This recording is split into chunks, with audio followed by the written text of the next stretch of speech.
13,81,00,000 వ్యయంతో 55 ఎకరాల విస్తీర్ణంలో గల భూమిని సేకరించడమైంది. ప్రస్తుతం ప్రతిపాదిత R&R కాలనీలో మౌలిక సదుపాయాల పనులు కొనసాగుతూ ఉన్నాయి. ప్రతిపాదిత R&R కాలనీలో టెక్కల మండలం యమలపేట గ్రామంలో ప్రాజెక్ట్ నిర్వాసిత అధ్యక్ష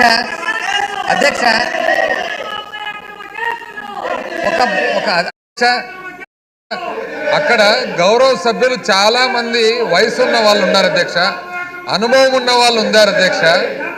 ప్రజాస్వామ్యంలో ఏదన్నా కానీ నిరసన చెప్పేదానికి విధానాలు ఉంటాయి, కానీ సంబోధన, ప్రవర్తన, డీసెన్సీ, డెకోరం అనేది కూడా ఉంటుంది అధ్యక్ష. అనేది నోరు ఒకటే ఇచ్చింటాడు అధ్యక్ష. ఎందుకు దాన్ని చాలా చూసి వాడాలని. వాళ్ళకి ఒకవేళ సంబోధన ఈ విధంగా మొదలు పెడితే ఇక్కడ ప్రతి ఒక్కరికి కూడా నోరుంది అధ్యక్ష. మనం కూడా అందరి గురించి మాట్లాడడానికి ఉంది. ఒక డీసెన్సీ అండ్ డెకోరం ఉంటుంది అధ్యక్ష. దయచేసి అధ్యక్ష వాళ్ళకి చెప్పండి అధ్యక్ష, వాళ్ళ నోరు అదుపులో పెట్టుకోమని చెప్పండి అధ్యక్ష. ఎట్లాంటి అట్లా మాట్లాడేదానికి, ఇక్కడ వినుకునేదానికి ఏం, ఊరికేమి చూసుకుంటుండేదానికి ఏం లేదు. సహనము, ఓర్పు అనేది కూడా ఒక లిమిట్ ఉంటుంది అధ్యక్ష ప్రతిదానికి. దయచేసి వాళ్ళకి చెప్పండి అధ్యక్ష. అన్యాయంగా నోరుంది కదా అని చెప్పి ఎట్లాంటి అట్లా మాట్లాడేది, ఎట్లాంటి అట్లా సంబోధించేది ఏదో మాట్లాడేది అధ్యక్ష. మాట్లాడాలంటే వాళ్ళ గురించి వాళ్ళు ఒకటి చెప్తే 10 ఉన్నాయి అధ్యక్ష. 40 సంవత్సరాల్లో 10 ఉన్నాయి మాకు మాట్లాడేదానికి. ఎందుకు మాట్లాడటం లేదు అధ్యక్ష? ఒక డీసెన్సీ, ఒక డెకరము, మనకు ఉండాల్సిన ఒక బాధ్యత అనేది ఉంది. కాబట్టి ప్రతి ఒక్కరికి వయసు ఎంత ఉంది అధ్యక్ష, వాళ్ళ వయసు ఎంత అధ్యక్ష, వాళ్ళ వయసుకు తగిన ప్రవర్తన అధ్యక్ష. అది అన్యాయంగా. దయచేసి అధ్యక్ష వాళ్ళ నోరు మాత్రం అదుపులో పెట్టుకోమని చెప్పండి అధ్యక్ష. నిరసన తెలిపేదానికి కొన్ని విధానాలు ఉంటాయి ప్రజాస్వామ్యంలో. అట్లని చెప్పి ప్రతి ఒక్కటి రోజు అల్లరి చేసేదానికి, ఎట్లంటే అట్లా మాట్లాడేదానికి, ఇక్కడ వినేదానికి అంత అలుసుగా తీసుకోవద్దని చెప్పండి అధ్యక్ష వాళ్ళకు.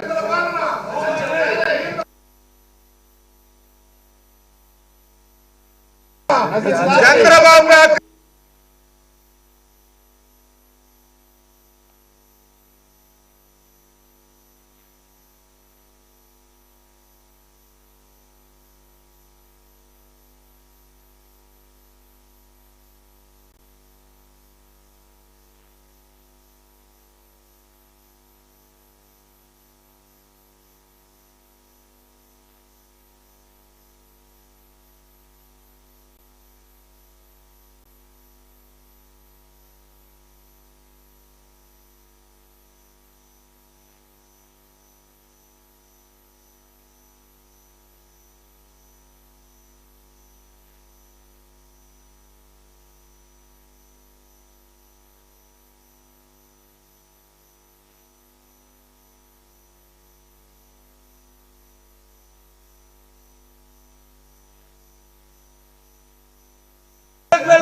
అధ్యక్ష, తెలుగుదేశం సభ్యులందరూ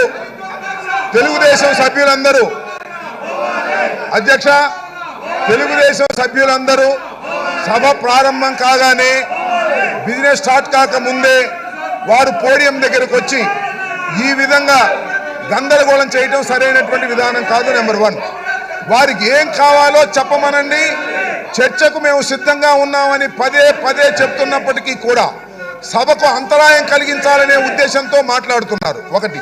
రెండో అంశం ఏంటంటే, అది ఎక్కి ఇదేదో తెలుగుదేశం ఆఫీసులాగా ఇష్టం వచ్చినట్టుగా పాలన గురించి మాట్లాడినా, ఇష్టం వచ్చినట్టుగా జగన్మోహన్ రెడ్డి గారి గురించి మాట్లాడినా, ఇది తెలుగుదేశం ఆఫీసు కాదు, చట్టసభ. జాగ్రత్తగా మాట్లాడవలసినటువంటి బాధ్యత ఉంటుంది. అనవసరమైన పదాలను ఉపయోగిస్తున్నారు. అనవసరమైన పదాలను ఉపయోగిస్తే సహించడానికి ఇక్కడ మేము సిద్ధంగా లేము. అది గుర్తుపెట్టుకోమని మనం చేస్తున్నా. వారికి ఏం కావాలో చెప్పమనండి. చర్చ కావాలా, స్కిల్ డెవలప్మెంట్ మీద వాళ్ళ చర్చ ఉంది, దానిలో పాల్గొమనండి. అంతే తప్ప ఏదో గందరగోళం చేసి సభ నుంచి వెళ్ళిపోవాలనేటువంటి ఒక దురుద్దేశంతో వారు వచ్చినట్టుగా కనిపిస్తుంది. వారి డైలాగులు ఏమైనా ఉంటే వెళ్ళి తెలుగుదేశం ఆఫీసులో చెప్పుకోమనండి తప్ప ఇక్కడికి వచ్చి ఇష్టం వచ్చినట్టు మాట్లాడితే మేము చేతులు కట్టు కూర్చోరు అనే విషయాన్ని కూడా మీరు గుర్తుంచుకోవాలి. జగన్మోహన్ రెడ్డి గారి గురించి కానీ, పాలన గురించి కానీ తప్పుగా మాట్లాడితే ఊరుకోరు అనే విషయాన్ని దయచేసి గమనించాలని మనవి చేస్తున్నాను. అలా కాకపోతే సరిగ్గా వారి మీద యాక్షన్ తీసుకోవాల్సిన అవసరం కూడా ఉంటుంది. వారు తెలుగుదేశం ఆఫీసర్గా మాట్లాడుతున్నారు, ఇది సరైన విధానం కాదు. ఇప్పటికైనా సక్రమంగా వెళ్ళి వారు సీట్లో కూర్చొని చర్చకు సిద్ధంగా రండి. అంతే తప్ప ఇష్టం వచ్చినట్టు మాట్లాడితే ఊరుకోవడానికి శాసనసభ ఇది, మీ తెలుగుదేశం ఆఫీసు కాదు అనేది గుర్తుపెట్టుకోమని మనవి చేస్తున్నాను.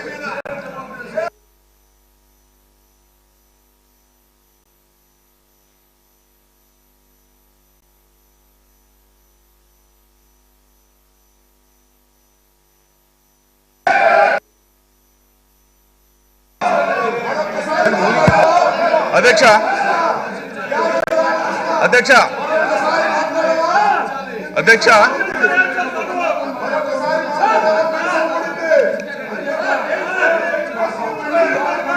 అన్నాను కొట్టాను ఒక్క కొట్టాను అధ్యక్ష మీ దగ్గరికి అధ్యక్ష ఆ ప్లే ఒకసారి ఆ ప్లే కార్డ్స్ని ఒకసారి మీరు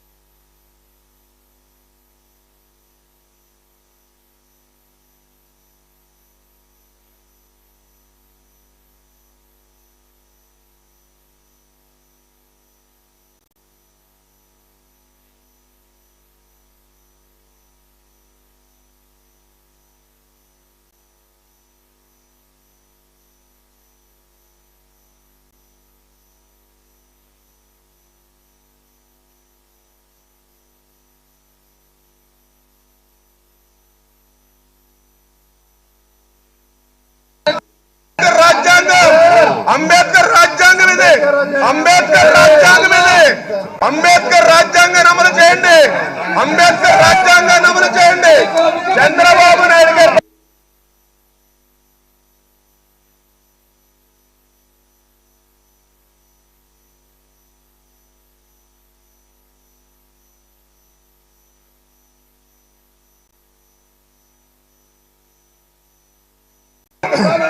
చంద్రబాబు అక్రమ కేసులు, చంద్రబాబు అక్రమ కేసులు, చంద్రబాబు అక్రమ కేసులు.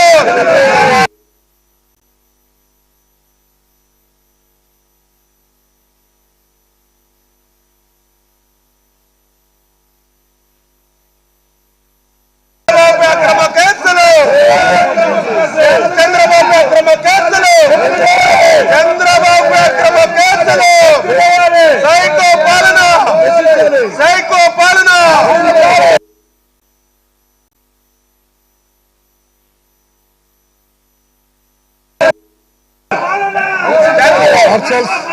నశించాలి.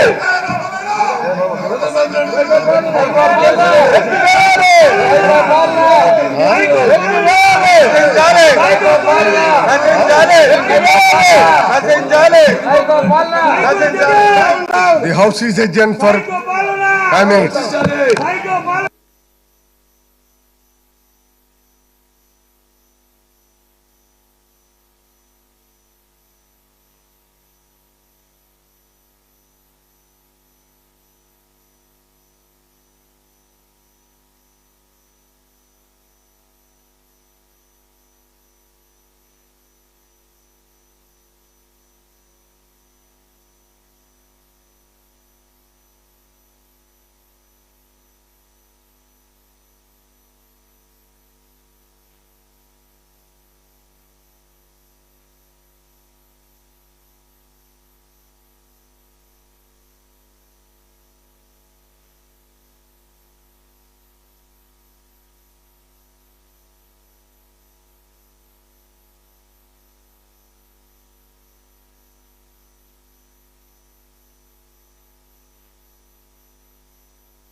Krishnavar, Ashok Bendalam, relief and rehabilitation to Molapeta Port Excavates, Minister Industries. అధ్యక్ష, మొదటి ప్రశ్నకు మూలపేట గ్రీన్ఫీల్డ్ పోర్ట్ నిర్మాణం సంబంధించి భూసేకరణ కింద 317 ఎకరాలు 96 సెంట్లు విస్తీర్ణం మేరకు జరాయితీ భూమిని సేకరించడం అయింది. 21/12/2022 తేదీ జీఓఎంఎస్ నంబర్ 86 ప్రకారం ఎకరానికి 25 లక్షలు చొప్పున ఇప్పటి వరకు భూమి నష్టపరిహారంగా రైతులకు 67,67 లక్షల మొత్తాన్ని పంపిణీ చేయడం అయింది. అంతేగాక 11/4/2023 తేదీన R&R కమిషనర్ గారు R&R పథకాన్ని ఆమోదించడం మరియు మూలపేట గ్రీన్ఫీల్డ్ పోర్టు కింద R&R కార్యకలాపాల కోసం 594 ప్రాజెక్ట్ నిర్వాసిత కుటుంబాలకు 108.86 కోట్ల మొత్తాన్ని మంజూరు చేయడం అయింది. ఇందులో ప్రాజెక్ట్ నిర్వాసిత కుటుంబాలకు R&R ప్యాకేజ్, R&R కాలనీ అభివృద్ధి, మౌలిక సదుపాయాలు మరియు సౌకర్యాలు ఏర్పాటు చేసి ఉన్నాయి. ఇప్పటి వరకు ప్రాజెక్ట్ నిర్వాసిత కుటుంబాలకు 52 కోట్ల మొత్తాన్ని పంపిణీ చేయడం అయింది. ప్రాజెక్ట్ నిర్వాసిత కుటుంబాల కోసం సంతబొమ్మాలి మండలంలోని కస్పా నౌపాడ గ్రామంలో R&R కాలనీ ప్రతిపాదించడమైంది. ఇందుకోసం 13,81 లక్షల వ్యయంతో 55 ఎకరాల విస్తీర్ణాన్ని ఇప్పటికే సేకరించడం అయింది. ప్రస్తుతం ప్రతిపాదిత R&R కాలనీలో మౌలిక సదుపాయాల పనులు కొనసాగుతూ ఉన్నాయి. రెండో ప్రశ్నకు R&Rకి సంబంధించిన సమస్యలు పరిష్కరించడానికి మూలపేట మరియు విష్ణు చక్రం గ్రామాల ప్రజలతో శ్రీకాకుళం జిల్లా కలెక్టర్ గారు అనేక సమావేశాలు నిర్వహించడమైనది. సమస్యలు పరిష్కరించడానికి జిల్లా యంత్రాంగం అనేక సమావేశాలు నిర్వహించి R&R కాలనీలో త్రాగునీటి సౌకర్యాల ఏర్పాటు వంటి సమస్యలు పరిష్కరించడానికి కార్యాచరణ ప్రారంభించడం జరిగింది. ఈ సమావేశాలలో వయోపరిమితి సడలింపు, CRZ భూముల్లో నష్టపరిహారం, పోర్టులలో శాశ్వత ఉపాధి వంటి కొన్ని సమస్యలు చట్టానికి మించినవి అని గ్రామస్తులు స్పష్టం చేయడం కూడా జరిగింది. మూడో ప్రశ్నకు ప్రాజెక్ట్ నిర్వాసిత కుటుంబాల కోసం సంతబొమ్మాలి మండలంలో కస్పా నౌపాడు గ్రామం R&R కాలనీని ప్రతిపాదించడమైంది. 13,81 లక్షల వ్యయంతో 55 ఎకరాల విస్తీర్ణంలో గల భూమిని సేకరించడమైంది. ప్రస్తుతం ప్రతిపాదిత R&R కాలనీలో మౌలిక సదుపాయాల పనులు కొనసాగుతూ ఉన్నాయి. ప్రతిపాదిత R&R కాలనీలో టెక్కల మండలం యమలపేట గ్రామంలో ప్రాజెక్ట్ నిర్వాసిత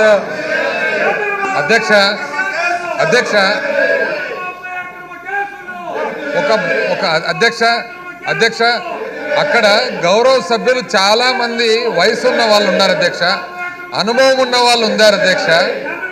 ప్రజాస్వామ్యంలో ఏదన్నా కానీ నిరసన చెప్పేదానికి విధానాలు ఉంటాయి కానీ సంబోధన, ప్రవర్తన, డీసెన్సీ, డెకోరం అనేది కూడా ఉంటుంది అధ్యక్ష.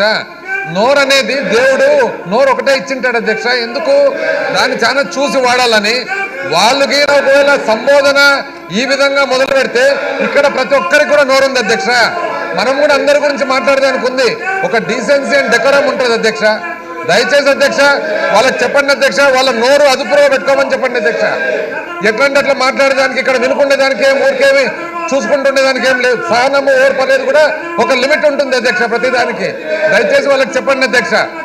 అన్యాయంగా నోరుంది కదని చెప్పి ఎట్లాంటి అట్లా మాట్లాడేది, ఎట్లాంటి అట్లా సంబోధించేది ఏదో మాట్లాడేది అధ్యక్ష. మాట్లాడాలంటే వాళ్ళ గురించి వాళ్ళు ఒకటి చెప్తే 10 ఉన్నాయి అధ్యక్ష. 40 సంవత్సరాల్లో 10 ఉన్నాయి మాకు మాట్లాడేదానికి.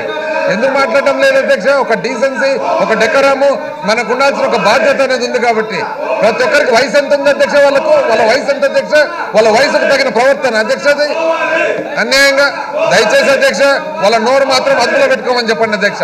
నిరసన తెలిపేదానికి కొన్ని విధానాలు ఉంటాయి ప్రజాస్వామ్యంలో. అట్లని చెప్పి ప్రతి ఒక్కటి రోజు అల్లరి చేసేదానికి, ఎట్లంటే మాట్లాడేదానికి, ఇక్కడ వినేదానికి అంత అలసుగా తీసుకోవద్దని చెప్పండి అధ్యక్ష వాళ్ళకు.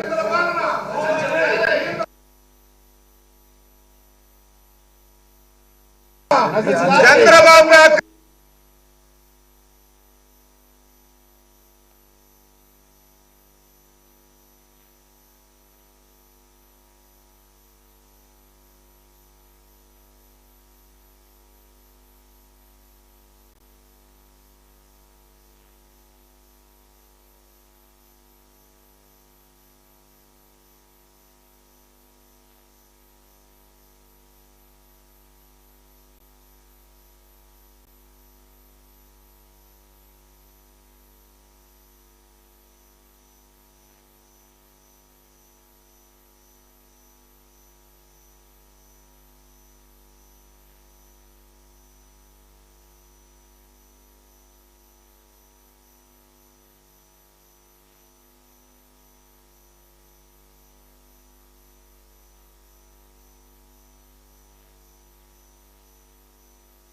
ప్రజల్లో గెలిపించుకోవడమే. పోవాలి సైకో పాలన, సైకో పాలన, సైకో పాలన, సైకో పాలన, సైకో పాలన.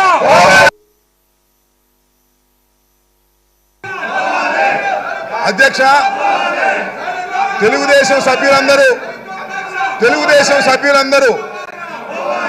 అధ్యక్ష, తెలుగుదేశం సభ్యులందరూ సభ ప్రారంభం కాగానే బిజినెస్ స్టార్ట్ కాకముందే వారు పోడియం దగ్గరకు వచ్చి ఈ విధంగా గందరగోళం చేయటం సరైనటువంటి విధానం కాదు. నెంబర్ 1, వారికి ఏం కావాలో చెప్పమనండి, చర్చకు మేము సిద్ధంగా ఉన్నామని పదే పదే చెప్తున్నప్పటికీ కూడా సభకు అంతరాయం కలిగించాలనే ఉద్దేశంతో మాట్లాడుతున్నారు. ఒకటి. రెండో అంశం ఏంటంటే, అది ఎక్కి ఇదేదో తెలుగుదేశం ఆఫీసులాగా ఇష్టం వచ్చినట్టుగా పాలన గురించి మాట్లాడినా, ఇష్టం వచ్చినట్టుగా జగన్మోహన్ రెడ్డి గారి గురించి మాట్లాడినా, ఇది తెలుగుదేశం ఆఫీసు కాదు, చట్టసభ. జాగ్రత్తగా మాట్లాడవలసినటువంటి బాధ్యత ఉంటుంది. అనవసరమైన పదాలను ఉపయోగిస్తున్నారు. అనవసరమైన పదాలను ఉపయోగిస్తే సహించడానికి ఇక్కడ మేము సిద్ధంగా లేము. అది గుర్తుపెట్టుకోమని మనం చేస్తున్నా. వారికి ఏం కావాలో చెప్పనండి. చర్చ కావాలా, స్కిల్ డెవలప్మెంట్ మీద వాళ్ళ చర్చ ఉంది, దానిలో పాల్గొమనండి. అంతే తప్ప ఏదో గందరగోళం చేసి సభ నుంచి వెళ్ళిపోవాలనేటువంటి ఒక దురుద్దేశంతో వారు వచ్చినట్టుగా కనిపిస్తుంది. వారి డైలాగులు ఏమైనా ఉంటే వెళ్ళి తెలుగుదేశం ఆఫీసులో చెప్పుకోమనండి తప్ప ఇక్కడికి వచ్చి ఇష్టం వచ్చినట్టు మాట్లాడితే మేము చేతులు కట్టు కూర్చోరు అనే విషయాన్ని కూడా మీరు గుర్తుంచుకోవాలి. జగన్మోహన్ రెడ్డి గారి గురించి కానీ పాలన గురించి కానీ తప్పుగా మాట్లాడితే ఊరుకోరు అనే విషయాన్ని దయచేసి గమనించాలని మనం చేస్తున్నాను. అలా కాకపోతే సరిగ్గా వారి మీద యాక్షన్ తీసుకోవాల్సిన అవసరం కూడా ఉంటుంది. వారు తెలుగుదేశం ఆఫీసులాగా మాట్లాడుతున్నారు, ఇది సరైన విధానం కాదు. ఇప్పటికైనా సక్రమంగా వెళ్ళి వారు సీట్లో కూర్చొని చర్చకు సిద్ధంగా రండి. అంతే తప్ప ఇష్టం వచ్చినట్టు మాట్లాడితే ఊరుకోవడానికి శాసనసభ ఇది, మీ తెలుగుదేశం ఆఫీసు కాదు అనేది గుర్తుపెట్టుకోమని మనవి చేస్తున్నాను.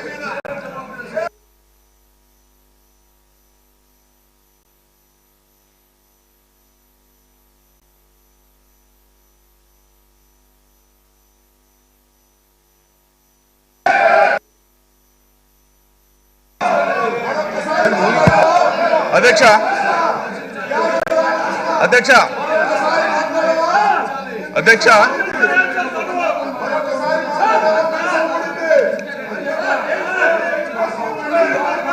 అన్నాను ఫోటోనా ఫోటోనా అధ్యక్ష మీ దగ్గరికి అధ్యక్ష ఆ ప్లే కార్డ్స్ని ఒకసారి మీరు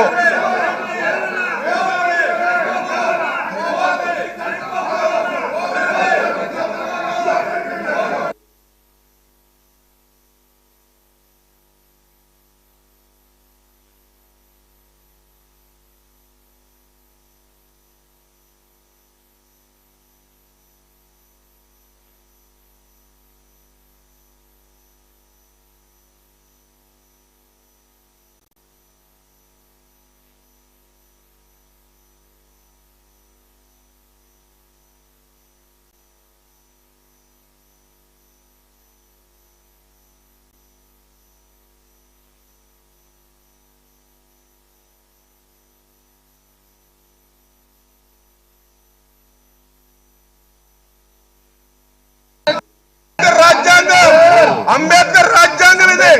అంబేద్కర్ రాజ్యాంగం ఇది. అంబేద్కర్ రాజ్యాంగాన్ని అమలు చేయండి. అంబేద్కర్ రాజ్యాంగాన్ని అమలు చేయండి. చంద్రబాబు నాయుడు గారు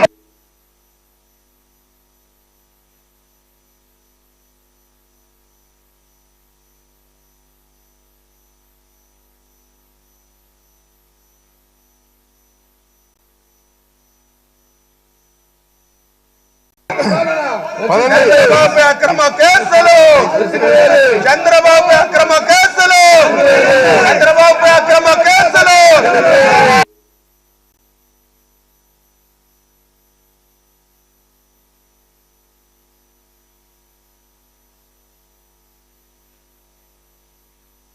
చంద్రబాబు అక్రమ కేసులు, Chandrababu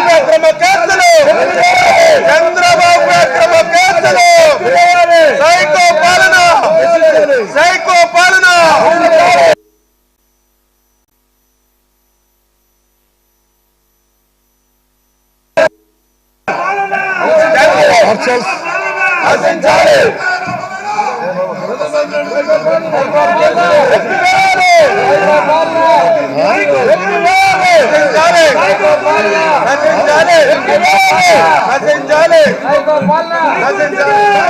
the house is adjourned for 5 minutes.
Chowdary.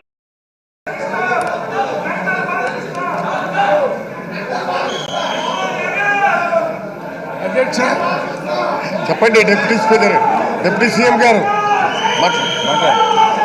అధ్యక్ష, గ్రామాల్లో కుక్కలు మరుస్తూ ఉంటుంది. ప్రజాస్వామ్యంలో ప్రజల చేత ఎన్నుకోబడినటువంటి ఈ తెలుగుదేశం ఎమ్మెల్యేలు ఈ సభలో కుక్కల కన్నా అధ్వానంగా ప్రవర్తిస్తున్నారు. అక్కడ కుక్కలు గ్రామాల్లో మురిగితే ఈ కుక్కలు వచ్చి ఇక్కడ మురుగుతూ ఉన్నారు. ప్రజాస్వామ్యాన్ని కూలి చేసిన వ్యక్తి చంద్రబాబు నాయుడు ప్రజాస్వామ్యాన్ని లేకుండా చేశాడు. జగన్మోహన్ రెడ్డి చెప్తేనే ఆయన ప్రజల కోసం ప్రజల యొక్క మనోభావాన్ని తెచ్చి ప్రజల అభివృద్ధి స్కీములు తీసుకొని వస్తుంటే చంద్రబాబు నాయుడు అంటేనే అది అవినీతి స్కాముల కింద ముద్రపడినటువంటి ఈ చంద్రబాబు నాయుడిని వీళ్ళందరూ కలుసుకొని మాట్లాడుతున్నారంటే ఎంత ఘోరంగా ఉందని మీరు ఆలోచించాల్సిందిగా నేను సభను కూడా రిక్వెస్ట్ చేస్తున్నాను. మరి ఈ బాలకృష్ణ అనే వ్యక్తి సార్ వాళ్ళకి సిగ్గు సీమ్ ఉందో లేదో తెలియదు, కానీ చంద్రబాబు నాయుడు ఏ విధంగా వచ్చాడు, చంద్రబాబు నాయుడు ముఖ్యమంత్రి ఏ విధంగా అయినాడు ఒక్కతూరి ఆలోచించుకోమని చెప్పండి. ఒక చంద్రబాబు నాయుడు అనేవాడు తెలుగుదేశంలో ముఖ్యమంత్రి అయినటువంటి ఎన్టీ రామారావు కూతురిని తీసుకొని వెన్నుపోటు పొడిచి ఆ పదవిని తీసుకుని వచ్చినటువంటి నీచ చరిత్ర కలిగిన వాడు చంద్రబాబు నాయుడు. జగన్మోహన్ రెడ్డి ప్రజల యొక్క ఆలోచన విధానంతో, ప్రజల యొక్క మనంతో ప్రజాస్వామ్యాన్ని ఉద్ధరించడానికి వచ్చినటువంటి జగన్మోహన్ రెడ్డి గారు వాళ్ళు కుక్కల మాదిరిగా అరుస్తుంటే మేము చెప్పేది ఏమి వింటుండేదో నాకు అర్థం కాల. దయచేసి ఊరు కుక్కల మాదిరిగా అసెంబ్లీ వచ్చి వాళ్ళు ప్రజాప్రతినిధులా లేకపోతే అసెంబ్లీలో వచ్చి కుక్కల మాదిరిగా అరుస్తున్నారో నాకు అర్థం కాల. నేను ఒక డిప్యూటీ సీఎంగా పదవి వాడుతున్నానంటే ప్రజల చేత ఎన్నుకోబడిన వ్యక్తులు ప్రజల సమస్యల గురించి ఇక్కడ మాట్లాడాలి, కానీ గోల చేసేదానికి సైకో అంటున్నారు సార్. వీళ్ళు ప్రతి ఒక్కరు సైకోలే సార్. ఈ సైకోల్ని ఈ కుక్కల్ని దూరం చేసినటువంటి వ్యక్తులు ఎవరైనా ఉన్నారంటే అది ప్రజలే సార్. ప్రజలు వీళ్ళని బుద్ధి చెప్తారు. రేపు వీళ్ళకి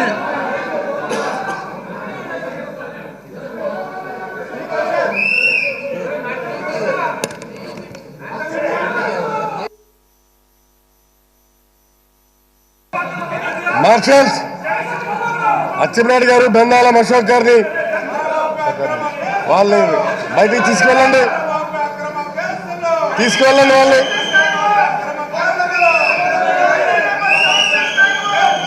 బెందాలం ప్రకాష్ తీసుకెళ్ళారా?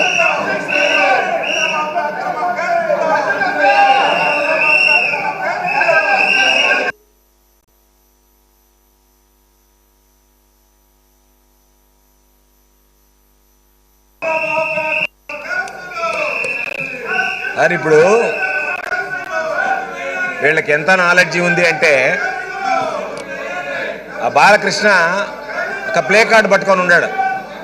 ఒకసారి చూడండి, దాంట్లో ఏమి రాసుకొని తీసుకొని వచ్చాడంటే రిలీజ్ ఆఫ్ చంద్రబాబు నాయుడుని వెంటనే బేషరతుగా విడుదల చేయండి అని మీ దగ్గరికి తీసుకొచ్చాడు. అది అంటే ఈ అసెంబ్లీ ప్రభుత్వం విడుదల చేయాలన్నా కోర్టులో బెయిల్ వేసుకొని కోర్టులో విడుదల చేయించుకోవాలనేటువంటి కనీస అవగాహన లేనటువంటి ఇటువంటి వాళ్ళు, పనికిమాలినటువంటి వాళ్ళు వచ్చి పనికిమాలినటువంటి మాటలు మాట్లాడి వీళ్ళ దగ్గర ఎంత దరిద్రం అంటే సార్, ఇది 3,300 కోట్ల కుంభకోణం, 300 కోట్ల రూపాయలు చంద్రబాబు దోపిడీ చేసినటువంటిది.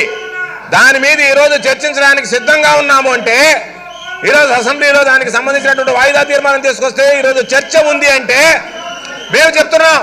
సిఐడి అరెస్ట్ చేసిన ఆధారాలతో సహా చంద్రబాబు నాయుడు దొంగ, చంద్రబాబు నాయుడు దోషి, చంద్రబాబు నాయుడు ప్రజాధనాన్ని దోచుకున్నాడు. దాంట్లో ఏమి వేరే ఆలోచన చేసినటువంటి పర్లేదు. పాపం వాళ్ళు కూడా చెప్తున్నారు మేము తప్పు చేయలేదని చెప్పడం లేదు, వాళ్ళు చేశారు వీళ్ళు చేశారని వేరే వాళ్ళ మీద నెపం నెడుతున్నారు తప్ప మేము తప్పు చేశాము అని చెప్పిన వాళ్ళు ఇండైరెక్ట్ గా ఒప్పుకుంటున్నారు. అయితే మేము మాట్లాడడమో వాళ్ళు మాట్లాడడమో కాదు కదా, ఇద్దరం కలిసి మాట్లాడడానికి వేదిక ఈ అసెంబ్లీ. దానికి ప్రభుత్వం సిద్ధంగా ఉంది మాట్లాడడానికి. నేను తెలుగుదేశం పార్టీ నాయకులకి ఛాలెంజ్ చేస్తున్నా, మీకు దమ్ము ధైర్యం ఉంటే మీరు ఈరోజు దాని మీద చర్చించండి. చర్చకు మీరు రాయండి, మాట్లాడదాం. అంతే తప్ప గొడవ చేసి పలాయనం చిత్తగించి పిరికి పందల్లాగా పారిపోయి నోటికొచ్చినట్టు మాట్లాడితే, నోరు అదుపులో పెట్టుకోకపోతే జరిగేటువంటి పరిణామాలకి బాధ్యత వహించాల్సి వస్తుంది అనేటువంటిది గుర్తుంచుకోమని చెప్తున్నాం సార్. చేతగా కాదు, సభా గౌరవం పట్ల మర్యాద ఉంది కాబట్టి గౌరవంగా సంయమనం పాటిస్తున్నాం తప్ప, లేకపోతే వాళ్ళ రౌడీజాన్ని చూసి భయపడో లేదా వాళ్ళు మాట్లాడేటువంటి వాటికి సమాధానం చెప్పలేనటువంటి పరిస్థితుల్లో మాత్రం లేం. కాబట్టి దయచేసి మేము అడిగేది, అసెంబ్లీలో ఉన్నటువంటి దేవాలయాలు లాంటి అసెంబ్లీని కించపరిచారు, మిమ్మల్ని కించపరిచారు. ఏదన్నా పాపం వచ్చేవాళ్ళు అదేదన్నా ఆ అడుక్కు తినే అలవాటు ఉంది కదా చంద్రబాబు నాయుడు దగ్గర నుంచి వాళ్ళకి, అందుకని ఏదన్నా చిల్లర కోసం ఏదన్నా ఆ విజిల్స్ చీటీలు కొడుతున్నారో తెలియదు. అవసరంగా చెప్పనండి, ఆ చిల్లర బాగా రసం వెళ్ళిపోమనండి, దానికోసం వచ్చినట్టున్నారు తప్ప అసెంబ్లీ గురించి ప్రజల సమస్యల గురించి పట్టించుకోలేదు. చంద్రబాబు నాయుడు ఎవరైతే ఈ రాష్ట్రాన్ని దోచుకున్నాడో, రాష్ట్ర ప్రజల ప్రయోజనాన్ని దెబ్బతీశాడో వాళ్ళని మీరు విడుదల చేయండి అంటున్నారా? ప్రజా సమస్యల కోసం వచ్చాడు అంటే మీరు చెప్పేది సామాన్యుడికి ఒక న్యాయం, చంద్రబాబుకు ఒక న్యాయం. చంద్రబాబు నాయుడు దోచుకున్నాడు కాబట్టి, 14 సంవత్సరాలు ముఖ్యమంత్రిగా ఉండి దోచుకున్నాడు కాబట్టి ఆయన్ని అరెస్ట్ చేయకూడదు, ఆయన జోలికి రాకూడదు అని చెప్పడానికి వచ్చారు. అధ్యక్ష, మేము మీకు ఒకటే చెప్తున్నాం, మేము సంయమనం పాటిస్తున్నాం, సభా విలువల్ని సాంప్రదాయాన్ని గౌరవిస్తున్నాం, మీ పట్ల గౌరవభావంతో మెలుగుతున్నాం. అది దాటి నోటికొచ్చినట్టు బజారు కోతలు కూస్తే బజారు విధానాలు ఎవరిని కూడా విడిచిపెట్టేది ఉండదు. దానికి వాళ్లే బాధ్యత వహించాల్సి వస్తుంది అనేటువంటిది మీ ద్వారా గౌరవ సభ్యులకు తెలియజేస్తున్నాం. అధ్యక్ష,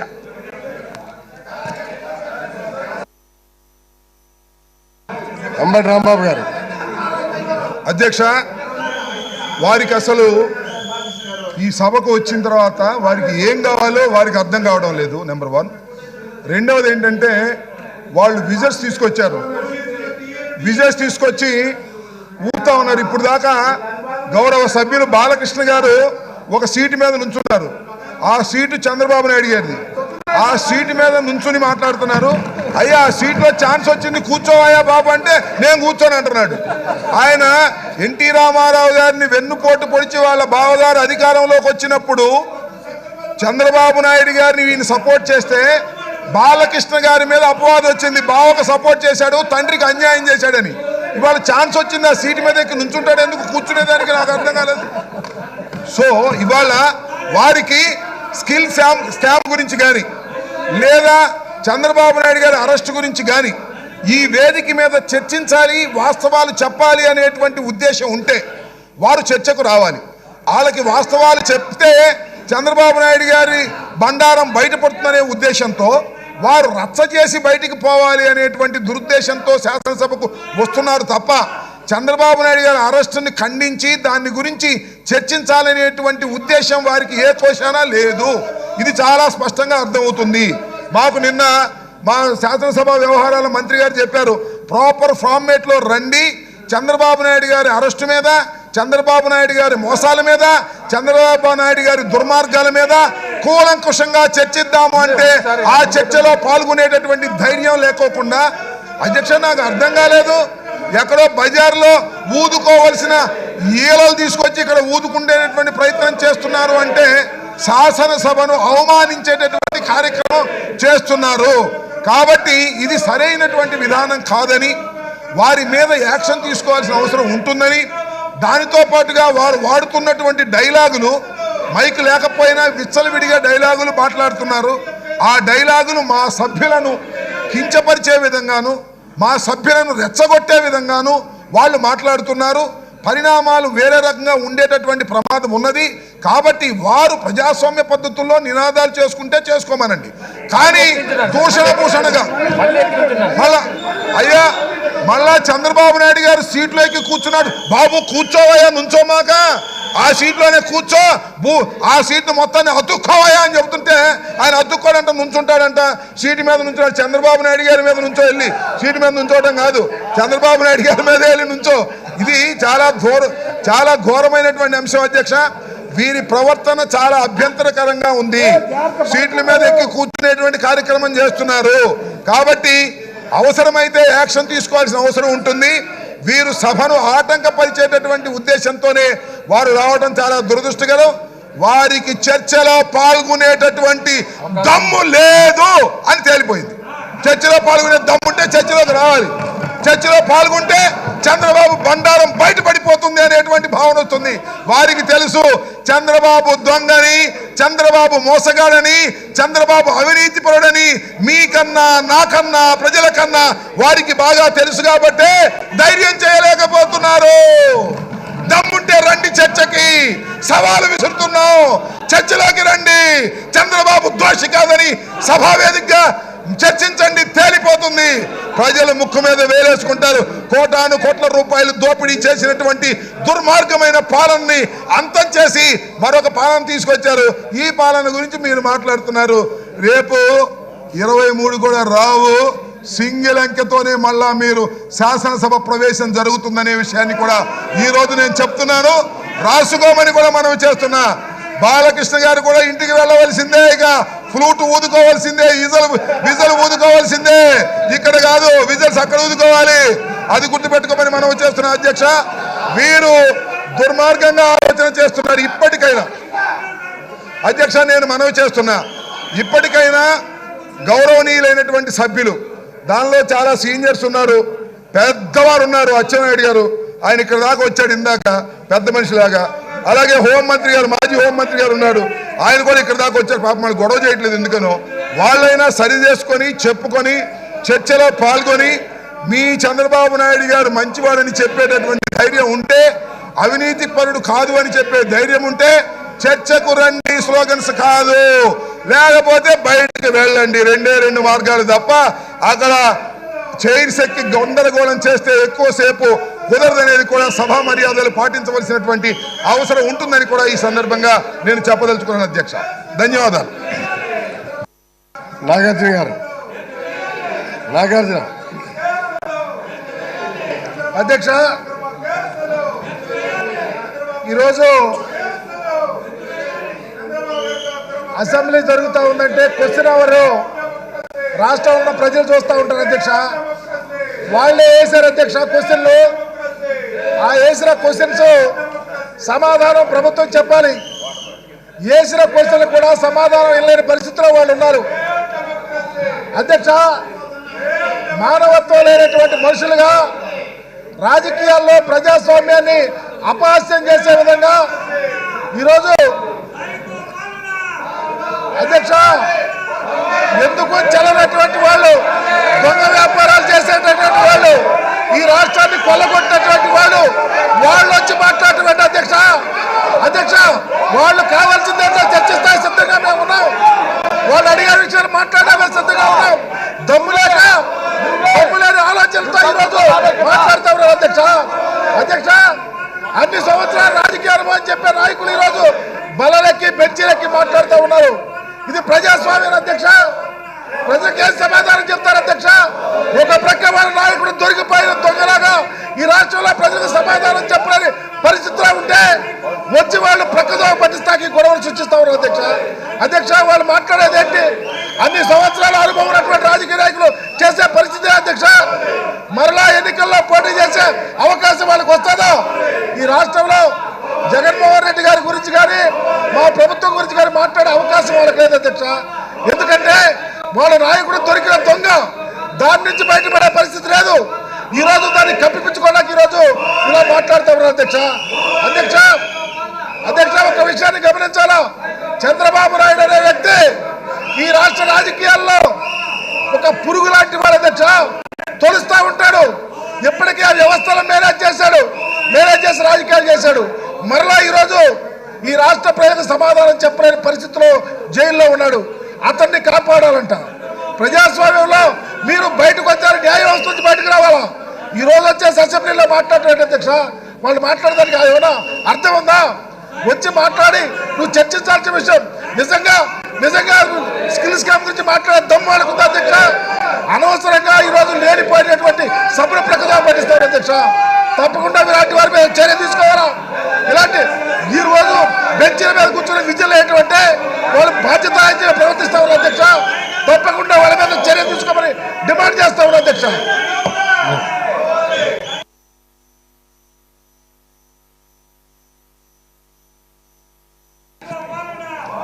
Rest of the questions are deemed to have been answered.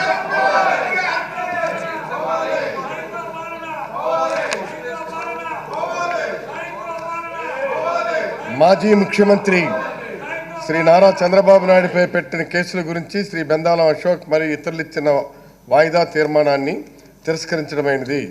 ఎందుకంటే ఈరోజు షార్ట్ డిస్కషన్స్కి అది అలౌ చేశాం కాబట్టి persons who are interested to participate in the discussion వాళ్ళందరూ కూడా ఆ డిస్కషన్లో పార్టిసిపేట్ చేయొచ్చు. కాబట్టి దీన్ని వాయిదా తీర్మానాన్ని రిజెక్ట్ చేయడమైనది. ప్రభుత్వం కూడా ముందుకొచ్చింది, అదే సేమ్ సబ్జెక్టు మీదనే ప్రభుత్వం చర్చకు ముందుకొచ్చింది కాబట్టి ఈ వాయిదా తీర్మానాన్ని తిరస్కరించడమైంది. House is adjourn for tea break.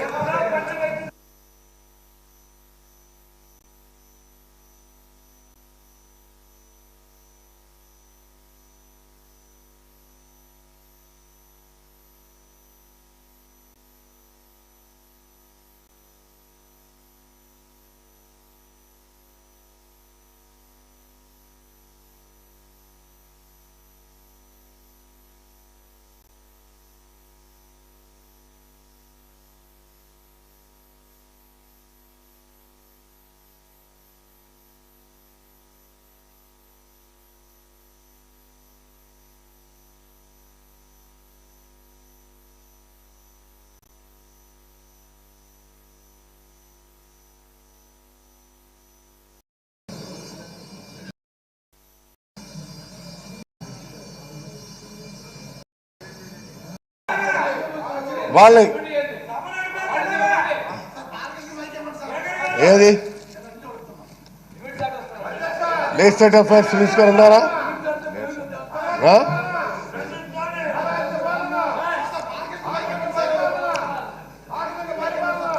తీయండి. ఏది లెజిస్లేటివ్ అఫైర్స్ మినిస్టర్ గారు ఉన్నారా? లెజిస్లేటివ్ అఫైర్స్ మినిస్టర్ గారు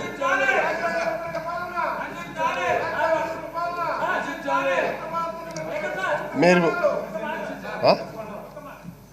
ఉండండి, కూర్చోండి సార్ ప్లీజ్. ఒక్క నిమిషం ప్లీజ్, ఉండాలి ప్లీజ్ ప్లీజ్ ఉండండి.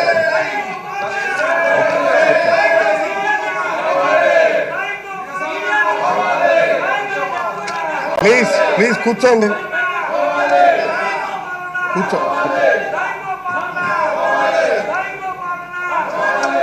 విషయం ఏంటి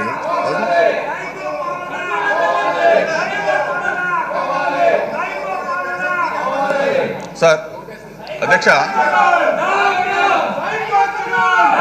ఈ విధంగా సభని తప్పుదో పట్టించే విధంగా అధ్యక్ష మీ దగ్గరకు వచ్చారు. ప్రజాస్వామ్యాన్ని పరిరక్షమని అడుగుతా ఉన్నారు అధ్యక్ష.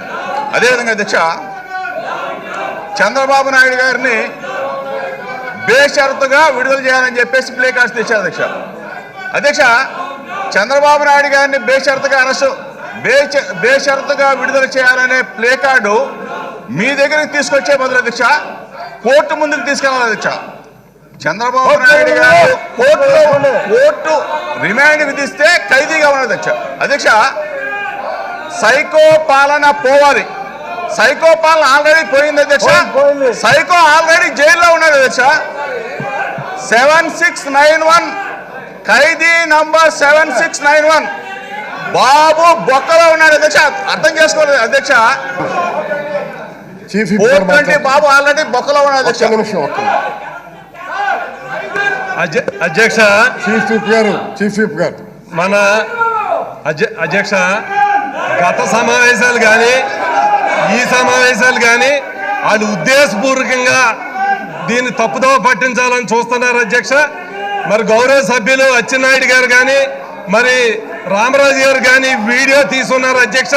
దయచేసి మీరు దాని మీద యాక్షన్ తీసుకోవాల్సిందిగా కోరుతూ ఉన్నాం. నిన్న మీరు కూడా చెప్పున్నారు ఆల్రెడీ. నిన్న కూడా ఇలా వీడియో తీయకూడదు, ఫోన్ పట్టుకురాకూడదు అని మీరు వార్నింగ్ ఇచ్చినా కూడా వాళ్ళిద్దరూ కూడా సభలో వీడియోలు తీస్తూ ఉన్నారు అధ్యక్ష. దయచేసి వారి మీద యాక్షన్ తీసుకోవాల్సిందిగా కోరుతా ఉన్నాం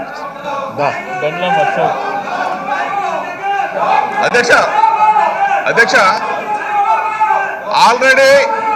ఆల్రెడీ సైకో జైల్లో ఉన్నాడు. సైకో గాళ్ళందరూ కూడా వచ్చి అధ్యక్ష ఈరోజు సభని తప్పుదో పట్టిస్తా ఉన్నాడు. అధ్యక్ష ఒక్కసారి బాలకృష్ణ గారు ఆయన టవల్ వేసుకొని వచ్చే అధ్యక్ష, ఆ టవల్ మీద ఎన్టీ రామారావు గారి ఫోటో ఉంది అధ్యక్ష. ఎన్టీ రామారావు గారిని పొట్టన పెట్టుకున్న వీళ్ళ బావ సైకో 420 జైల్లో ఉన్నాడు. 7691 జైల్లో ఉన్నాడు.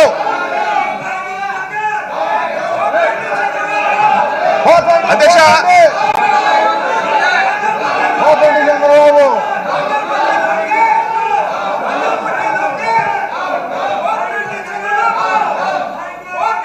ప్రజల సొమ్ముని ప్రజాధనాన్ని దోచుకున్న చంద్రబాబు నాయుడు అవినీతి బట్టబయలు అయింది కాబట్టి చంద్రబాబు నాయుడు ఇప్పటి వరకు కూడా కోర్టుల్లో స్టేలతో బతుకుతా ఉన్నాడు కాబట్టి ఈరోజు చంద్రబాబు నాయుడు అవినీతి బట్టబయలు అయింది కాబట్టి చంద్రబాబు నాయుడు రాజమండ్రి సెంట్రల్ జైల్లో 7691 ఖైదీగా ఉన్నాడు అధ్యక్ష. వీళ్ళు సైకో అధ్యక్ష, సైకో వీళ్ళ leader Chandrababu Naidu psycho Rajahmundry central జైల్లో ఉన్నాడు అధ్యక్ష. ఈ సైకో గాళ్ళని బయటికి పంపించమని చెప్పేసి, ఈ సైకో గాళ్ళని సస్పెండ్ చేయమని చెప్పేసి మీ ద్వారా కోరుతా ఉన్నా అధ్యక్ష. నాగేశ్వరరావు గారు, మినిస్టర్ గారు మీరు రండి ప్లీజ్. రెజ్యూమ్ వచ్చే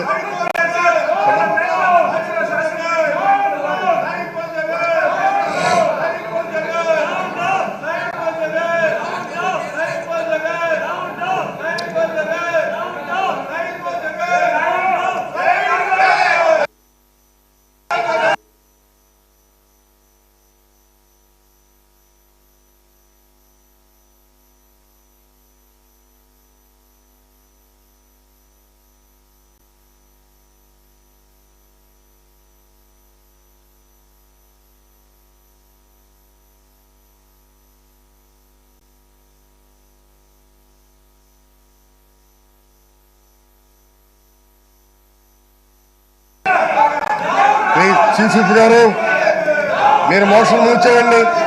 అధ్యక్ష, నిన్న ఆల్రెడీ సభ్యుల్ని మీరు వార్నింగ్ ఇచ్చినా కూడా ఈరోజు కూడా గౌరవ సభ్యులు అచ్చెన్నాయుడు గారు కానీ బెలగం అశోక్ గారు కానీ సభలోకి వచ్చి మరి వీడియోలు తీసుకున్నారు అధ్యక్ష. సభను తప్పుదో పట్టిస్తూ ఉన్నారు. దయచేసి వారిని అండర్ సబ్ రూల్ 2 మరి rule 340 I request that the following members may be suspended from the service of the entire session. K. Acchemanayudu, B. Ashok. Those who are for the motion, please say yes.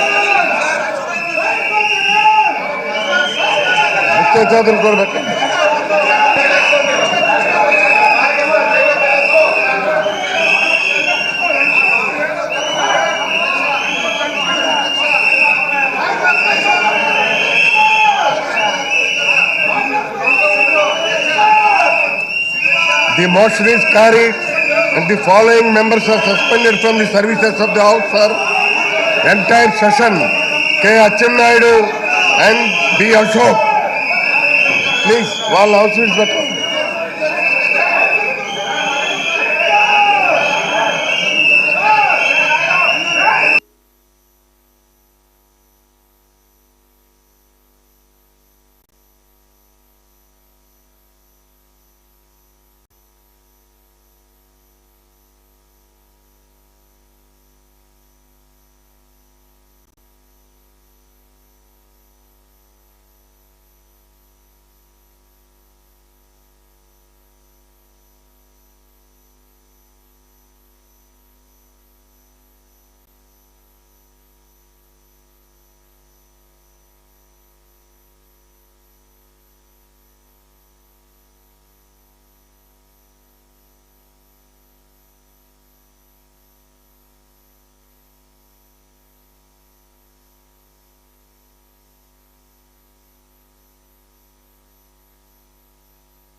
చెప్పండి.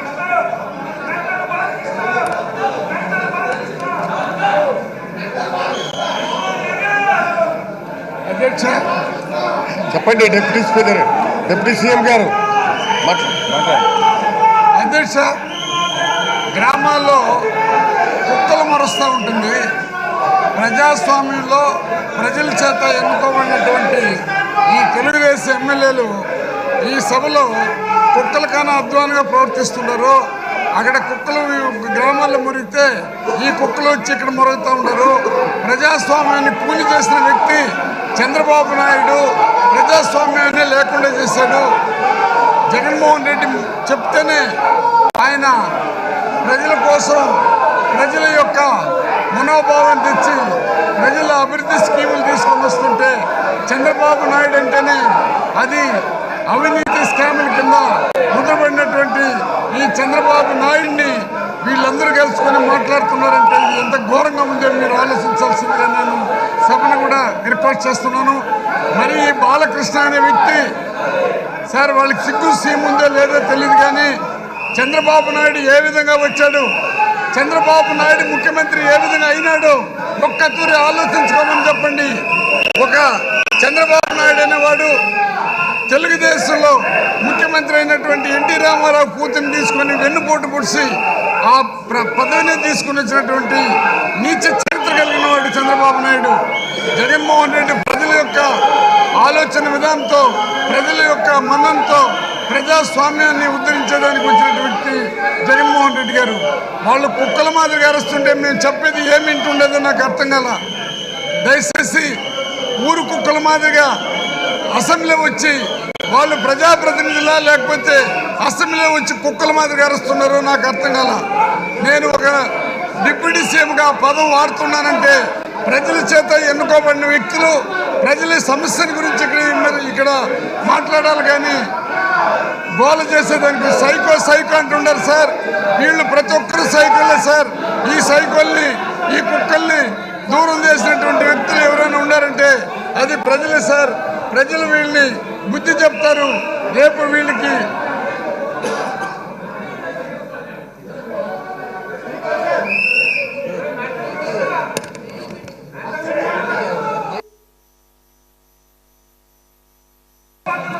Marshals Atchannaidu గారు, బెందాలం అశోక్ గారిని వాళ్ళని బయటికి తీసుకెళ్ళండి, వాళ్ళని.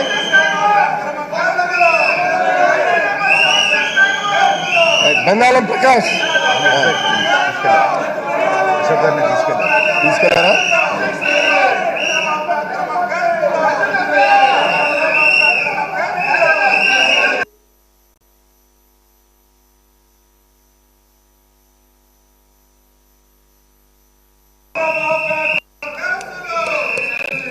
మరి ఇప్పుడు వీళ్ళకి ఎంత నాలెడ్జి ఉంది అంటే ఆ బాలకృష్ణ ఒక ప్లే కార్డు పట్టుకొని ఉన్నాడు. ఒకసారి చూడండి, దాంట్లో ఏమి రాసుకొని తీసుకొని వచ్చాడంటే రిలీజ్ ఆఫ్ చంద్రబాబు నాయుడుని వెంటనే బేషరతుగా విడుదల చేయండి అని మీ దగ్గరికి తీసుకొచ్చాడు. అది అంటే ఈ అసెంబ్లీ ప్రభుత్వం విడుదల చేయాలన్నా కోర్టులో బెయిల్ వేసుకొని కోర్టులో విడుదల చేయించుకోవాలనేటువంటి కనీస అవగాహన లేనటువంటి ఇటువంటి వాళ్ళు, పనికిమాలినటువంటి వాళ్ళు వచ్చి పనికిమాలినటువంటి మాటలు మాట్లాడి వీళ్ళ దగ్గర ఎంత దరిద్రం అంటే సార్ ఇది 3,300 కోట్ల కుంభకోణం, 300 కోట్ల రూపాయలు చంద్రబాబు దోపిడీ చేసినటువంటిది. దాని మీద ఈరోజు చర్చించడానికి సిద్ధంగా ఉన్నాము అంటే ఈరోజు అసెంబ్లీలో దానికి సంబంధించినటువంటి వాయిదా తీర్మానం తీసుకొస్తే ఈరోజు చర్చ ఉంది అంటే మేము చెప్తున్నాం సిఐడి అరెస్ట్ చేసిన ఆధారాలతో సహా చంద్రబాబు నాయుడు దొంగ, చంద్రబాబు నాయుడు దోషి, చంద్రబాబు నాయుడు ప్రజాధనాన్ని దోచుకున్నాడు. దాంట్లో ఏమి వేరే ఆలోచన చేసినటువంటి పని లేదు. పాపం వాళ్ళు కూడా చెప్తున్నారు మేము తప్పు చేయలేదని చెప్పడం లేదు, వాళ్ళు చేశారు వీళ్ళు చేశారని వేరే వాళ్ళ మీద నెపం నెడుతున్నారు తప్ప మేము తప్పు చేశాము అని చెప్పిన వాళ్ళు ఇండైరెక్ట్ గా ఒప్పుకుంటున్నారు. అయితే మేము మాట్లాడడమో వాళ్ళు మాట్లాడడమో కాదు కదా, ఇద్దరం కలిసి మాట్లాడడానికి వేదిక ఈ అసెంబ్లీ.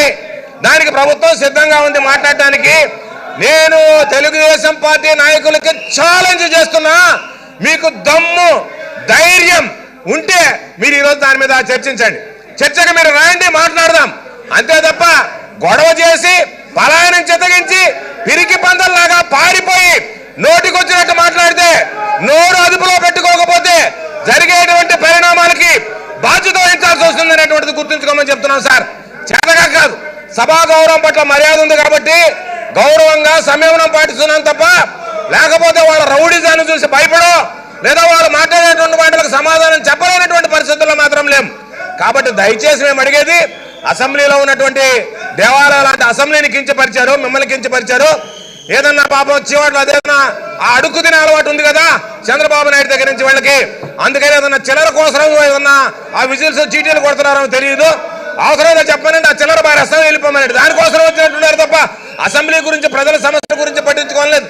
చంద్రబాబు నాయుడు ఎవరైతే ఈ రాష్ట్రాన్ని దోచుకున్నాడో, రాష్ట్ర ప్రజల ప్రయోజనాన్ని దెబ్బతీశాడో వాళ్ళని మీరు విడుదల చేయండి అంటున్నారా? ప్రజా సమస్యల కోసం వచ్చాడు అంటే మీరు చెప్పేది సామాన్యుడికి ఒక న్యాయం, చంద్రబాబుకు ఒక న్యాయం. చంద్రబాబు నాయుడు దోచుకున్నాడు కాబట్టి, 14 సంవత్సరాలు ముఖ్యమంత్రిగా ఉండి దోచుకున్నాడు కాబట్టి ఆయన్ని అరెస్ట్ చేయకూడదు, ఆయన జోలికి రాకూడదు అని చెప్పడానికి వచ్చారు. అధ్యక్ష, మేము మీకు ఒకటే చెప్తున్నాం, మేము సంయమనం పాటిస్తున్నాం, సభా విలువల్ని సాంప్రదాయాన్ని గౌరవిస్తున్నాం, మీ పట్ల గౌరవభావంతో మెలుగుతున్నాం. అది దాటి నోటికొచ్చినట్టు బజారు కోతలు కూస్తే బజారు విధానాలు ఎవరిని కూడా విడిచిపెట్టేది ఉండదు. దానికి వాళ్లే బాధ్యత వహించాల్సి వస్తుంది అనేటువంటిది మీ ద్వారా గౌరవ సభ్యులకు తెలియజేస్తున్నాం. అధ్యక్ష,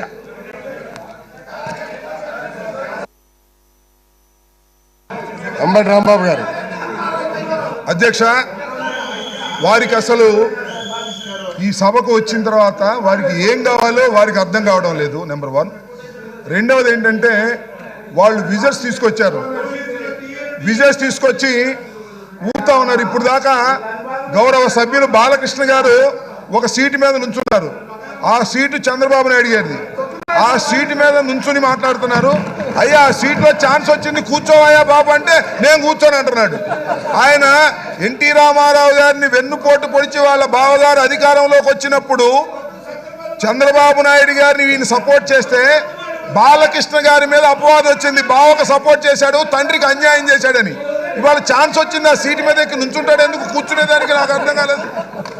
సో ఇవాళ వారికి స్కిల్ స్టాంప్ గురించి కానీ లేదా చంద్రబాబు నాయుడు గారి అరెస్టు గురించి కానీ ఈ వేదిక మీద చర్చించాలి, వాస్తవాలు చెప్పాలి అనేటువంటి ఉద్దేశం ఉంటే వారు చర్చకు రావాలి. వాళ్ళకి వాస్తవాలు చెప్తే చంద్రబాబు నాయుడు గారి బండారం బయటపడుతుందనే ఉద్దేశంతో వారు రచ్చ చేసి బయటికి పోవాలి అనేటువంటి దురుద్దేశంతో శాసనసభకు వస్తున్నారు తప్ప చంద్రబాబు నాయుడు గారి అరెస్టుని ఖండించి దాని గురించి చర్చించాలనేటువంటి ఉద్దేశం వారికి ఏ కోశానా లేదు. ఇది చాలా స్పష్టంగా అర్థమవుతుంది. మాకు నిన్న మా శాసనసభ వ్యవహారాల మంత్రి గారు చెప్పారు, ప్రాపర్ ఫార్మేట్లో రండి, చంద్రబాబు నాయుడు గారి అరెస్టు మీద, చంద్రబాబు నాయుడు గారి మోసాల మీద, చంద్రబాబు నాయుడు గారి దుర్మార్గాల మీద కూలంకుషంగా చర్చిద్దాము అంటే ఆ చర్చలో పాల్గొనేటటువంటి ధైర్యం లేకోకుండా, అధ్యక్ష నాకు అర్థం కాలేదు, ఎక్కడో బజార్లో ఊదుకోవలసిన ఈలలు తీసుకొచ్చి ఇక్కడ ఊదుకుండేటటువంటి ప్రయత్నం చేస్తున్నారు అంటే శాసనసభను అవమానించేటటువంటి కార్యక్రమం చేస్తున్నారు. కాబట్టి ఇది సరైనటువంటి విధానం కాదని, వారి మీద యాక్షన్ తీసుకోవాల్సిన అవసరం ఉంటుందని, దానితో పాటుగా వారు వాడుతున్నటువంటి డైలాగులు మైక్ లేకపోయినా విచ్చలవిడిగా డైలాగులు మాట్లాడుతున్నారు. ఆ డైలాగులు మా సభ్యులను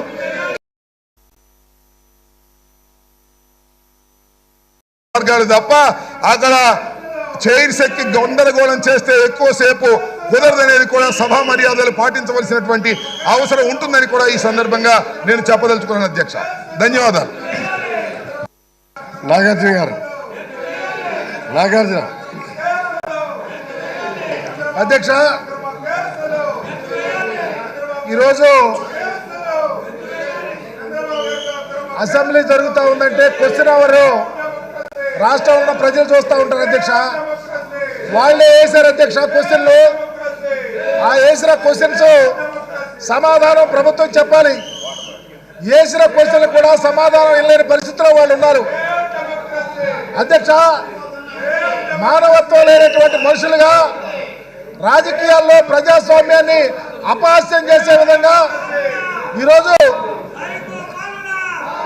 అధ్యక్ష ఎందుకు చెల్లనటువంటి వాళ్ళు, దొంగ వ్యాపారాలు చేసేటటువంటి వాళ్ళు, ఈ రాష్ట్రాన్ని కొల్లగొట్టినటువంటి వాళ్ళు వచ్చి మాట్లాడేటువంటి అధ్యక్ష వాళ్ళు కావాల్సిందే చర్చిస్తా సిద్ధంగా మేము ఉన్నాం.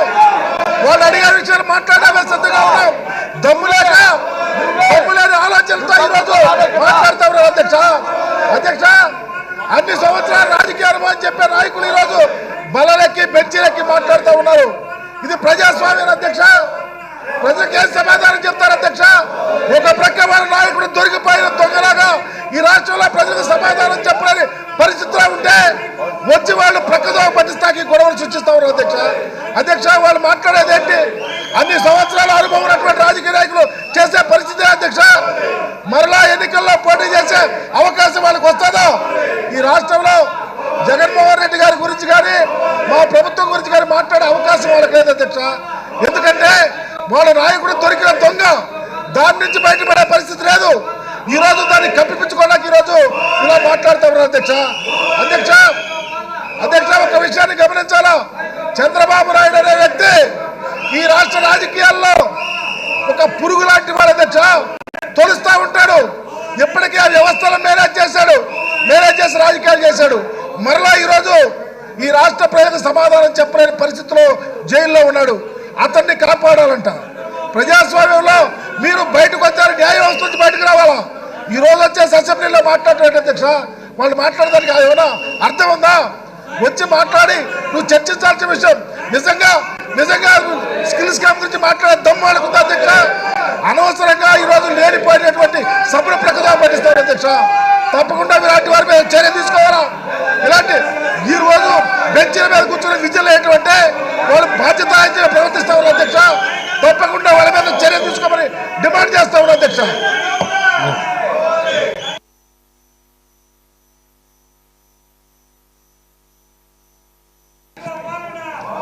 Rest of the questions are deemed to have been answered.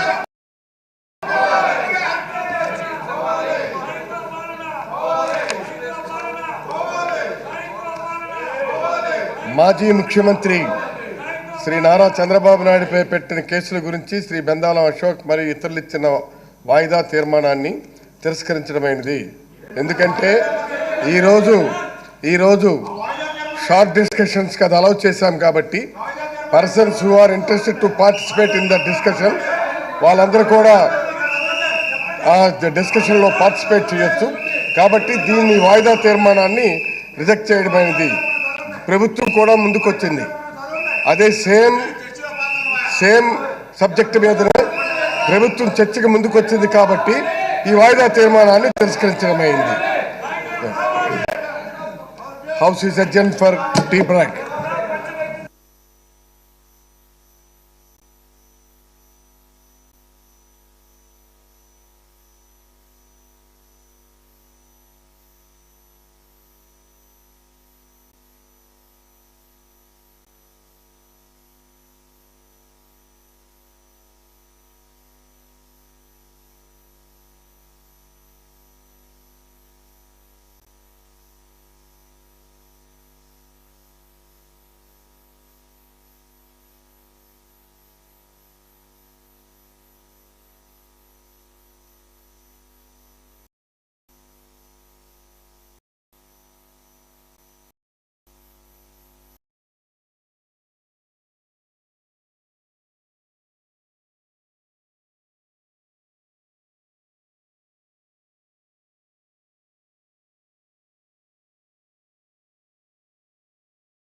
ఆ సీట్ మీద నుంచుని మాట్లాడుతున్నారు. అయ్యా ఆ సీట్లో ఛాన్స్ వచ్చింది కూర్చోవయ్యా బాబు అంటే నేను కూర్చొని అంటున్నాడు. ఆయన ఎన్టీ రామారావు గారిని వెన్నుపోటు పొడిచి వాళ్ళ బావగారు అధికారంలోకి వచ్చినప్పుడు చంద్రబాబు నాయుడు గారిని ఈయన సపోర్ట్ చేస్తే బాలకృష్ణ గారి మీద అపవాదం వచ్చింది. బావకు సపోర్ట్ చేశాడు, తండ్రికి అన్యాయం చేశాడని. ఇవాళ ఛాన్స్ వచ్చింది, ఆ సీటు మీద ఎక్కి నుంచుంటాడు. ఎందుకు కూర్చునేదానికి నాకు అర్థం కాలేదు. సో ఇవాళ వారికి స్కిల్ స్కామ్ గురించి కానీ లేదా చంద్రబాబు నాయుడు గారి అరెస్ట్ గురించి కానీ ఈ వేదిక మీద చర్చించాలి, వాస్తవాలు చెప్పాలి అనేటువంటి ఉద్దేశం ఉంటే వారు చర్చకు రావాలి. వాళ్ళకి వాస్తవాలు చెప్తే చంద్రబాబు నాయుడు గారి బండారం బయటపడుతుందనే ఉద్దేశంతో వారు రచ్చ చేసి బయటికి పోవాలి అనేటువంటి దురుద్దేశంతో శాసనసభకు వస్తున్నారు తప్ప చంద్రబాబు నాయుడు గారి అరెస్టుని ఖండించి దాని గురించి చర్చించాలనేటువంటి ఉద్దేశం వారికి ఏ కోశానా లేదు. ఇది చాలా స్పష్టంగా అర్థమవుతుంది. మాకు నిన్న మా శాసనసభ వ్యవహారాల మంత్రి గారు చెప్పారు, ప్రాపర్ ఫార్మేట్లో రండి, చంద్రబాబు నాయుడు గారి అరెస్టు మీద, చంద్రబాబు నాయుడు గారి మోసాల మీద, చంద్రబాబు నాయుడు గారి దుర్మార్గాల మీద కూలంకుషంగా చర్చిద్దాము అంటే ఆ చర్చలో పాల్గొనేటటువంటి ధైర్యం లేకోకుండా అధ్యక్ష నాకు అర్థం కాలేదు. ఎక్కడో బజార్లో ఊదుకోవలసిన ఈలలు తీసుకొచ్చి ఇక్కడ ఊదుకుండేటటువంటి ప్రయత్నం చేస్తున్నారు అంటే శాసనసభను అవమానించేటటువంటి కార్యక్రమం చేస్తున్నారు. కాబట్టి ఇది సరైనటువంటి విధానం కాదని, వారి మీద యాక్షన్ తీసుకోవాల్సిన అవసరం ఉంటుందని, దానితో పాటుగా వారు వాడుతున్నటువంటి డైలాగులు మైక్ లేకపోయినా విచ్చలవిడిగా డైలాగులు మాట్లాడుతున్నారు. ఆ డైలాగులు మా సభ్యులను కించపరిచే విధంగాను, మా సభ్యులను రెచ్చగొట్టే విధంగాను వాళ్ళు మాట్లాడుతున్నారు. పరిణామాలు వేరే రకంగా ఉండేటటువంటి ప్రమాదం ఉన్నది. కాబట్టి వారు ప్రజాస్వామ్య పద్ధతుల్లో నినాదాలు చేసుకుంటే చేసుకోమనండి, కానీ దూషణ భూషణగా మళ్ళా చంద్రబాబు నాయుడు గారు సీట్లోకి కూర్చున్నాడు. బాబు కూర్చోవయ్యా, నుంచోమాక, ఆ సీట్లోనే కూర్చో, ఆ సీట్ను మొత్తాన్ని అతుక్కోవయ్యా అని చెబుతుంటే ఆయన అతుక్కోడంట, నుంచుంటాడంట. సీటు మీద నుంచున్నాడు. చంద్రబాబు నాయుడు గారి మీద నుంచో, వెళ్ళి సీటు మీద నుంచోవడం కాదు, చంద్రబాబు నాయుడు గారి మీద వెళ్ళి నుంచో. ఇది చాలా ఘోరమైనటువంటి అంశం అధ్యక్ష. వీరి ప్రవర్తన చాలా అభ్యంతరకరంగా ఉంది. సీట్ల మీద ఎక్కి కూర్చునేటువంటి కార్యక్రమం చేస్తున్నారు. కాబట్టి అవసరమైతే యాక్షన్ తీసుకోవాల్సిన అవసరం ఉంటుంది. వీరు సభను ఆటంకపరిచేటటువంటి ఉద్దేశంతోనే వారు రావడం చాలా దురదృష్టకరం. వారికి చర్చలో పాల్గొనేటటువంటి దమ్ము లేదు అని తేలిపోయింది. చర్చలో పాల్గొనే దమ్ముంటే చర్చలోకి రావాలి. చర్చలో పాల్గొంటే చంద్రబాబు బండారం బయటపడిపోతుంది అనేటువంటి భావన వస్తుంది. వారికి తెలుసు చంద్రబాబు దొంగని, చంద్రబాబు మోసగాడని, చంద్రబాబు అవినీతిపరుడని మీకన్నా నాకన్నా ప్రజల కన్నా వారికి బాగా తెలుసు. కాబట్టి ధైర్యం చేయలేకపోతున్నారు. దమ్ముంటే రండి, చర్చకి సవాలు విసురుతున్నాం, చర్చలోకి రండి. చంద్రబాబు దోషి కాదని సభావేదికగా చర్చించండి, తేలిపోతుంది. ప్రజలు ముక్కు మీద వేలేసుకుంటారు. కోటాను కోట్ల రూపాయలు దోపిడీ చేసినటువంటి దుర్మార్గమైన పాలనని అంతం చేసి మరొక పాలన తీసుకొచ్చారు. ఈ పాలన గురించి మీరు మాట్లాడుతున్నారు. రేపు 23 కూడా రావు, సింగిల్ అంకెతోనే మళ్ళా మీరు శాసనసభ ప్రవేశం జరుగుతుందనే విషయాన్ని కూడా ఈ రోజు నేను చెప్తున్నాను. రాసుకోమని కూడా మనం చేస్తున్నా. బాలకృష్ణ గారు కూడా ఇంటికి వెళ్ళవలసిందే, ఇక ఫ్లూట్ ఊదుకోవాల్సిందే, విజల్ ఊదుకోవాల్సిందే. ఇక్కడ కాదు, విజల్స్ అక్కడ ఊదుకోవాలి. అది గుర్తుపెట్టుకోమని మనం చేస్తున్నాం అధ్యక్ష. వీరు దుర్మార్గంగా ఆలోచన చేస్తున్నారు. ఇప్పటికైనా అధ్యక్ష నేను మనవి చేస్తున్నా, ఇప్పటికైనా గౌరవనీయులైనటువంటి సభ్యులు, దానిలో చాలా సీనియర్స్ ఉన్నారు, పెద్దవారు ఉన్నారు. అచ్చెన్నాయుడు గారు ఆయన ఇక్కడ దాకా వచ్చాడు ఇందాక పెద్ద మనిషిలాగా. అలాగే హోంమంత్రి గారు, మాజీ హోంమంత్రి గారు ఉన్నాడు, ఆయన కూడా ఇక్కడ దాకా వచ్చారు. పాపం వాళ్ళు గొడవ చేయట్లేదు ఎందుకనో. వాళ్ళైనా సరి చేసుకొని చెప్పుకొని చర్చలో పాల్గొని మీ చంద్రబాబు నాయుడు గారు మంచివాడని చెప్పేటటువంటి ధైర్యం ఉంటే, అవినీతి పరుడు కాదు అని చెప్పే ధైర్యం ఉంటే చర్చకు రండి, స్లోగన్స్ కాదు. లేకపోతే బయటికి వెళ్ళండి. రెండు మార్గాలు తప్ప అక్కడ చైర్స్ ఎక్కి గందరగోళం చేస్తే ఎక్కువసేపు కుదరదనేది కూడా సభా మర్యాదలు పాటించవలసినటువంటి అవసరం ఉంటుందని కూడా ఈ సందర్భంగా నేను చెప్పదలుచుకున్నాను అధ్యక్ష. ధన్యవాదాలు. నాగార్జున గారు. నాగార్జున అధ్యక్ష, ఈరోజు అసెంబ్లీ జరుగుతూ ఉందంటే క్వశ్చన్ అవర్ రాష్ట్రంలో ప్రజలు చూస్తూ ఉంటారు అధ్యక్ష.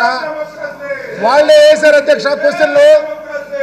ఆ వేసిన క్వశ్చన్స్ సమాధానం ప్రభుత్వం చెప్పాలి.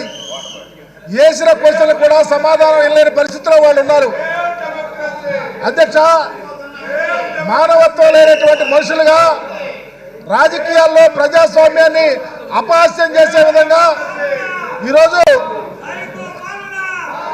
అధ్యక్ష ఎందుకు చెల్లనటువంటి వాళ్ళు, దొంగ వ్యాపారాలు చేసేటటువంటి వాళ్ళు, ఈ రాష్ట్రాన్ని కొల్లగొట్టినటువంటి వాళ్ళు వచ్చి మాట్లాడేటువంటి అధ్యక్ష వాళ్ళు కావాల్సిందే చర్చిస్తా సిద్ధంగా మేము ఉన్నాం. వాళ్ళు అడిగే విషయాలు మాట్లాడే సిద్ధంగా ఉన్నాం. దమ్ములేని ఆలోచనలతో ఈరోజు మాట్లాడుతూ ఉన్నారు అధ్యక్ష.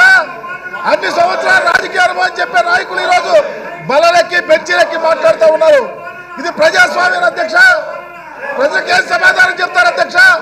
ఒక ప్రక్క వాళ్ళ నాయకుడు దొరికిపోయిన దొంగలాగా ఈ రాష్ట్రంలో ప్రజలకు సమాధానం చెప్పలేని పరిస్థితిలో ఉంటే వచ్చి వాళ్ళు ప్రక్కదో పట్టిస్తాకి గొడవలు సృష్టిస్తా ఉన్నారు అధ్యక్ష. వాళ్ళు మాట్లాడేది ఏంటి?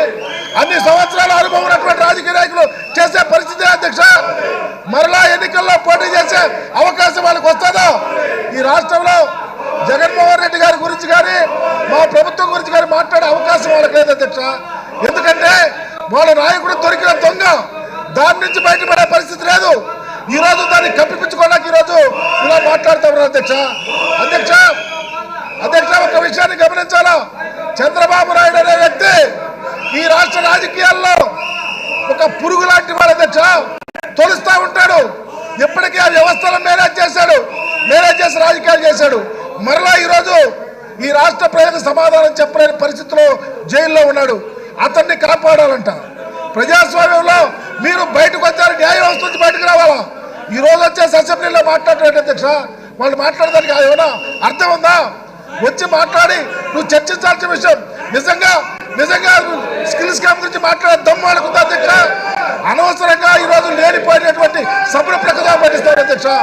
తప్పకుండా ఇలాంటి వారి మీద చర్య తీసుకోవాలా? ఇలాంటి ఈ రోజు బెంచీల మీద కూర్చొని విజయం ఏంటంటే వాళ్ళు బాధ్యత ప్రవర్తిస్తా ఉన్నారు అధ్యక్ష. తప్పకుండా వాళ్ళ మీద చర్య తీసుకోమని డిమాండ్ చేస్తా ఉన్నారు అధ్యక్ష.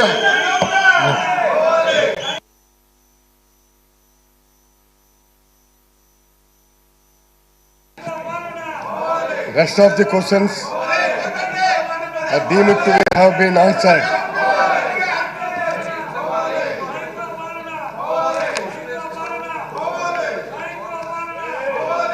మాజీ ముఖ్యమంత్రి శ్రీ నారా చంద్రబాబు నాయుడుపై పెట్టిన కేసుల గురించి శ్రీ బెందాలం అశోక్ మరియు ఇతరులు ఇచ్చిన వాయిదా తీర్మానాన్ని తిరస్కరించడమైనది. ఎందుకంటే ఈరోజు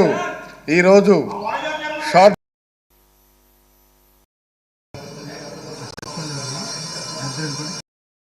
సభ్యులు, దానిలో చాలా సీనియర్స్ ఉన్నారు, పెద్దవారు ఉన్నారు. అచ్చెన్నాయుడు గారు ఆయన ఇక్కడ దాకా వచ్చాడు ఇందాక పెద్ద మనిషిలాగా. అలాగే హోంమంత్రి గారు, మాజీ హోంమంత్రి గారు ఉన్నాడు, ఆయన కూడా ఇక్కడ దాకా వచ్చారు. పాపం వాళ్ళు గొడవ చేయట్లేదు ఎందుకనో. వాళ్ళైనా సరి చేసుకొని చెప్పుకొని చర్చలో పాల్గొని మీ చంద్రబాబు నాయుడు గారు మంచివాడని చెప్పేటటువంటి ధైర్యం ఉంటే, అవినీతి పరుడు కాదు అని చెప్పే ధైర్యం ఉంటే చర్చకు రండి, స్లోగన్స్ కాదు. లేకపోతే బయటకు వెళ్ళండి. రెండు మార్గాలు తప్ప అక్కడ చైర్స్ ఎక్కి గందరగోళం చేస్తే ఎక్కువసేపు కుదరదనేది కూడా సభా మర్యాదలు పాటించవలసినటువంటి అవసరం ఉంటుందని కూడా ఈ సందర్భంగా నేను చెప్పదలుచుకున్నాను అధ్యక్ష. ధన్యవాదాలు. నాగార్జున అధ్యక్ష, ఈరోజు అసెంబ్లీ జరుగుతూ ఉందంటే క్వశ్చన్ అవర్ రాష్ట్రంలో ఉన్న ప్రజలు చూస్తూ ఉంటారు అధ్యక్ష. వాళ్ళే వేశారు అధ్యక్ష క్వశ్చన్లు. ఆ వేసిన క్వశ్చన్స్ సమాధానం ప్రభుత్వం చెప్పాలి. వేసిన క్వశ్చన్లు కూడా సమాధానం ఇవ్వలేని పరిస్థితిలో వాళ్ళు ఉన్నారు అధ్యక్ష. మానవత్వం లేనటువంటి మనుషులుగా రాజకీయాల్లో ప్రజాస్వామ్యాన్ని అపహాస్యం చేసే విధంగా ఈరోజు అధ్యక్ష ఎందుకు చెల్లనటువంటి వాళ్ళు, దొంగ వ్యాపారాలు చేసేటటువంటి వాళ్ళు, ఈ రాష్ట్రాన్ని కొల్లగొట్టినటువంటి వాళ్ళు వచ్చి మాట్లాడటం అధ్యక్ష. వాళ్ళు కావాల్సిందేంటో చర్చిస్తే సిద్ధంగా మేము ఉన్నాం. వాళ్ళు అడిగే విషయాలు మాట్లాడే సిద్ధంగా ఉన్నాం. దమ్ములేని ఆలోచనలతో ఈరోజు మాట్లాడుతూ ఉన్నారు అధ్యక్ష. అన్ని సంవత్సరాలు రాజకీయ అనుభవం చెప్పే నాయకులు ఈరోజు బలరెక్కి బెంచీలెక్కి మాట్లాడుతూ ఉన్నారు. ఇది ప్రజాస్వామ్యం అధ్యక్ష. ప్రజలకు ఏం సమాధానం చెప్తారు అధ్యక్ష? ఒక ప్రక్క వాళ్ళ నాయకుడు దొరికిపోయిన దొంగలాగా ఈ రాష్ట్రంలో ప్రజలకు సమాధానం చెప్పలేని పరిస్థితిలో ఉంటే వచ్చి వాళ్ళు ప్రక్కదో పట్టిస్తాకి గొడవలు సృష్టిస్తా ఉన్నారు అధ్యక్ష. వాళ్ళు మాట్లాడేది ఏంటి? అన్ని సంవత్సరాల అనుభవం ఉన్నటువంటి రాజకీయ నాయకులు చేసే పరిస్థితి అధ్యక్ష. మరలా ఎన్నికల్లో పోటీ చేసే అవకాశం వాళ్ళకి వస్తుందో? ఈ రాష్ట్రంలో జగన్మోహన్ రెడ్డి గారి గురించి కానీ మా ప్రభుత్వం గురించి కానీ మాట్లాడే అవకాశం వాళ్ళకి లేదు అధ్యక్ష. నుంచి బయటపడే పరిస్థితి లేదు. ఈ రోజు దాన్ని కప్పిపుచ్చుకోవడానికి ఈరోజు ఇలా మాట్లాడుతూ ఉన్నారు అధ్యక్ష. ఒక విషయాన్ని గమనించాలా, చంద్రబాబు నాయుడు అనే వ్యక్తి ఈ రాష్ట్ర రాజకీయాల్లో ఒక పురుగు లాంటి వాడు అధ్యక్ష. తొలుస్తూ ఉంటాడు, ఇప్పటికీ ఆ వ్యవస్థలను మేనేజ్ చేసి రాజకీయాలు చేశాడు. మరలా ఈరోజు ఈ రాష్ట్ర ప్రజలకు సమాధానం చెప్పలేని పరిస్థితిలో జైల్లో ఉన్నాడు. అతన్ని కాపాడాలంట. ప్రజాస్వామ్యంలో మీరు బయటకు వచ్చారు, న్యాయ వ్యవస్థ నుంచి బయటకు రావాలా. ఈ రోజు వచ్చేసి అసెంబ్లీలో మాట్లాడేట అధ్యక్ష, వాళ్ళు మాట్లాడడానికి ఏమైనా అర్థం ఉందా? వచ్చి మాట్లాడి నువ్వు చర్చించాల్సిన విషయం నిజంగా స్కిల్ స్కామ్ గురించి మాట్లాడే దమ్ము అనుకుందా అధ్యక్ష? అనవసరంగా ఈరోజు లేనిపోయినటువంటి సభను ప్రకటన పట్టిస్తారు అధ్యక్ష. తప్పకుండా ఇలాంటి వారి మీద చర్య తీసుకోవాలా. ఇలాంటి ఈ రోజు బెంచీల మీద కూర్చొని విజయం ఏంటంటే వాళ్ళు బాధ్యత ప్రవర్తిస్తా ఉన్నారు అధ్యక్ష. తప్పకుండా వాళ్ళ మీద చర్య తీసుకోమని డిమాండ్ చేస్తా ఉన్నారు అధ్యక్ష.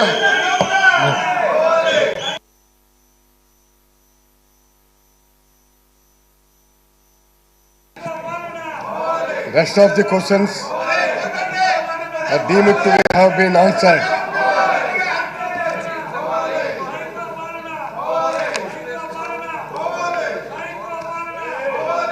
మాజీ ముఖ్యమంత్రి శ్రీ నారా చంద్రబాబు నాయుడుపై పెట్టిన కేసుల గురించి శ్రీ బెందాలం అశోక్ మరియు ఇతరులు ఇచ్చిన వాయిదా తీర్మానాన్ని తిరస్కరించడమైనది.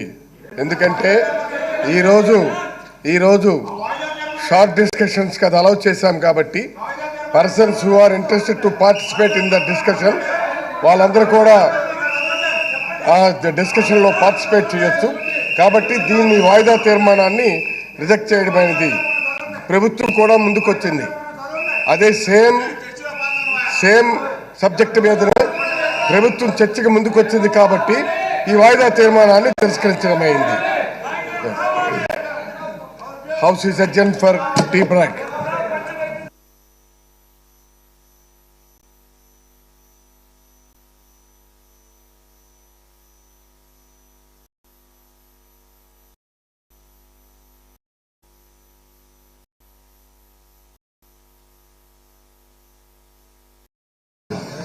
స్పీకర్ 9 సంవత్సరాల కాలంలో ఉమ్మడి తూర్పుగోదావరి జిల్లా తాళ్లరేవు శాసనసభ నియోజకవర్గం నుండి ప్రాతినిధ్యం వహించారు. వీరు తమ నియోజకవర్గం అభివృద్ధికి ఎనలేని కృషి చేశారు. వీరు 2023వ సంవత్సరం మే 29వ తేదీన మరణించారు. ఆంధ్రప్రదేశ్ రాష్ట్ర మాజీ శాసనసభ్యులు శ్రీ తాడి సన్యాసి నాయుడు గారి మృతి పట్ల ఈ సభ తీవ్ర సంతాపాన్ని వ్యక్తం చేస్తూ శోకార్తులైన వారి కుటుంబ సభ్యులకు తన ప్రగాఢ సానుభూతిని తెలియజేస్తున్నది. శ్రీ తాటి సన్యాసి నాయుడు గారు 1959, 1962 మరియు 1967 సంవత్సరాల కాలంలో ప్రస్తుత విజయనగరం జిల్లా గజపతి నగరం శాసనసభ నియోజకవర్గం నుండి ప్రాతినిధ్యం వహించారు. వీరు తమ నియోజకవర్గం అభివృద్ధికి ఎనలేని కృషి చేశారు. వీరు 2023వ సంవత్సరం జూన్ 18వ తేదీన మరణించారు. ఆంధ్రప్రదేశ్ శాసనసభ మాజీ సభ్యులు అల్లూరి కృష్ణంరాజు గారు మృతి పట్ల ఈ సభ తీవ్ర సంతాపాన్ని వ్యక్తం చేస్తూ శోకార్తులైన వారి కుటుంబ సభ్యులకు తన ప్రగాఢ సానుభూతిని తెలియజేస్తున్నది. శ్రీ అల్లూరి కృష్ణంరాజు గారు 2004-2009 సంవత్సరాల కాలంలో ప్రస్తుత డాక్టర్ బిఆర్ అంబేద్కర్ కోనసీమ జిల్లా రాజోలు శాసనసభ నియోజకవర్గం నుండి ప్రాతినిధ్యం వహించారు. వీరు తమ నియోజకవర్గం అభివృద్ధికి ఎనలేని కృషి చేశారు. వీరు 2023వ సంవత్సరం జూలై 12వ తేదీన మరణించారు. ఆంధ్రప్రదేశ్ రాష్ట్ర శాసనసభ మాజీ సభ్యులు శ్రీ కాకల నూకరాజు గారి మృతి పట్ల ఈ సభ తీవ్ర సంతాపాన్ని వ్యక్తం చేస్తూ శోకార్తులైన వారి కుటుంబ సభ్యులకు తన ప్రగాఢ సానుభూతిని తెలియజేస్తున్నది. శ్రీ కాకల నూకరాజు గారు 1985, 89, 94 మరియు 94-99 సంవత్సరాల కాలంలో ప్రస్తుత అనకాపల్లి జిల్లా పాయకరావుపేట శాసనసభ నియోజకవర్గం నుండి ప్రాతినిధ్యం వహించారు.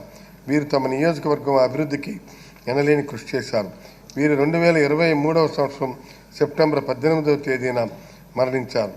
వీరి ఆత్మ శాంతి చేకూరాలని కోరుతూ వారి మృతికి సంతాపంగా కొద్దిసేపు మనం మౌనం పాటిద్దాం.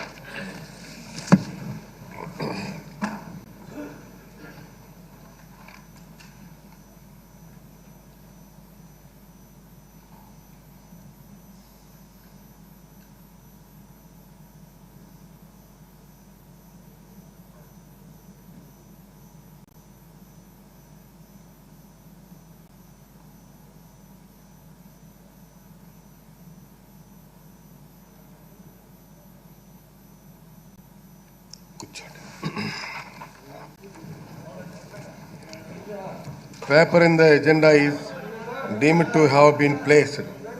All papers in the agenda are deemed to have been laid.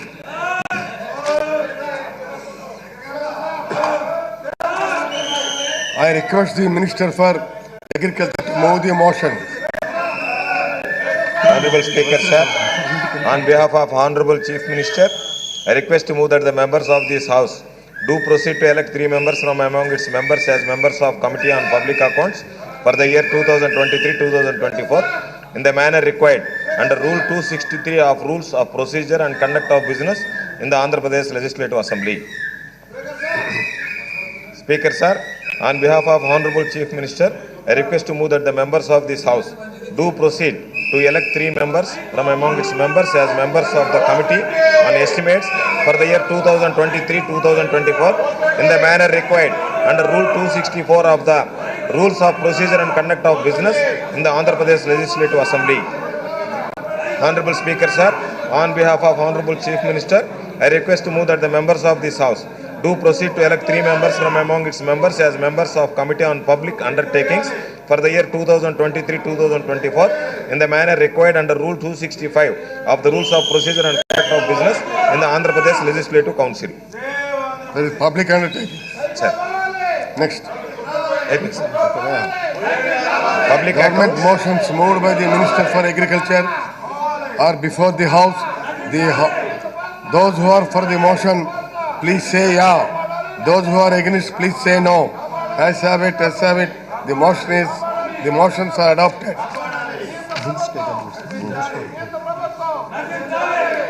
Now bills are introduced in the House. I request the Minister for Home and Disaster Management to move the motion for leave to introduce the Andhra Pradesh Special Security Group Bill 2023. Minister. Adhyaksha, I beg to move for leave to introduce the Andhra Pradesh Special Security Group Bill 2023. Motion moved.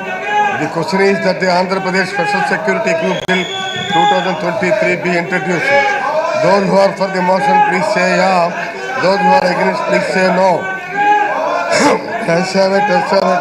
The motion is carried and the bill is introduced. I request the Minister for the Home, the Disaster Management to move the motion for taking into consideration of the Andhra Pradesh Special Security Group Bill 2023. Adhyaksha, I beg to move that the Andhra Pradesh Special Security Group Bill 2023 be taken into consideration.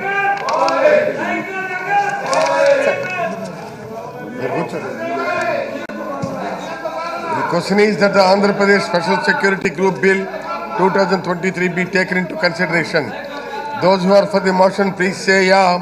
Those who are against, please say no. As have it, the motion is carried and the bill is considered. I shall now put the class 2 vote. There are no amendments to class 2 to 14, class 1 enacting formula and long title, and they are before the House.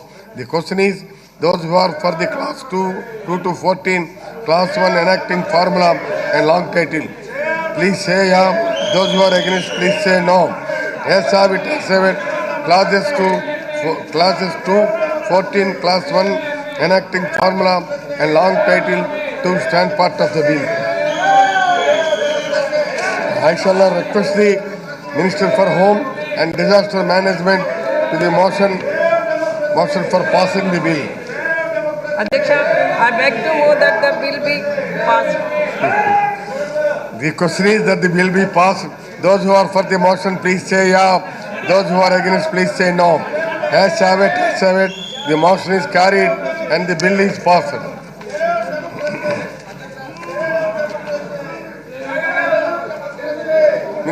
Minister Legislative Affairs. అధ్యక్ష government business జరుగుతూ ఉంది అధ్యక్ష. ముఖ్యమైన bills అసలు వాళ్ళ ప్రవర్తన చూడండి అధ్యక్ష. అన్యాయంగా విజిల్స్ అధ్యక్ష, విజిల్లు తీసుకొని లోపల గౌరవ సభ్యులు ఒక ఆయనకైతే 70 ఏళ్ల పైన ఉన్నాయి అధ్యక్ష. ఒక ఆయనకు ఆయన అసలు మామూలుగా ఎక్కడన్నా కానీ కాలేజీకి కూడా పోని పిల్లలు తెలిసి తెలియని ప్రవర్తన ఎట్లుందో అట్లుంది అధ్యక్ష. ఆయనది 70 ఏళ్ల పైన ఉన్నాయి ఆయనకు వయసు. దయచేసి అధ్యక్ష ఇంత అన్యాయమైన అపోజిషన్, ఇంత అన్యాయమైన ప్రతిపక్షము, ఇంత అన్యాయమైన ప్రవర్తన ఎప్పుడు ఈ సభ చూసిండదు అధ్యక్ష. ప్రభుత్వ బిజినెస్ ఉంది అధ్యక్ష, ఈ విధంగా వాళ్ళు ప్రవర్తిస్తూ ఉంటే డిస్కషన్ కూడా ఇబ్బందిగా. Under sub rule 2 of rule 340, I request that the following members be suspended from the service of the house for today అధ్యక్ష. శ్రీ నిమ్మల రామానాయుడు గారు, శ్రీ వెలగపూడ రామకృష్ణ బాబు గారు, శ్రీ గోరంట్ల బుచ్చయ్య చౌదరి గారు. Please, members who are mentioned,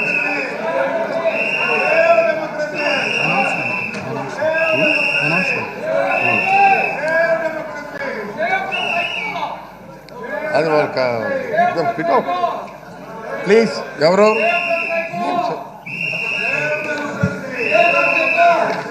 Shri Nimmala Ramanaidu గారు, శ్రీ వెలగపూడి రామకృష్ణ బాబు గారు, శ్రీ గోరంట్ల బుచ్చయ్య చౌదరి గారు అధ్యక్ష. విజిల్స్ చూడండి అధ్యక్ష, విజిల్ వేస్తున్నారు. ఒక గౌరవ సభ్యులు అయితే 70 ఏళ్ల పైన వయసు అధ్యక్ష. ఆయన ప్రవర్తన చూడండి అధ్యక్ష ఎట్లుంది అసలు. ఒకవైపు వాళ్ళు మార్షల్స్ మ్యాన్ హ్యాండిల్ చేసేది కాక those who are against, please say no. Suspended for Let's have it. Service for today అధ్యక్ష. The motion is carried and the following members are suspended from the services of the house for today, September 20, 2023.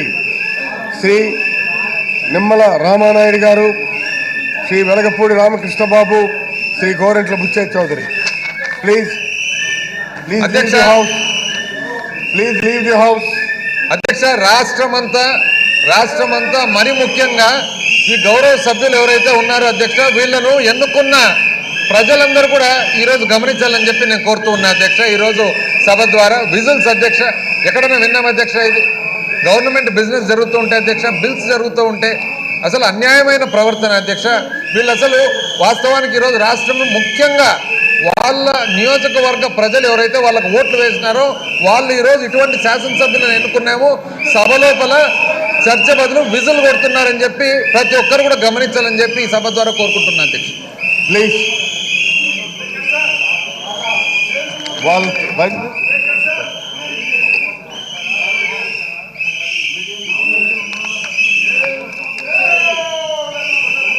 ఏం చెప్పాలి సుధన్ రెడ్డి గారు? వాళ్ళ విజలు చూస్తుంటే కాలేజీలో అమ్మాయిలు site వేసినట్టుంది. ఏమన్నా ఒక అసెంబ్లీలో ఒక ఎమ్మెల్యే లాగా ఉండారా? అందులో బాలకృష్ణ 100 జీవులు ఎత్తాడు, ఆడ సెక్యూరిటీని దోస్తాడు, ఒక్కని పోతున్నాడు. అదే కాకుండా చంద్రబాబు నాయుడు సీట్లో కూర్చున్నాడు, రామారావు గారు పైన ఉన్నాడు. ఆయన చాలా సంతోషంగా ఉంటారు. కనీసం నిజ జీవితంలో చేయకపోయినా అసెంబ్లీలో వచ్చి సీట్లో కూర్చున్నారు. ఇది బాలకృష్ణ గారికి ఇది పద్ధతి కాదు. ఆ కుటుంబ సభ్యులు కూడా ఈరోజు ఆనందపడి ఉంటారు. రెండోది, దయచేసి బాలకృష్ణ లోపల రానిద్దు. ఎందుకంటే ఆయన సర్టిఫికేట్ తెచ్చుకున్నాడు, ఆయనకి మెంటల్ గా ప్రాబ్లం ఉందని. మా వాళ్ళు సైకో ఉండే, అసలు సైకో వాళ్ళు, వాళ్ళ మావ. ఎందుకంటే చంద్రబాబు నాయుడికి మెంటల్ ఉంది, వాళ్ళ తమ్ముడికి మెంటల్ ఉంది, బాలకృష్ణ గారికి మెంటల్ అంటే సబ్జెక్ట్ ఉంది. వాళ్ళ గన్నుకి తీసుకొచ్చి నన్ను కాల్ చేసిన ఏం కావాలి స్వామి, కేసులు కూడా ఉండవు. దయచేసి స్పీకర్ సార్ సర్టిఫికేట్ తీసుకొని లోపల పంపించండి. వాళ్ళందరినీ సస్పెండ్ చేయండి. ఖచ్చితంగా మానసిక హాస్పిటల్ పంపించమని స్పీకర్ గారిని రిక్వెస్ట్ చేస్తున్నాను. బాగలేదు బాలకృష్ణ గారు చూడండి, ఆయన పద్ధతి ఎలా ఉందంటే నేను మేసాలు చెప్తాడు. మేసాలు సినిమా ఇదా, మేసాలు 1 కిలోమీటర్ పెంచావు, మా మీద మేసాలు తిప్పేదిలా. నాయన జరిగిన కూడా అన్యాయం. ఆ రోజు ఏం మాట్లాడాల, ఈ రోజు పట్టుకొచ్చి ఒక వీధి రౌడీలాగా ప్రవర్తిస్తారు. బాలకృష్ణ గారు దయచేసి ఇది పద్ధతి మార్చుకోకపోతే జనాలు కూడా మీద తిరగబడతారు. కాబట్టి ఎన్నుపోటు పొడిచిన చంద్రబాబు నాయుడు ఏం చేయలేనోడివి ఏడుకొచ్చేసి విజువల్ అయిపెట్టేది మంచి పద్ధతి కాదని తెలియజేస్తున్నా.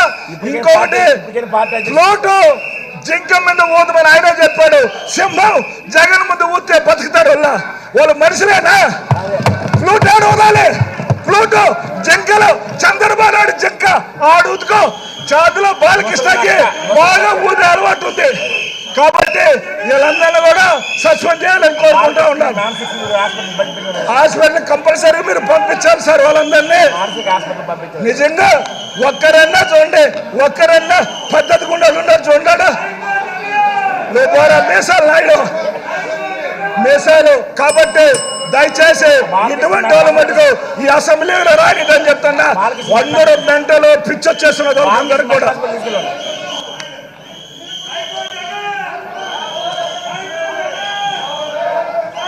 Right.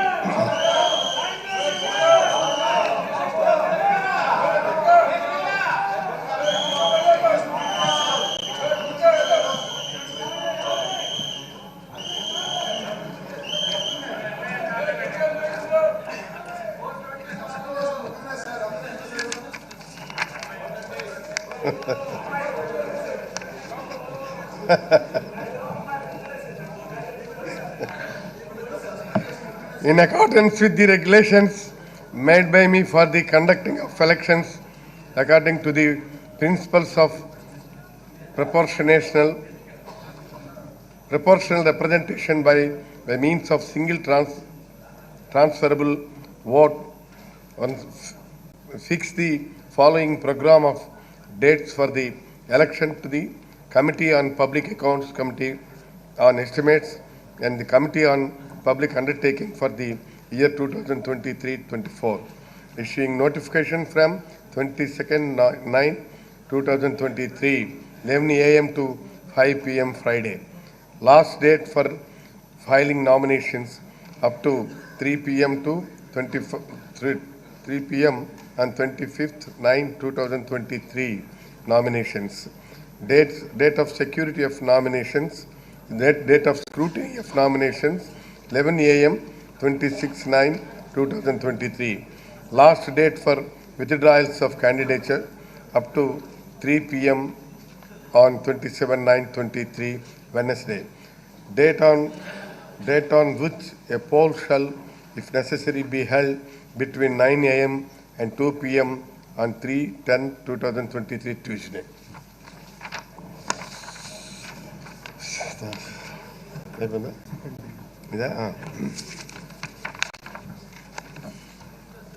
I request the Minister for Health, Family Welfare and Medical Education to move the motion for leave to introduce the Andhra Pradesh Vaidya Vidhan Parishad Repeal Bill 2023. Minister. Speaker sir, I beg to move for leave to introduce the Andhra Pradesh Vaidya Vidhan Parishad Bill 2023. Motion moved. The question is that the Andhra Pradesh Vaidya Vidhan Parishad Repeal Bill 2023 be introduced. Those who are for the motion, please say yeah. Those who are against, please say no. Yes, have it. The motion is carried and the bill is introduced. I request the Minister for Health, Family Welfare and Medical Education to move the motion for taking into consideration of the Andhra Pradesh Vaidya Vidhan Parishad Repeal Bill 2023. Minister. Speaker sir, I beg to move that the Andhra Pradesh Vaidya Vidhan Parishad Bill 2023 be taken into consideration. Motion moved. Discussion on consideration of the bill. Anybody? Right. Vote. The question is that the Andhra Pradesh Vaidya Vidhan Parishad Repeal Bill 2023 be taken into consideration. Those who are for the motion, please say yeah. Those who are against, please say no. As have it, the motion is carried and the bill is considered. I shall now put the clauses to vote. There are no amendments to clause 2 to 6, schedule clause 1, enacting formula and long title, and they are before the House. The question is, those who are for clauses 2 to 6, schedule clause 1, enacting formula and long title, please say yes. Those who are against, please say no. As have it, clauses 2 to 6, schedule clause 1, enacting formula and long title to do stand part of the bill. I shall now request the Minister for Health, Family Welfare and Medical Education to move the motion for passing the bill. Speaker sir, I beg to move that the bill be passed. The question is that the bill be passed. Those who are for the motion, please say yeah. Those who are against, please say no. As have it, the motion is carried and the bill is passed.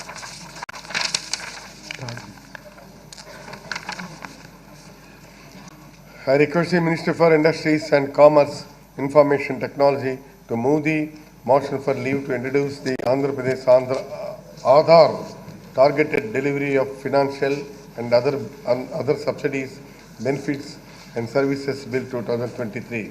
Minister. Honorable Speaker, sir, I beg to leave to introduce the Andhra Pradesh Aadhaar Targeted Delivery of Financial and Other Subsidies, Benefits and Services Bill 2023. Motion moved. The question is that the Andhra Pradesh Aadhaar targeted delivery of financial and other subsidies, benefits and services bill 2023 be introduced. Those who are for the motion, please say yes. Those who are against it, please say no. Yes, have it. Yes, have it. The motion is carried and the bill is introduced. I request the Minister for Industries and Commerce, Information Technology to move the motion for taking into consideration of the Andhra Pradesh Aadhaar targeted delivery of financial and other subsidies, benefits and services bill 2023. Minister. Honorable Speaker, sir, I beg to move that the Andhra Pradesh Aadhaar Targeted Delivery of Financial and Other Subsidies, Benefits and Services Bill 2023 be taken into consideration. Motion moved. The question is that the Andhra Pradesh Aadhaar targeted delivery of financial and other subsidies, benefits and services bill 2023 be taken into consideration. Those who are for the motion, please say yeah. Those who are against, please say no. Yes, have it. Yes, have it. The motion is carried and the bill is considered. I shall now put the clauses to vote. There are no amendments to clauses 2 to 8, clause 1 enacting formula and long title, and they are before the House. The question is, those who are for the clause 2 to 8, clause 1 enacting formula and long title, please say yeah. Those who are against, say no. Yes, have it. Yes, have it. Clause 2 to 8, clause 1 enacting formula and long title do stand part of the bill. I shall now request the Minister for Industries and Commerce, Information Technology to move the motion for passing the bill. Minister. Honorable Speaker, sir, I beg to move that the bill be passed. The question is that the bill be passed. Those who are for the motion, please say yeah. Those who are against, please say no. Yes, have it. Yes, have it. The motion is carried and the bill is passed. Now,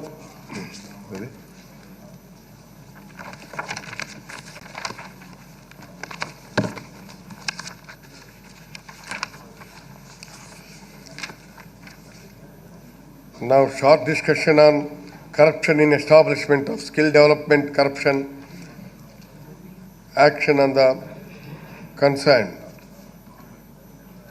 K. Kannababu.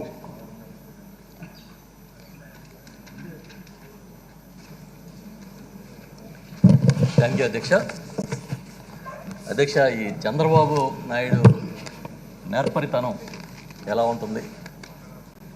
అతని skill last 45 years నుంచి ఈ రాష్ట్రంలో దోపిడీకి ఏ విధంగా ఉపయోగపడింది అనే విషయాల్ని చర్చించుకోవడానికి మీరు ఇచ్చిన ఈ అవకాశం, ఈ స్కిల్ డెవలప్మెంట్ స్కామ్ పైన మాట్లాడే అవకాశం ద్వారా నేను ఇక్కడ వివరించాలని అనుకుంటా ఉన్నాను అధ్యక్ష.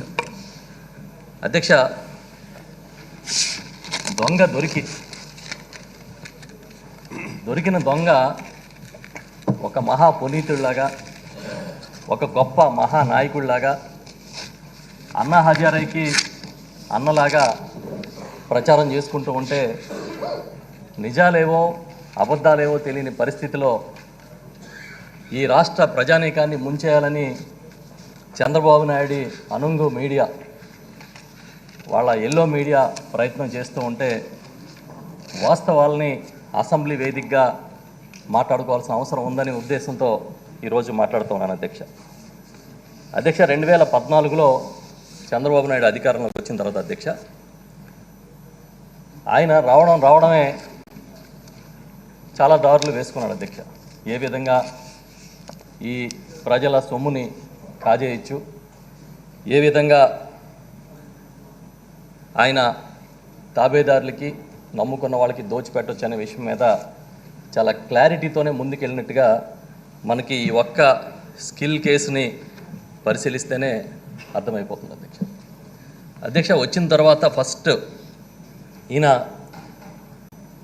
Siemens centres of excellence skill development programme అని ఒక ప్రోగ్రామ్ని తీసుకుని ఆ ప్రోగ్రాంలో డిజైన్ టెక్ అనే ఒక సంస్థను కూడా ఇన్వాల్వ్ చేశామని వీళ్ళందరూ కలిపి ఈ రాష్ట్రంలో యువతకి స్కిల్ ఇచ్చేందుకు కార్యక్రమం రూపొందిస్తామని స్టార్ట్ చేశారు అధ్యక్ష. ఫస్ట్ ఒక తెలుగుదేశం పార్టీ కార్యకర్త అధ్యక్ష, తెలంగాణకి చెందిన కార్యకర్త ఇల్లెందుల రమేష్ అనే ఆయన జూలై 2014లో చంద్రబాబు నాయుడిని అప్రోచ్ అయ్యాడు అధ్యక్ష. అప్రోచ్ అయిన తర్వాత ఈయన గంటా సుబ్బారావు గారిని ఒక ఆయన ఉన్నారు అధ్యక్ష, చంద్రబాబు నాయుడు గారికి చాలా సన్నిహితుడు. ఆయన దగ్గరికి పంపించి ఆయన పిలిపించుకుని సీఎంఓకి అక్కడి నుంచి యుద్ధ ప్రాతిపదిక మీద ఈ కార్యక్రమాన్ని టేకప్ చేశారు అధ్యక్ష. 5/8/2014 అధ్యక్ష, అంటే ఆగస్టు 5వ తేదీన స్టార్ట్ చేసి అధికారంలో వచ్చిన ఖచ్చితంగా 3 నెలల లోపు అధ్యక్ష స్టార్ట్ చేసి 22వ తారీఖు లోపు, అంటే దాదాపు 15 రోజుల లోపు ఈ కార్యక్రమానికి యుద్ధ ప్రాతిపదికన అధ్యక్ష ఒక చాలా అర్జెన్సీతో చేసే కార్యక్రమం ఎలా చేస్తామో అలాగే ఈ ప్రాజెక్టుకి రూపకల్పన చేశారు అధ్యక్ష. దీంట్లో ఏంటంటే అధ్యక్ష 90% సిమెన్స్ అనే సంస్థ పెడుతుందని, 10% రాష్ట్ర ప్రభుత్వం నిధులు ఇవ్వాలని, ఈ 100%తో టెక్నాలజీని అభివృద్ధి చేయడంతో పాటు వాళ్ళకి స్కిల్ డెవలప్మెంట్ అందిస్తామని చెప్పారు అధ్యక్ష. అలా చెప్పిన వెంటనే వితిన్ 15 days అధ్యక్ష స్కిల్ డెవలప్మెంట్కి సంబంధించిన ఒక శాఖనే చంద్రబాబు నాయుడు గారు ప్రారంభించారు అధ్యక్ష. ప్రారంభించి దానికి ఆయన అత్యంత సన్నిహితులుగా ఉన్న గంటా సుబ్బారావు గారిని, కె లక్ష్మీనారాయణ అనే ఒక రిటైర్డ్ ఐఏఎస్ అధికారి అధ్యక్ష, ఈయన చంద్రబాబు నాయుడు గారికి చిన్ననాటి స్నేహితుడు అని చెప్తారు, వీరిని వారిద్దరినీ కూడా అక్కడ నియమించారు అధ్యక్ష. నియమించి దాంతో ఆగకుండా వెంటనే అది జరిగిన 1 నెల రోజుల్లోపు ఈ గంటా సుబ్బారావు గారిని ఎక్స్ అఫిషియో సెక్రటరీగా కూడా ఈ కార్యక్రమానికి నియమించుకున్నాడు అధ్యక్ష. అంటే కొన్ని ప్రపంచానికి తెలియదు అనుకుని చేస్తూ ఉంటారు అధ్యక్ష పనులు, తాము ఏం చేసినా చెల్లుబాటు అవుతుంది అనుకుంటారు. దీనికి ఒక ఆడిటర్ని కూడా నియమించారు అధ్యక్ష, జె వెంకటేశ్వర్లు అని ఆయన తెలుగుదేశం పార్టీ ఆడిటర్ అధ్యక్ష. తెలుగుదేశం పార్టీ ఆడిటర్ని తీసుకొచ్చి స్కిల్ డెవలప్మెంట్ ఆడిటర్ని కూడా నియమించుకున్నారు అధ్యక్ష. ఇవన్నీ ఎప్పుడు జరిగినాయి అధ్యక్ష? వితిన్ 2 months లోపు టప్ప జరిగిపోయినాయి అధ్యక్ష. జరిగి దీనికి ఏం చెప్తారంటే వీళ్ళు గుజరాత్లో కూడా ఇలాంటిది ఒకటి చేశారు ప్రాజెక్టు, కాబట్టి అలాంటి ప్రాజెక్ట్ని ఇక్కడ చేస్తున్నామని చెప్పారు అధ్యక్ష. చెప్పి 6 క్లస్టర్స్ స్టార్ట్ చేస్తాము, ఈ 6 క్లస్టర్స్కి గాను 3,281 కోట్ల రూపాయలు ఖర్చు అవుతుంది. దాంట్లో 90% ఈ సిమెన్స్ ఇస్తుందని 330 కోట్ల రూపాయలు పైచిలకు, మొత్తం ట్యాక్స్తో కలిపి 371 కోట్ల పైచిలకు గవర్నమెంట్ ఇవ్వాలనేది మాట్లాడుకున్నారు అధ్యక్ష. మాట్లాడుకున్నారు, బాగానే ఉంది అధ్యక్ష. యుద్ధ ప్రాతిపదికన జీవోలు రిలీజ్ చేశారు. జీవోలు రిలీజ్ చేసిన తర్వాత దీని ముందు హైయర్ ఎడ్యుకేషన్ డిపార్ట్మెంట్లో పెట్టారు. ఆ తర్వాత అధ్యక్ష అచ్చెన్నాయుడు గారి మంత్రిగా ఉన్న డిపార్ట్మెంట్కి ట్రాన్స్ఫర్ చేశారు అధ్యక్ష. ట్రాన్స్ఫర్ చేసిన తర్వాత ఇంకా అక్కడి నుంచి ఆగమేఘాల మీద యుద్ధ వాతావరణంలో పనిచేయడం ప్రారంభించారు అధ్యక్ష. అన్నిటికీ మించి అధ్యక్ష ఒక ఎంఓయుని చేసుకున్నారు అధ్యక్ష. ఎప్పుడు? 2015 జూన్లో. ఆ ఎంఓయు ఒక ఫ్రాడ్ అధ్యక్ష. దీని మీద ఈ ఎండి సిఇఓ హోదాలో గంటా సుబ్బారావు గారు, అదేవిధంగా డిజైన్ టెక్ సిమెన్స్ తరపున సుమన్ బోస్ అనే వ్యక్తి ఎండిగా, ఆయన సోమయాద్రి శేఖర్ బోస్ అలియాస్ సుమన్ బోస్, ఈయన India MD of Siemens company. Vikas Kanvelkar అని అతనేమో డిజైన్ టెక్ కంపెనీకి సంబంధించిన ఆయన, ముగ్గురు కలిపి ట్రైపార్టీ అగ్రిమెంట్ చేసుకున్నారు అధ్యక్ష. చేసుకున్న తర్వాత ఏం చేశారంటే అధ్యక్ష, ఒక ఐఏఎస్ ఆఫీసర్ను కూడా, అపర్ణ అని ఒక ఐఏఎస్ అధికారిని సీమెన్స్లో సీనియర్ డైరెక్టర్గా ఉన్న భాస్కర్ గారు అనే ఒక డైరెక్టర్ గారి భార్యని ఇక్కడికి తీసుకొచ్చి డిప్యుటేషన్ మీద డిప్యూటీ సీఈఓగా నియమించారు అధ్యక్ష. అంటే మీరు చూస్తే అధ్యక్ష ఒక ముఠా కడతా ఉన్నారు అధ్యక్ష. అలాగా చంద్రబాబు నాయుడు గారు ముఠా తయారవుతూ ఉంది. అలా అయిన తర్వాత అధ్యక్ష అప్పుడు ఇంతకే మీరు ఒకసారి చూస్తే లోపలికి వెళ్ళి చూస్తే అధ్యక్ష ఈ సుమన్ బోస్ అనే అతను, వికాస్ కల్వేకర్ అనే అతను, వీళ్ళందరూ కూడా అధ్యక్ష, వీళ్ళతో పాటు ముకుల్ అగర్వాల్ అని ఇంకొక ఆయన ఉన్నాడు అధ్యక్ష. ఇతను PVSP IT skill and skillers private limited అని ఒక కంపెనీని ఫార్ములేట్ చేసి ఆ కంపెనీకి ఇతను ఎండి అధ్యక్ష. వీళ్ళ ముగ్గురు కూడా అంతకుముందు ఒక కంపెనీలో కలిసి డిలాయిట్లో కలిసి పనిచేసిన ఒక మిత్ర బృందం అధ్యక్ష. వీళ్ళు వచ్చి వీళ్ళు ఏం చేశారంటే ఇతను ఎలా తీసుకొచ్చారు ఈ స్కిల్లర్ అనే కంపెనీని. ఇది ఒక షెల్ కంపెనీ అధ్యక్ష. అప్పటికప్పుడు సృష్టించిన ఒక డొల్ల కంపెనీ. ఆ కంపెనీని తీసుకొచ్చి ఆ కంపెనీ చాలా టెక్నికల్గా సౌండ్ కాబట్టి ఆ కొత్త కంపెనీని దీంట్లో తీసుకున్నామని తీసుకొచ్చారు అధ్యక్ష. ఆ తర్వాత దీనికి అధికారులతో మానిటరింగ్ కమిటీస్ నియమించారు. గుజరాత్ వెళ్ళి చూసి వచ్చామన్నారు. అక్కడ స్టార్ట్ అయింది అధ్యక్ష మొత్తం. దీనికి సంబంధించి ఇప్పుడు ఇంచుమించుగా అధ్యక్ష బడ్జెట్ రిలీజ్కి సంబంధించి ఇంకా పరుగులు ప్రారంభమైంది అధ్యక్ష. ఈ బడ్జెట్ రిలీజు 2015 అక్టోబర్లో ప్రారంభించే అధ్యక్ష.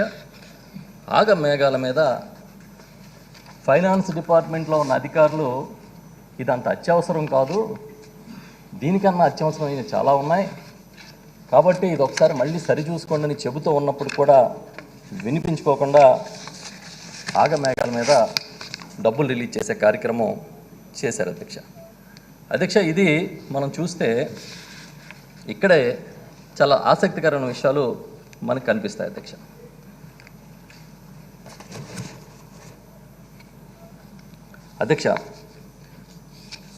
ఈ డిసెంబర్ 5వ తేదీ నుంచి అధ్యక్ష జస్ట్ మార్చిలోపు ఈ మొత్తం అమౌంట్ని 371 కోట్లు కూడా రిలీజ్ చేశారు అధ్యక్ష.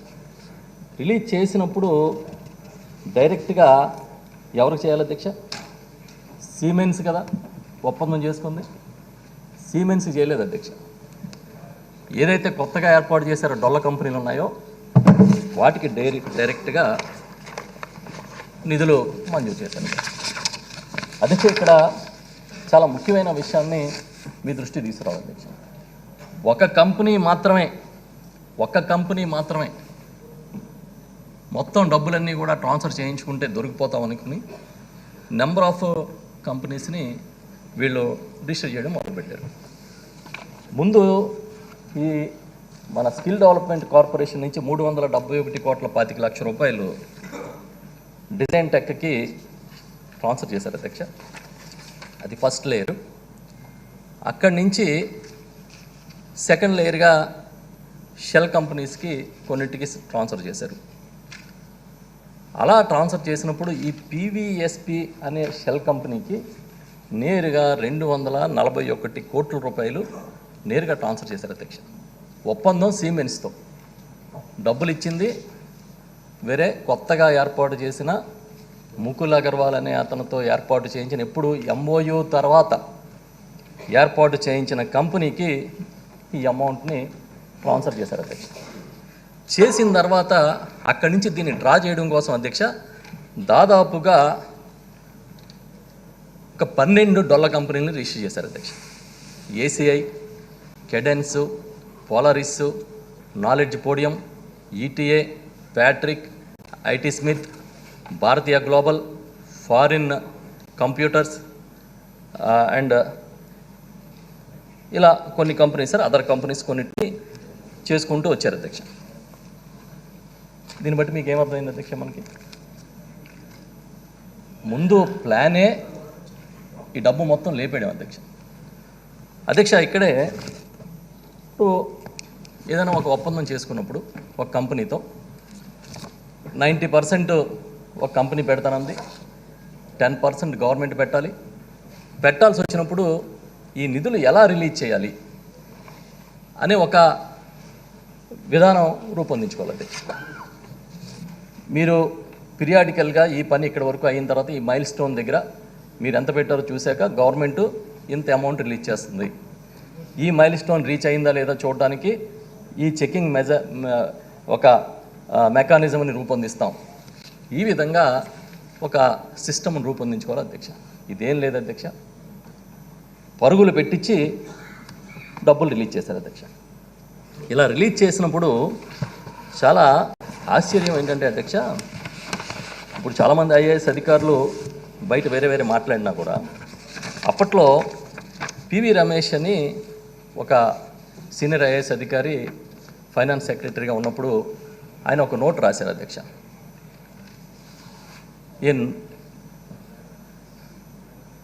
The chief secretary spoke to me today requesting for immediate clearance of the file. Mr. G. Subbarao met me and handed over minutes of meeting by CM dated so and so, that is September 5, 2015, letter of Siemens and request for release of money as decided by CM, considering the decision of CM and CS orders of CS at so and so para and రాశారు అధ్యక్ష.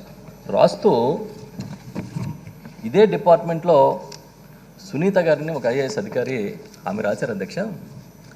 అసలు ఈ file అనేది ఫైనాన్స్కే రాలే, finance approval లేదు, డబ్బులు sanction లేదు, మీరు ఎలా ఇచ్చేయమంటున్నారు? దానికి తోడు ఈ రాష్ట్రం ఆర్థిక పరిస్థితి అంతంత మాత్రంగా ఉన్నప్పుడు స్కిల్ డెవలప్మెంట్ అని ఇంత డబ్బు ఎందుకు పెట్టాలి? మీరు దీన్ని ఒక పైలట్ ప్రాజెక్ట్గా తీసుకుని ముందు కొంత మొత్తాన్ని ఖర్చు పెట్టండి, దాని ఫలితాలు చూసిన తర్వాత మిగతాది ముందుకు తీసుకెళ్ళండి అని చాలా క్లియర్గా ఆమె రాశారు. 2-3 చోట్ల డిఫర్ అయ్యి మరి ఆమె రాశారు అధ్యక్ష. ఇలా అధికారులు ప్రతిసారి ఆమె కానీ లేకపోతే ఇతర అధికారులు కానీ ప్రతిసారి ఇచ్చిన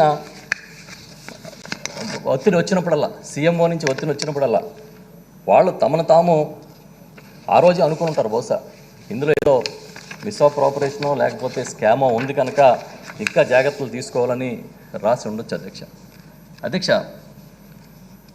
ఇంతే కదా అధ్యక్ష. దీని లోపలికి వెళ్తే అధ్యక్ష, ఇవాళ మాట్లాడుతున్నారు ఇది ఒక రాజకీయ కక్ష సాధింపని, లేకపోతే కావాలనే గౌరవ ముఖ్యమంత్రి జగన్మోహన్ రెడ్డి గారు చంద్రబాబు నాయుడు మీద కేసులు పెట్టిస్తున్నారని బయట ప్రచారం చేస్తున్నారు అధ్యక్ష. ఇది ఎప్పుడు బయటకు వచ్చింది అధ్యక్ష? ఎవరు దీన్ని బయట పెట్టారు అధ్యక్ష? ఆంధ్రప్రదేశ్ ప్రభుత్వమా అధ్యక్ష? దీన్ని మొట్టమొదటిసారి బయటికి తీసుకొచ్చింది జిఎస్టీ ఎన్ఫోర్స్మెంట్ 2017లో అధ్యక్ష. ఇది కూడా ఎలా దొరికిందంటే అధ్యక్ష, వీళ్ళకి చాలా కక్కుర్తి ఉంటుంది కదా అధ్యక్ష. చంద్రబాబు నాయుడు కక్కుర్తిలో పరాకాష్ట ఎక్కువ, ఆయన పరాకాష్ఠలో ఉంటాడు. వీళ్ళు కొట్టేసిన డబ్బులకి సోర్స్లో డిడక్ట్ చేసిన ట్యాక్స్ని తిరిగి మాకు పే చేయండి అని వీళ్ళు ట్రై చేశారు అధ్యక్ష. ట్రై చేస్తే అసలు ఈ కంపెనీలు ఏంటి, దీని కథా కమామీషి ఏంటని జిఎస్టీ వెతకడం మొదలు పెడితే అప్పట్లో వ్యాట్ అధ్యక్ష ఇంకా వీళ్ళు దొరికారు అధ్యక్ష. ఈ వ్యాట్ కొట్లాట్లో దొరికిపోయారు అధ్యక్ష. ఇది 2018కి వచ్చేటప్పటికి క్లారిటీ వచ్చింది జిఎస్టీ వాళ్ళకి, పూణేలో ఉన్న ఎన్ఫోర్స్మెంట్ క్లారిటీ వచ్చి వాళ్ళు ఏం చేశారంటే నిధులు మళ్లింపు జరిగింది, డొల్ల కంపెనీలను ఏర్పాటు చేసి దీన్ని మీరు చెక్ చేసుకోండి అని విజిల్ బ్లోయర్గా మనకి గవర్నమెంట్కి రెడ్ ఫ్లాగ్ చేశారు అధ్యక్ష. అంటే జిఎస్టీ కానీ ఈడీ కానీ ఏదైనా పట్టుకుంటే ఆ కన్సర్న్ స్టేట్ గవర్నమెంట్స్కి రెడ్ ఫ్లాగ్ చేస్తాయి అధ్యక్ష. చేసి ఇక్కడ మీ దగ్గర ఇది జరుగుతోంది చూడండి అని. ఇప్పుడు చాలామంది విజిల్స్ ఊదారు ఇప్పటి వరకు. ఆ రోజు సాక్షాత్తు జిఎస్టీ విజిల్ వీళ్ళకి కనపడలే. చెప్పి యాక్షన్ తీసుకోండి అని చెప్పారు సార్. చెబితే తర్వాత ఏం యాక్షన్ తీసుకున్నారో తెలుసా అధ్యక్ష? సెక్రటేరియట్లో ఉన్న నోట్ ఫైల్స్ అన్నీ మాయమైపోయినాయి అధ్యక్ష. సెక్రటేరియట్లో ఒక్క నోట్ ఫైల్ కూడా లేకుండా మొత్తం మాయం చేశారు అధ్యక్ష. మరి ఇవన్నీ ఎక్కడవి అంటే ఇవి షాడో ఫైల్స్ అధ్యక్ష. అంటే అసలు ఫైల్స్ మాయం చేసినా కూడా ఎక్కడో చోట వేరే చోట దానికి సంబంధించిన ఈ రన్ అయిన ఫైల్స్ ఉంటాయి కాబట్టి వాటన్నిటిని మళ్ళీ మనం ప్రభుత్వం క్రోడీకరించింది అధ్యక్ష. అధ్యక్ష, ఈ క్యాబినెట్ దగ్గర నుంచి తీసుకుంటే అధ్యక్ష, అసలు ఒరిజినల్గా చంద్రబాబు నాయుడు క్యాబినెట్నే తప్పుదారి పట్టించాడు అధ్యక్ష. దానికి సంబంధించి మీరు చూస్తే క్యాబినెట్లో అప్రూవ్ చేసింది ఒకటి, ఎంఓయూ చేసుకున్నది ఒకటి అధ్యక్ష. అధ్యక్ష, ఈ ఎంఓయూ కూడా చాలా చిత్రం అధ్యక్ష. ఈ మధ్యకాలంలో ఎంఓయూ మీద సంతకం పెట్టిన సుమన్ బోస్ అనే అతన్ని తెలుగుదేశం వాళ్ళు పట్టుకొచ్చి ఒక ఇంటర్వ్యూ ఇప్పించినట్టున్నారు అధ్యక్ష, టీవీలో చూసాం. ఆ అగ్రిమెంట్ చూపిస్తాను అధ్యక్ష ఒకసారి మీకు.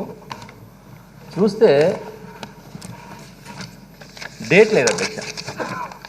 ఇదేంటి డేట్ లేదంటే కరెంట్ పోయింది అంటున్నాడు అధ్యక్ష.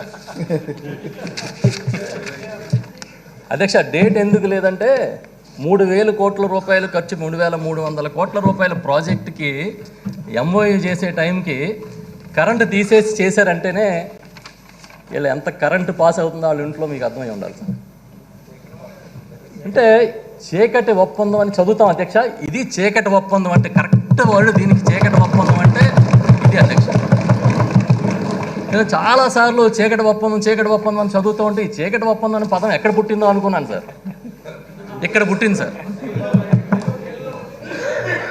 అధ్యక్ష. సెక్రటేరియట్లోనో సీఎంఓలోనో జనరేటర్ లేదా అధ్యక్ష ఈ చంద్రబాబు నాయుడు గారి విజన్కి?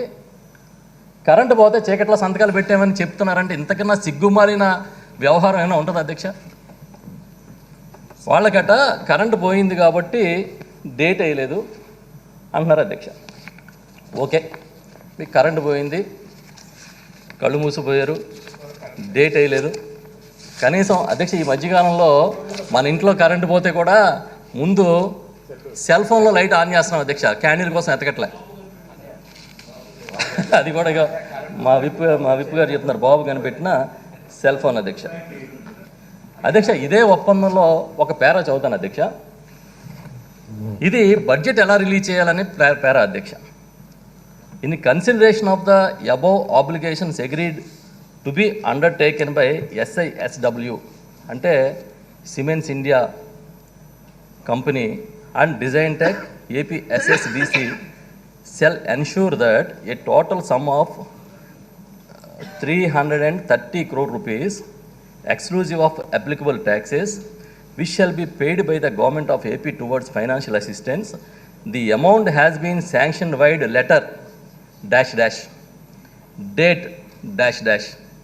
Sanction of said amount is subject to the terms and conditions mentioned in the sanction letter. Disbursement of this grant for arranging and installing supplies equipment as per Annexure 1 అని రాసుకున్నారు అధ్యక్ష. ఇది అధ్యక్ష, డేట్లు వేయలే, ఎప్పుడు బడ్జెట్ రిలీజ్ చేయాలనేది కూడా లేదు. ఎందుకంటే వాళ్ళ ముందు ఈ డబ్బులు కొట్టేయడం మీద ప్రేమ తప్ప ఇవన్నీ కూడా డొల్ల అధ్యక్ష. ఈ MOU అనేది ఒక ఫేక్, ఈ అగ్రిమెంట్ అనేది ఒక ఫేక్. ఎందుకు ఫేక్ అని అంత గట్టిగా నేను చెప్తున్నానంటే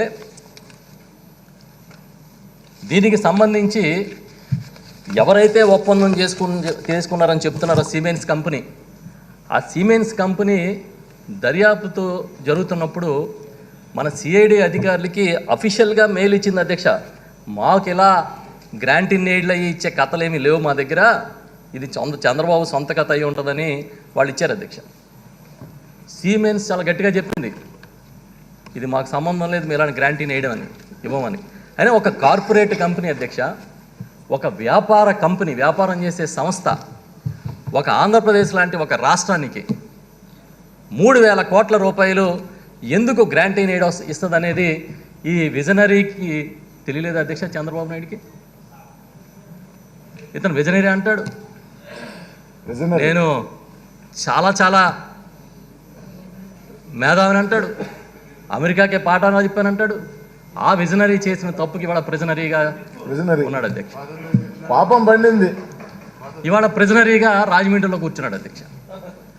అధ్యక్ష, ఈ గవర్నమెంట్ వచ్చాక అధ్యక్ష యాక్చువల్గా అధ్యక్ష ఇది 2017 నుంచి స్టార్ట్ అయ్యి 18 లోపే చాలా జరిగిపోయింది అధ్యక్ష. నిజంగా కక్ష సాధించాలని మా ముఖ్యమంత్రి గారికి కానీ ఉంటే 2019లో అధికారంలోకి వచ్చినట్టు వేసేయాలి కదా అధ్యక్ష లోపల. అప్పటికే దొరికేశారు కదా. ఒక పక్కన జిఎస్టీ ఎన్ఫోర్స్మెంటు, ఒక పక్కన ఈడీ దర్యాప్తు జరుగుతున్నప్పుడు అప్పట్లో అధికారంలోకి వచ్చిన వెంటనే చంద్రబాబు నాయుడు చేసిన తప్పుల మీద, ఆయన హయాంలో జరిగిన వ్యవహారాల మీద ఒక క్యాబినెట్ సబ్ కమిటీని కూడా నియమించారు అధ్యక్ష. ఆ క్యాబినెట్ సబ్ కమిటీ నియమిస్తే అధ్యక్ష, క్యాబినెట్ సబ్ కమిటీ మీద కూడా వీళ్ళు కోర్టులకు వెళ్ళారు అధ్యక్ష.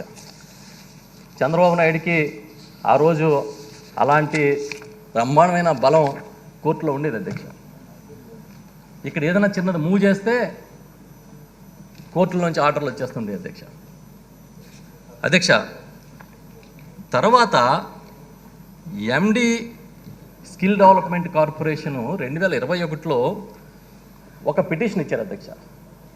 ఏమని ఇచ్చారంటే, నేను ఇక్కడ కూర్చుని చూస్తే చాలా చాలా తప్పులు జరిగినట్టు అనిపిస్తుంది, కాబట్టి మీరు దర్యాప్తు చేయండి అని సిఐడికి 2021 డిసెంబర్లో ఇచ్చారు అధ్యక్ష.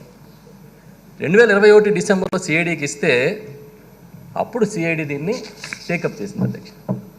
అప్పటి వరకు ఈ కేసుని ఎవరు నడిపించారు అధ్యక్ష? ఒక పక్కన సైమల్టేనియస్గా ఇవాళ కూడా జిఎస్టీ ఎన్ఫోర్స్మెంట్ అండ్ ఈడీ చూస్తూనే ఉంది అధ్యక్ష.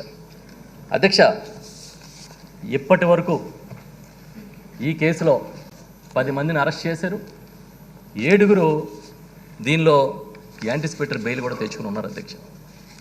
ఇప్పుడు ఏవైతే వీళ్ళు చెప్తున్నారో చాలా గొప్పగా, ఇదేదో కక్ష సాధింపుగా ఈ ప్రభుత్వం చంద్రబాబు నాయుడు లాంటి సచ్చీలుణ్ణి, ఒక మహానాయకుడిని, మహానేతని జైల్లో తోసేసి స్వాతంత్ర సమరయోధుడిని ఇబ్బంది పెడుతున్నట్టుగా ప్రచారం చేస్తున్నారు. అతను ఎవరితో అయితే సంతకాలు పెట్టించుకున్నాడో ఆ శేఖర్ బోస్ అనే, ఆ సుమన్ బోస్ అనే వ్యక్తిని, ఆ వికాస్ అనే వ్యక్తిని ఈడీ చాలా కాలం క్రితమే అరెస్ట్ చేసింది అధ్యక్ష. ఇప్పుడు కాదు అధ్యక్ష, చాలా కాలం క్రితమే వీళ్ళని లోపలేసింది. ఇప్పుడు బెయిల్ మీద వచ్చి చంద్రబాబు నాయుడికి మద్దతుగా వాళ్ళు ప్రెస్ మీట్లు పెడుతున్నారు అధ్యక్ష. ఇందులో ఏం తప్పు జరగలేదని అధ్యక్ష. ఈ సౌమ్యాద్రి శేఖర్ బోస్ అని అసలు పేరు అధ్యక్ష. ఆ తర్వాత వచ్చేటప్పటికి ఆయన చేసిన ప్రతి సంతకం సుమన్ బోస్ అని చేశాడు అధ్యక్ష. అది కూడా చీకట్లో చేశాడా, కళ్ళు మూసిపోయి ఉన్నారా అనేది మనం చూడాలి అధ్యక్ష. అధ్యక్ష అన్నిటికన్నా ముఖ్యంగా ఈ స్టేట్మెంట్స్ అన్నీ సిఐడి అధికారులు, రాష్ట్ర ప్రభుత్వ అధికారులు బెదిరించో, భయపెట్టో సంతకాలు పెట్టించుకున్నారని చెప్పడానికి కూడా లేదు అధ్యక్ష. 164 సెక్షన్ ప్రకారం మెజిస్ట్రేట్ ముందు వాంగ్మూలాలు ఇచ్చారు అధ్యక్ష. Including PV Ramesh retired IAS అధికారి, కె సునీత ఐఏఎస్ అధికారి, వీరిద్దరూ కూడా మెజిస్ట్రేట్ ముందు ఇచ్చారు అధ్యక్ష. వీళ్ళతో పాటు మొత్తం అందరూ కలిపి 17 మంది వాంగ్మూలాల్ని మెజిస్ట్రేట్ ముందు రికార్డు చేశారు అధ్యక్ష. 17 మంది వాంగ్మూలాలు అధ్యక్ష. ఒక చాలా కీలకమైన విషయాన్ని మనం గమనించాలి అధ్యక్ష ఈ మొత్తం వ్యవహారంలో. ఇప్పుడు వీళ్ళేదో జరిగిపోయింది, చంద్రబాబు నాయుడిని అసలు అంత గొప్ప నాయకుడు, మహానుభావుడు ఎన్టీ రామారావు, ఆయనంతా ఆయన ఈయనకి అధికారం ఇచ్చాడు అన్నట్టుగా చెప్తూ ఉంటారు కదా అధ్యక్ష. ఆయన గురించి ఈ మిస్అప్రాపరేషన్ ఎలా జరిగింది అనేది ఇన్కమ్ ట్యాక్స్ నోటీస్ ఇచ్చింది అధ్యక్ష. ఆ నోటీసు ఏమని ఇచ్చిందంటే 2023 ఆగస్టు 4వ తారీఖున నోటీస్ ఇష్యూ చేశారు అధ్యక్ష. ఐఆర్ఎస్ అధికారి దొండపాటి వెంకట హరీష్ అనే ఆయన కన్సర్న్ అధికారిగా ఉండి ఆ ఇన్కమ్ ట్యాక్స్ డిపార్ట్మెంట్ నుంచి నోటీస్ పంపించారు. ఇట్ రివీల్డ్ దట్, ఆ నోటీస్లో it revealed that a system existed for generating bribes for Shri Nara Chandrababu Naidu from the various work contracts issued by the government of Andhra Pradesh in the period of 2017 and 19. The modus operandi gurinchi chepparu adhyakshalo. There was a modus operandi of generation of cash through bogus invoices for procurement of works goods and services by the subcontractors of the main contractors executing the work. Adhyaksha, the cash was handed over to the persons and at the places as directed by Sri Nara Chandrababu Naidu by the representatives of the companies executing the work. అంటే ఈయన ఒక modus ఆపరెండి ఉంది, ఒక విధానం ఉంది. ఈయనకి డొల్ల కంపెనీలు సృష్టించడం, అక్కడి నుంచి డబ్బులు రూట్ చేయడం ఎలా అనేది ఒక విధానం ఉందనేది ఇన్కమ్ ట్యాక్స్ డిపార్ట్మెంట్ చెప్పింది అధ్యక్ష. అవినీతి సొమ్ముని ఎలాగ రూట్ చేసుకుంటాడో చంద్రబాబు నాయుడు మనం చెప్పలేదు అధ్యక్ష, గవర్నమెంట్ ఆఫ్ ఇండియా అధీనంలో ఉండే ఇన్కమ్ ట్యాక్స్ డిపార్ట్మెంట్ చెప్పింది. చెప్పి 167 కోట్ల రూపాయలకి మేము ఐడెంటిఫై చేసాము, మీరు దీనికి సమాధానం చెప్పండి అని చెప్పింది అధ్యక్ష. అందులో 118 కోట్ల రూపాయలకి నోటీస్ ఇచ్చింది అధ్యక్ష. దీంతోపాటు ఆయనకి ఒక పిఏ పెండ్యాల శ్రీనివాస్ అనే ఒక అనంగు శిష్యుడో మరి అనుచరుడో ఒక శ్రీనివాస్ అని ఒక ఆయన ఉన్నాడు అధ్యక్ష. ఈయన్ని కూడా ఇన్వెస్టిగేట్ చేసి ఇంటి మీద రైడ్ చేశారు అధ్యక్ష. రైడ్ చేసి ఆ పిఏ దగ్గర నుంచి ల్యాప్టాప్లు కానీ ఇంకా ఇతరత్ర హ్యాండ్ ఓవర్ చేసుకున్నప్పుడు ఇంకా కొన్ని విషయాలు బయటపడినాయి అధ్యక్ష. అలా బయటపడిన దాంట్లో యోగేష్ గుప్తా అని ఒక ఆయన దొరికాడు అధ్యక్ష. ఈ యోగేష్ గుప్తా ప్రొఫెషన్ ఏంటంటే, మీరు ఏది అడిగినా కూడా ఏ కంపెనీ పేరునైనా సరే ఆయన బోగస్ ఇన్వాయిస్ని సృష్టించగలుగుతాడు అధ్యక్ష. ఆయన ఉద్యోగం, ఆయన పని అది. ఆయన బోగస్ ఇన్వాయిస్ని క్రియేట్ చేసి ఎవరితో కలిపి ఈ చంద్రబాబు నాయుడు గారి పిఏ గారి సాన్నిధ్యంతో వాళ్ళకి కావాల్సిన ఇన్వాయిస్లు అన్నీ కూడా క్రియేట్ చేసి ఇస్తాడని చెప్పి పట్టుకున్నారు అధ్యక్ష. పట్టుకొని అంటే నేను ఇప్పుడు స్కిల్ డెవలప్మెంట్ మీద మాట్లాడుతున్నాను అధ్యక్ష, కానీ మనం కూర్చున్న ఈ అసెంబ్లీ కానీ ఇక్కడ కట్టిన ఈ తాత్కాలిక భవనాలకు సంబంధించి కూడా మేసేశారు అధ్యక్ష. అది మనం చాలాసార్లు మాట్లాడుకున్నాం. అలా షాపూర్జీ పల్లంజీ ఎల్ఎన్టీ దగ్గర నుంచి కూడా కొంత క్యాష్ జనరేట్ చేసుకుని ఆ బోగస్ ఇన్వాయిస్ల ద్వారా వీళ్ళు లాగేశారని కూడా ఆ నోటీసులు ఇచ్చారు అధ్యక్ష. ఈ క్యాష్ ఎవరికి హ్యాండ్ ఓవర్ చేశారు అని అంటే, ఈ చంద్రబాబు నాయుడు గారి పిఏ పెండ్యాల శ్రీనివాస్ ద్వారా చెప్పిన దగ్గరికి వెళ్ళిందని కూడా గుర్తించారు అధ్యక్ష. అధ్యక్ష, ఇలా కోడ్ లాంగ్వేజ్ అధ్యక్ష. 2 టోకెన్లు హైదరాబాద్ వెళ్ళినాయి, ఇన్ని టన్నులు పంపించాం. మేము అదే చెప్తాం అధ్యక్ష, టన్నుల కొద్దీ అవినీతి ఆంధ్రప్రదేశ్లో చంద్రబాబు నాయుడు హయాంలో జరిగిందని మేము ఎప్పుడు చెప్తున్నాం. వాళ్ళు అదే రాసుకున్నారు, టన్నులు అంట అధ్యక్ష వాళ్ళ కోడ్ లాంగ్వేజ్. వీళ్ళతో పాటు కిలార్ రాజేష్ అని ఇంకొక ఆయన ఉన్నారంట అధ్యక్ష. ఆయన లోకేష్ గారికి అత్యంత సన్నిహిత స్నేహితుడు. వీళ్ళందరికీ కూడా ఇన్కమ్ ట్యాక్స్ ఇచ్చింది అధ్యక్ష. అధ్యక్ష, ఇక్కడ మనం గమనించాల్సింది ఏంటంటే, చంద్రబాబు నాయుడు మోడస్ ఆపరండి అధ్యక్ష. ఆయన తయారు చేసుకున్న ఈ మాఫియా సిస్టమ్ లాంటిది ఎలా ఉంటుందనేది మనం బయట పెట్టలేదు అధ్యక్ష. మనకన్నా ముందే ఈడీ, జిఎస్టీ, కేంద్ర ప్రభుత్వ సంస్థలు ముందు వెలికి తీసినాయి అధ్యక్ష. అధ్యక్ష, దీంతో పాటు ఇప్పుడు నేను చెప్పిన యోగేష్ గుప్తా చాలా కీలకం అధ్యక్ష. ఈ యోగేష్ గుప్తా కూడా ఈడీ అరెస్ట్ చేసింది అధ్యక్ష. ఇతను కూడా ఈడీ అరెస్ట్ చేసింది. వీళ్ళందరికీ సిఐడి నోటీసులు ఇచ్చింది అధ్యక్ష. సిఐడి, మీరు ఇది మొత్తం ఎన్నిట్లో దొరికారు కదా, వచ్చి సమాధానం చెప్పండి, మేము ఒక ఎంక్వైరీ చేస్తున్నాము అని చెప్తే ఎప్పుడు ఇచ్చింది అధ్యక్ష? సెప్టెంబర్ 5వ తేదీ 2023 ఇస్తే, అంటే ఐటీ నోటీస్ వచ్చిన 1 మంత్కి అధ్యక్ష. వెంటనే చేయలేదు అధ్యక్ష. ఏదో కక్షపూరితమైతే ఇవాళ నోటీస్ వచ్చినట్టే రేపు మనం ఇచ్చేసి తీసుకొచ్చి లోపలేద్దామని అలాంటి ఆలోచన లేదు అధ్యక్ష. ఇస్తే సిఐడి ముందు హాజరు కావాలని 5వ తేదీని ఇస్తేనే అధ్యక్ష, 6వ తేదీ యుఎస్కి పారిపోయాడు అధ్యక్ష. అమెరికాకి వెళ్ళిపోయాడు, పారిపోయి ఈయన పారిపోయాడు. ఈయనతో పాటు ఉన్న పెండ్యాల శ్రీనివాస్ పారిపోయాడు అధ్యక్ష. ఈ పెండ్యాల శ్రీనివాస్ 6వ తేదీనే పారిపోయాడు అధ్యక్ష. పారిపోతే ఇక్కడ విషయం చెప్పాలి అధ్యక్ష. ఈ మధ్యన చంద్రబాబు నాయుడు గారి కుమారుడు తండ్రి జైల్లో ఉంటే ఈయన ఆనందపడుతున్నాడో సంతోషపడుతున్నాడో లేకపోతే పండగ చేసుకుంటున్నాడో తెలియదు, ఢిల్లీలో తిరుగుతున్నాడు అధ్యక్ష. ఆ నేషనల్ మీడియాలకు ఇంటర్వ్యూలు ఇచ్చుకుంటూ ఆడికి వెళ్ళి ఒక ఇంటర్వ్యూ ఇచ్చాడు అధ్యక్ష. ఆ ఇంటర్వ్యూలో ఈ పెన్యాల శ్రీనివాస్ గురించి అడిగారు. అడిగితే అతను అసలు ప్రభుత్వ ఉద్యోగే కాదని చెప్పాడు అధ్యక్ష. అతని రాష్ట్ర ప్రభుత్వ ఉద్యోగి పెన్యాల శ్రీనివాస్, అది కూడా తెలీదా లేకపోతే అబద్ధం ఆడాడా? పైగా పిక్నిక్ వెళ్ళాడని చెప్పాడు అధ్యక్ష. ఏది 5వ తేదీని సిఐడి నోటీస్ వస్తే 6వ తేదీని పిక్నిక్ వెళ్ళాడంట. ఎవరు పంపించారు పిక్నిక్కి? లోకేష్ పంపించాడా, చంద్రబాబు పంపించాడా? అధ్యక్ష పిక్నిక్కి వెళ్ళాడు, బాగానే ఉంది అధ్యక్ష. టిక్కెట్లు ఎవరు తీశారు అధ్యక్ష? ఇప్పుడు లోకేష్ చెప్పి పిక్నిక్కి వెళ్ళాడు అనుకుందాం. బాబు ఇక్కడ మా బాబుని లోపల వేసారు, నువ్వు రా త్వరగా అని పిలవాలి కదా అధ్యక్ష. చంద్రబాబు గారు లోపల వేశారుగా, నువ్వు రా ఇక్కడ ఏం జరగలేదని చెప్పు అని వెంటనే పిక్నిక్కి వెళ్ళినోడు ఎక్కడున్నాడో ఇతను తెలిసి ఉంటుందిగా, పిలవాలిగా. అధ్యక్ష నేను చెప్తా, మా దగ్గర టిక్కెట్లు తీసి అమెరికా పంపించారని ఆధారాలు ప్రభుత్వం దగ్గర ఉన్నాయి అధ్యక్ష. మా దగ్గర ఉన్నాయి ఆధారాలు. 5వ తేదీ నోటీస్ వస్తే 6వ తేదీన మీరు టిక్కెట్లు తీసి అమెరికా పంపించారని ఆధారాలు ఈ ప్రభుత్వం దగ్గర ఉన్నాయి. మీరు పిక్నిక్ వెళ్ళాడో పారిపోయాడో సిఐడి వాళ్ళు తేలుస్తారు అధ్యక్ష. అవసరమైతే ఇంటర్పోల్ సాయం తీసుకునైనా సరే ఎక్కడెక్కడ పారిపోయినా తీసుకొస్తారు, ఇందులో డౌట్ ఏం లేదు అధ్యక్ష. ఈయన కరెంటు పోయిందంటాడు. సంతకాలు ఎలా పెట్టారంటే అసలు పెట్టిన సిమెంట్స్ కంపెనీ మాకు సంబంధం లేదు బాబోయ్ ముత్తుకుంటుంది, డబ్బులు వేరే కంపెనీకి ఇస్తారు.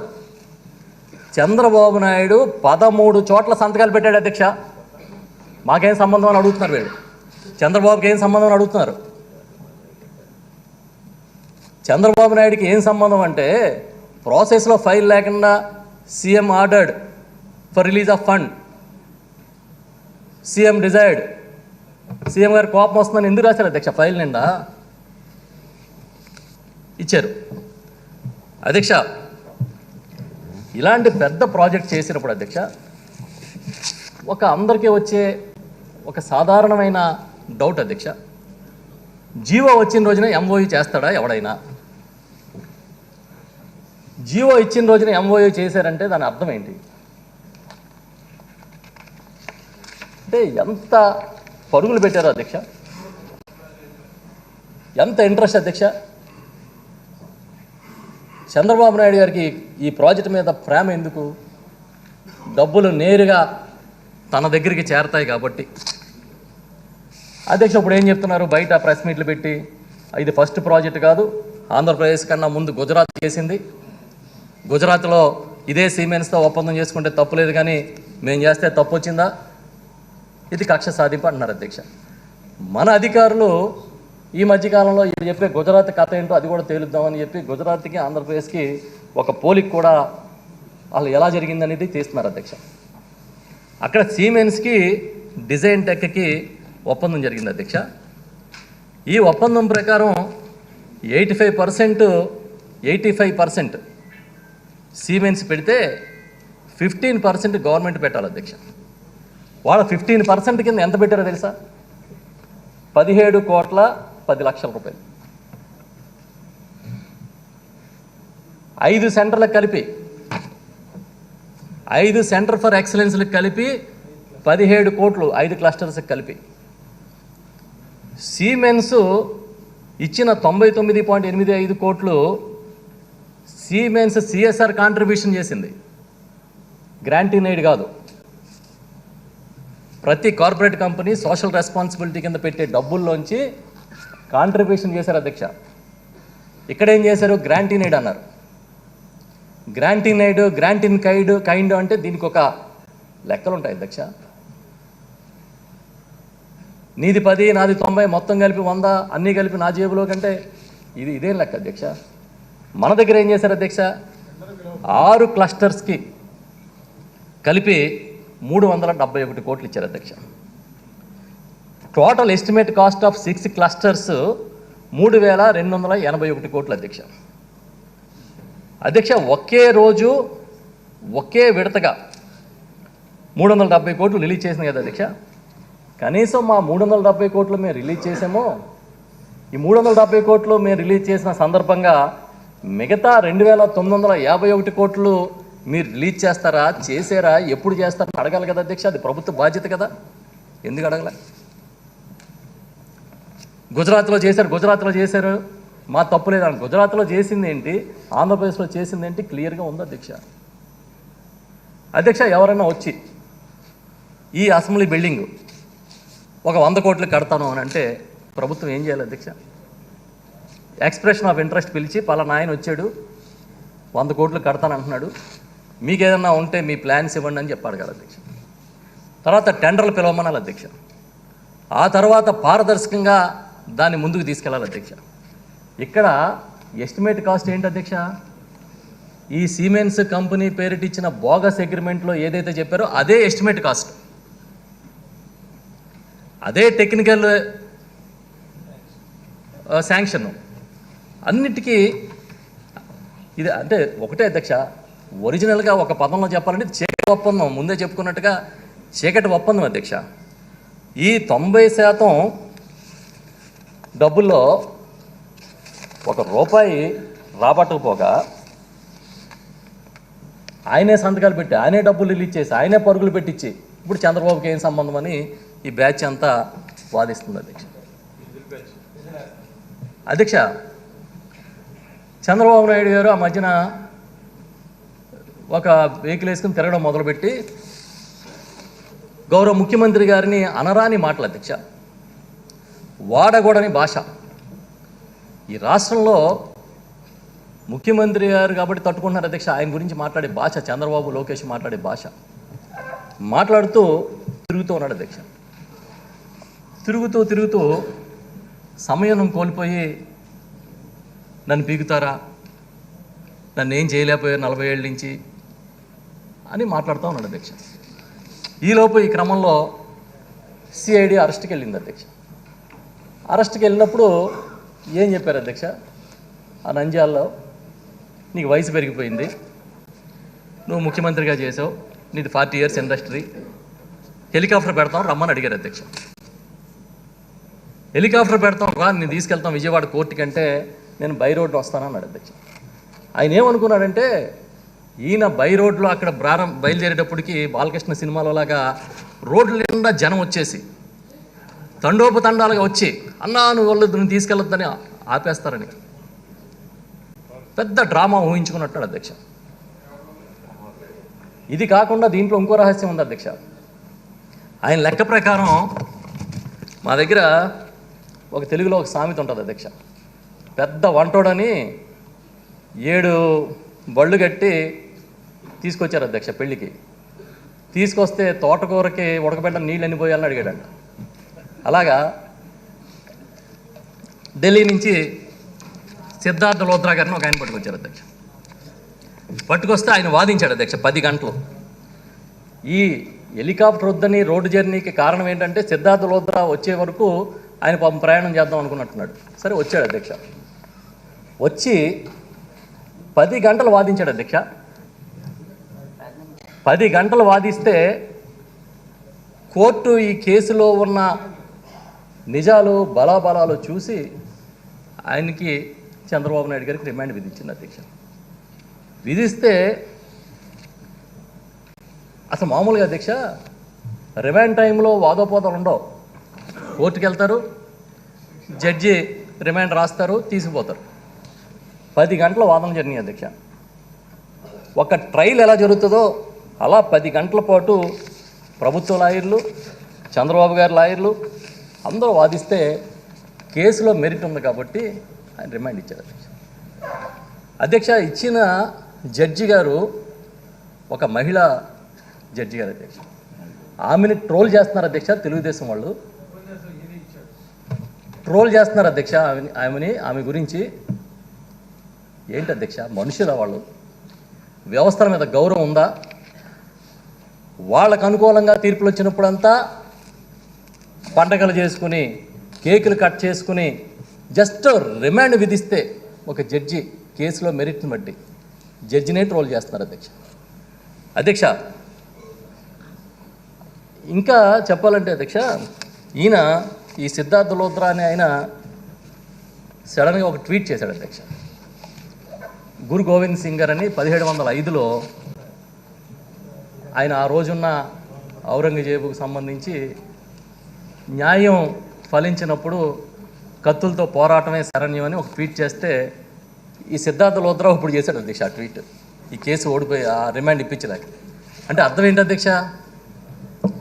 ఇన్ని కోట్లు పెట్టి తీసుకొస్తే ఒక ట్వీట్ ఇచ్చాడు అధ్యక్ష ఆయన, నీ కేసులో ఇక్కడ బలం ఏం లేదు బాబు, నేనే ఉంటాయి రోడ్లు ఎక్కి పోరాటం చేసుకో నువ్వు అని చెప్పేసి పోయాడు.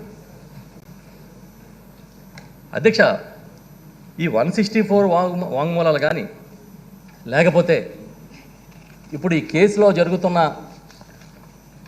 ఈ వ్యవహారాలు కానీ, ఈడీ అరెస్ట్ చేసిన నిందితులు కానీ, జిఎస్టీ చెప్పింది కానీ, ఐటీ డిపార్ట్మెంట్ ఇచ్చిన నోటీసులు కానీ మనకేం చెప్తున్నాయి అధ్యక్ష? చంద్రబాబు నాయుడు మెయిన్ పర్సన్, ఇతని వల్లే ఇవన్నీ జరిగినాయి అనేది చాలా కేటగారికల్గా మనకు అర్థమయ్యేటట్టుగా చెప్తున్నాయి అధ్యక్ష. ఇన్ని చేసి కూడా, ఇన్ని తప్పులు చేసి కూడా ఇంకా మాదే పై చేయి అసలు ఎంత గొప్పగా ప్రచారం చేసుకుంటున్నారంటే అధ్యక్ష, ఒక్కసారి చూస్తే ఆశ్చర్యం వేస్తుంది అధ్యక్ష. ఒక దుర్మార్గుణ్ణి, ఒక పచ్చి అవినీతి పరుణ్ణి ఎంత గొప్పగా లేపి చూపిస్తున్నారంటే వాళ్ళ సొంత మీడియా, ఎల్లో మీడియా. ఇంకా దానికి అడ్డు అదుపు లేదు అధ్యక్ష. ఇవాళ ఈ కేసు దేశవ్యాప్తంగా చూస్తుంది అధ్యక్ష. గవర్నమెంట్ ఆఫ్ ఇండియా దర్యాప్తు సంస్థలు కూడా దీంట్లో ఇన్వాల్వ్ అయ్యి ఉన్నాయి. ఈయన చెప్పినట్టుగా, ఈయన ఎల్లో మీడియా చెప్పినట్టుగా ప్రపంచం అంతా ఇటే చూస్తుంది. ఇంత జరుగుతుంటే కూడా ఇంకా రాజకీయ కక్ష ఏదో జరుగుతుందన్నట్టుగా ప్రచారం చేస్తున్నారు అధ్యక్ష. అధ్యక్ష, టోటల్ ఇప్పుడు ఎందుకు కస్టడీకి అడుగుతున్నారు అధ్యక్ష? ఈ షెల్ కంపెనీస్లో ఫస్ట్ 1, 2, 3 లేయర్స్లో డబ్బులు ఎక్కడికెక్కడికి వెళ్ళినాయో తెలిసింది అధ్యక్ష. ఆ తర్వాత 4, 5 లేయర్స్ ఉన్నాయి అధ్యక్ష, అవి ఎక్కడికి వెళ్ళినాయో తెలుసుకోవాలిగా. దానికోసం ఏదో దర్యాప్తు కోసం అడుగుతుంటే అదేదో మహా ఘోరాపరాధంలాగా గతంలో ఇప్పుడు జరగదు ఇప్పుడే జరుగుతున్నట్టుగా ఈ మీడియా ప్రచారం చేస్తుంది అధ్యక్ష. అధ్యక్ష, ఈ మోడస్ ఆపరండిని ఇంకా మనం క్షుణ్ణంగా దర్యాప్తు చేయాల్సిన అవసరం ఉంది మన దర్యాప్తు సంస్థలు, మన రాష్ట్ర దర్యాప్తు సంస్థలని భావిస్తాను అధ్యక్ష. ఎందుకంటే ఇది ఒకటే కాదు, చాలా ఉన్నాయి. అసలు చంద్రబాబు అంటేనే ఒక స్కామ్. అసలు నా బాగా గుర్తు అధ్యక్ష, నేను ఎక్కడో రిఫరెన్స్లు చూస్తూ ఉంటే చంద్రబాబు నాయుడు 1986 ప్రాంతంలో అనుకుంటా అధ్యక్ష, తెలుగుదేశం పార్టీ ప్రధాన కార్యదర్శిగా ఉండగా ఈనాడు ఒక కార్టూన్ వేసింది అధ్యక్ష. ఈయన 100ల్లో 1000ల్లో తీసుకోడు, కనీసం 10 లక్షలు ఉండాలి చంద్రబాబు నాయుడు దగ్గర లంచం అని ఈనాడు కార్టూన్ వేసింది అధ్యక్ష. ఆ రోజు కావాలంటే మీరు లైబ్రరీలో తెప్పించారు. ఈనాడే వేసింది, ఎవరో కాదు. అసలు వెల్ నోన్ టీడీపీలో ఈయన గురించి. అంతకన్నా అక్కడి నుంచి ఇంకా ఉన్నాయి అధ్యక్ష, చాలా ఇష్యూస్ చెప్పాలి, ఈ సభ దృష్టి తీసుకురావాలి అధ్యక్ష. ఈ కేసు దర్యాప్తు ప్రారంభమైనప్పటి నుంచి పాత్రధారులను అరెస్ట్ చేస్తే సూత్రధారులను అరెస్ట్ చేయొద్దా అధ్యక్ష?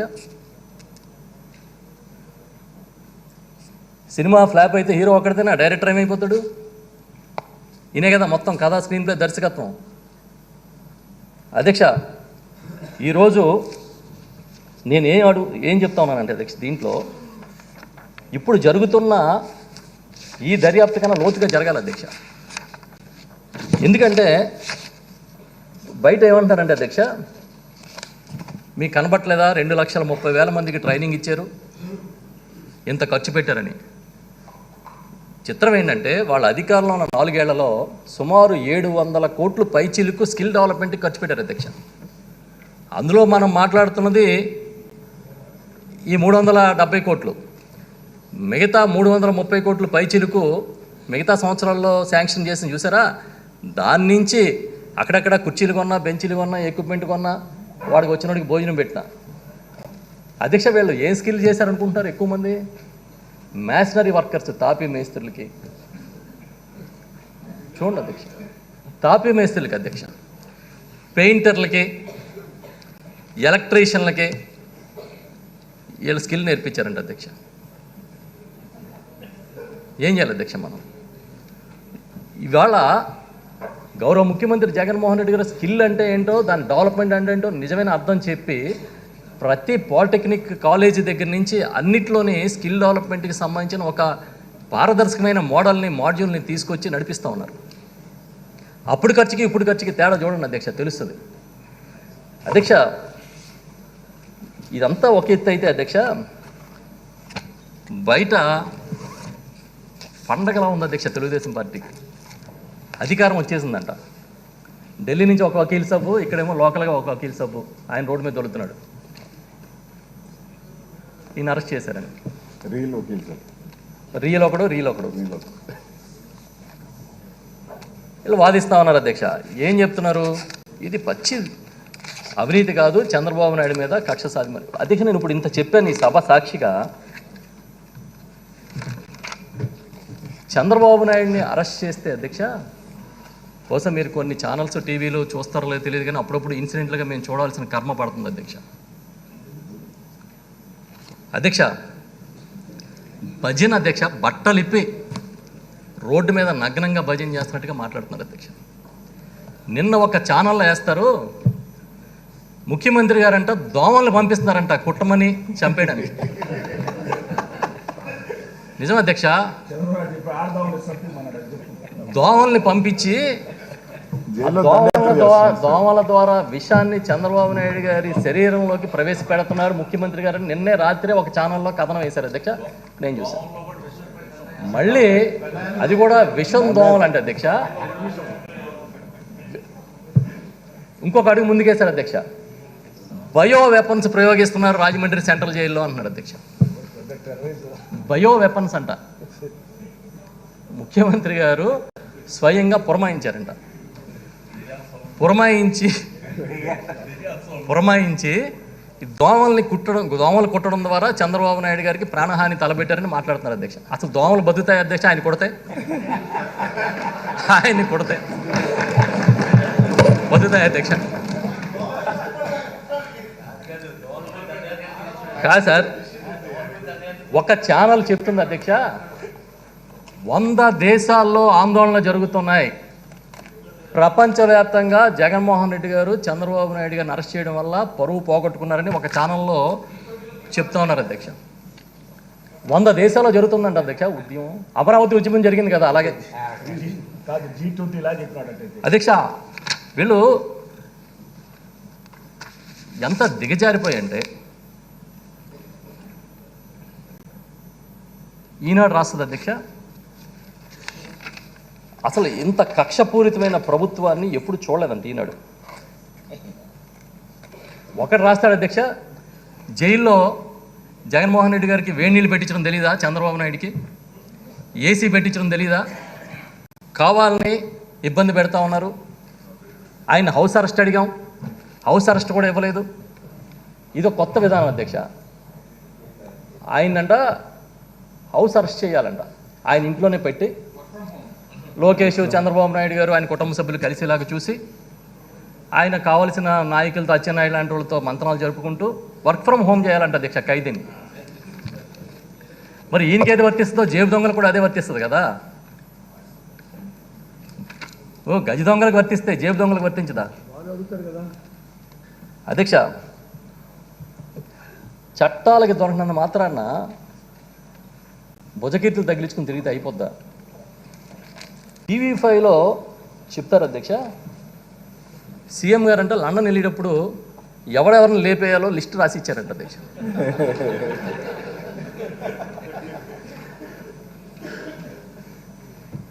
అంటే వాళ్ళ అక్కసుకి ఏ స్థాయికి వెళ్ళిపోతున్నారో చెప్తాను అధ్యక్ష.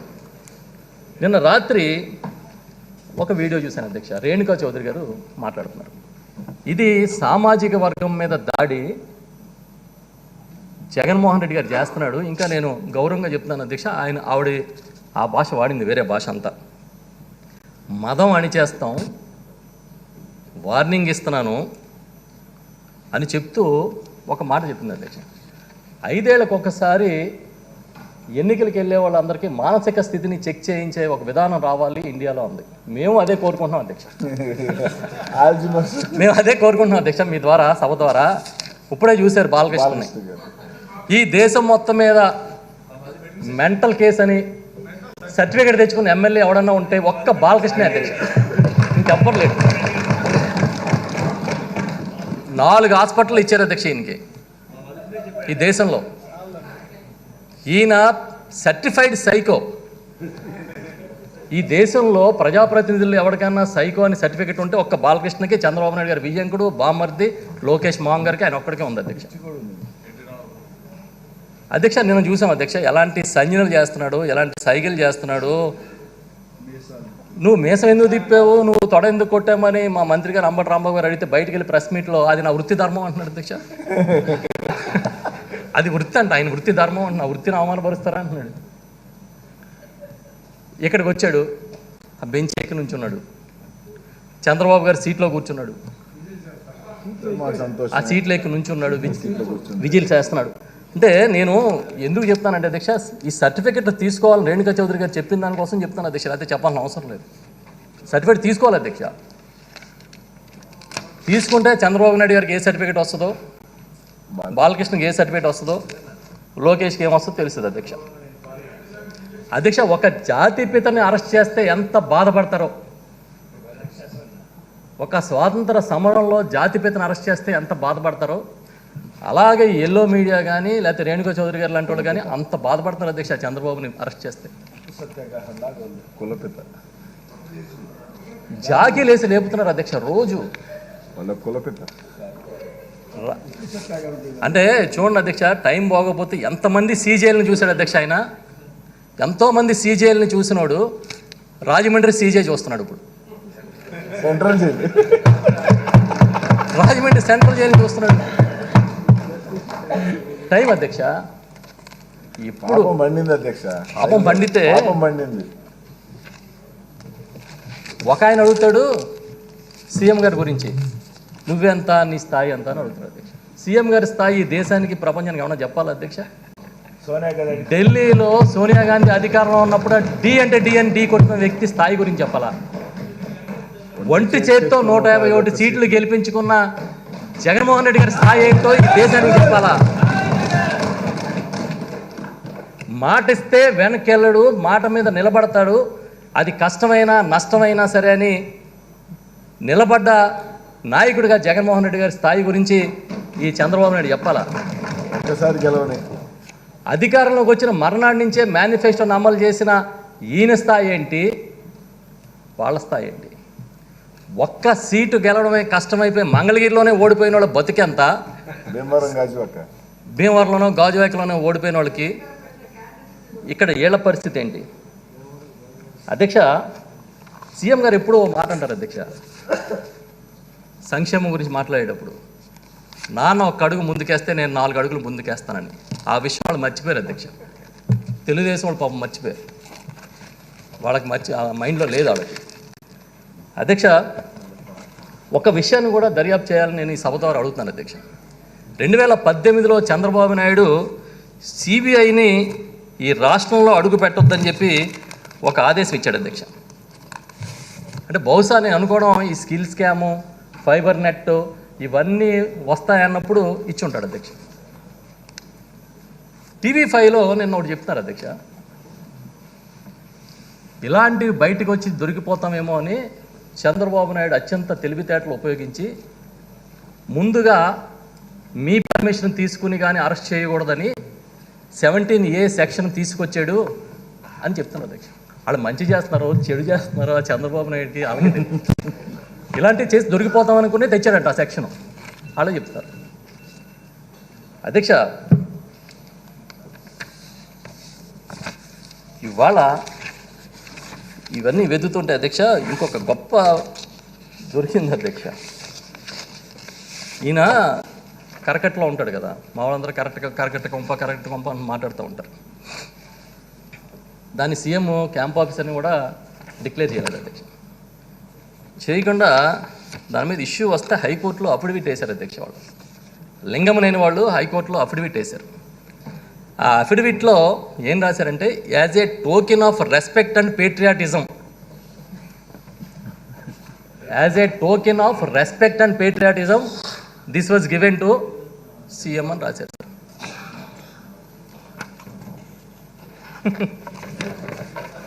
ఏం సార్ నవ్వుతున్నారు. సీఎంకి చంద్రబాబుకి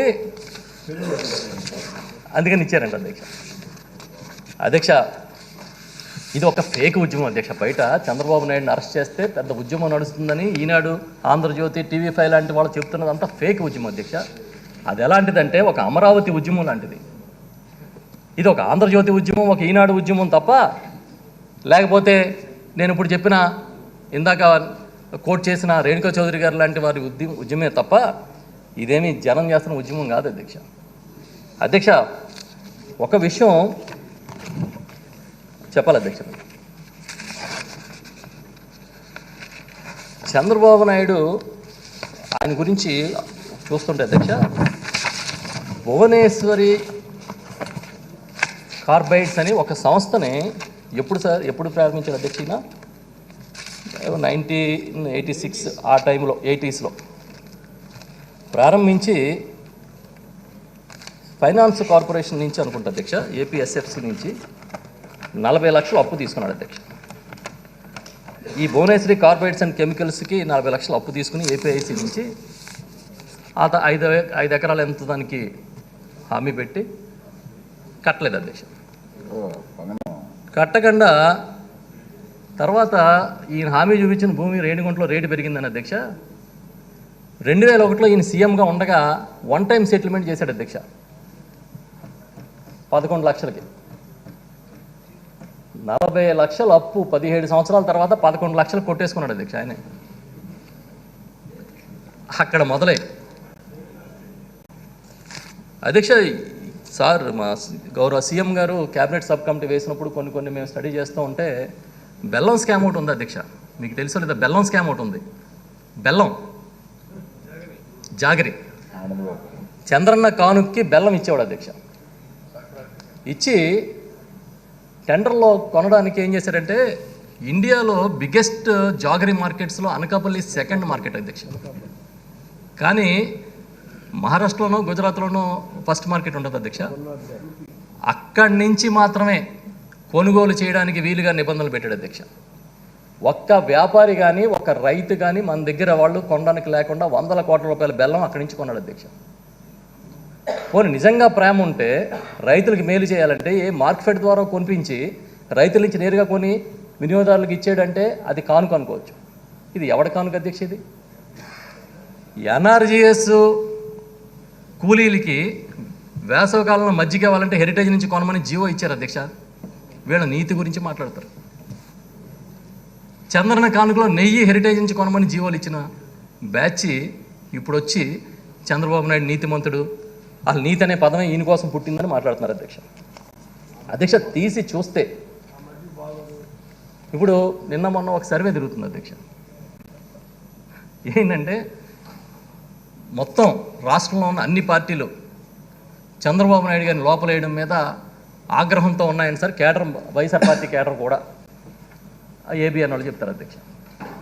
ఇలా లేపి లేపి లేపి దమ్మాలను వాళ్ళ కింద పడిపోతున్నారు అధ్యక్ష. అధ్యక్ష, ఓటుకు నోటు కేసు అధ్యక్ష. ఈయన హైదరాబాద్లో ఓటుకు నోటు కేసులో దొరికిపోకపోతే ఇవాళ ఈ రాష్ట్రంలో ఇంకొక 10 ఏళ్ళు మాకు ఉమ్మడి రాజధాని పెంచమని ఉద్యమం జరుగుతూ ఉండేది అధ్యక్ష. డిమాండ్ వస్తూ ఉండేది. రాత్రికి రాత్రి పారిపోయి మూటామూల్లి సర్దుకుని వచ్చి చెట్టుకొకళ్ళని పుట్టకొకళ్ళని చేసినట్టుగా చేసేసి దిక్కుమాలిన పరిపాలన చేసి ప్రత్యేక హోదా అక్కర్లేదు ప్యాకేజీ ఇవ్వండి అని స్వీట్లు పంచి ప్రధానమంత్రిని పిలిచి మట్టి ఇవ్వండి, మసానం ఇవ్వండి, మాకు నీళ్ళు ఇవ్వండి చెంబుతో తీసుకొచ్చి అడిగినాడు ఈ రాష్ట్రానికి న్యాయం చేశాడు అన్యాయం చేశాడు అధ్యక్ష? అధ్యక్ష, ఏం చేశాడు చెప్పమనండి అధ్యక్ష. ఒక పక్కన స్కాములు, ఇంకో పక్కన చాలా దుర్మార్గమైన పద్ధతి పాడు లేని పరిపాలన.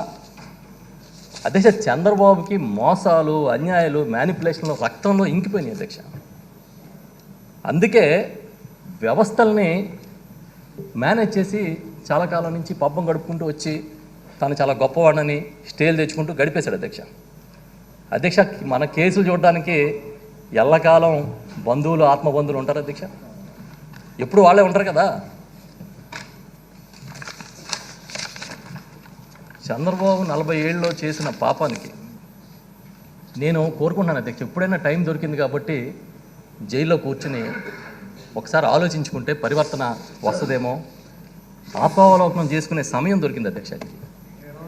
రాజకీయాల్లో వచ్చినప్పటి నుంచి నేను ఏమేం చేశాను, నన్ను నమ్మిన వాళ్ళని ఎలా మోసం చేశాను, నా కుటుంబ సభ్యుల్ని ఎలా వెన్నుపోటు పొడిచాను, నా గురువులకి ఎలా పంగనామాలు పెట్టాను, ఇవన్నీ అక్కడ కూర్చుని మాట్లాడుకుంటే, ఆయన కనీసం ఆలోచించుకుంటే పరివర్తన వస్తుందేమో అని అనిపిస్తుంది అధ్యక్ష. అధ్యక్ష, గుంటూరు శేషేంద్ర శర్మ అని ఒక పెద్ద పోయిట్ అధ్యక్ష, ఆయన రాసిన ఒక కవితని ఈ మధ్యన రాజకీయ నాయకులు అందరూ కూడా కోట్ చేస్తున్నారు అధ్యక్ష. సముద్రం ఒకడి కాళ్ళ దగ్గర కూర్చుని మొరగదు, తుఫాను గొంతు చిత్తం అనడం ఎరగదు, పర్వతం ఒకడికి వంగి సలాం చేయదు. ఈ మధ్యన చాలామంది కోట్ చేస్తారు అధ్యక్ష. ఈ పదాలు వింటే, ఈ వాక్యాలు వింటే మీకు ఎవరు గుర్తొచ్చారు చెప్పండి అధ్యక్ష? మా ముఖ్యమంత్రి గారు గుర్తొచ్చారు అధ్యక్ష. సముద్రం ఒకటి కాళ్ళ దగ్గర కూర్చుని మొరగదు, తుఫాను గొంతు చిత్తం అంటూ ఎరగదు, పర్వతం ఒకడికి వంగి సలాం చెయ్యదు.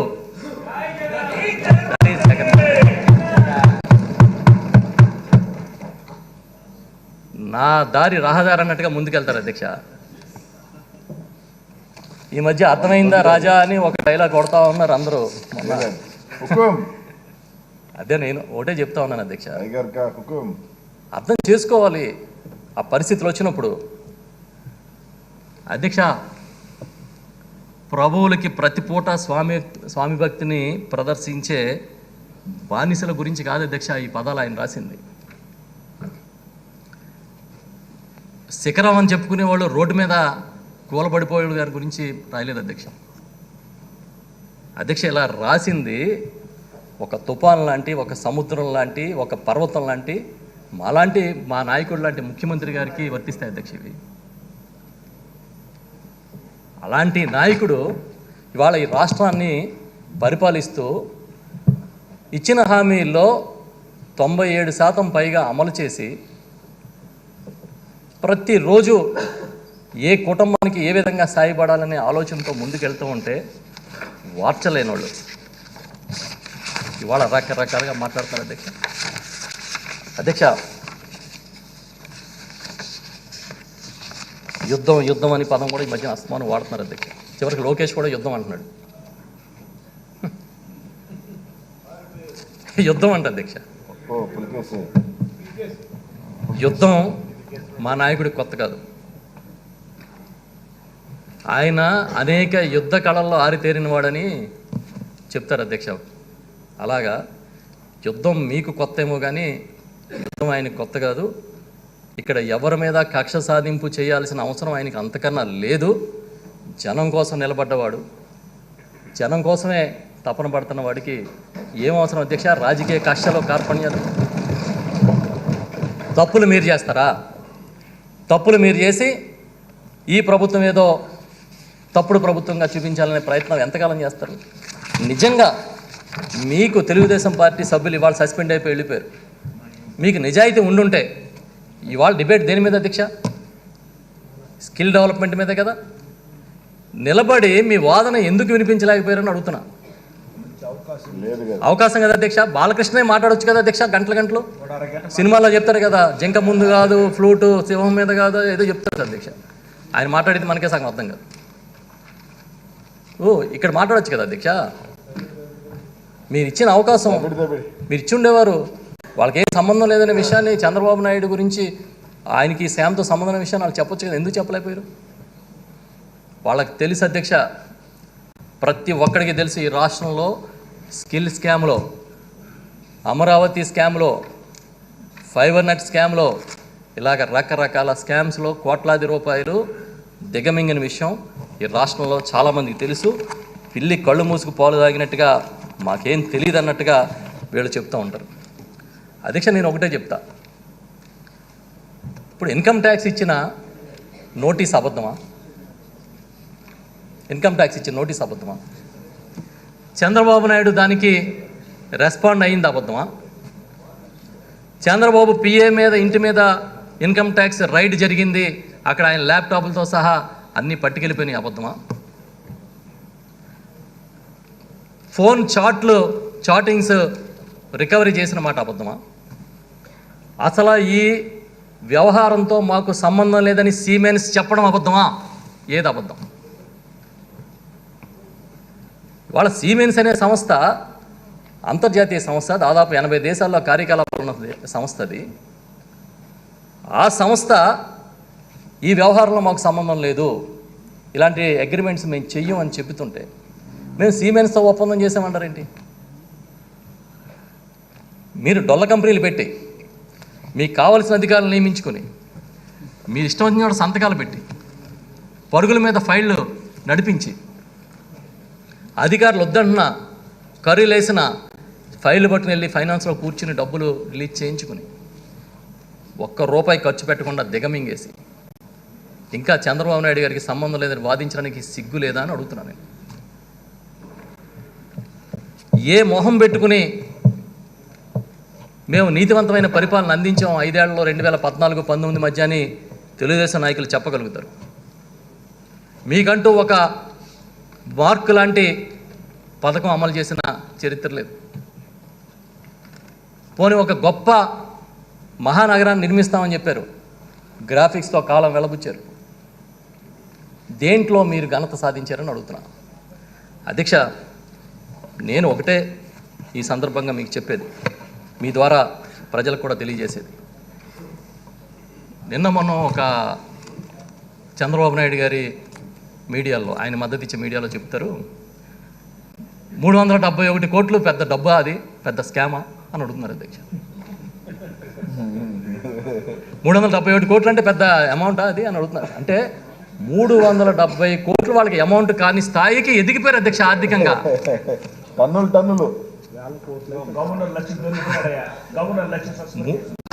కాదు సార్, మేము తప్పు చేయలేదు ఆయనని వాదిస్తూనే 370 కోట్లు పెద్ద మొత్తమా అని అడుగుతారు. ఇలాంటి తప్పులు జరుగుతాయనే 17A లాంటి సెక్షన్లు తీసుకొచ్చి పెట్టుకున్నాడు చంద్రబాబు నాయుడు అంటాడు. అసలు వాళ్ళకి ఏం మాట్లాడుతున్నారంటే మాకు రైట్ ఉంది, మేము ఈ తప్పులు చేయడానికి ఇలా తినేయడానికి మాకు రైట్ ఉంది అన్నట్టుగా వాదిస్తూ ఉన్నారు. చూసారు అధ్యక్ష, అది దుర్మార్గం. మళ్ళీ మీ ద్వారా తెలియజేస్తా ఉన్నాను అధ్యక్ష, ఇంకా చాలా సబ్జెక్ట్స్ ఉన్నాయి. కానీ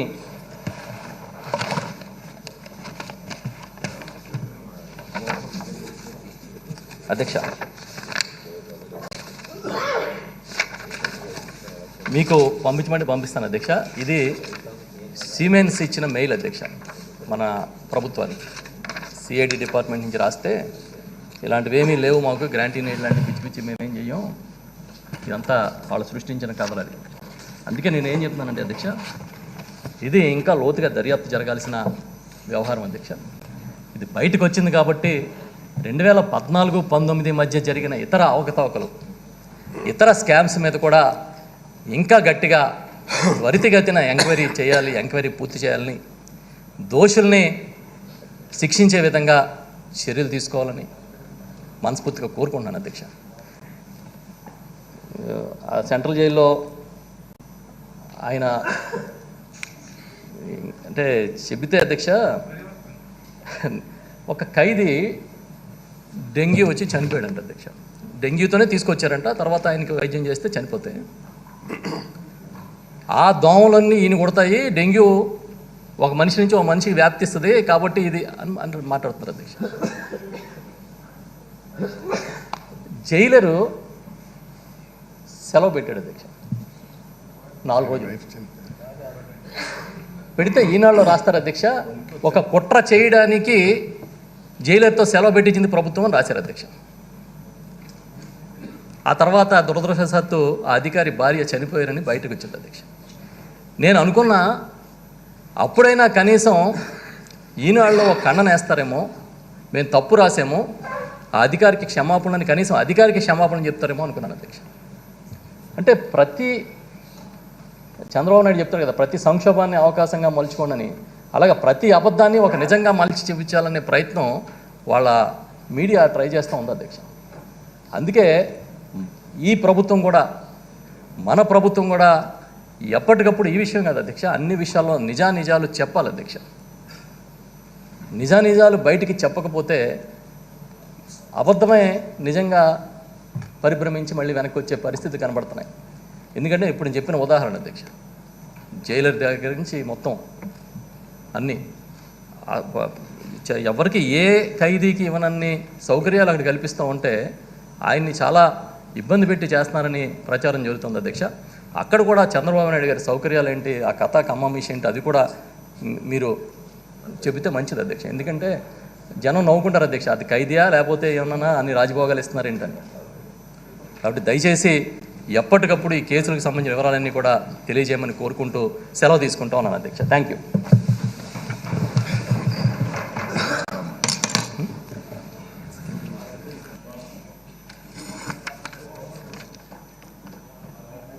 పేర్ని నాని గారు.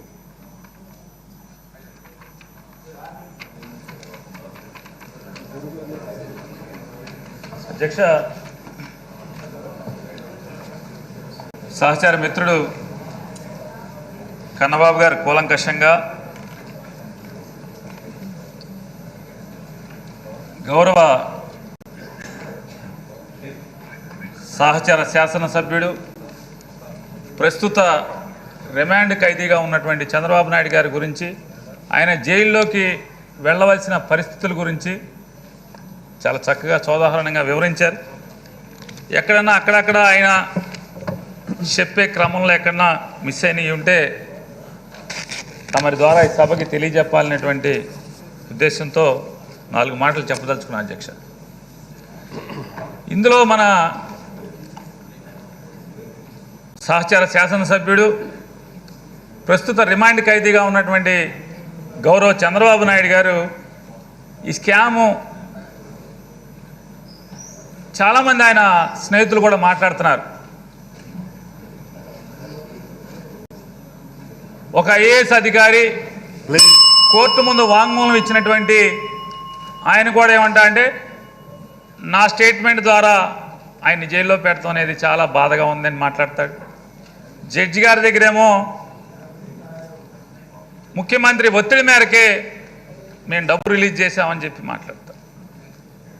మరొక ఆయన మాట్లాడతారు, మాజీ ఐఏఎస్ అధికారి నిన్న ఆయన అంటాడు, ప్రజల చేత ఎన్నుకోబడినటువంటి పాలకులు విధాన నిర్ణయాన్ని మాత్రమే చేస్తారు తప్పితే ఈ స్కాములు గట్రా పాలకులకి అవకాశం ఉండదు, వాళ్ళకి బాధ్యత లేదు అని చెప్పని ఆయన మాట్లాడతాడు.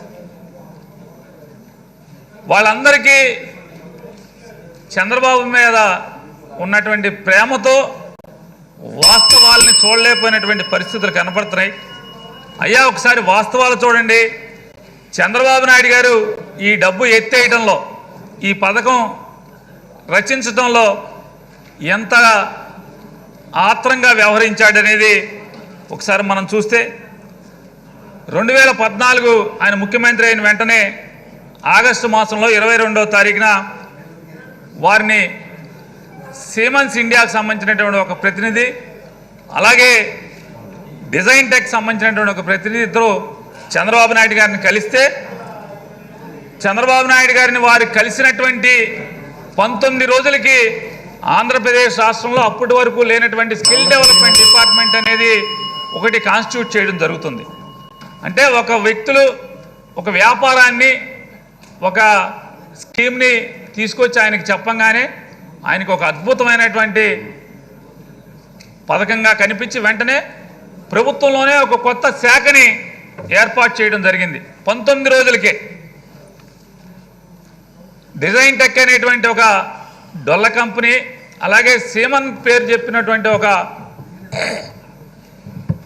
స్కామ్ చేసేటువంటి వ్యక్తి ఇద్దరు కలిసి ఆయన్ని కలిసిన తర్వాత 19 రోజులకే స్కిల్ డెవలప్మెంట్ కార్పొరేషన్ ఏర్పాటు చేయడమే కాకుండా, అది ఏర్పాటు చేసిన వెంటనే గంటా సుబ్బారావు అనే వ్యక్తిని ఒక ఆయన తీసుకొచ్చి విద్యాశాఖలో ఎక్స్ అఫీషియల్ సెక్రటరీగా చేసి ఈ స్కిల్ డెవలప్మెంట్ మొత్తాన్ని ఆయన చూడమని చెప్తాడు.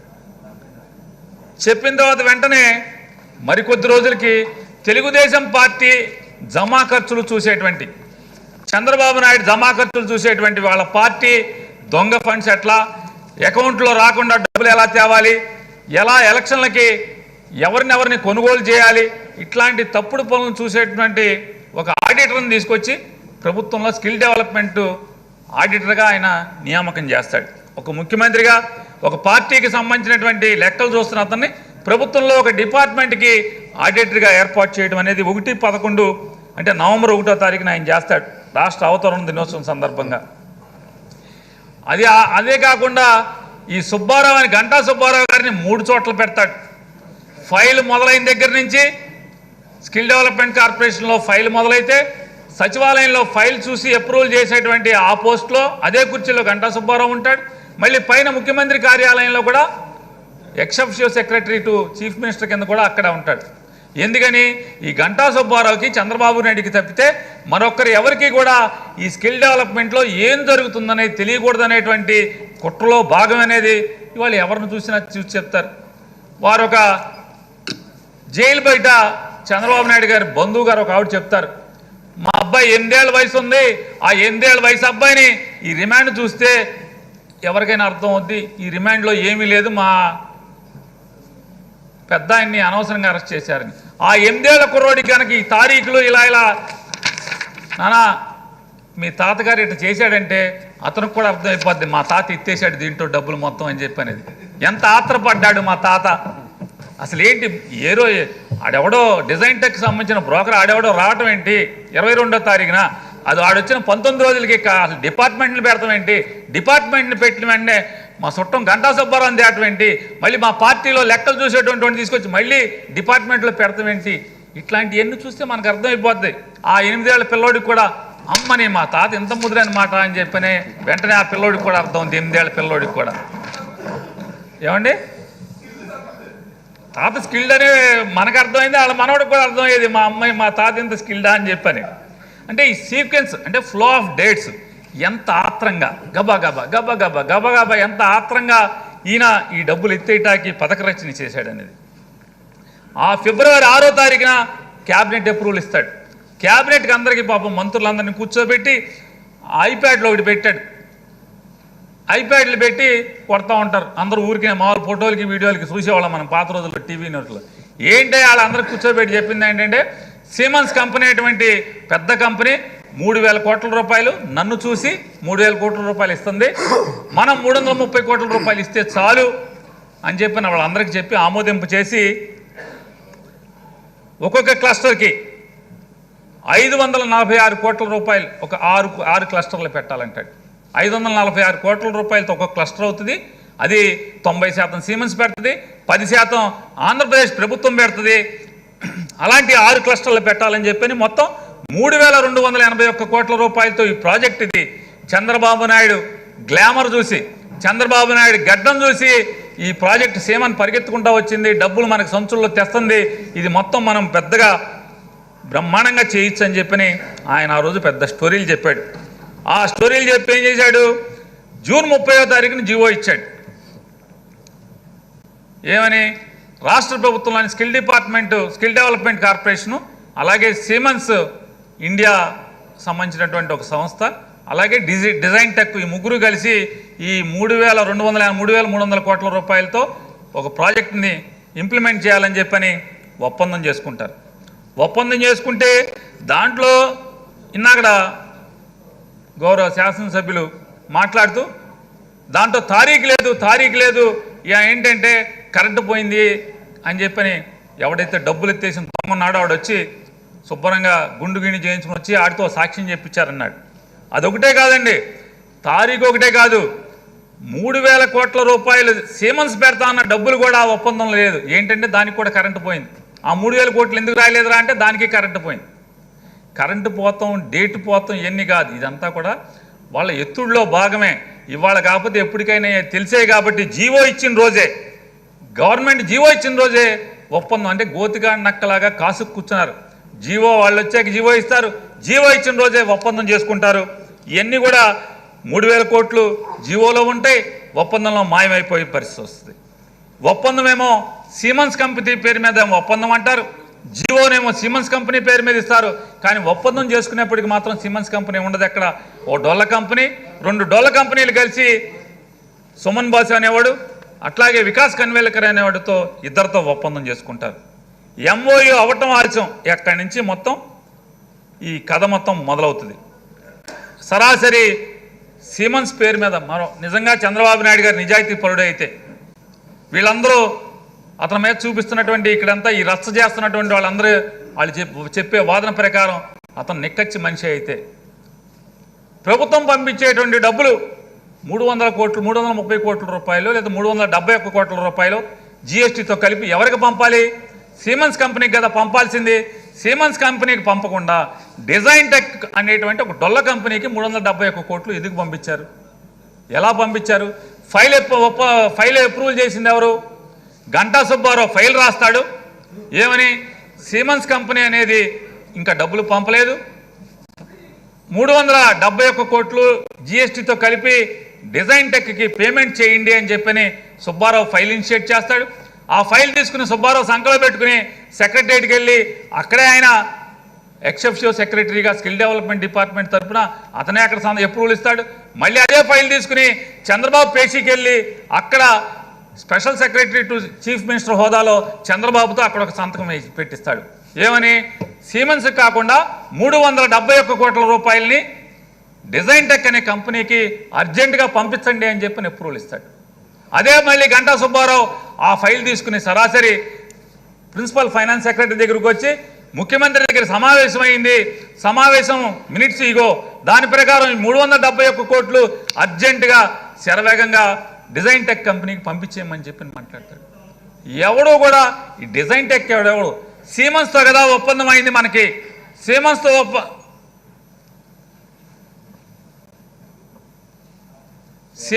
ఒప్పందం అయితే సీమన్స్ కదా డబ్బులు పంపాల్సింది, డబ్బులు పంపకుండా ఈ డొల్ల కంపెనీ డిజైన్ టెక్కి పంపించడం ఏంటని చెప్పి అనేది ఒక్క మాట ఎవరు మాట్లాడరు. ఏంటంటే చంద్రబాబు నాయుడు గారి ఆదేశాల మేరకు ఈ డబ్బులు పంపించేశామని చెప్పని అందరూ కూడా తేలికుట్టిన దొంగల్లాగా కూర్చుంటే ఇందులో ఇంకొక చిన్న ఇది, ఎక్కడైతే ఒప్పందం జరిగిందో ఈ ఒప్పందం జరిగినటువంటి ఒక మాసానికి స్కిల్లర్ అనేటువంటి ఒక కంపెనీ ముకుల్ అగర్వాల్ అనే అతనితో వీళ్ళు కంపెనీని ఏర్పాటు చేస్తారు. దేనికయ్యా అంటే ఈ 371 కోట్ల రూపాయల్లో ప్రధానమైనటువంటి డబ్బులన్నీ కూడా దోచుకుని వెళ్ళిపోటానికి డొల్ల కంపెనీలు ముందే ఏర్పాటు చేసి, అంటే ఇదంతా కూడా ప్లాన్ ప్రకారం గవర్నమెంట్ సీమన్స్ కంపెనీకి డబ్బులు పంపకుండా డిజైన్ టెక్ కంపెనీకి డబ్బులు పంపిస్తుంది. డిజైన్ టెక్ కంపెనీ ఈ పీవీఎస్పీ అనేటువంటి ఒక షెల్ కంపెనీని ముందే ఏర్పాటు చేసి ఒప్పందమైన కొద్ది రోజులకి ఏర్పాటు చేసి ఆ పీవీఎస్పీకి డబ్బులు పంపిస్తారు. పీవీఎస్పీ నుంచి ఒక 34 డొల్ల కంపెనీలకి ఈ డబ్బులన్నీ కూడా పంపించి అక్కడి నుంచి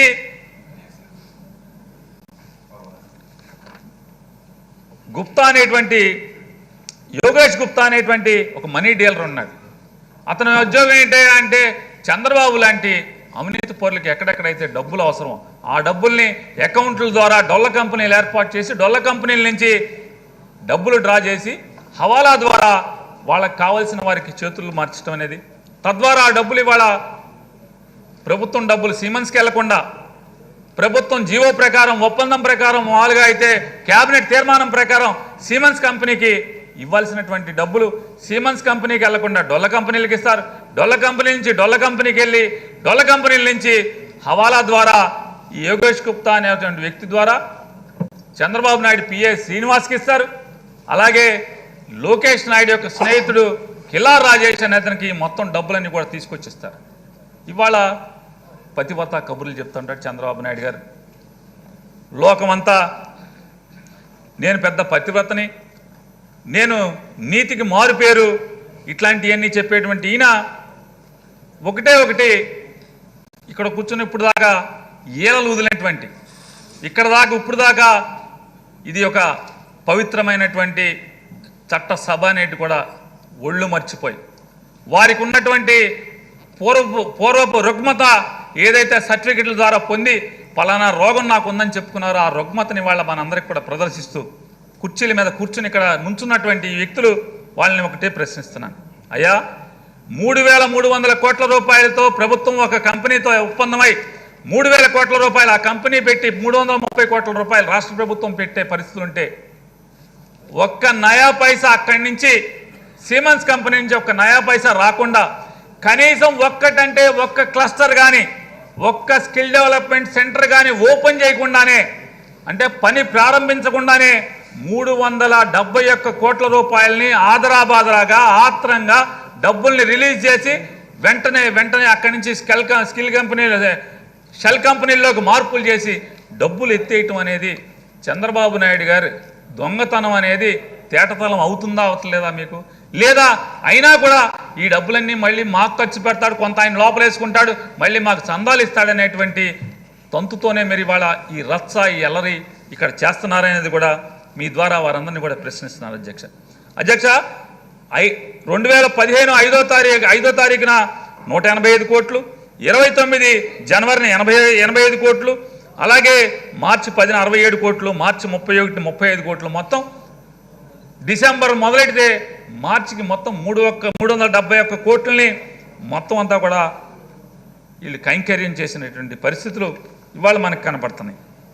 ఇవాళ ఇన్ని చేసినటువంటి చంద్రబాబు నాయుడు గారు ఇవాళ చాలామంది మాట్లాడుతున్నారు ముఖ్యమంత్రి గారికి ఏం సంబంధం, మళ్ళీ తగుదునమ్మా అని చెప్పిన మావాడు ఒకటి ఈ మధ్య మొన్న వచ్చేసాడు. చంద్రబాబు నాయుడు అరెస్ట్ అవ్వగానే బాదరాగా స్పెషల్ ఫ్లైట్ ఒకటి పెడితే అక్కడి నుంచి వచ్చేసి ఆయన చెప్తాడు,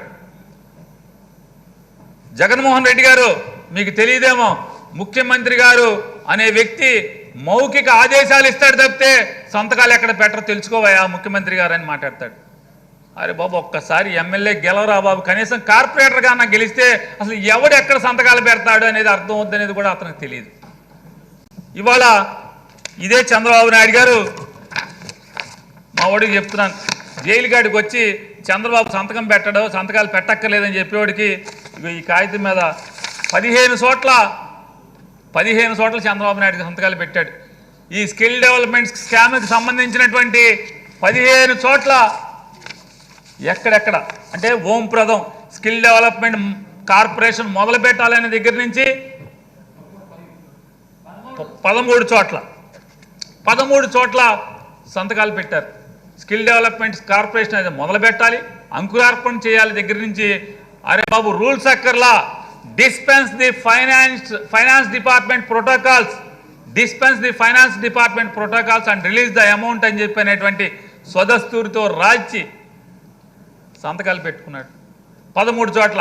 అంటే ఫైనాన్స్ డిపార్ట్మెంట్ అడ్డగోలు లెక్కలు ఏది కూడా మీరు అడ్డం చెప్పేటికంటే కానీ వాళ్ళు అడ్డులు పెట్టేటికంటే కానీ ఐఏఎస్ అధికారులు ఎవరు రూల్స్ చెప్పినా అవన్నీ కూడా పక్కకు తోసేసి ఈ డబ్బులు మొత్తాన్ని డిజైన్ టెక్కి పంపించండి అని చెప్పని సాక్షాత్తు చంద్రబాబు నాయుడు సంతకాలు పెడితే ఎవడు అసలు సంతకాలు పెట్టలేదంటారు.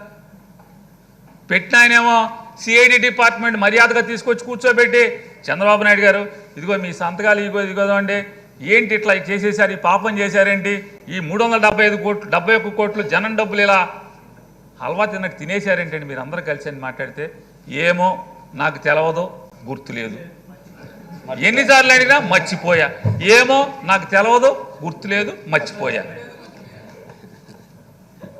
ఇదే జూనియర్ ఎన్టీఆర్ సినిమాలాగా డైలాగులు ఉన్నాయి తప్పితే అసలు మామూలుగా చంద్రబాబు నాయుడు తెలవపోతే సంతకాలు నీయే కదా, 13 చోట్ల సంతకాలు నువ్వే పెట్టావు కదా, నాకు తెలియదు మర్చిపోయా గుర్తులేదు. తప్పు కదా. ప్రమాణం చేసి సాక్షాత్తు కొన్ని వేల మందిని నువ్వు పోగేసుకొచ్చి నాగార్జున కాలేజ్ ఎదురుగుండా ఖాళీ స్థలంలో ప్రమాణం చేసి ప్రజల ఓటు ద్వారా రాజ్యాంగం నాకు కల్పించినటువంటి ఈ అవకాశాన్ని ఎలా అమలు చేస్తానని ప్రమాణం చేశావు. ప్రమాణాలని పొంగలో తొక్కి ఏ రకంగా ప్రభుత్వ డబ్బుని ప్రజల డబ్బుని ఈ రకంగా తినేటాకి మార్గం ఏర్పాటు చేశావు. ఒక ఆయన చెప్తాడు నోట్లు చంద్రబాబు నాయుడు లెక్క పెడుతున్నట్టు హవాలా ఓడి బ్యాగ్ తెచ్చి డబ్బులు లెక్క పెడుతున్నట్టు నీ దగ్గర ఫోటోలు ఉన్నాయా, వీడియో ఉందా? మరి మామూలుగా ఇస్తాడు, మామూలుగా మా ఫోటోలు గీటోలు హవాలా ఓడి తీసి మాకు ఇస్తాడు, మేము అన్నీ చెప్తాడు. చంద్రబాబు అకౌంట్కి డబ్బులు పంపించారా, డబ్బులు ట్రాన్స్ఫర్ అయినట్టే ఉన్నా మీ దగ్గర ఆధారం ఉందా? వారు మామూలుగా మీరు బయలుదేరతారు, ఇక లంచాలు కూడా మామూలుగా ఫోన్పేలును మామూలుగా ఈ అకౌంట్లో ట్రాన్స్ఫర్ చేసి తెచ్చుకుంటారనమాట. ఇంత దుర్మార్గం. ఇన్కమ్ ట్యాక్స్ డిపార్ట్మెంట్ చెప్తుంది అరే బాబు మీ పిఎస్ శ్రీనివాసు చంద్రబాబుకి ఇచ్చాను లంచం తెచ్చని చెప్పని మీ పిఎస్ శ్రీనివాస్ ఇన్కమ్ ట్యాక్స్ డిపార్ట్మెంట్కి డిపాజిట్ ఇచ్చాడు. కిలార్ రాజేష్ డబ్బులు తెచ్చి చిన్నబాబుకి ఇచ్చామని చెప్పి వాళ్ళు ఇన్కమ్ ట్యాక్స్ డిపార్ట్మెంట్కి చెప్తుంటే కేంద్ర ప్రభుత్వ సంస్థ నీకు నోటీసులు ఇచ్చింది కదా, అరే బాబు నీకు లంచాలు వచ్చినాయి అని చెప్పని ఇంకేం సాక్ష్యం ఏం కావాలి? ఎవడన్నా నిద్రపోతే లేపచ్చు మనం, ఏమంటే లెగమని ఇట్లా కొట్టంగానే లేవుతాడు ఎవడన్నా. మీరు మామూలు నిద్ర నటిస్తున్నారు. చంద్రబాబు నాయుడు దొంగ అని తెలుసు మీకు, ఆ డబ్బులు మీ అందరికీ పంచుకుంటారని తెలుసు, ఎన్నికల్లోనో దాంట్లోనో దీంట్లోనో తెలిసి ఇన్కమ్ ట్యాక్స్ నోటీస్ ఇస్తే ఆ నోటీసులకి ఏమైనా రిప్లై ఇస్తాడు? రిప్లై కూడా ఎంత చక్కగా ఇస్తాడు.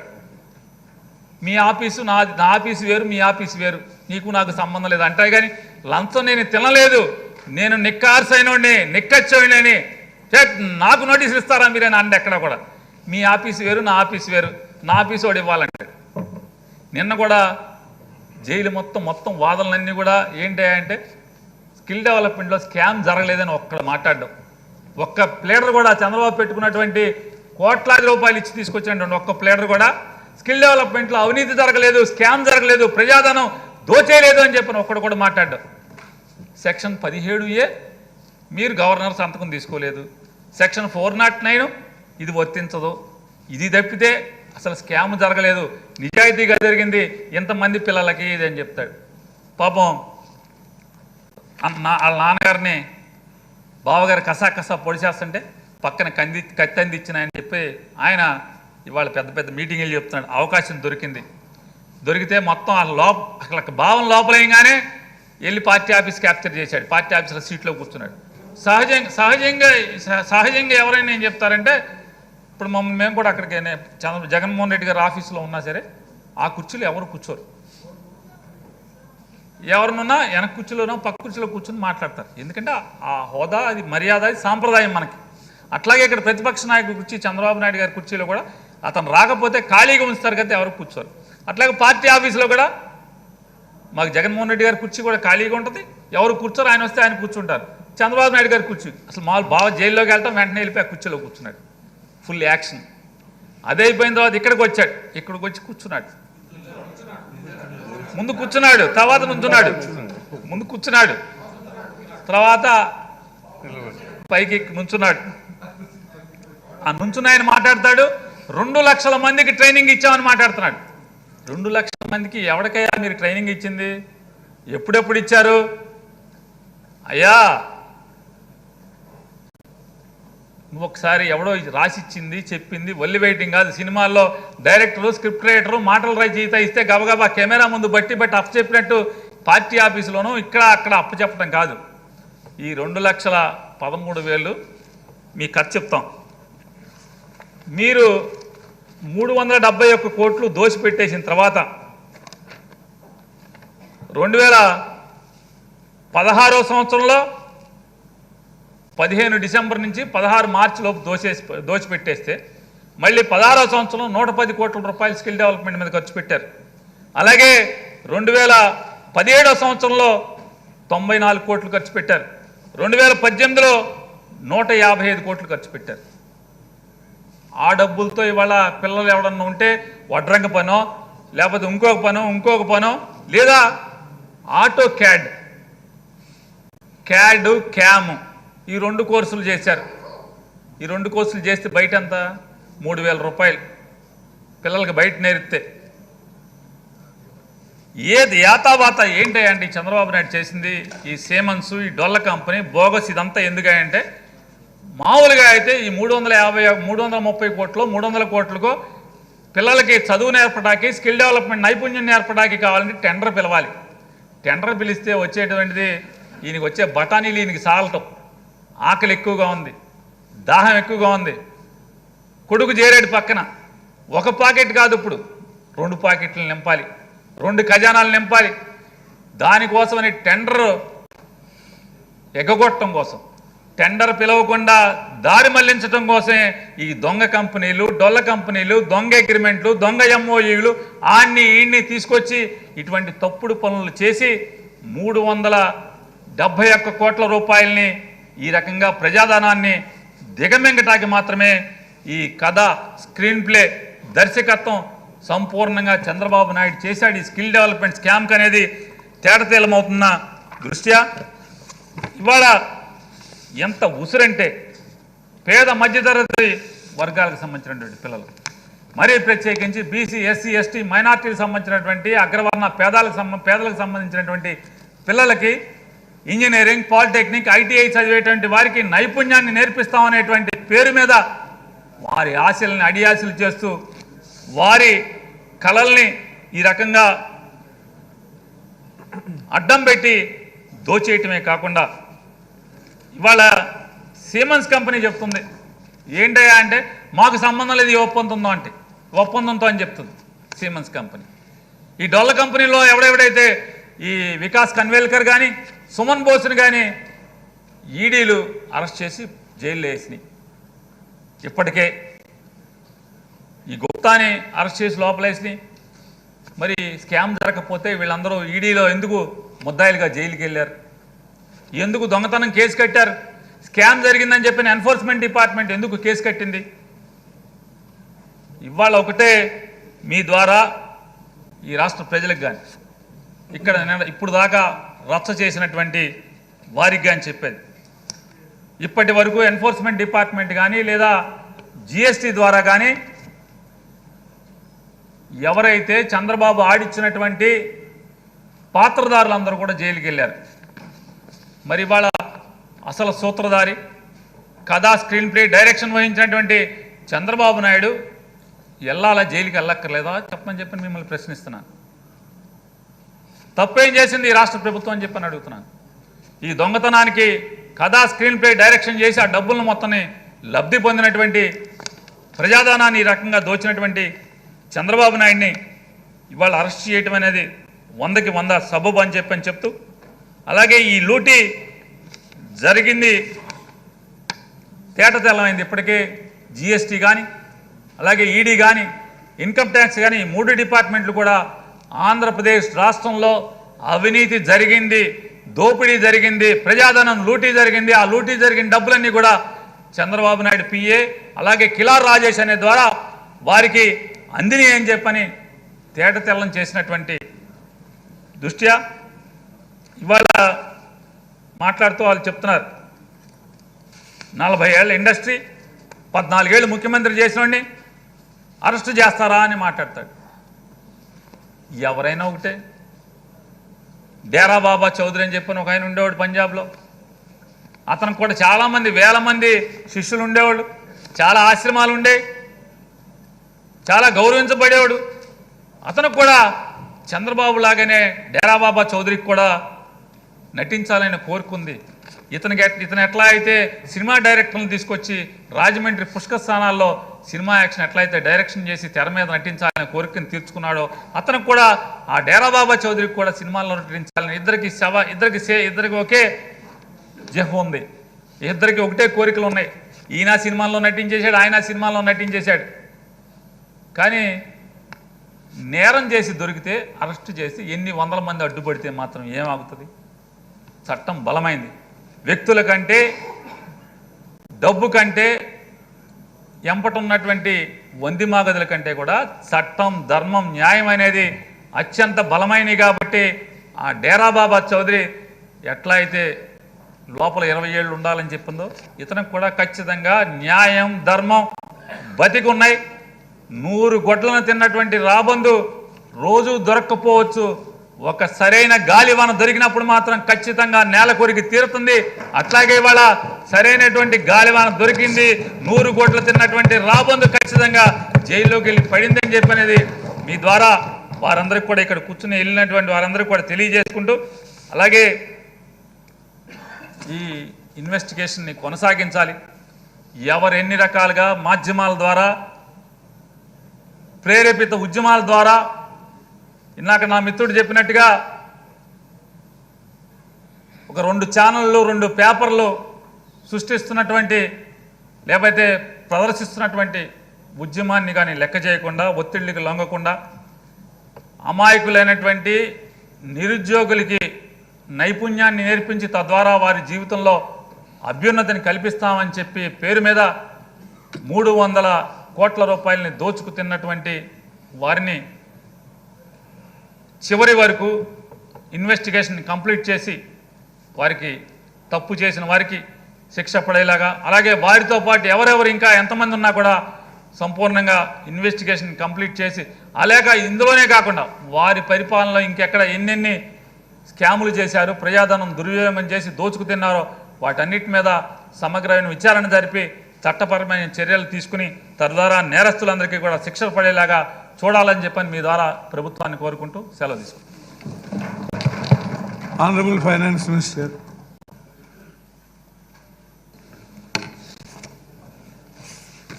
అధ్యక్ష, గత కొద్ది రోజులుగా రాష్ట్రం అంతటా కూడా సంచలనమైన సంఘటన. చిన్నపిల్లలకు మరి ముఖ్యంగా నిరుద్యోగులకు నైపుణ్యం ఇచ్చి వారికి చదువు చెప్పి ఉద్యోగాలు ఇప్పించాల్సిన బాధ్యత ఉన్న ప్రభుత్వం, గత ప్రభుత్వ ముఖ్యమంత్రి, ప్రస్తుత అపోజిషన్ లీడరు ఆ నైపుణ్యానికి సంబంధించిన కార్పొరేషన్లో ఎన్నో అవకతవకలు జరిగి మరి అందులో భాగంగా జ్యుడిషియల్ విచారణ జరుగుతుంది. నిన్నటి నుంచి మన వింటర్ సెషన్లో భాగంగా అపోజిషన్ శాసనసభ్యులు ఎవరైతే ఉన్నారో వాళ్ళందరూ కూడా చాలా అన్యాయంగా వాళ్ళ ప్రవర్తన కానీ వాళ్ళ పద్ధతులు కానీ చంద్రబాబు నాయుడు గారి అరెస్టు అన్కండిషనల్గా విత్డ్రా చేసుకోవాలి. అరెస్టును కండిషనల్గా అన్కండిషనల్ మనమెవరు అధ్యక్ష విత్డ్రా చేసుకునేదానికి? కోర్టు చట్టం తన పని తను చేసుకుంటుంది. అన్కండిషనల్గా విత్డ్రా చేసుకోవాలని 70 సంవత్సరాల వయసు గల శాసనసభ్యులు కూడా ప్లకార్డ్స్ పట్టుకొని శాసనసభ్యులందరూ అక్కడ మీ స్థానము అద్దాలు పగలగొట్టడము, గ్లాసులు పగలగొట్టడము, బాటిల్ పగలగొట్టడము ఇటువంటి చర్యలన్నీ చేస్తూ పోనీ విచారణకు రండి. ఇంకా వాస్తవానికి ఇది కోర్టులో విచారణ జరుగుతుంది అధ్యక్ష. కాకపోతే బాధ్యతగా ఒక పాలకపక్షంగా విచారణకు రండి, మీరు చర్చిద్దాము, మీరు రండి పార్టిసిపేట్ చేయండి అని నిన్నటి నుంచి అడుగుతున్నాం అధ్యక్ష. అడుగుతూ ఉన్నా కూడా వారు ఎక్కడే కానీ కోఆపరేట్ చేయకపోగా, అసలు చర్చకు రాకపోగా, వాస్తవానికి ఇంతకుముందు గౌరవ శాసనసభ్యులు కొలీగ్స్ చెప్పడం జరిగింది అధ్యక్ష, ఈరోజు లక్షణంగా ఎంత సమయం కావాలంటే అంత సమయం ఇస్తాము, మామూలుగా మీకు కేటాయించాల్సిన సమయం కంటే కూడా ఎక్కువ సమయం కూడా తీసుకోండి, మీరు ఏం చెప్పదలుచుకున్నారో మొత్తం చెప్పండి, ప్రభుత్వం ఇక్కడ సమాధానం చెప్పేదానికి రెడీగా ఉందని ఉంటే కూడా రావడం అధ్యక్ష, పొద్దున్నే అల్లరి చేయడము, అల్లరి చేసిన తర్వాత చివరకు వాళ్ళకే వాళ్ళే వెళ్ళిపోవడం. వాస్తవానికి ఈరోజు ఎక్కువ అల్లరి చేసి విజిల్ కొట్టిన 2-3 శాసనసభ్యులను సస్పెండ్ చేయడం జరిగింది, కానీ మిగతా వాళ్ళని ఎవరిని సస్పెండ్ చేయడం జరగలేదు అధ్యక్ష. వాళ్ళ కొద్ది వాళ్ళు వెళ్ళిపోయినారు. అంటే అర్థమేం అధ్యక్ష? వాళ్ళకి చర్చకు రావాలని ఏ మాత్రం ఏ కోశానం వాళ్ళకి లేదు. ఎందుకంటే వాళ్ళ ఆత్మ వాళ్ళకు కూడా తెలుసు అన్నమాట. ఎందుకు తెలుసు అంటే మొట్టమొదటి నుంచి కూడా వాళ్ళందరూ కూడా వాళ్ళు మాట్లాడుకునేటప్పుడు ఏం మాట్లాడుకుంటారంటే అధ్యక్ష, చంద్రబాబు నాయుడు గారు చాలా మేధావి, ఆయన ఎక్కడ దొరకడు అని. అంటే వాళ్ళ ఆలోచన అంతా కూడా తప్పు చేయడు అనేది ఎక్కడ లేదు అధ్యక్ష, దొరకడు అనేది వాళ్ళ ఆలోచన. కాబట్టి ఈరోజు చర్చకు రాకుండా సింపుల్గా వాళ్ళ కొద్ది వాళ్ళు వెళ్ళిపోవడం జరిగింది అధ్యక్ష. అసలు ఎంత అన్యాయమైన బిహేవియర్ అంటే అధ్యక్ష వాళ్ళది.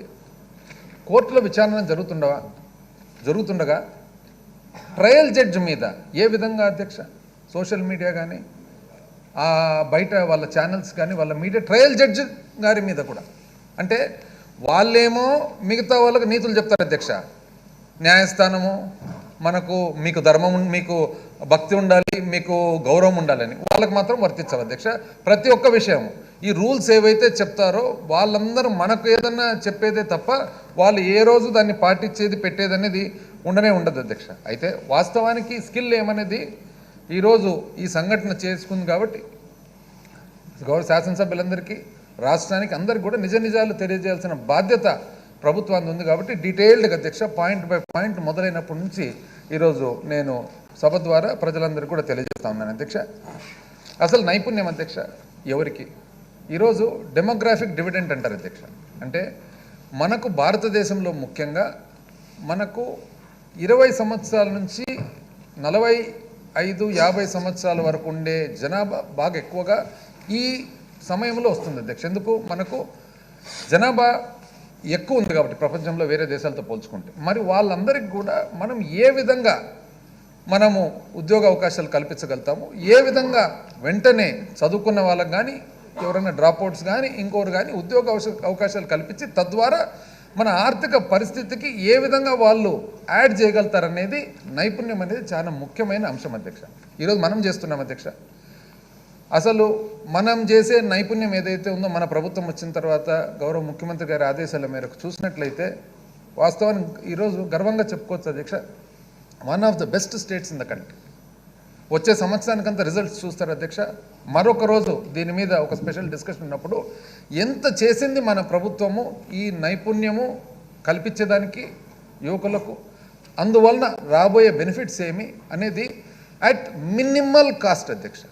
అంటే ప్రభుత్వ పాలసీ కానీ ప్రభుత్వ చిత్తశుద్ధి కానీ ప్రభుత్వ విధానం కానీ అంతే తప్ప ఇట్లా ఈ కోట్లు అసలు ఎరగం అధ్యక్ష. మరి ఈ విషయాల్లో అసలు అధ్యక్ష అసలు ఏమి కోర్స్, చాలామంది ఏమంటే స్కిల్ అంటే ఒకసారి ఏమి స్కిల్ అని అనుకుంటుండొచ్చు అధ్యక్ష. ఇవేమంటే అధ్యక్ష నైపుణ్యం కల్పించేది ఎవరన్నా కానీ చదువు ఉన్న వాళ్లకు ఆ చదువులోనే స్పెషల్ నైపుణ్యం కల్పించొద్దు అధ్యక్ష. ఒకవేళ చదువు డ్రాప్అవుట్స్ ఉంటే కూడా వాళ్ళకు ఇమ్మీడియట్గా ఉద్యోగం వచ్చేదానికి కల్పించవద్దు అధ్యక్ష. అయితే ఈ సిమెన్స్ ఏదైతే ఉందో దీనికి సంబంధించినది అధ్యక్ష, మనకు ఇంజనీరింగ్ చేసిన తర్వాత కానీ ఇప్పుడు కంప్యూటర్ వాడడం అనేది చాలా కామన్ అయిపోయింది అధ్యక్ష. సహజంగా వాడుతూ ఉంటాం. ఇంతకుముందు డిజైన్ అనేది ఏదైతే ఉందో మనము పేపర్ తీసుకొని పెన్నుతో పెన్సిల్తో గీసి ఏదైతే మన డైమెన్షన్స్ అన్ని కూడా ఫ్రంట్ వ్యూ, టాప్ వ్యూ, దాని తర్వాత సైడ్ వ్యూ, దాని తర్వాత 3 డైమెన్షనల్ వ్యూ ఇవన్నీ ఉంటాయి. ఇప్పుడు డిజైన్ వచ్చేసింది కంప్యూటర్ మీద చేసేదానికి అవకాశం ఉంది అధ్యక్ష. సో అవి వచ్చేసి కామన్గా సహజంగా మనం వాడుతుండేది అధ్యక్ష క్యాడ్, క్యామ్, సిఐ. అంటే ఇది ఉదాహరణలు అధ్యక్ష. కంప్యూటర్ ఎయిడెడ్ డిజైన్ కానీ క్యాడ్ అంటారు అధ్యక్ష. దాంట్లో 2D అండ్ 3D అంటే 3D అంటే 3 డైమెన్షన్ల నుంచి చూడగలిగినది అధ్యక్ష. అదేవిధంగా క్యామ్ అంటారు అధ్యక్ష, కంప్యూటర్ ఎయిడెడ్ మ్యానుఫ్యాక్చరింగ్ అధ్యక్ష.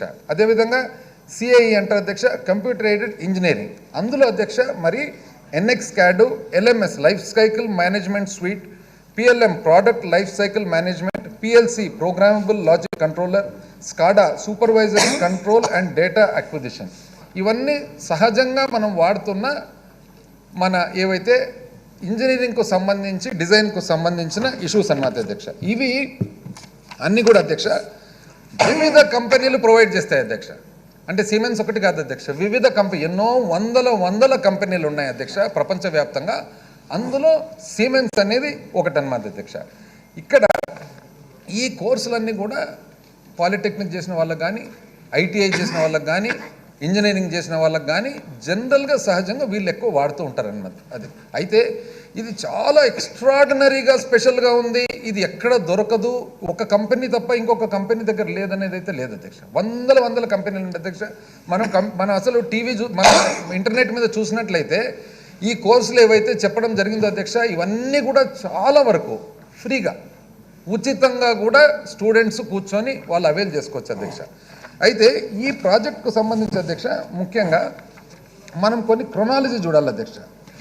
ఏం జరిగింది, మరి ఎప్పటి నుంచి స్థాపించినారని 25 ఫిబ్రవరి 2015 అధ్యక్ష skill development, entrepreneurship and innovation department అనేది ఒకటి గత ప్రభుత్వం ఏర్పాటు చేయడం జరిగింది అధ్యక్ష. ఆ తర్వాత ఒక GOMS నంబర్ 3 అనేది ఇవ్వడం జరిగింది అధ్యక్ష. ఇది ఏదైతే హయ్యర్ ఎడ్యుకేషన్లో ఉన్నిందో ఈ డిపార్ట్మెంటు అక్కడి నుంచి ఒక సపరేట్ డిపార్ట్మెంట్ స్కిల్ డెవలప్మెంట్ అనేది చేయడం జరిగింది అధ్యక్ష. ఆ తర్వాత GOMS నంబర్ 4 అనేది అధ్యక్ష, GOMS నంబర్ 4 ద్వారా కీలకమైన జియో అధ్యక్ష. ఆ తర్వాత మళ్ళీ డీటెయిల్స్లోకి వస్తాను. అయితే ముఖ్యంగా ఏమంటే ఈ ప్రోగ్రామ్ ఏదైతే ఉందో ఈ సిమెన్స్ సిమెన్స్ కూడా కాదు అధ్యక్ష, సిమెన్స్ ప్రోగ్రామ్కు సంబంధించి ఏ విధంగా అసలు డబ్బులు ఇవ్వాలనేది దాని ద్వారా అధ్యక్ష. ఆ తర్వాత 30 జూన్ 2015 అధ్యక్ష ఒక అగ్రిమెంట్ MOU అధ్యక్ష చేయడం జరిగింది. యాక్చువల్గా అది MOU అంటారు, బట్ కామన్ మ్యాన్కి అర్థమయ్యేదానికి అగ్రిమెంట్ అనే పదం కూడా వాడచ్చు అధ్యక్ష. ఇది యాక్చువల్గా ఇది ట్రైపార్టీ అగ్రిమెంట్ అధ్యక్ష. సిమెన్స్ డిజైన్ టెక్ అనే ఒక కంపెనీ, తర్వాత Andhra Pradesh state skill development corporation, ఈ ముగ్గురు మధ్యలో జరుగుతుంది అధ్యక్ష. ఇది యాక్చువల్గా we cannot call it an MOU or agreement అధ్యక్ష. We can only call it a fraudulent MOU or agreement. అంటే ఇది ఒక తప్పిదమైనది అనేది ఎందుకు అనేది కూడా నేను తర్వాత చెప్తాను అధ్యక్ష. ఆ తర్వాత అధ్యక్ష ఇంకా వివిధ సంఘటనలు అయితే చేరుకున్నాయి ముఖ్యమైనవి. ఇప్పుడు ఏమైందంటే అధ్యక్ష, ఈ ప్రాజెక్టు స్ట్రక్చర్ అధ్యక్ష, ఈ స్ట్రక్చర్ ఏ విధంగా పెట్టినారంటే దీన్ని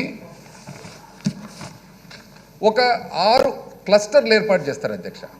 6 క్లస్టర్లలో ప్రధానమైన కాలేజ్ ఒకటి, ఆ తర్వాత ఒక్కొక్క క్లస్టర్లో 5 ఇన్స్టిట్యూట్లు. సో 6 5లో 30 ప్లస్ 6 సెంటర్ ఆఫ్ ఎక్సలెన్స్ 36, తర్వాత ఒక 4 ఎక్స్ట్రా కూడా పెట్టడం జరిగింది అధ్యక్ష. అయితే ఒరిజినల్ ప్లాన్ వచ్చేసి 30 + 6 36 అన్నమాట అధ్యక్ష. ఇందులో వీళ్ళ డిజైన్ ఏమంటే అధ్యక్ష, ఒక్కొక్క క్లస్టర్ ఏర్పాటు చేసేదానికి 546 కోట్లు ఖర్చు అవుతుంది. ఇందులో 546 కోట్లు 6 క్లస్టర్లు అంటే 3281 కోటి అవుతుంది. అయితే ఈ 3281 కోటిలో వాళ్ళ ప్రపోజల్ ఏమంటే అధ్యక్ష, ఇందులో 90% ఆ company so called siemens company grant in aid అంటే వాళ్ళు ఉచితంగా ఇస్తారని, ఒక 10% మాత్రము ఆంధ్రప్రదేశ్ రాష్ట్రము స్టేట్ స్కిల్ డెవలప్మెంట్ కార్పొరేషన్ ద్వారా పెట్టుబడి పెట్టాల్సిన అవసరం ఉందని. అంటే ఒక్కొక్క క్లస్టర్ చూసుకున్నట్లయితే అధ్యక్ష 546 కోట్లకు గాను 491 కోటి సోకాల్డ్ సిమెన్స్ కంపెనీ మనకు ఉచితంగా ఇవ్వాలని, 55 కోట్లు మాత్రము మనము ఆంధ్రప్రదేశ్ ప్రభుత్వం పెట్టాలని అధ్యక్ష. ఈ లోపల ఏం జరిగిందంటే అధ్యక్ష, అసలు ఫండమెంటల్గా దీంట్లో ఒక ఫ్లాస్ ఉన్నాయి అధ్యక్ష. ఆ ఫండమెంటల్ ఫ్లాస్ ఏమంటే, ఇది మనకు వచ్చినది అసలు ఈ అగ్రిమెంటే తప్పిదమైన అగ్రిమెంట్ అనేది క్లియర్గా ఏర్పడింది అధ్యక్ష. ఎందుకు ఏర్పడిందంటే సిమెన్స్ కంపెనీనే ముందుకొచ్చి అసలు ఇటువంటి అగ్రిమెంటే లేదు మాకు అని చెప్పడం జరిగింది. సిమెన్స్ కంపెనీ వచ్చి మాకు ఇటువంటి అగ్రిమెంటే లేదు, ఈ 90% 10% ఇటువంటి అగ్రిమెంట్ మేమేమి ఎంటర్ కాలేదు, ఒకవేళ ఎవరన్నా ఎంటర్ అయింటే కూడా ఇది మాకు సంబంధించినది అయితే కాదు అన్నారు అధ్యక్ష. మరి MD ఆఫ్ సిమెన్స్ ఇండియా ఏదైతే ఉందో అంటే ఆ MD కొన్ని తప్పులు చేసినారు కాబట్టి మా నుంచి తీసేయడం కూడా జరిగిపోయింది. తను ఏదన్నా ఒకవేళ చర్యలు చేసింటే మా కంపెనీకి మాత్రం ఇది సంబంధం లేదు అని చెప్పడం జరిగింది అధ్యక్ష. ఇది ఆ సబ్సిక్వెంట్గా అధ్యక్ష ఈ సిమెన్స్కు సంబంధించిన అంటే ఈరోజు MD ఎవరైతే ఉన్నారో ఇప్పుడు ప్రస్తుతము 164 స్టేట్మెంట్ కూడా ఇవ్వడం జరిగింది అధ్యక్ష. 164 స్టేట్మెంట్ అంటే ఏమధ్యక్ష, ఒక మెజిస్ట్రేట్ ముందు పోయి వాంగ్మూలం ఇవ్వడం అధ్యక్ష. ఇది ఒక ముఖ్యమైన భాగం అధ్యక్ష. ఇది ఈ 164 స్టేట్మెంట్ ఇవ్వగా ఈరోజు ఆ సీక్వెన్స్ ఆఫ్ ఈవెంట్స్ చూసినట్లయితే అధ్యక్ష ఇందులో ఇన్వెస్టిగేషన్ అనేది స్టార్ట్ చేయడం జరిగింది అధ్యక్ష. ఎక్కడి నుంచి జరిగింది అధ్యక్ష ఇన్వెస్టిగేషన్? ఇప్పుడు వాళ్ళ వాదన అంతా ఏమి, వాళ్ళ వాదన ఏమంటే ప్రభుత్వము ఏదో ఉద్దేశపూర్వకంగా చంద్రబాబు నాయుడు గారిని ఏదో ఇబ్బంది పెట్టాలని చెప్పి ఈ ఇన్వెస్టిగేషన్ చేయడం జరిగింది, ఈ అరెస్ట్ చేయడం జరిగింది. ఇది ముమ్మాటికి తప్పు అధ్యక్ష. ఎందుకు తప్పంటే అధ్యక్ష 2017 ఆగస్టులో మొట్టమొదటిసారిగా డైరెక్టర్ జనరల్ ఆఫ్ GST అధ్యక్ష ఎక్కడ పూణేలో వాళ్ళు డొల్ల కంపెనీలను ఏవైతే జనరల్గా విచారిస్తూ ఉన్నారో ఆ విచారణలో కొన్ని కంపెనీలు దొరికినాయి అధ్యక్ష. ఆ డొల్ల కంపెనీలు ఏవైతే విచారణ చేసినప్పుడు జరిగిందో వాళ్ళకు తెలిసింది ఈ డబ్బులన్నీ ఈ విధంగా వచ్చినాయి, ఈ విధంగా ఈ డబ్బులు వచ్చి ఇవన్నీ కూడా వేరే ఎక్కడికో ఒక మార్గానికి పోయినాయి అనేది బయటపడింది అధ్యక్ష. ఆ బయటపడిన తర్వాత ఇన్కమ్ ట్యాక్స్ వాళ్ళు కూడా దాని మీద మళ్ళీ పరిశోధన చేయడం జరిగింది అధ్యక్ష. పరిశోధన చేసిన తర్వాత అధ్యక్ష ఆ తర్వాత అక్కడ మన రాష్ట్రానికి సంబంధించిన వ్యక్తి ఒక ఆయన ఎవరైతే ఉన్నారో ఆయన మన రాష్ట్రాన్ని మంచి కోరినారు కాబట్టి ఆ మంచి కోరిన వ్యక్తి మన రాష్ట్ర ప్రభుత్వానికి ఒక ఉత్తరం రాయడం జరిగింది అధ్యక్ష. దాన్ని విజిల్ బ్లోవర్ అంటారు అధ్యక్ష. ఎవరైతే ఇటువంటి ఇన్ఫర్మేషన్ ఇస్తారో వాళ్లకు రాష్ట్రము సేఫ్టీ కూడా కల్పిస్తుంది అధ్యక్ష. అయితే ఈలోపు మొట్టమొదటిగా అధ్యక్ష 2017లో ఒక కంపెనీ అధ్యక్ష, ఆ కంపెనీ వచ్చేసి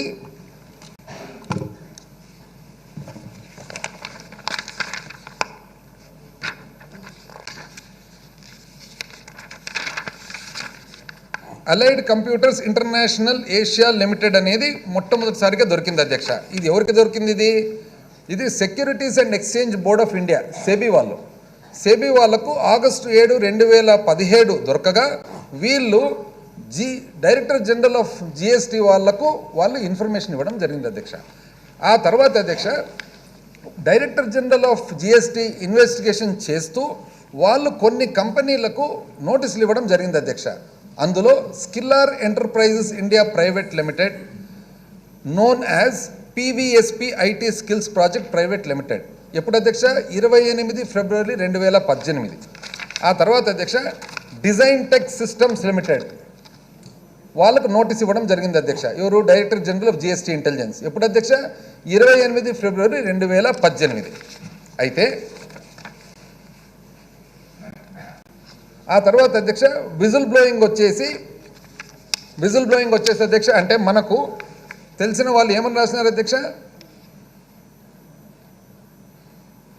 ఇవి అధ్యక్ష ఫిబ్రవరిలో director general of GST intelligence ఎవరెవరికి అధ్యక్ష? Skillar enterprise India private limited, design tech systems limited. ఈ డిజైన్ టెక్ అనే పదము ఇప్పుడు రాబోయే ప్రసంగంలో చాలాసార్లు రాబోతుంది అధ్యక్ష. ఎందుకంటే ఆంధ్రప్రదేశ్ అప్పటి skill development corporation under the instructions of the then chief minister Chandrababu Naidu garu ఈ కంపెనీతోనే అధ్యక్ష అగ్రిమెంట్ ఎంటర్ అయ్యిండేది. అయితే ఆ తర్వాత ఒక విజిల్ బ్లోయింగ్ జరిగింది అధ్యక్ష.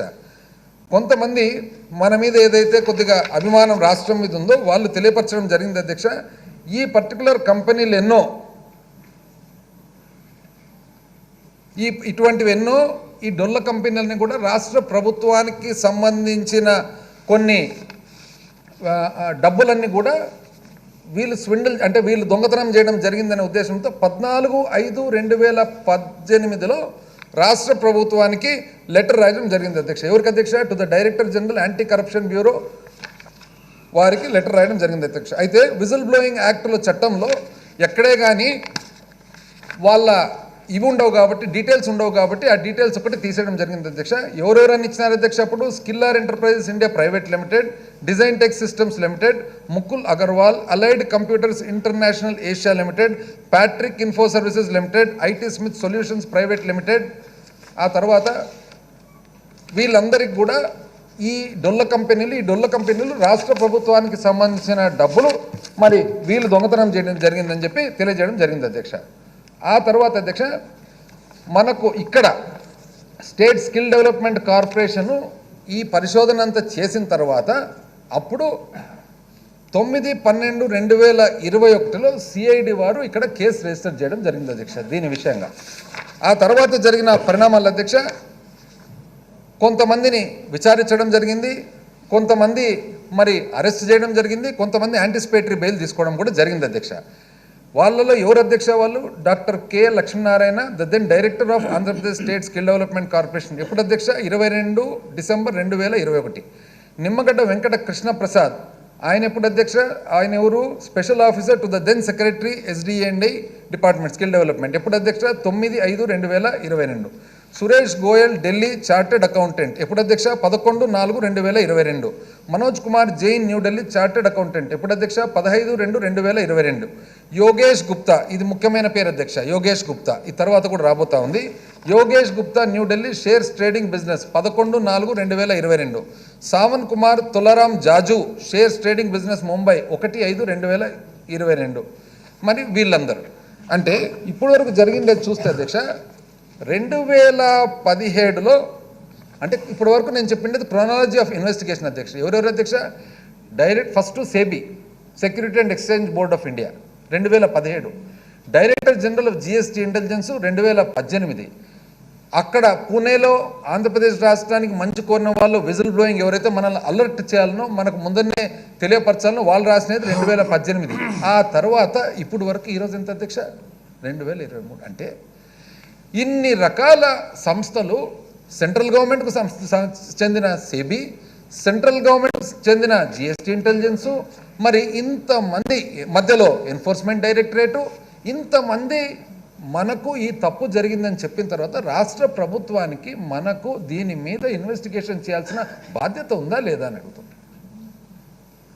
అంటే 5-6 సంవత్సరాలు ఇంతమందిని చెక్ చేసిన తర్వాత, ఇంతమందిని మరి చూసిన తర్వాత అధ్యక్ష ఈరోజు అరెస్టులు కూడా అధ్యక్ష సౌమ్యాద్రి శేఖర్ బోస్ 18/1/2022, వికాస్ వినాయక్ ఖాన్వెల్కర్ 18/1/2022, ముకుల్ చంద్ర అగర్వాల్ 18/1/2022, శిరీష్ చంద్రకాంత్ షా 21/2022, విపిన్ కుమార్ శర్మ 10/11/2022, నీలం శర్మ 10/11/2022, గంటి వెంకట సత్య భాస్కర్ ప్రసాద్ నోయిడా 9/3/2022.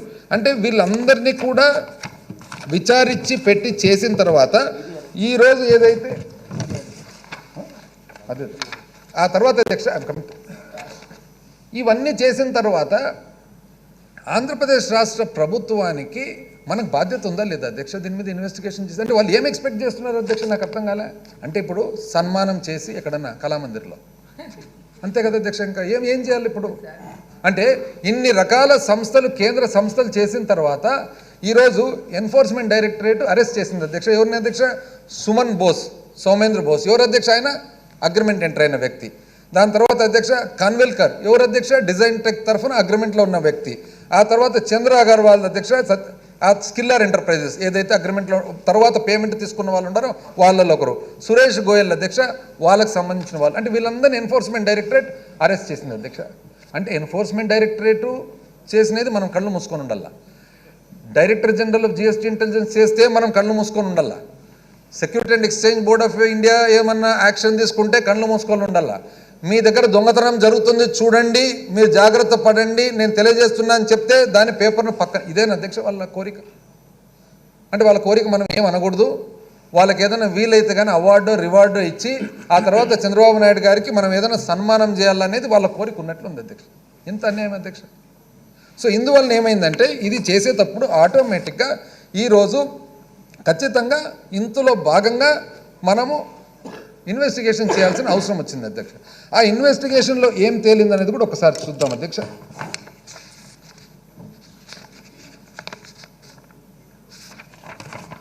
ఇంతవరకు జరిగిన ప్రొసీజర్ కూడా అధ్యక్ష ఆగస్టు 2017లో నేను అన్నట్టుగా director general of GST intelligence, 2018లో విజిల్ బ్లోయింగ్ అధ్యక్ష, మళ్ళీ రెగ్యులర్ ఎంక్వైరీ డీజీఏసీబీ 2018 అధ్యక్ష, income tax department Pune 2018, Siemens India. దీంట్లో ఇంకో ఇంపార్టెంట్ ఇష్యూ ఉంది అధ్యక్ష.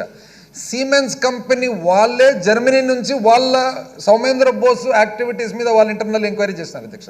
ఎప్పుడు అధ్యక్ష అది సీమెన్స్ వాళ్ళు చేసిండేది? 2019 అంటే మన ప్రభుత్వం రాకముందే సీమెన్స్ కంపెనీ వాళ్ళ సౌమేంద్ర బోస్ వాళ్ళ దెన్ ఎండి తప్పు చేసినట్టని చెప్పి ఆయన మీద ఎంక్వైరీ జరిగింది అధ్యక్ష. ఆ తర్వాత మళ్ళీ డీజీజీఎస్టీ పూణే అధ్యక్ష ఏపీఎస్డిఆర్ఐకి మనకు మెయిల్ పంపించింది అధ్యక్ష. ఎప్పుడు? 2021లో ఫోరెన్సిక్ ఆడిట్ చేయడం జరిగింది అధ్యక్ష 2021లో. ఆ తర్వాత ఫోరెన్సిక్ ఆడిట్ రిపోర్ట్స్ వచ్చినాయి అధ్యక్ష 6/2021లో. ఆ తర్వాత అధ్యక్ష మనకు ఎన్నో సంఘటనలన్నీ జరిగిన తర్వాత ఈరోజు ఫైనల్గా స్టేజ్కు ఇన్వెస్టిగేషన్లో ఒక భాగంగా ఫైనాలిటీకి దగ్గరలో ఉంది అధ్యక్ష. దీన్ని వాళ్ళు పట్టుకొని వాళ్ళు మేము చేయలేదు, మేము పెట్టలేదు, మాకు సంబంధం లేదు, మీరు అన్యాయంగా మమ్మల్ని ఏదో సతాయిస్తున్నారని చెప్పడం జరిగింది అధ్యక్ష. ఇక్కడ సిఐడి వాళ్ళకి ఇన్వెస్టిగేషన్ ఇచ్చిన తర్వాత అధ్యక్ష వాళ్ళు కూడా స్టార్ట్ అయింది అధ్యక్ష. ఏమని డేట్ బాగా నీట్గా step by step first step అసలు ఏంది స్కిల్ డెవలప్మెంట్ ఏ విధంగా జరిగిందనేది చూస్తున్నారు అధ్యక్ష. చూస్తే ఇందులో ఏమొచ్చింది అధ్యక్ష? అసలు ఏపీ స్టేట్ స్కిల్ డెవలప్మెంట్ కార్పొరేషనే ఇంతకుముందు గౌరవ సభ్యులు చెప్పినట్లుగా చాలా తొందరలో అర్జెంటుగా ఒక ప్రొసీజర్ ఫాలో కాకుండా, రూల్ ఫాలో కాకుండా, నిబంధనలు ఫాలో కాకుండా అర్జెంటుగా ఒక కార్పొరేషన్ అనేది ఫార్మ్ చేయాలన్నప్పుడు క్యాబినెట్ అప్రూవల్ తీసుకోవాల్సిన అవసరం ఉందా లేదా అధ్యక్ష? క్యాబినెట్ అప్రూవల్ లేకుండా ఎగ్జిక్యూటివ్ ఆర్డర్ ద్వారా పాస్ చేసినారు అధ్యక్ష. ఆ విషయం వచ్చేసి అధ్యక్ష పాస్ చేసినప్పుడు కూడా అప్పటి ప్రిన్సిపల్ ఫైనాన్స్ సెక్రటరీ అజయ్ కల్లం గారు నోటింగ్స్ ఉన్నాయి అధ్యక్ష. ఏమన్నది అధ్యక్ష? దాంట్లో 35 పాయింట్లో లాస్ట్ లైన్ చూడండి అధ్యక్ష. Creation of new corporation requires cabinet approval. Creation of new corporation requires cabinet approval. అక్కడ సంతకం వచ్చేసి ప్రిన్సిపల్ ఫైనాన్స్ సెక్రటరీ, కింద చంద్రబాబు నాయుడు గారి సంతకం కింద ఉంది చూడండి అధ్యక్ష. మరి ముఖ్యమంత్రిగా తనకు సంతకం పెట్టేటప్పుడు చూసుకోవాల్సిన బాధ్యత, బిజినెస్ రూల్ ఫాలో కావాల్సిన బాధ్యత లేదా అధ్యక్ష? ఆ తర్వాత అధ్యక్ష హ్యాండ్ పిక్డ్ పీపుల్ని అధ్యక్ష తనకు నచ్చిన వ్యక్తులు ఎవరైతే ఉండారో వాళ్ళను ప్రైవేట్గా తీసుకొచ్చి పెట్టినారు అధ్యక్ష. ప్రైవేట్గా తీసుకురాకూడదని నేను అన్నాను అధ్యక్ష. కాకపోతే ఇంత ఇంపార్టెంట్ పోస్టు, వందలాది కోట్లు ఖర్చు పెట్టాల్సిన పోస్టు ఇంకా ఎంతో బాధ్యతలు ఇవ్వాల్సిన పోస్టు జనరల్గా సహజంగా ఎవరైనా కానీ ఇటువంటి పోస్టులు చాలా అంటే పెద్ద వాస్ట్ వాళ్ళకు వర్క్ ఉన్నప్పుడు రెగ్యులర్గా గవర్నమెంట్ బ్యూరోక్రాట్స్ని పెట్టుకుంటారు కానీ ప్రైవేట్ వ్యక్తిని ఎవరు పెట్టుకోరు అధ్యక్ష. జనరల్గా ఎంతోమంది అడ్వైజర్స్ పెట్టుకుంటారు, సలహాదారులను పెట్టుకుంటారు, కానీ వెరీ ఇంపార్టెంట్ పోస్ట్ ఇక్కడ వేలాది కోట్లు వందలాది కోట్లకు సంబంధించిన విషయాలు ఎప్పుడు కూడా రెగ్యులర్ గవర్నమెంట్ సర్వెంట్స్ను, ఎంప్లాయీస్ను, ఐఏఎస్ ఆఫీసర్స్ను, బ్యూరోక్రాట్స్ను వివిధ డిపార్ట్మెంట్ పెట్టుకుంటారు. కానీ ఇక్కడ వాళ్ళకి సొంత మనిషిని పెట్టుకున్నారు అధ్యక్ష. ఎప్పుడు అధ్యక్ష? గంటా సుబ్బారావు గారు అనేసి MD and managing director and సిఇఓగా పెట్టినారు అధ్యక్ష. ఎప్పటి నుంచి? 2014 అక్టోబర్ నుంచి అధ్యక్ష 2016 వరకు. ఆ తర్వాత సబ్సిక్వెంట్గా అధ్యక్ష అదే వ్యక్తిని ex officio secretary to chief minister for higher education. ఎప్పుడు అధ్యక్ష? 2014 నుంచి 2015 వరకు. Secretary to skill development department ఎప్పుడు అధ్యక్ష? 2015 నుంచి మళ్ళీ 2015 అక్టోబర్ వరకు, 1 నుంచి జనవరి నుంచి. Ex officio secretary to chief minister మళ్ళీ అధ్యక్ష 2015 జనవరి నుంచి అక్టోబర్ 2015 వరకు. స్పెషల్ సెక్రటరీ అంటే చూడండి అధ్యక్ష, special secretary, ex officio secretary to chief minister, secretary to SD, ex officio secretary to CM, MD and CEO ఇవన్నీ కూడా ఒక ప్రైవేట్ వ్యక్తి తనకు నచ్చిన వ్యక్తిని తెచ్చి పెట్టుకోవడం జరిగింది అధ్యక్ష. ఇది ఒక డిస్క్రిపెన్సీ కనపడుతుంది అధ్యక్ష. ఆ తర్వాత అధ్యక్ష ఈరోజు ప్రతి ఒక్కరు కూడా 371 అంటున్నారు, కానీ మనం చూడాల్సింది 371 కానే కాదు అధ్యక్ష. మనం చూడాల్సింది 3281. 3281లో 90% గ్రాంటు, వాళ్ళు 10% మనం పెట్టాల్సినది అనేది పాయింట్ అధ్యక్ష. ఇప్పుడు వాస్తవానికి ఎక్కడుంది ఆ 3000 కోట్లు వాళ్ళు పెట్టాల్సినది? ఈరోజు సులభంగా చెప్పొచ్చు అధ్యక్ష, నేను కూడా వచ్చి మీ దగ్గరికి, నేను చాలా మంచి వ్యక్తిని, నా దగ్గర చాలా కెపాసిటీ ఉంది, నేను కన్సల్టింగ్ చేస్తాను, నా విలువ రోజు ₹1,00,00,000, కానీ మీ మీద నాకు చాలా అభిమానం కాబట్టి నేను 99% డిస్కౌంట్ ఇస్తాను, రోజుకు ₹1,00,000 ఇస్తే చాలు అని. దానికి ఏమైనా మీనింగ్ ఉంది అధ్యక్ష? దానికి ఒక వాల్యుయేషన్ ఉండదు అధ్యక్ష.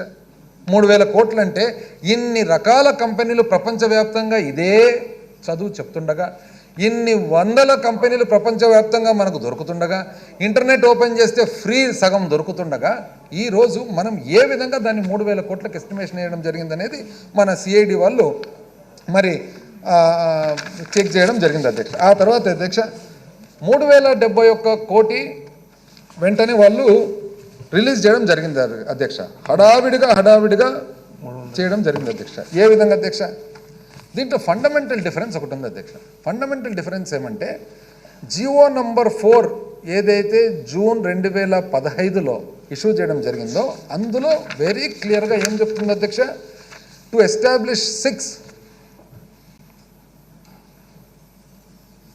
పాయింట్ నెంబర్ 3 అధ్యక్ష బి, రెండో పేజ్ అధ్యక్ష, రెండో పేజు ఏ అండ్ బి ఉంది అధ్యక్ష. B, to establish 6 Siemens clusters each costing 546.84 crore with the government contribution being limited to 10% of the cost.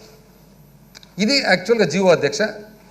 ఈ జియోను సబ్సిక్వెంట్గా ఒక జియో అమలయ్యేదానికి ఒక ఎంఓయు అంటే what we can call agreement చేయడం జరిగింది అధ్యక్ష.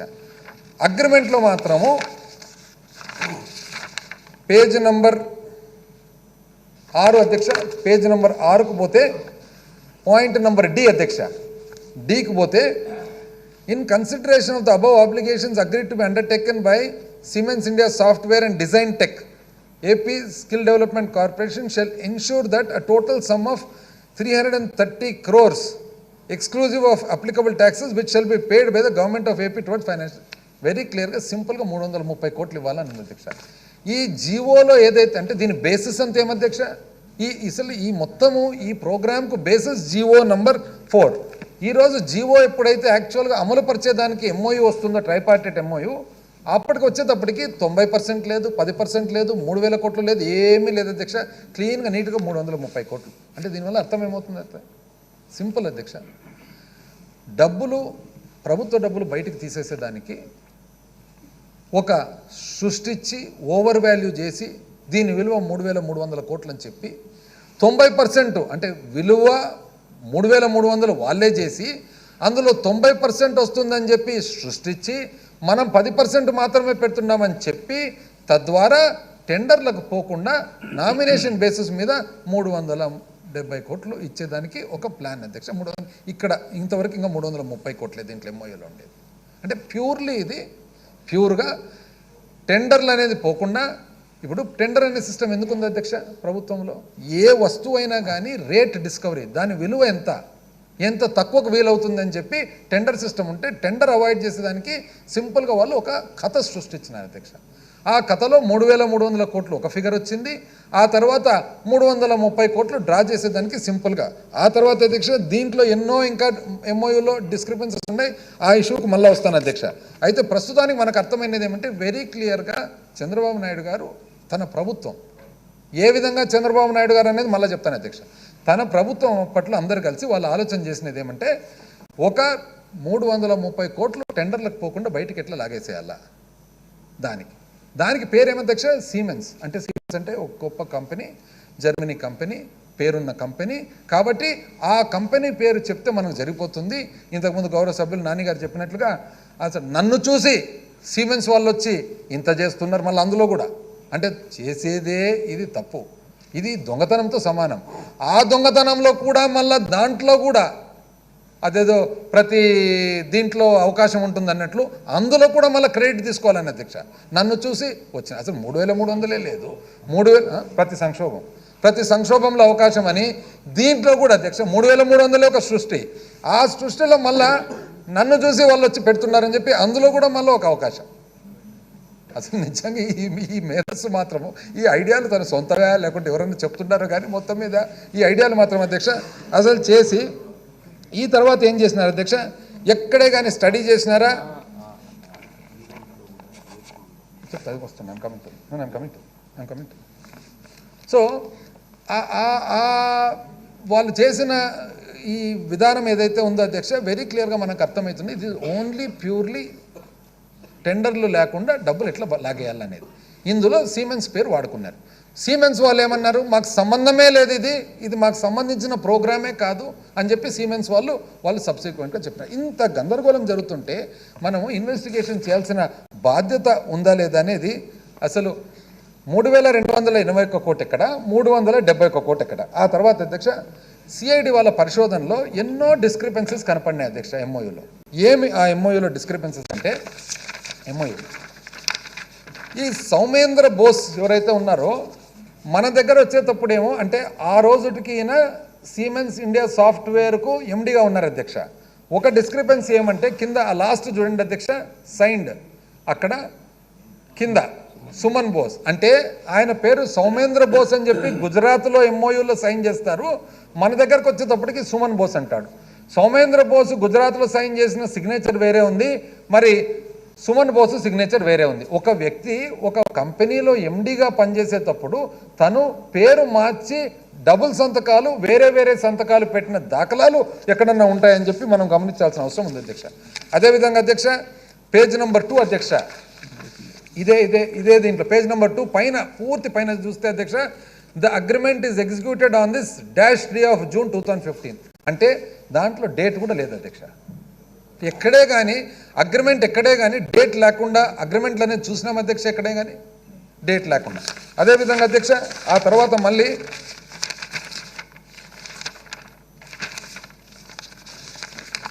పేజ్ నెంబర్ 6 డి పాయింట్ అధ్యక్ష, పేజ్ నెంబర్ 6 పైన D point, in consideration of the above obligations agree to be undertaken by Siemens India software and design tech, AP Skill Development Corporation shall ensure that a total of 330 crores etc. రాసి the amount has been sanctioned wide letter number dash dated dash dated dash అంటే letter number mention లేదు, అందులో date mention లేదు అధ్యక్ష. కానీ వాళ్ళు మాత్రం చెప్పేది అధ్యక్ష, ఎటువంటి తప్పిదం లేదు, మీరు మమ్మల్ని ఊరికనే ఇబ్బంది పెడుతున్నారు. అంటే ఇంకా వాళ్ళకు సమాధానం కూడా ఏం చెప్పగలుగుతారు అధ్యక్ష? పడుకునే వాడిని నిద్ర లేపొచ్చు కానీ నటించతో ఇంక ఎక్కడి నుంచి నిద్ర లేపుతారు అధ్యక్ష ఎవరైనా కానీ? లాస్ట్ పేజ్కి రండి అధ్యక్ష. లాస్ట్ పేజ్కి వస్తే పైన చూడండి అధ్యక్ష, ఎంటైర్ అగ్రిమెంట్ కిందకి వస్తే in witness there of here of the Siemens industry software India private limited, design tech systems limited and AP Skill Development Corporation on behalf of Government of AP have executed those presently in manner hereunder mentioned on the dash day of dash at dash. అంటే ఏ రోజు లేదు, ఆ తర్వాత ఏ నెల లేదు, తర్వాత ఎక్కడా లేదు. ఇంకా కిందికి రండి అధ్యక్ష, విట్నెస్ చూడండి అధ్యక్ష, బ్లాంక్ విట్నెస్లు, 2 బ్లాంక్. కానీ వాళ్ళు చెప్పేది మాత్రం ఎటువంటి తప్పు లేదు, మీరు అనవసరంగా మీరు కేసులు పెట్టినారని. మన అధ్యక్ష కేసులు పెట్టేది, పూనాలో కేసు పెడితే అది కూడా మనమేనా అధ్యక్ష? ఈ ఎన్ఫోర్స్మెంట్ డైరెక్టరేట్ కేసు పెడితే అది కూడా మనమేనా అధ్యక్ష?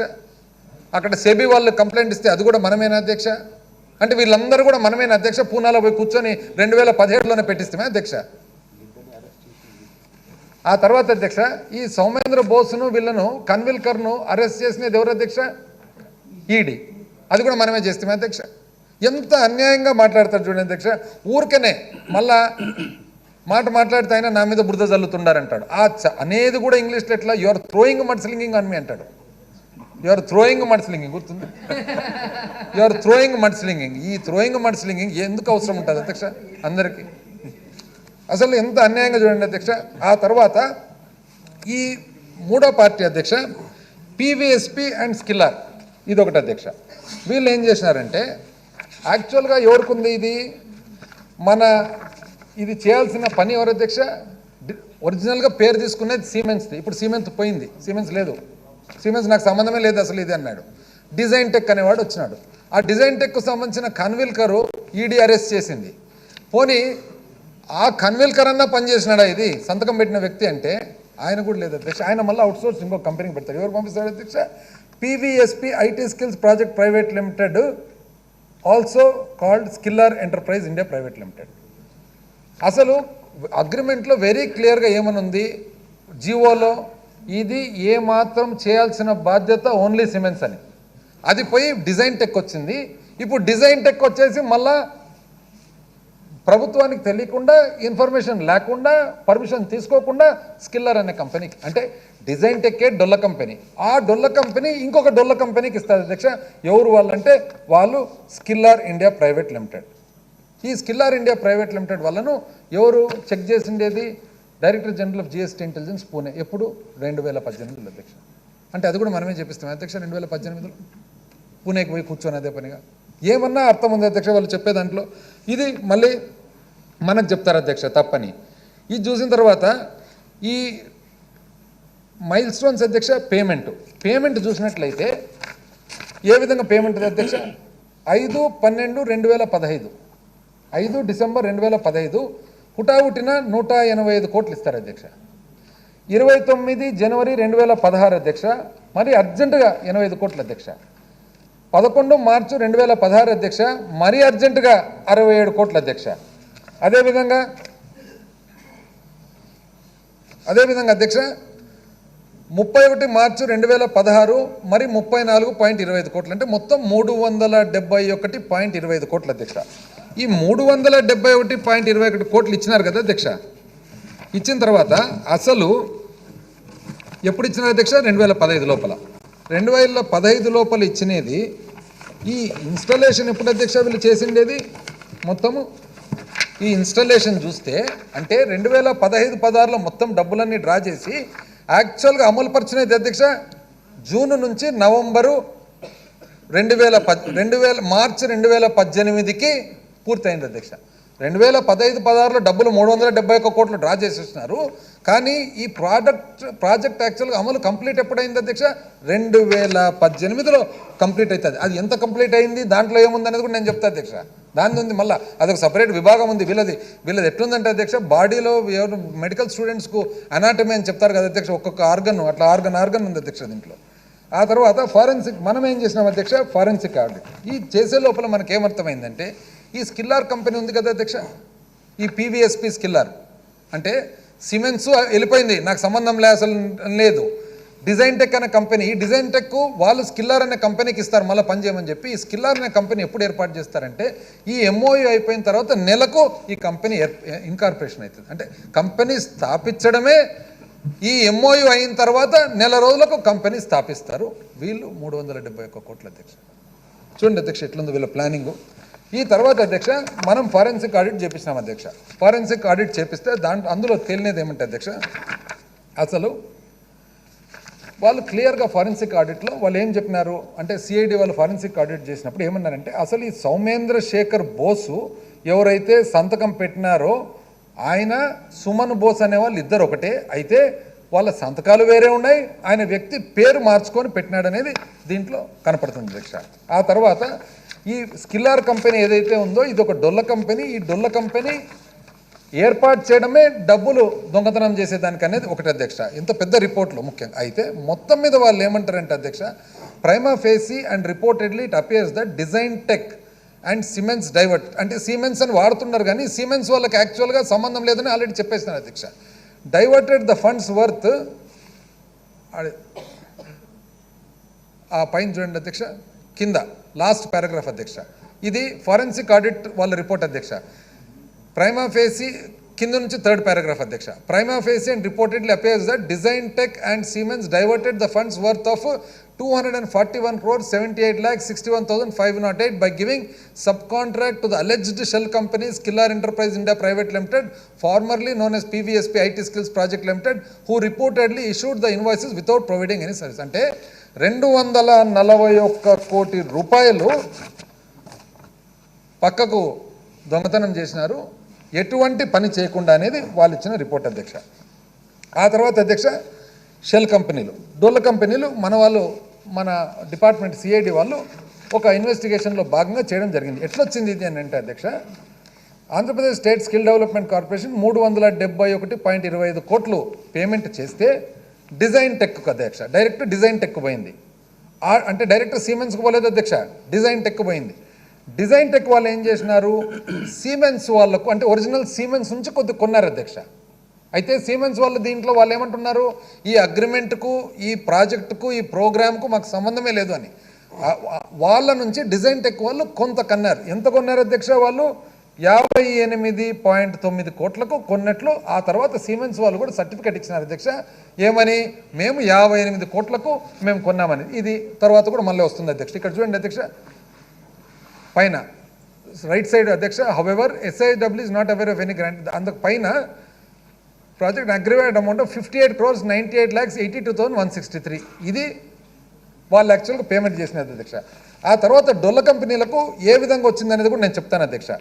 అక్కడ నుంచి వివిధ కంపెనీల అధ్యక్ష డొల్ల, ఒకటి ACI షెల్, ఇప్పుడే నేను చెప్పినాను కదా అధ్యక్ష, సెబీ వాళ్ళు first security and exchange board of India 2017లోనే ACI అనే ఒక కంపెనీ ఉంది, ఇది ఒక డొల్ల కంపెనీ. డొల్ల కంపెనీ చేసే పని ఏమంటే రకరకాల డబ్బులు దాంట్లోకి తెచ్చి అక్కడ నుంచి క్యాష్ మార్చి ఇస్తారు. అందులోపల మళ్ళీ వాళ్ళు ఏదైతే ఇన్పుట్ ట్యాక్స్ ఉంటుందో GSTలో ఆ బెనిఫిట్ కూడా తీసుకునే కంపెనీలు ఇవని. PVSP స్కిల్లర్ ఏదైతే ఉందో 241 కోటి అధ్యక్ష. ఈ ఫ్లో చార్ట్ PVSP స్కిల్ 241 కోటి ఉంది అధ్యక్ష. అక్కడి నుంచి అధ్యక్ష మళ్ళీ కిందికి వచ్చేటప్పటికి ACI 58 కోట్లు, క్యాడెన్స్ 12 కోట్లు, పోలారిస్ 2.2 కోట్లు, నాలెడ్జ్ పోడియం 45 కోట్లు, ETA షెల్ 14.12 కోట్లు, ప్యాట్రిక్ షెల్ 3.13 కోట్లు, IT స్మిత్ 3.13 కోట్లు, భారతీయ గ్లోబల్ 3.13 కోట్లు, ఫారిన్ కంపెనీస్ 3.22 కోట్లు, ఇన్వెబ్ ఇదొక డొల్ల కంపెనీ 1.56 కోట్లు, అదర్ కంపెనీస్ 95.51 కోట్లు. ఇవన్నీ షెల్ కంపెనీస్ అధ్యక్ష. ఏవి, ECI, Cadence, Polaris, knowledge, ETA, Patrick, IT, Bharatiya global, Inweb, ఈ కంపెనీలకంతా కూడా ఏం చేసినారంటే 241 కోటి ఏదైతే డిజైన్ టెక్ నుంచి స్కిల్లర్ PVPకి పోయిందో అక్కడ నుంచి మళ్ళీ ACIకి 58 కోట్లు, క్యాడెన్స్కు 12 కోట్లు, పోలారిస్కు 2.2 కోట్లు, నాలెడ్జ్ పోడియంకు 45 కోట్లు, ETA షెల్కు 14.12 కోట్లు, ప్యాట్రిక్ డొల్ల కంపెనీకి 3.12. ఈ కంపెనీల గురించి కూడా నేను ఒకసారి చెప్తాను అధ్యక్ష. ఉదాహరణకు allied computers India Asia limited, వీళ్ళకి ఏం చేసింది అధ్యక్ష, మన వాళ్ళు వెరిఫికేషన్ చేస్తే డిపార్ట్మెంటు అక్కడ తేలినది ఇది అధ్యక్ష. ఇప్పుడు చూడండి అధ్యక్ష, పైన AP state skill development corporation 371 కోటి అధ్యక్ష, కిందికి డిజైన్ టెక్ అధ్యక్ష. డిజైన్ టెక్ నుంచి డైరెక్ట్గా PVSP షెల్, యాక్చువల్గా సిమెన్స్కి పోయినది అధ్యక్ష SISW రైట్ సైడ్ 51.44 ఏదైతే ఉందో అది, ప్లస్ ఒక 7.5 LMS కూడా SISW వాళ్ళదే ఒక భాగం అధ్యక్ష. అవి 58 కోట్ల అధ్యక్ష. అయితే ఈ సీమెన్స్ ఫస్ట్లో ఏదైతే ఉందో అది వేరే సర్వీసెస్ అధ్యక్ష, దీనికి సంబంధించినది కాదు. 7.5 + 51.44 అధ్యక్ష 58కి వస్తుంది. పీవీఎస్పీకి వచ్చింది అధ్యక్ష, దాని కింద చూడండి అధ్యక్ష, ఏసీఐ షెల్ ఫస్ట్, షెల్ అంటే డొల్ల కంపెనీ అయిన అధ్యక్ష, అది 58, క్యాడెన్స్ అంటే డొల్ల కంపెనీ అధ్యక్ష 12, పోలారిస్ డొల్ల కంపెనీ 2.2, నాలెడ్జ్ పోడియం డొల్ల కంపెనీ 45, ఆ తర్వాత మళ్ళీ డిజైన్ టెక్ వాపస్ తీసుకున్నాడు అధ్యక్ష 4.12, ఈటీఏ డొల్ల కంపెనీ 14.12, ప్యాట్రిక్ డొల్ల కంపెనీ 3.13, ఐటీ స్మిత్ డొల్ల కంపెనీ 3.13, భారతీయ గ్లోబల్ డొల్ల కంపెనీ 3.13, ఇన్వెబ్ డొల్ల కంపెనీ 1.56, అదర్ కంపెనీస్. ఈ కంపెనీల గురించి కూడా నేను చెప్తాను అధ్యక్ష. Allied computers India Asia limited first ACI, వాళ్ళకు చూస్తే 58.2 కోట్లు వాళ్ళకి ట్రాన్స్ఫర్ చేయడం జరిగింది అధ్యక్ష. అది ఇట్ వాజ్ ఫౌండ్ దట్ అక్కడ నుంచి it was diverted routed to various shell defunct suspicious companies. అంటే ఏసీఐ నుంచి 58 కోట్లు మళ్ళీ బయటకు తీయడం జరిగింది అధ్యక్ష. ఆ తర్వాత Patrick info services private limited అధ్యక్ష 3.13 కోట్లు ఏదైతే ఉందో వాళ్ళకి యాక్చువల్గా అప్పుడప్పుడు ఇన్కార్పొరేట్ చేసిన కంపెనీ అధ్యక్ష, ₹1,00,000 పెట్టుబడితో ఇన్కార్పొరేట్ చేసిన కంపెనీ అధ్యక్ష. అది IT Smith solutions private limited, వాళ్ళకి అధ్యక్ష వాళ్ళు చూస్తే 3.13 కోట్లు వాళ్ళకి ఇస్తే మరుసటి రోజే అక్కడ నుంచి డ్రా చేసేసినారు అధ్యక్ష. ఎక్కువ టైం కూడా తీసుకోలేదు, మరుసటి రోజే డ్రా చేసేసినారు అధ్యక్ష. ఈ విధంగా Inweb services, knowledge podium, ETA greens, Cadence partners వీళ్ళందరూ కూడా అధ్యక్ష ఈ డొల్ల కంపెనీలు అన్నీ కూడా వీళ్ళు చేసిన పని ఏమంటే అక్కడ నుంచి డబ్బులు డ్రా చేసి మళ్ళీ పక్కకి ఇవ్వడం జరిగింది అధ్యక్ష. కానీ వీళ్ళు మాత్రం మేము అమాయకులము, మాకు ఏమీ తెలియదు, మేము నిమిత్త మాత్రం అనేది వీళ్ళు చెప్పే విధానం. ఆ తర్వాత ఇన్వెస్టిగేషన్లో ఇంకొకటి కూడా జరిగింది అధ్యక్ష. ఇన్వెస్టిగేషన్లో భాగంగా ఏం జరిగిందంటే ఒక పాత కథ బయటపడింది అధ్యక్ష. యోగేష్ గుప్తా అని ఒక ఆయన. ఈ యోగేష్ గుప్తా ఎవరంటే అంటే మళ్ళీ ఫిగర్స్ అంతా కన్ఫ్యూజ్ అవుతున్నాం అధ్యక్ష, ఎందుకంటే చరిత్ర చాలా ఉంది. ఈ యోగేష్ గుప్తా నేను ఎందుకు రెండు సార్లు చెప్తానంటే మళ్ళీ ఎవరు కన్ఫ్యూజ్ కాకుండా, ఈ యోగేష్ గుప్తా అనే వ్యక్తి ఈ డొల్ల కంపెనీలో ఒక భాగస్థునిగా బయటపడినాడు అధ్యక్ష. ఎవరు ఈ యోగేష్ గుప్తా అంటే, ఈ యోగేష్ గుప్తా ఇంతకుముందు గత సమావేశంలో గౌరవ ముఖ్యమంత్రి గారు ఇన్కమ్ ట్యాక్స్ స్కాము, వివిధ కాంట్రాక్ట్ కంపెనీలకు సంబంధించినది ఏదైతే చెప్పినారో అందులో ఒక అక్యూజ్డ్ అధ్యక్ష. సో అది బయటకు వచ్చిన తర్వాత మన డిపార్ట్మెంట్కి ఏమైంది, ఇంకా కొంచెము ఇదంతా కూడా సేమ్ ఇన్కమ్ ట్యాక్స్ స్కామ్ ఏ విధంగా ఉందో డిట్టో ఇది కూడా అదే విధంగా ఉందని చెప్పేసి ఇన్వెస్టిగేషన్ చేయడం జరిగింది అధ్యక్ష. ఆ యోగేష్ గుప్తా దగ్గరికి పోతే ఆయన దేంట్లో ఉన్నాడు, పాత ఇన్కమ్ ట్యాక్స్ స్కామ్ అధ్యక్ష. ఇది ఇన్కమ్ ట్యాక్స్ స్కామ్ జరుగుతూ 11 ఆగస్టు 2023 చంద్రబాబు నాయుడు గారికి నోటీస్ ఇవ్వడం జరిగింది అధ్యక్ష ఇన్కమ్ ట్యాక్స్ డిపార్ట్మెంటు. మళ్ళీ వాళ్ళు ఇది కూడా మనమే చేయించినామంటాం మేము, ఇన్కమ్ ట్యాక్స్ అధ్యక్ష సెంట్రల్ గవర్నమెంట్. సో ఈ వీళ్ళు ఏం చేసినారంటే ఒక నోటీస్ ఇచ్చినారు అధ్యక్ష, నాయన ఇవన్నీ ఏదో గందరగోళాలు ఉన్నాయి నీ దాంట్లో కొద్దిగా వచ్చి సమాధానం చెప్తున్నాను. చంద్రబాబు నాయుడు గారు రిప్లై ఏమిస్తారు, అంటే ఇది తప్పు అని అనడు. ఆయన ఏమంటాడంటే నీకు జ్యూరిస్డిక్షన్ లేదు నాకు ఇచ్చేదానికి ఇంకోరు ఇవ్వాలా అంటాడు. అంటే ఇచ్చే ఆఫీసర్ అంటే దానికి వాళ్ళకు కోపం వచ్చినట్లుంది, జ్యూరిస్డిక్షన్ గురించి మాట్లాడతామని ఇంత పెద్ద కట్ట ఇచ్చినారు అధ్యక్ష. ఇది పబ్లిక్ డొమైన్లో ఉంది. ఏమని ఇచ్చినారంటే దాంట్లో the main contention in all the letters cited above is as per the scrutiny guidelines notice under section 143(2) notice under section 142(1) should be issued by jurisdictional assessing officers, whereas was issued by this office which is not correct in your opinion. నీ ఉద్దేశంలో ఈ jurisdiction correct అని అంటున్నావు కదా, jurisdiction ఉంది మాకు అని చెబుతూ మొత్తము చరిత్ర అంతా బయటపెట్టినారు అధ్యక్ష. ఏమనిస్తారంటే అధ్యక్ష దాంట్లో 2 పాయింట్లో అసలు మేము మనోజ్ వాసుదేవ్ పర్దసాని అనే వ్యక్తిని మేము చెక్ చేయడం జరిగింది. చెక్ చేయడం జరిగితే మనోజ్ వాసుదేవ్ పర్దసాని అనే వ్యక్తి, ఆ తర్వాత Mangesh Rane accountant of MBP consultants అనే వ్యక్తి, అతుల్ సోని అనే వ్యక్తి, వినయ్ నంగాల్య అనే వ్యక్తి, వీళ్ళందరూ కలిసి డబ్బులు తీసుకొని షాపూర్జీ పల్లోంజీ అనే కంపెనీకి సంబంధించిన డబ్బులు ముడుపులు ఏదైతే చంద్రబాబు నాయుడు గారు మీకు అంటే అడ్రస్ టు చంద్రబాబు నాయుడు గారు కాబట్టి ఆయనకే నీ తరఫున షాపూర్జీ పల్లోంజీ వాళ్ళ డబ్బులు తీసుకొని ఆ డబ్బులు ఈ వివిధ మనుషులందరూ కలిపి డొల్ల కంపెనీలకు పెట్టి డొల్ల కంపెనీ నుంచి వాపస్ డబ్బులు తీసి ఇవన్నీ కూడా నీకు ముట్ట చెప్పడం జరిగిందని చెప్పి వెరీ క్లియర్గా ఇస్తారు. ఇచ్చి డీటెయిల్స్ కూడా ఇచ్చినారు అధ్యక్ష. డెలివరీ ఆఫ్ క్యాష్ చూడండి అధ్యక్ష, పాయింట్ నెంబర్ 7 హెడ్డింగ్ ఏమి, delivery of cash to Shri Chandrababu Naidu. అందులో ఏమంటాడు అధ్యక్ష, around 2016 Manoj Vasudev Pardasani got in touch with mister P Srinivas PSTU, అంటే మీ private secretary P Srinivas, Pendyala Srinivas ఎవరైతే ఉన్నారో 2016లో ఆయన టచ్ లేక వచ్చినాడు. ఆ తర్వాత ఏం జరిగిందనేది వాళ్ళిద్దరి మధ్య జరిగిన క్వశ్చన్ ఆన్సర్ కూడా ఉంది అధ్యక్ష. క్వశ్చన్ ఏమంటే, please state where and how frequently did you meet with Shri Chandrababu Naidu, ex chief minister of Andhra Pradesh అంటే పరదసారిని అడుగుతున్నారు అధ్యక్ష. ఆయన సమాధానాలు చెప్తున్నాడు. ఆ తర్వాత అదేవిధంగా please state the instructions given by Srinivas on behalf of Chandrababu Naidu గారు. ఆయన ఏమంటే, Srinivas had asked me for the party funds as the elections were approaching.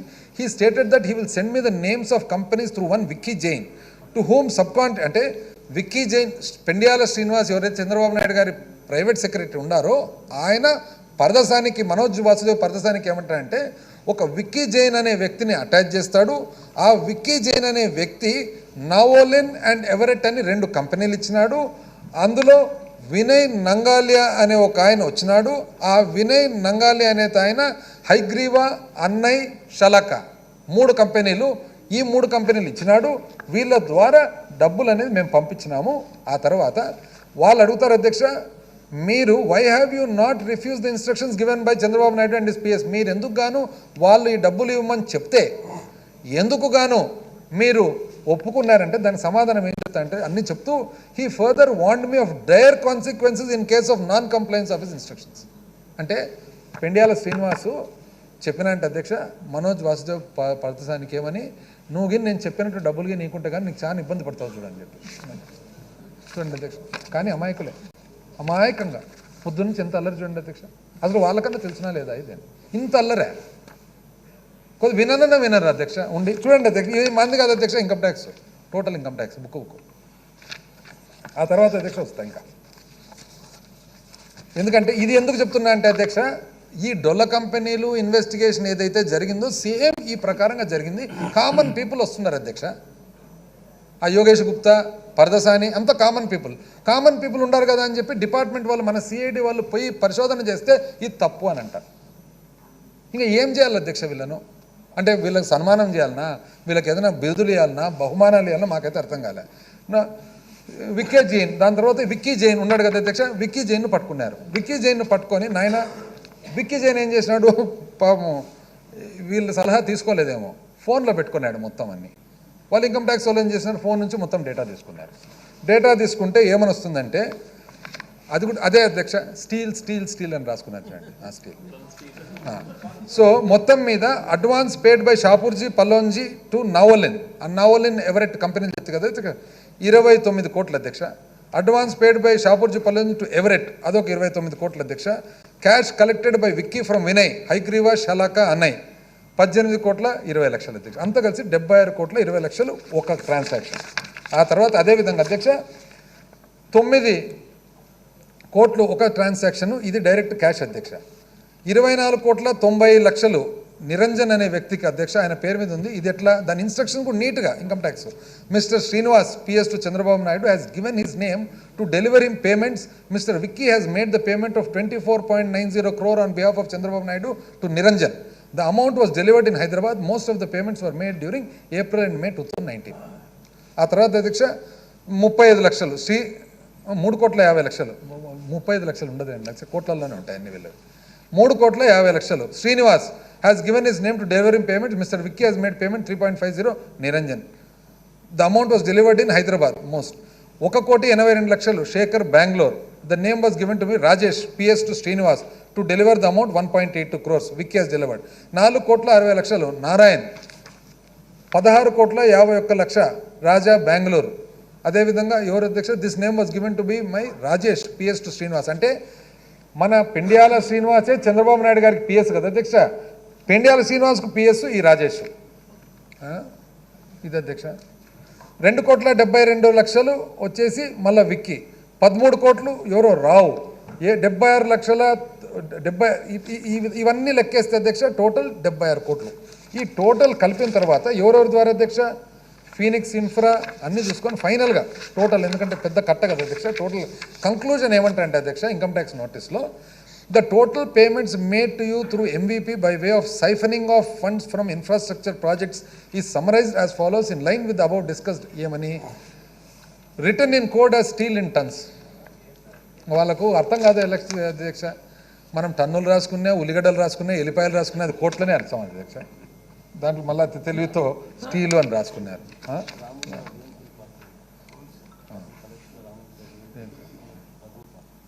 ఇంకొక ఆయన ఎవరు రఘు అని ఉన్నాడు అధ్యక్ష, చెప్తా, అది కూడా చెప్తా. మొత్తం మీద ఇది కంప్లీట్ చేస్తా అధ్యక్ష.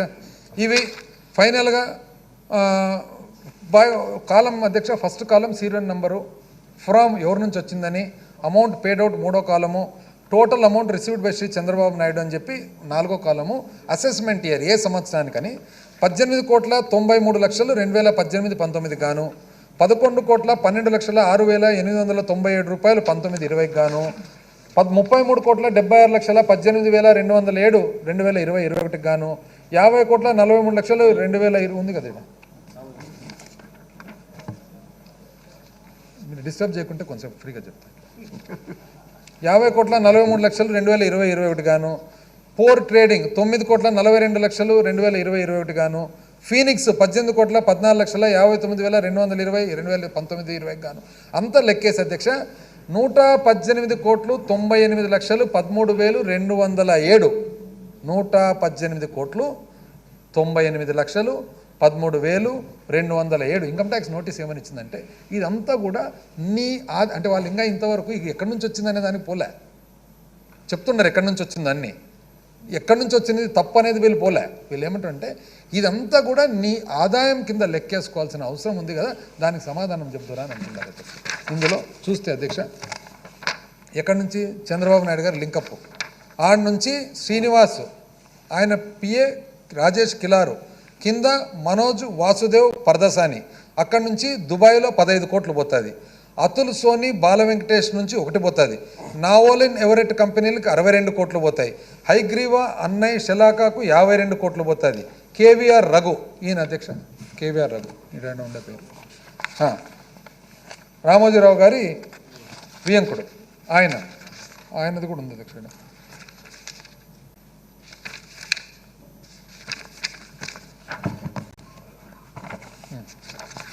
The above payments were given to Narayana and Krishna on the directions of RVR Raghu, not KVR, RVR Raghu. And Mr. Raghu was asked by Srinivas, PS to ex-CM Chandrababu Naidu. RVR Raghu is one of the close persons to Chandrababu Naidu, Krishna and Narayana were the names given to me, RVR Raghu. చూడండి వీళ్ళ network, వీళ్ళందరూ అమాయకులు అధ్యక్ష. ఎంత అమాయకులు అంటే బయట ఎవరన్నా చూస్తే కానీ అసలు నోట్లు ఏళ్ళు పెడితే అసలు ఈ చీకుతారో లేదో అనేటట్లు అమాయకత్వం. ఏంది అధ్యక్ష ఇది ఇంత చేసిన తర్వాత అధ్యక్ష ఫైనల్గా ఏమైందంటే పోనీ వాళ్ళు అమాయకులు కదా అధ్యక్ష. అమాయకులు ఉన్నప్పుడు అమాయకులు ఎట్లుండాలి అధ్యక్ష? పెండియాల శ్రీనివాసుకు మనోజ్ వాసుదేవ్ పరదసానికి మన సిఐడి వాళ్ళు నోటీస్ ఇస్తారు అధ్యక్ష. ఎప్పుడు ఇస్తారు అధ్యక్ష? వాళ్ళు నోటీస్ ఇస్తే ఎప్పుడు అధ్యక్ష? 5 సెప్టెంబర్ 2022 నోటీస్ ఇస్తారు అధ్యక్ష. ఏమని? అయ్యా మా దగ్గర ఇవన్నీ ఎవిడెన్స్ ఉన్నాయి, కొద్దిగా వచ్చి ఏదో మాట్లాడుతుర్రండి. ఏం నోటీస్ ఏముంటుంది అధ్యక్ష? మాట్లాడుతుర్రండి అని అంటే 5 సెప్టెంబర్ 2023 నోటీస్ ఇస్తే అదే రోజు సాయంత్రం 7:10కి మనోజ్ వాసుదేవ్ పార్థసాని దుబాయ్ జంపు. ఆ తర్వాత అధ్యక్ష మరుసటి రోజు 6వ తేదీ September 2022 Pendiyala Srinivasu jump America. నిజంగా ఒకవేళ అమాయకులైతే నిజంగా ఇది ఉంటే నోటీస్కి ఏముంది అధ్యక్ష? ధైర్యంగా వచ్చి ఏం నోటీస్ రా చెప్పండి, ఏమేమి నోటీస్ ఉందో మొత్తం నేను వచ్చి. ఇప్పుడు ఏమంటారు? నాకు సంబంధం ఎట్లా అంటారు. ఇప్పుడు అది కూడా చూద్దాం అధ్యక్ష. పెండియాల శ్రీనివాస్ అనే వ్యక్తి ఎవరు? ఈయన private secretary to leader of opposition. ఎప్పటి నుంచి అధ్యక్ష? 1995లో ఆయన ఫస్ట్ అప్పటి ముఖ్యమంత్రి చంద్రబాబు నాయుడు గారి దగ్గర ఉన్న డిప్యూటీ సెక్రటరీ ఎవరో అయితే ఉన్నారో ఆయన కింద పిఏగా చేరినాడు అధ్యక్ష. ఎప్పుడు? 2 జనవరి 1995. ఆ తర్వాత 2004లో డైరెక్ట్గా పిఏ టు చంద్రబాబు నాయుడు గారుగా చేరింటారు అధ్యక్ష, చేరినారు. ఆ తర్వాత 2009లో మళ్ళొక్కసారి అపాయింట్ అవుతాడు అధ్యక్ష. ఒక్కొక్కసారి 5-5 ఏళ్ళు గవర్నమెంట్ మారినప్పుడంతా. All through he continue to work as PS to Chandrababu Naidu in the category of section. అంటే 95 నుంచి 30 సంవత్సరాలు మనకు ప్రైవేట్ వ్యక్తిని ఇంట్లో మనిషే కదా అధ్యక్షంగా 30 ఏళ్ళగా ఇంట్లో వ్యక్తిగా ఉన్న వ్యక్తి ఈరోజు ఆయన ఏదైతే ఇన్కమ్ ట్యాక్స్లో కానీ ఇంకో చోట కానీ పేరు కానీ వస్తే సంబంధం ఉన్నట్లా లేదా అంటే ఈయనకు తెలియకుండానే 30 సంవత్సరాలు అవన్నీ చేసిన అధ్యక్ష, ఇవన్నీ పెద్ద పెద్దవన్నీ ఎంత అన్యాయంగా చూడండి అధ్యక్ష చెప్పేది. ఇది చెప్పిన తర్వాత ఈ విధంగా ఉండగా అధ్యక్ష ఇప్పుడు ఏమంటే అల్లరి అంటే ఇప్పుడు మనం వాళ్ళ దృష్టిలో మనం ఇదంతా ఏం చేయకూడదు, అసలు ఎటువంటి ఇన్వెస్టిగేషన్ చేయకూడదు. ఒక్కొక్కసారి పేపర్లో మనము ఇన్కమ్ ట్యాక్స్ వాళ్ళు వీళ్ళ మీద చేసినారంటే ఎంత మంచి పని చేసినారని చెప్పి వీళ్ళనే మనము అభినందించాలన్నమాట, వాళ్ళ కోరిక.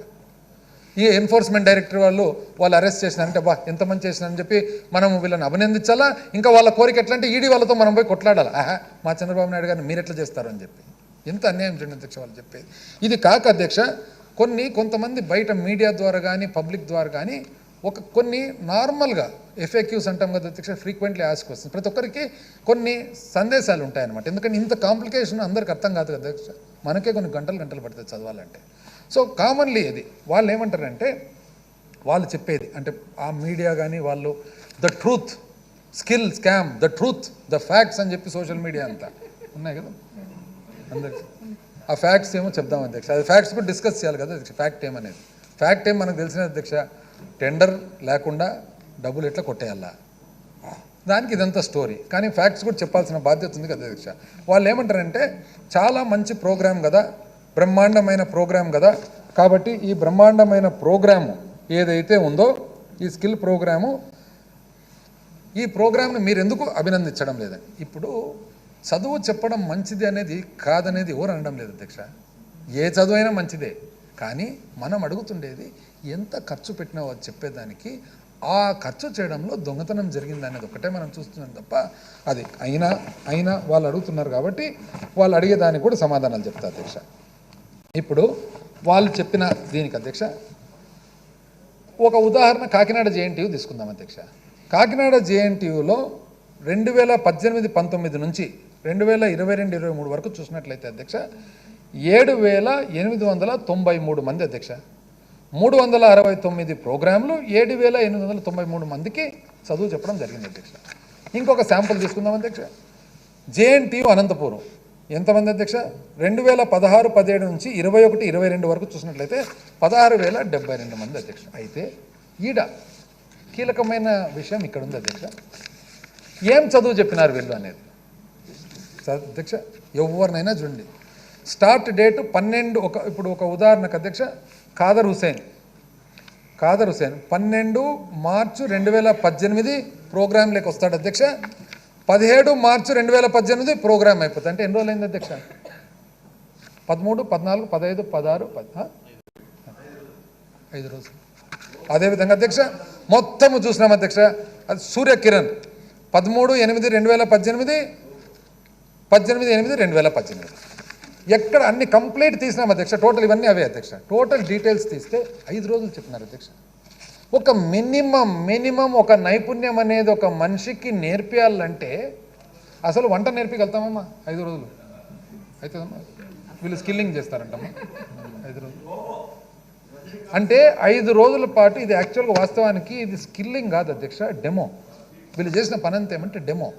అంటే ఎట్లా ఒక స్టూడెంట్ని పిలుచుకపోయి 5 సంవత్సరాలు కంప్యూటర్ అంటే ఏమి, రోబో అంటే ఏమి, ఇది ఈ పెద్ద స్కామ్ అనేది ఎవరు చూడలేదు అధ్యక్ష ఇంతవరకు. వాళ్ళ పుణ్యాన మన పరిశోధనలో బయటపడింది, అది వాళ్ళ పుణ్యమే. అంటే ఇది అసలు మినిమం ఎక్కడైనా అధ్యక్ష మామూలుగా ఎంతసేపు పడుతుందంటే కొన్ని ఇవి యాక్చువల్గా చదువు చెప్పాల్సినవి అధ్యక్ష. ఇవి product design and validation lab NXCAD.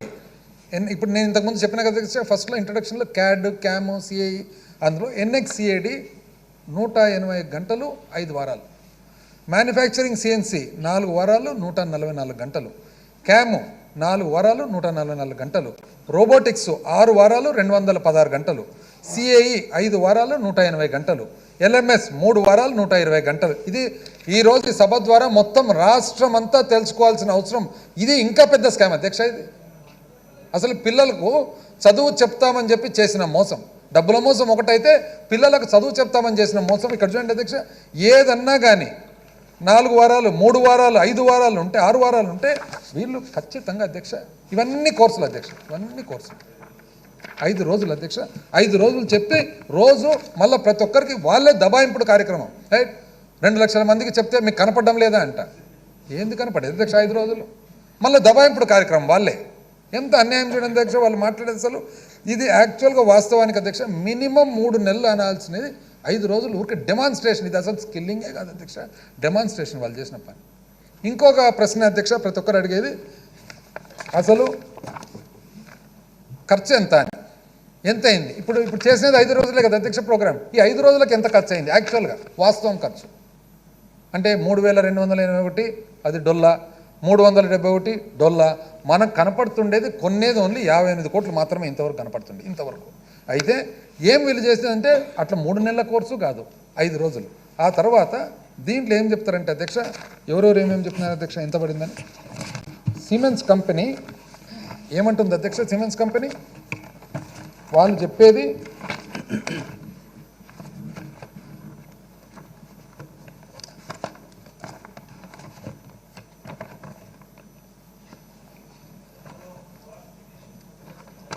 చెప్పినారు కదా, ఎక్కడే కానీ ఐటమ్ వైజ్ లేదు అధ్యక్ష, ఎక్కడే కానీ ఐటమ్ వైజ్ లేదు.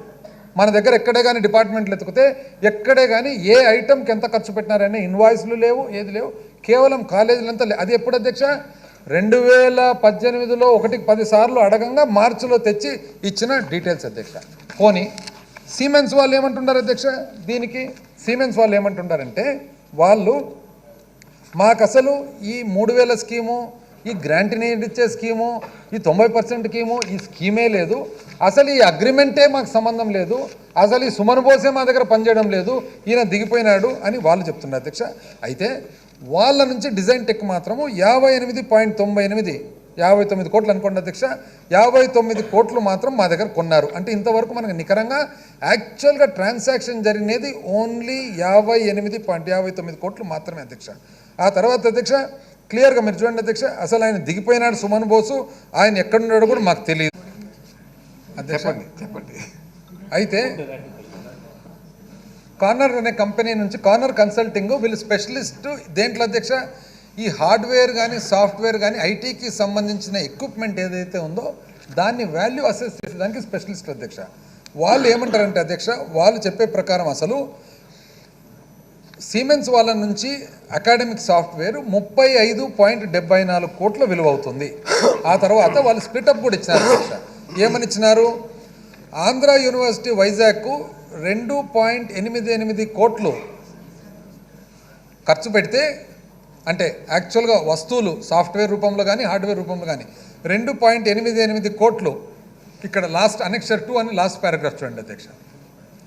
2.88 కోట్లు ఖర్చు పెడితే మరి దానికి యాన్యువల్ మెయింటెనెన్స్ ఏదైతే మెయింటెనెన్స్ ఉంటుందో 51.3 లక్షలు. అదేవిధంగా అధ్యక్ష జేఎన్టీయు కాకినాడ 3 కోట్ల 7 లక్షలు ఖర్చు పెడితే యాన్యువల్ మెయింటెనెన్స్ 54.78 లక్షలు.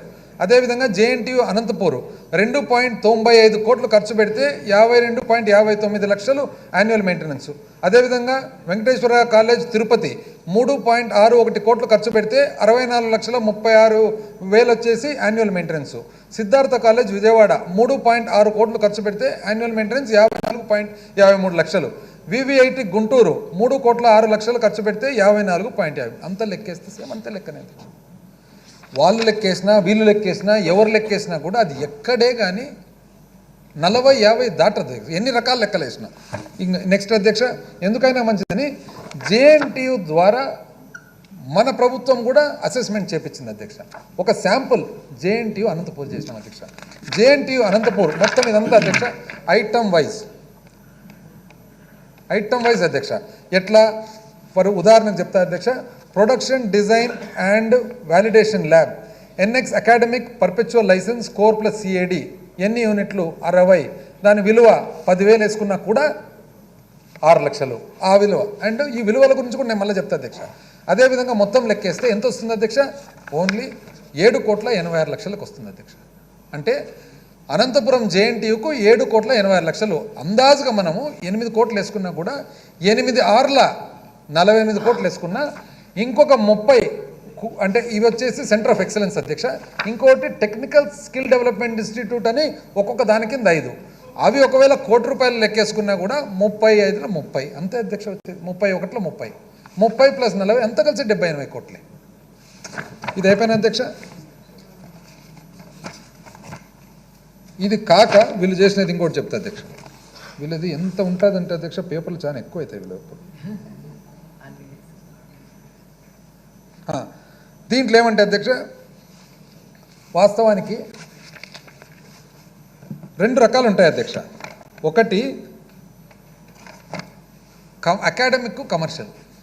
అంటే చాలా చోట్ల ఏమవుతుందంటే అధ్యక్ష, ఈ సాఫ్ట్వేర్ ఏదైతే ఉందో ఈ కంపెనీలన్నీ కూడా వాళ్ళు ఫ్రీగా ఇచ్చేస్తారు.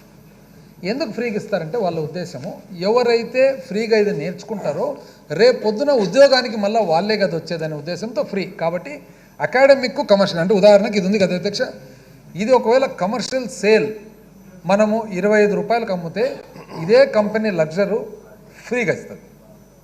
అంటే ఈ ఐటీలో ఆ విధంగా ఉంటుంది అధ్యక్ష. సో ఆ విధంగా మనకు ఉదాహరణ అధ్యక్ష, ఇప్పుడు ఇదే సేమ్ సీమెన్స్ వాళ్ళు ఇంతవరకు గ్రాంటీనేట్ ఇచ్చినది అధ్యక్ష. జార్జ్ వాషింగ్టన్ అంటే ఇది ఫ్రీగా ఇచ్చినది అధ్యక్ష, ఇంతవరకు ఫ్రీగా ఇచ్చినది. George Washington university $30 million free. 30 మిలియన్లు అంటే 2,40,00,000. University of south Australia $450 million free. Connecticut state colleges and universities $315 million free. Zayed university, ఇది బహుశా అబుదాబి ఉండొచ్చు అధ్యక్ష, $100 million free. Virginia schools $1 billion. $1 billion అంటే ఎంత అధ్యక్ష? 8,000 కోట్లు ఫ్రీ.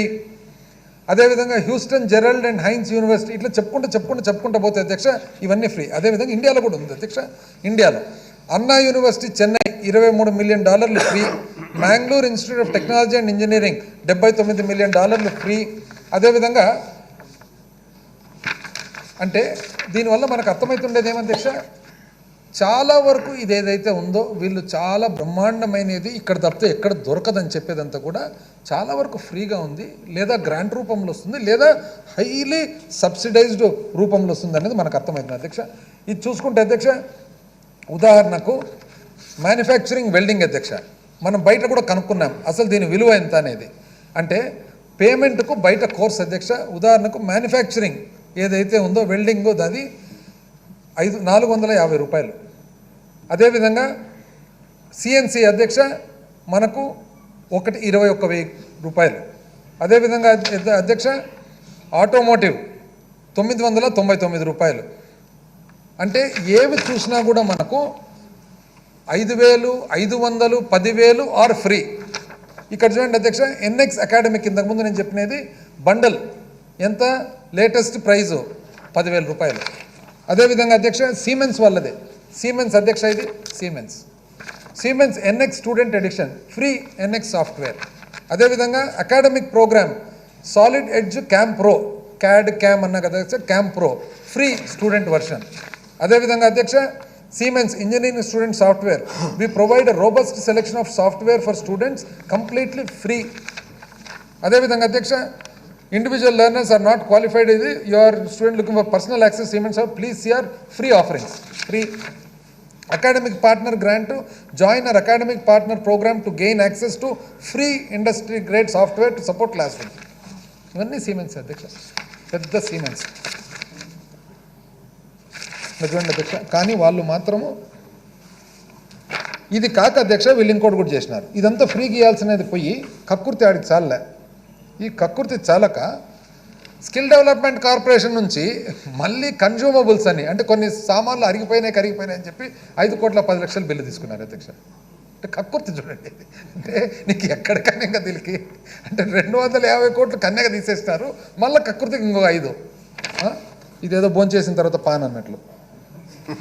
ఎక్కడికి అధ్యక్ష వీళ్ళది.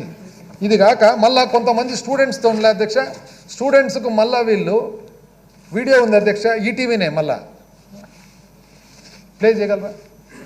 దీనిలో ఏముందంటే అతి తక్కువ ఫీజుకు ఇస్తున్నా. అసలు ఫీజే వసూలు చేయకూడదు కదా, ఫీనే వసూలు చేయకున్నప్పుడు ఎట్లా పైన చదివినది వివిధ కోర్సులకు నామమాత్రపు రుసుముకే, అంటే నువ్వు చేయాల్సింది ఫ్రీ, నామమాత్రం రుసుము ఎక్కడి నుంచి వచ్చింది అధ్యక్ష. మళ్ళీ ఇది వీళ్ళు చేసిన పనులు అధ్యక్ష.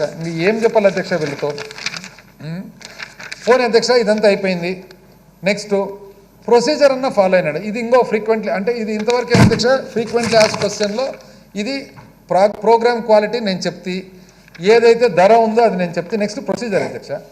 ప్రొసీజర్ చూసినట్లయితే వీళ్ళు కరెక్ట్ ప్రొసీజర్ ఫాలో అయినారు లేదా. ఫస్ట్లోనే చెప్పినాం కదా అధ్యక్ష, జీవో వేరే ఉంది, ఎంఓయూ వేరే ఉంది. ఫండమెంటల్గా అది పెద్ద తప్పు. పోనీ ఏ విధంగా చేసినారు అధ్యక్ష వాళ్ళు? Physical files. చంద్రబాబు నాయుడు గారు ఏమని చెప్తారు మామూలుగా? హైదరాబాద్ నేనే కట్టినా, కంప్యూటర్ నేనే కనిపెట్టినా, సెల్ ఫోన్ నేనే కనిపెట్టినా, ఈ గవర్నెన్స్ నేనే తెచ్చినా. ఇక్కడ మాత్రం ఎందుకు ఫిజికల్ ఫైల్స్ అధ్యక్ష? ఇక్కడ మాత్రం ఎందుకు ఫిజికల్ ఫైల్స్? వాళ్ళు చేసినది చూడండి అధ్యక్ష, వాళ్ళు ఏమేమి ఉన్నాయి ఇక్కడ, ఒక్కొక్క ఆఫీసరు ఏమేమన్నారు అనేది ఆఫీసర్ ఫైల్స్.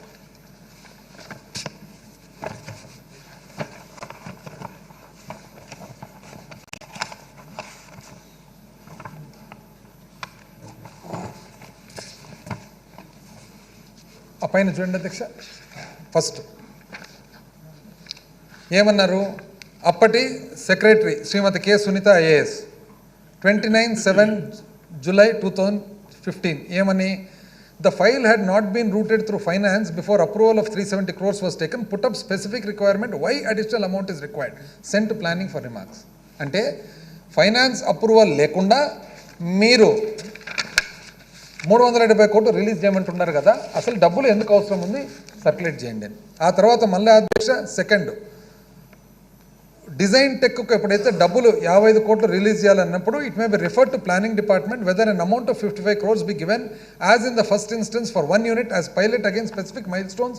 అంటే మీరు ఇది కొత్త ప్రాజెక్ట్ కాబట్టి అంతా ఒకటేసారి ఎందుకు, ఒక పైలట్ ఫస్ట్ ఒక యూనిట్ ఒక క్లస్టర్ చేయాల్సిన ఇది కరెక్ట్ కదా. ఆ తర్వాత మైల్ స్టోన్స్ ఏ టైంకు ఏ సమయానికి ఏ డబ్బులు రిలీజ్ చేయాలనేది ఉండాలి కదా అనేది. మూడోది చూడండి అధ్యక్ష, అప్పుడు ఈ క్వశ్చన్స్ వస్తే అప్పటి chief secretary IYR Krishna Rao garu ఏమంటారంటే, issue is discussed in the meeting with chief minister an amount of 25 crores BRO may be released and file put up. అంటే ఏమంటున్నారు? After issue approval ratification. అయితే అప్పుడు ఒక సిస్టమ్ ఫాలో అయినారు అధ్యక్ష, ఆఫ్టర్ ఇష్యూ రాటిఫికేషన్. అంటే first చేసేయండి మళ్ళానే అనేది, బట్ రాటిఫికేషన్ చేసేదిలే. చాలా దానిలో అధ్యక్ష రాటిఫికేషన్ జరగలేదు. అంటే ఇక్కడేమి 25 కోట్లు. సో ఐవైఆర్ కృష్ణారావు గారు ఏమంటున్నారు, ఇది సీఎం గారితో డిస్కస్ చేయడం జరిగింది కాబట్టి రిలీజ్ చేయండి, రాటిఫికేషన్ మళ్ళీ తీసుకోండి. రాటిఫికేషన్ మళ్ళీ తీసుకుండేదిలే. గట్టిగా ఎవరు అడుగుతారు అధ్యక్ష, సంతకం పెట్టు అని. ఆ తర్వాత మళ్ళీ నెక్స్ట్ చూడండి అధ్యక్ష, మళ్ళీ 270 కోట్లకు ఐవైఆర్ కృష్ణారావు గారు మళ్ళీ ఏమని, at para number was requested release however after issue not taking. During the release of APSSDC funds to design tech, IVR Krishna that para 27 is agreed to in meeting conducted by CM. Finance may be released. అంటే finance కు 270 కోట్లు release చేయమని చెప్పి మళ్ళీ after issue ratification తీసుకోలే. ఆ తర్వాత అధ్యక్ష మళ్ళీ పారా 27 25 కోట్లు. ఆ తర్వాత అధ్యక్ష మళ్ళీ అప్పటి సెక్రటరీ ఫైనాన్స్ ఏమని, పైలట్ చేయండి 55 కోట్లకు అని. ఆ తర్వాత అధ్యక్ష మళ్ళీ పివి రమేష్ గారు the chief secretary spoke to me today requesting for immediate clearance of the file. Mister G Subbarao met me and handed over the minutes of the meeting by CM dated 5 September to the letter of siemens dated. అంటే ఏమంటున్నారు అక్కడ, ఇమ్మీడియట్గా clear చేయమని చెప్పి సుబ్బారావు గారు వచ్చి అడిగినారు, chief secretary నాకు చెప్పినారు. చీఫ్ సెక్రటరీ ఏమంటున్నారు, నేను చీఫ్ మినిస్టర్ గారు నాకు చెప్పినారు ఇది వెంటనే రిలీజ్ చేయమని చెప్పి. దీంట్లో ఏదైనా ఒక్క చోట నా ప్రొసీజర్ ఉంది అధ్యక్ష. ఆ తర్వాత ఇందులో ఏమంటే మళ్ళీ పివి రమేష్ గారు అధ్యక్ష ఏమని, matter was discuss with secretary skill development and considering the observation CM etcetera design tech provide documentary release చేయమని చెప్పి మళ్ళీ ఒకసారి అధ్యక్ష. ఆ తర్వాత పివి రమేష్ గారిది మళ్ళీ నోటింగ్స్ అధ్యక్ష. ఆ తర్వాత సునీత గారి notings, please see PF's orders in para 189 conditions ranged at point 1 to 6 have not been touched. Department may be asked to comply with orders and then request. అంటే అసలు ఏదైతే కండిషన్స్ పెట్టినామో ఆ కండిషన్స్ మీరు ఫాలో కాలేదు కదా, మీరు ఆ కండిషన్స్ ఫాలో అయిన తర్వాత మీరు అడగండి అని చెప్పి. ఆ తర్వాత మళ్ళీ since the venues have not been finalize. ఇంతవరకు అసలు ఎక్కడ పెడుతుండారని కూడా తెలియదు. అంటే ఎక్కడ పెడుతున్నారో తెలియదు, ఏం చేయబోతున్నారో తెలియదు, దాని ధర ఎంత తెలియదు, అసలు ఏంది దాని కాన్సెప్ట్ తెలియదు. కానీ 270 కోట్లు మాత్రం సంతకం పెట్టకుండా ఫోర్స్ చేసి రిలీజ్ చేయండి అని చెప్పేది ఒకటి మనకు కనపడుతుంది అధ్యక్ష. ఇది అండ్ ఆ తర్వాత జరిగినది ఏమంటే అధ్యక్ష, దీంట్లో వీళ్ళందరూ కూడా అధ్యక్ష ఎవరు, డాక్టర్ పివి రమేష్ గారు, దాని తర్వాత శ్రీమతి కె సునీత గారు వీళ్ళందరూ కూడా 164 సిఆర్పిసి ఇవ్వడం జరిగింది అధ్యక్ష. వీళ్ళందరూ కూడా కోర్టులో వాంగ్మూలం ఇవ్వడం జరిగింది. ఏమని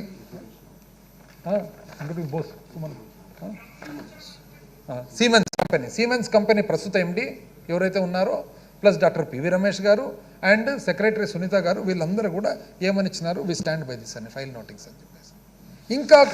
ఇంకా కూడా వీళ్ళు ఏమంటారంటే మేము అమాయకులము, మమ్మల్ని అనవసరంగా ఈ వీడియో ఇంతకుముందు చూపించిండేది ఎప్పుడు అధ్యక్ష, జూలై 22, 2017 ఘనంగా బ్రహ్మాండంగా తక్కువ ధరకు అంట, తక్కువకు అసలు ఫ్రీగా చేయాల్సినవి తక్కువ.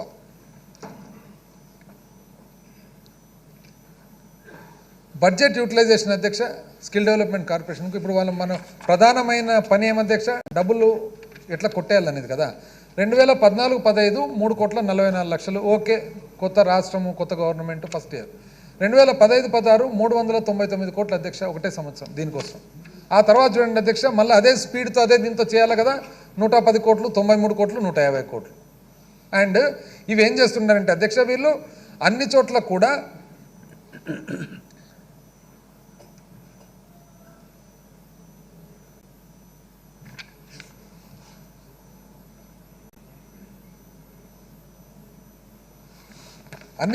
అధ్యక్ష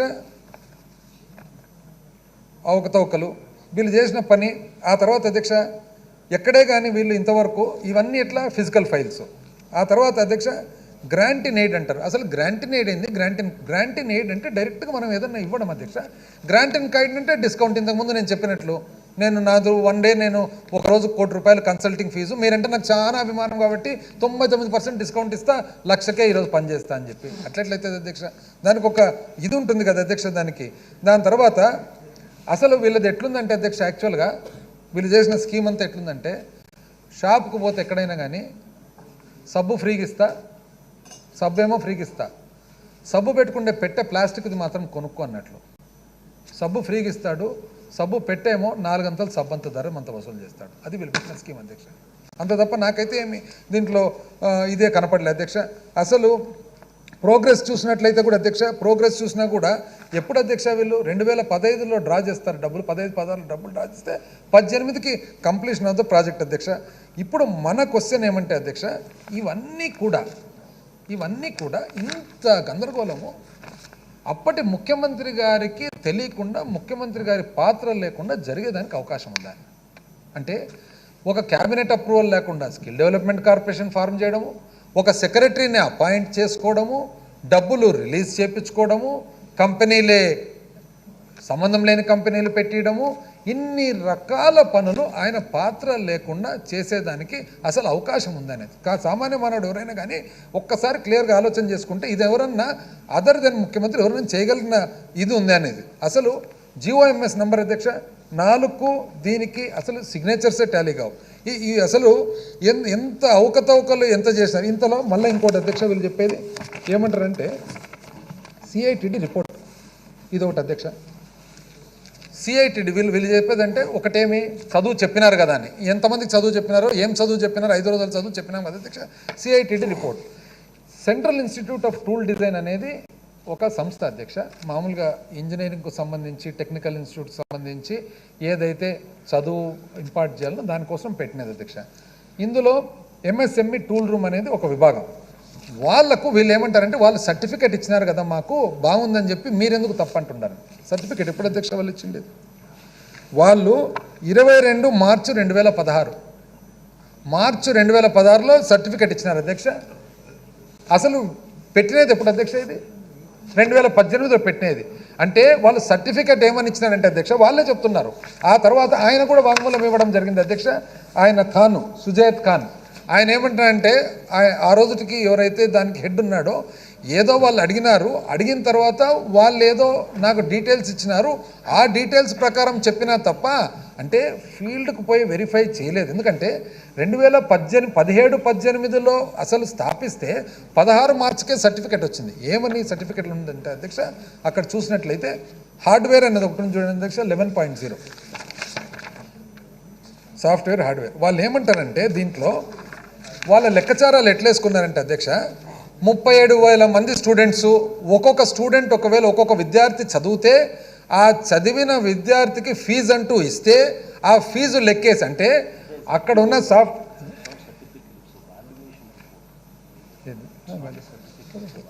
వాళ్ళు చెప్పే సర్టిఫికేట్. సో వాళ్ళు ఇచ్చిన రిపోర్ట్ ఏమంటే అధ్యక్ష, వాళ్ళు ఏమంటున్నారంటే అసలు ఫీల్డ్కు పోలేదు. ఎందుకు ఫీల్డ్కి పోయేదానికి అవకాశం లేదు? ఎందుకు అవకాశం లేదంటే ఇంకా స్థాపించలే. సో వాళ్ళు ఏమంటున్నారంటే వాల్యుయేషన్ రిపోర్ట్ ఏమంటున్నారు అంటే ఒకవేళ ఇంతమంది చదివితే ఆ ఒక్కొక్కరికి ఇంత ఫీజు ఇస్తే, ఇంత ఫీజు వసూలు చేస్తే, ఆ పిల్లోడు ఒకవేళ ఇన్ని కోర్సులు చేస్తే అంటే పిల్లలు ఉంటే వాళ్ళు చదివితే చేస్తే ఆ లెక్క ప్రకారం ఇచ్చినారు తప్ప అసలు అక్కడ సామాను కానీ సరుకు కానీ ఇంకోటి కానీ ఎటువంటిది లేదు. కాబట్టి ఈ రిపోర్ట్ ఏదైతే ఉందో ఇది అసలు దీని ఏమాత్రం మనకు అసలు టాలీనే కాదనేది ఇది వాస్తవం అధ్యక్ష.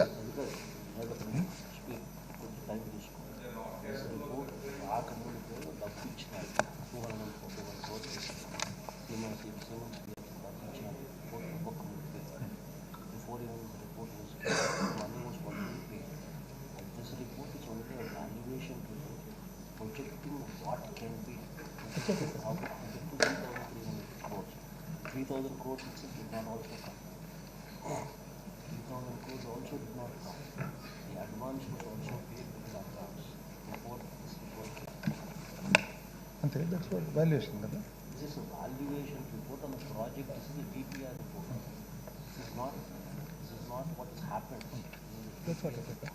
సో అదే అధ్యక్ష, ఇప్పుడు గౌరవ ముఖ్యమంత్రి గారు ఏమంటున్నారంటే బేసికలీ ఈ రిపోర్టు ఇంతకుముందు నేను చెప్పినట్లుగా ఇది యాక్చువల్గా ఏదో ఫీల్డ్లో జరిగినది అని కానీ ఒక సామాను కంప్యూటర్ కొన్నాము దాని విలువెంత, సాఫ్ట్వేర్ కొన్నాము దాని విలువెంత అంటే ఎవరో సామాను సరుకు సప్లై చేసినారు దాని విలువెంత అనేది కాదు. ఇది ఓన్లీ వాల్యుయేషను. ఒకవేళ ఇంతమంది స్టూడెంట్స్ తీసుకొని ఇంతమంది విద్యార్థులను తీసుకొని ఆ విద్యార్థులకు ఒకవేళ చదువు చెప్తే ఈ కోర్సు చేస్తే ఈ కోర్సు విలువ మనం ఇంత కడితే ఈ ఫీజు ఇంత కడితే అట్లా లెక్కలేసి ఇది ఓన్లీ థియరిటికల్ వాల్యుయేషనే తప్ప ఒక ఎస్టిమేట్ మాదిరి వాల్యుయేషనే తప్ప ఇదేది జరగని పనికి తప్ప ఇది జరిగిన దాని గురించి కాదు. ఎందుకంటే ఈ ఓన్లీ ప్రాజెక్ట్ రిపోర్ట్ మాదిరి, ఇది ప్రాజెక్ట్ రిపోర్ట్ తప్ప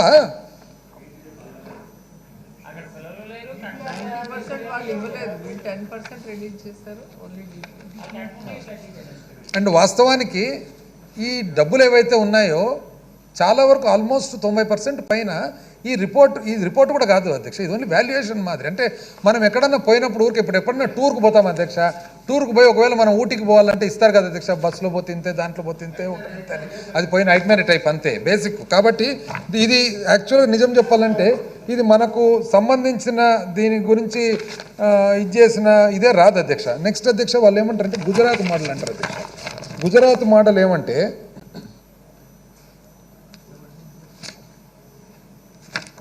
గుజరాత్ మోడల్ అధ్యక్ష, గుజరాత్ మోడల్ పోల్చుకొని ఈ గుజరాత్ మోడల్ అంటారు అధ్యక్ష.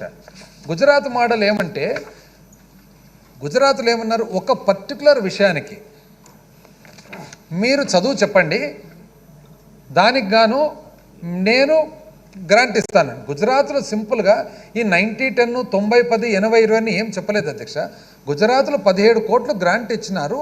ఈ పర్టికులర్ ఏరోనాటిక్స్ ఏరోప్లేన్లకు సంబంధించిన డిజైనింగ్లో మాత్రము ఏం కావాలి, ఇంత డిస్టర్బెన్స్ ఉంటే ఎప్పుడో పని మాట్లాడు, ఏం స్లిప్ కావాలి చెప్తే కదా.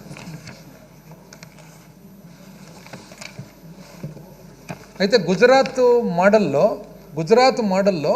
17 కోట్లు గ్రాంట్ కింద ఇచ్చినారు అధ్యక్ష. బ్యాలెన్స్ అంతా కూడా కంప్లీట్ ఏదైతే ఉందో అది వాళ్ళ సిఎస్ఆర్ నుంచి వాళ్ళ కార్పొరేట్ సోషల్ రెస్పాన్సిబిలిటీ నుంచి ఆ సిమెన్స్ అండ్ డిజైన్ టెక్ వాళ్ళు పెట్టినారు తప్ప ఆ కంపెనీ గుజరాత్ ఏం మన మాదిరి 90-10 స్కీము నువ్వు ఇంత పెట్టు నేను ఇంత పెట్టు అవన్నీ చెప్పలేదు. కాబట్టి ఏదైతే గుజరాత్ మోడల్ అని చెప్తున్నారో ఇది కూడా కంప్లీట్ తప్ప అధ్యక్ష. ఇంకోటి చెప్తారు అధ్యక్ష, ఇంతకుముందు స్కిల్ డెవలప్మెంట్ కార్పొరేషన్లో పనిచేసిన ఆర్జా శ్రీకాంత్ ఎవరైతే ఉన్నారో ఆయన ఆయన ఏమన్నాడు అధ్యక్ష, ఆయన ఏమని రాసినాడు, ఆయన ఇచ్చినది మామూలుగా టు హూమ్ సో ఎవర్ అంటే ఎవరికైనా ఇప్పుడు మనం ఎవరికైనా ఇస్తాడు కదా అధ్యక్ష, to whom so ever it may concerned వీళ్ళు మంచివాళ్ళు. So to whom so ever it may concern ఈయన వయసు ఇంచుమించు 62 ఏండ్లని అనుకుంటాను to the best of my knowledge. దాన్ని పట్టుకొని వీళ్ళు ఒక సర్టిఫికేట్ అంటారు. ఎట్లా చేయాలి అధ్యక్ష వీళ్ళది? అంటే ఏది దొరికితే అది పట్టుకొని పబ్లిక్ను మిస్లీడ్ చేయడం తప్ప నాకైతే వేరే కనపడలేదు అధ్యక్ష. ఏది ఏమైనా అధ్యక్ష, ఫైనల్గా మనకు అర్థమవుతుండేది ఏమంటే త్వరగా ఫాస్ట్గా, అంటే గవర్నమెంట్ ప్రభుత్వ డబ్బులు అంటే ఎవరు అధ్యక్ష? ప్రజలవి. ప్రజల డబ్బులను త్వరగా అంటే ఫాస్ట్గా, మళ్ళీ లేట్ కాకుండా ఫాస్ట్గా కొట్టేసేది ఎట్లా అనేది స్కీమ్ అధ్యక్ష. ఇది ఆ ఫాస్ట్గా కొట్టేయాలనే స్కీమ్ ఎప్పుడైతే స్పీడ్ ఎక్కువైతుందో ఇట్లా పొరపాట్లు కూడా జరుగుతుంటాయి అధ్యక్ష. డేట్లు లేకుండా, టైం లేకుండా, స్థలం లేకుండా వెరీ ఫాస్ట్ కొట్టేయాలనే స్కీమ్ ఇది. ఆ ఫాస్ట్ కొట్టేయాలనే స్కీమ్లో వీళ్ళు ఏం చేస్తారంటే, ఒకటి ప్రాజెక్ట్ రిపోర్టే ఫాల్స్ ప్రాజెక్ట్ రిపోర్ట్ అధ్యక్ష. అసలు ఫండమెంటల్గా 3281 అనే కోటి ఫిగరే అసలు రాంగు. దానికోసం ఒక జివో కోసం ఒక MOU, వీళ్ళు టెండర్లు అవాయిడ్ చేసేదానికి పెట్టిన స్కీమ్ ఇది. నామినేషన్ బేసిస్ మీద చేసుకొని ఫైనల్గా మనకు అర్థమవుతుండేది ఏమంటే అధ్యక్ష, 371 కోట్లలో ఎంత లిబరల్గా మనం తీసుకోనంటే కూడా ఆ లిబరల్గా తీసుకున్న దాంట్లో 250 కోట్లు సునాయాసంగా లాగేస్తున్నారు అధ్యక్ష బయటికి. 250 కోట్లు సునాయాసంగా లాగేసేది ఇంకా నేను చెప్పేది ఇంకా కన్జర్వేటివ్గా అధ్యక్ష, ఇంకా ఎక్కువ ఉంటుంది. ఎందుకంటే మనకు కనపడేదంతా ఆ సిమెంట్స్ వల్ల 58 కోట్లు, ఇంకా పైన చిలక తప్పితే పెద్దగా ఏం లేదు. అయినా లిబరల్గా చెప్తే కూడా 250 కోట్లు సునాయాసంగా, ఆ 250 కోట్లు సునాయాసంగా లాగేది ఒక ఎత్తు అయితే, దానికంటే కూడా పెద్ద తప్పు నన్ను అడుగుతాయి అధ్యక్ష. అది తప్పు, ముమ్మాటికి తప్పు. చిన్న పిల్లలను పాపము 3 నెలలు 4 నెలలు పెట్టాల్సిన కోర్సులు 5 రోజులు పెట్టి ఇది మీకు ట్రైనింగ్ ఇచ్చినామని చెప్పి వాళ్లకు ఊరికి 5 రోజులు డెమో ఇచ్చి ప్రజలందరినీ కూడా ఇంత మోసం చేయడము ఇంత ముఖ్యమైన, ఎందుకంటే నైపుణ్యాభివృద్ధి అనేది 2014 తర్వాత విపరీతమైన ప్రపంచవ్యాప్తంగా ఉన్న ఇంపార్టెన్స్. భారతదేశానికి మనకు డెమోగ్రఫిక్ డివిడెంట్ అంటారు అధ్యక్ష. మనకున్న ఏదైతే 25 ఏండ్ల నుంచి 55 ఏండ్ల వరకు ఆ జనం ఉండరో ఇంకొక 20 సంవత్సరాల తర్వాత ఉండరు అధ్యక్ష. ఎందుకంటే వీళ్ళందరూ వయసు వస్తుంది, ఇక్కడ పుట్టే వాళ్ళు తక్కువ అయిపోయి ఉంటారు. అంటే ప్రపంచంలో కొన్ని దేశాలే ఉన్నాయి ఈ డెమోగ్రాఫిక్, అంటే పని చేయగలిగిన వయసు గల సంఖ్య ఎక్కువ ఉండే తక్కువ దేశాల్లో భారతదేశము బ్రహ్మాండమైన 5 సంవత్సరాలు మాత్రం మనం అన్యాయంగా పోగొట్టుకున్నాం అధ్యక్ష. మనం ఏం చేసినాం అనేది కూడా నెక్స్ట్ అవకాశం వచ్చినప్పుడు గౌరవ ముఖ్యమంత్రి గారి పర్యవేక్షణలో డైరెక్షన్స్లో స్కిల్లింగ్ అనేది ఎంత బ్యూటిఫుల్గా మనం టేకప్ చేస్తున్నామో వెరీ షార్ట్లీ నెక్స్ట్ 5 years తెలుస్తుంది అధ్యక్ష. ఇంచుమించు మనం చేసినాం అధ్యక్ష స్కిల్లింగ్.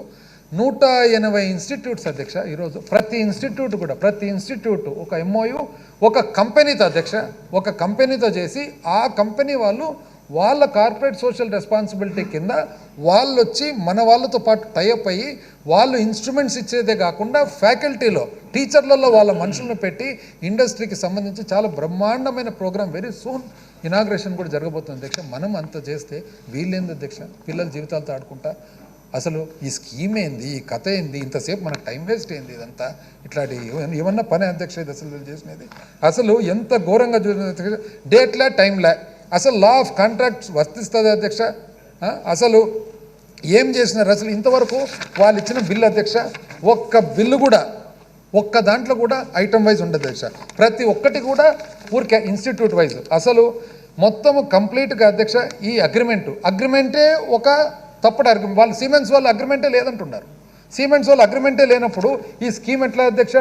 371 కోటి దొంగ అగ్రిమెంట్ల మీద, అంటే దొంగ అగ్రిమెంట్ల మీద 371 కోటి ఇస్తారనమాట. అది ఇచ్చేదానికి ప్రభుత్వము నిబంధనలు రూల్స్ కంప్లీట్ వైలేషన్ అధ్యక్ష. అసలు సిమెంట్స్ వాళ్ళే చెప్తున్నారు మాకు అగ్రిమెంట్ సంబంధంలో ఈ 90% స్కీమే లేదని చెప్పి, 90% గ్రాంట్ లేదని చెప్పి. MD ఇస్తాడు 164 స్టేట్మెంట్. 164 స్టేట్మెంట్ ఏమంటే అధ్యక్ష, మెజిస్ట్రేట్ ముందర పోయి వాంగ్మూలం ఇవన్నీ కూడా. అసలు డబ్బులు ఎక్కువ పోయింది. ఎక్కడ పోయింది డబ్బులు? ఎవరి దగ్గరికి పోయినాయి? మొత్తం మనీ ట్రైల్ అంతా ఎస్టాబ్లిష్డ్. ఎక్కడి నుంచి? పర్దసాని, ఎవరెవరు, శ్రీనివాసు, మొత్తం ఇంతవరకు లిస్టు చదివినా కదా లిస్టు ఎవరి దగ్గర పోయింది అర్థమవుతుంది కదా అధ్యక్ష ఎవరి దగ్గర పోయిందని. ప్రతి ఒక్కటి కోఆర్డినేట్ చేసే మనిషి 30 ఏళ్ల నుంచి మన ఇంట్లో మనిషి అయిపోయా. ఇంకా ఎవరు అధ్యక్ష ఎవరి దగ్గర పోయినట్లు ఇవన్నీ ఇన్స్ట్రక్షన్స్ అన్ని ముఖ్యమంత్రి గారు చెప్పండి ఇవన్నీ జరుగుతాయి అధ్యక్ష. అసలు జరిగేటివన్నీ ఇవన్నీ అంటే స్కిల్ డెవలప్మెంట్ కార్పొరేషన్ తయారు చేయడము, దాన్ని ఒక క్రియేట్ చేయడము, ఆఫీసర్లను పెట్టడము చేయడం, ఇవన్నీ ఎక్కడి నుంచి అధ్యక్ష? ఆ తర్వాత ఎట్లయితే ఈ IT నోటీసులలో ఉన్నాయో ఇంతవరకు నేను చెప్పినది సేమ్ డిట్టో అధ్యక్ష. ఎంతమంది అధ్యక్ష? 164 స్టేట్మెంటు, సుమన్ బోసు, కన్విల్కరు, వీళ్ళందరూ ఎవరు అధ్యక్ష? వీళ్ళందరూ కూడా సిగ్నేటరీస్. ఈడీ అరెస్ట్ చేసిన వాళ్ళు వీళ్ళందరూ కూడా నోట్ ఫైల్స్ పోతాయి అధ్యక్ష. ఇంకో తమాషా ఏమంటే విజిల్ బ్లోయింగ్ ఎందుకు అధ్యక్ష? మనకు సంబంధించిన ఎవరో మన మంచి కోరే వాళ్ళు పూణే నుంచి ఇదంతా ఇక్కడ పూనాలో జరుగుతుంది, ఇదంతా మీ డబ్బులు ఏదో స్కిల్ డెవలప్మెంట్ కార్పొరేషన్ డబ్బులంతా ఇక్కడ పోతుండే చూడంటే వీళ్ళు ఏం చేస్తారంటే అది చూసేది కాక వీళ్ళు ఏం చేస్తారు, ఇక్కడ నోట్ ఫైల్స్ ఎత్తేస్తారు. అది చూడు అధ్యక్ష. పైగా మళ్ళీ ఇంకోటి అధ్యక్ష, వాళ్ళ అపోజిషన్ వాళ్ళు వాళ్ళ మీడియా ఏమంటారంటే సుమన్ బోస్ది ఆయన దేశ్కి నేత అయినట్లు ఇంత పేపర్లో ఇంత హాఫ్ పేజ్ అంటే ఆయననే ఒక దొంగ అరెస్ట్ అయిన దొంగ. ఇప్పుడు ఆయన ఈ దొంగకు మళ్ళీ ఆయన జస్టిఫికేషన్ ఎక్కడైనా విన్నాం అధ్యక్ష. అంటే ఇద్దరు తోడు దొంగలు, ఒక దొంగ మళ్ళా దానికి సర్టిఫికెట్ అంటే వీళ్ళది దానికి హాఫ్ పేజ్ అధ్యక్ష. నేను అసలు చూస్తే ఫ్రంట్ పేజ్ హాఫ్ పేజ్ ఎవరికి ఇచ్చిండారు అధ్యక్ష ఇంత కవరేజ్? ఇది వీళ్ళు చేసే పని. ఏసీబీ కోర్టు అధ్యక్ష ఫైనల్గా ఏసీబీ కోర్టు ఏం చేసింది? ఏసీబీ కోర్టు 10 గంటల పాటు విచారించిన తర్వాత ఫైనల్గా జ్యుడిషియల్ రిమాండ్ ఇచ్చిన అధ్యక్ష. లాస్ట్కు న్యాయస్థానాన్ని గౌరవం లేకుండా, న్యాయస్థానాన్ని గౌరవించకుండా మళ్ళీ మనకు చెప్తారు నీతి సూక్తులు, న్యాయస్థానం అంటే గౌరవం ఉండాలి. గౌరవం ఎవరికి ఉండేది, ఎవరికి లేనిది అధ్యక్ష. చేసి వాళ్ళను మళ్ళీ ఇప్పుడే వచ్చిన సమాచారం అధ్యక్ష, హైకోర్టు చంద్రబాబు నాయుడు గారు వేసిన క్వాష్ పిటిషన్ను డిస్మిస్ చేసింది అధ్యక్ష.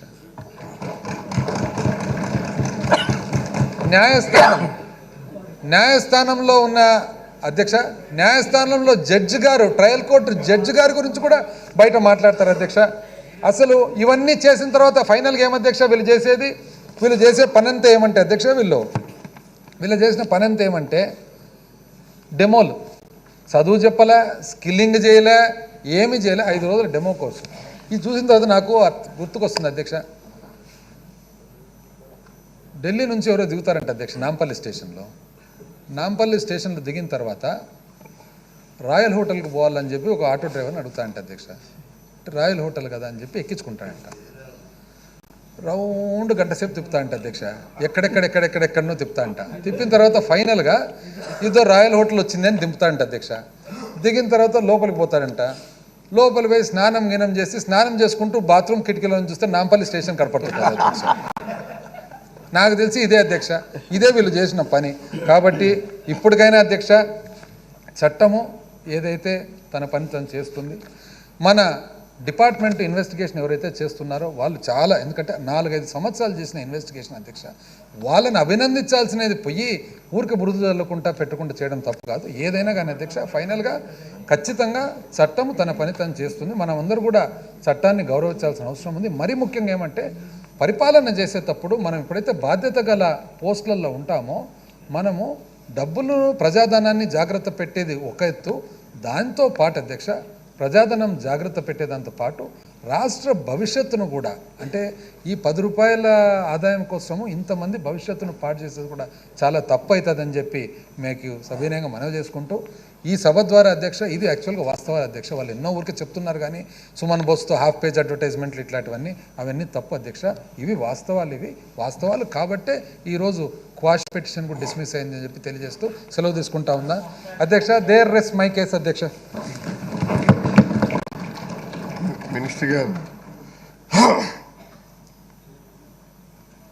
మినిస్టర్ గారు మీరంతా కూర్చోండి సార్. మీరు చెప్పిన తర్వాత వినాక ఈ మధ్యనే నేను రీసెంట్గా ఒక కొటేషన్ చదివాను.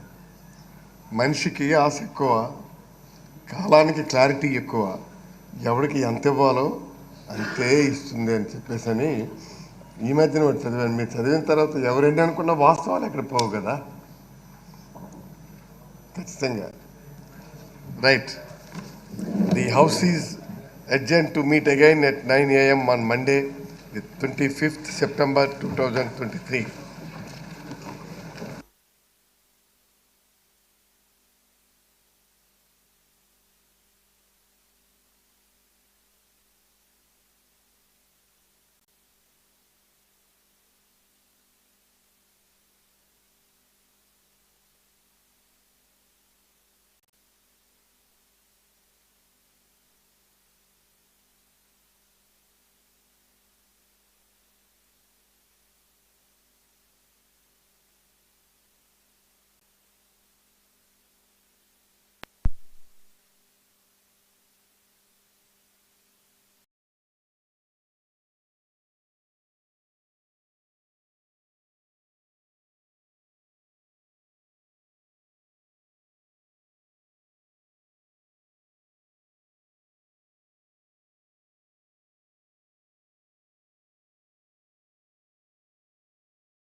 I fundamentally believe for every political party, its time has to come. 10 years of Modi ji, if you are not able to bring BJP in Tamil Nadu, how will you bring? Now, BJP is expanding now. We are in the expanding phase. We are having a booth president. We are going to all parts of Tamil Nadu. We have lost a sitting general secretary of the party who was hacked to death outside his home by Islamic fundamentalist. Till now, we have lost more than 100 karyakartas. So from the outside perspective, for people who say Tamil Nadu is a very safe state, Tamil Nadu is a state where terror exists. What the way DMK is trying to do it, they will try to make it, again, they will try to play the Delhi versus Tamil card. That is the only card left in their armory. They don't have any other thing. For them, they've created an impression of Delhi as if in Delhi some 4 or 5 robbers are sitting inside a room and they want to loot each state and take money into it. You put a shoe and a t-shirt and a jeans pant, you walk, people call that as Padayatra. I think Padayatra is not that. Padayatra should have a larger purpose, madam. It is not you are angry with Modi ji, you want to do it. You are angry with this, you want to do it. Lot of media, especially from Delhi, is focusing on the governor's speech. But we have to understand what happened before the governor's speech. The governor was made to feel unwelcome. They spoke ill of governor in the well of the house. They say the governor has added some lines to it and given his own speech. He did not add a single line of his own. This watch is something which I wanted to wear because the watch is of the Rafael cockpit. A party in power is asking a common man show the bill, which of course I am showing April, the day I start my Padayatra. I try to push some things very fast. I am not like a traditional politician who will allow things to mature. I want to put more firewood and cook faster. But right or wrong, that is my style, madam. Namaste, Jai Hind. Welcome to another edition of ANI Podcast with Smita Prakash.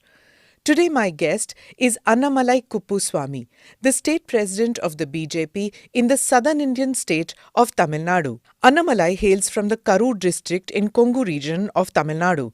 He's an engineer, holds a master's degree in business administration from the Indian Institute of Management, and then became a police officer in 2011.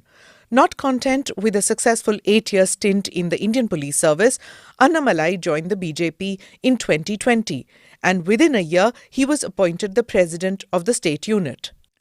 Annamalai ji, you are emerging as one of the sharpest young politicians in the country. Whenever somebody talks about young politicians who are going to matter by 2024, your name is taken in that. In the South, the BJP has not really managed to make much inroads over the past several decades since its existence. You are seen as this white ray of hope by your party in Tamil Nadu. So what is it that is your brief and what are you expected to deliver in Tamil Nadu? Thank you so much, madam, for having me in your podcast show. I fundamentally believe for every political party, its time has to come. Whatever we push and pull, certain conducive factors has to be there for a political party to emerge. If you look at Tamil Nadu, for a long time we had big stalwarts there. People like Jayalalitha madam, people like Karunanidhi Ayya. They're like very, very people bigger than their shoes. People who can pull crowds. People just thought they can't do any wrong. That there is a kind of confidence they generated over the last 40, 50 years. Correct. Very importantly, Dr. MGR. Now, what has happened in the last 4 or 5 years, we see a lot of vacuum in Tamil Nadu. Though a lot of parties are fighting for that space. And they need a larger-than-life leader kind of. Tamil Nadu people are always used to this kind of an impression. You need a larger-than-life leader. So now our Honorable Prime Minister Narendra Modi ji exactly fits into that role. 9 years into governance. All the central government schemes are reaching that maturity level. People are seeing in their own eyes the transformation. Tamil people generally, it takes a little bit time for them to get warmed up. If you look at Dr. MGR himself, he acted in movies for a long time. He was in DMK for a long time. Then he started a party in 1972. 5 years later, he came to power. There is no that instant hero in Tamil Nadu. They take time to warm up to you. Once they warm up, then sky is the limit. For Modi ji, people have warmed up to him. They have accepted him. They have seen him for 2 different elections now. So 2024, we fundamentally believe Modi ji is going to fill that big vacuum in Tamil Nadu. That's how I see it. The brief is very clear, madam. To spread the party. The party has to go to all parts of Tamil Nadu, 39 Lok Sabha constituencies. We have to go around everywhere. The party is traditionally strong in some parts of Tamil Nadu. We are strong in Kanyakumari, where we have produced MPs. Nilagiri we have given MPs. Coimbatore we have given MPs. Trichy we have given MPs. So now we have to spread out tier 2 cities to the village level. That is the work we are doing as of now.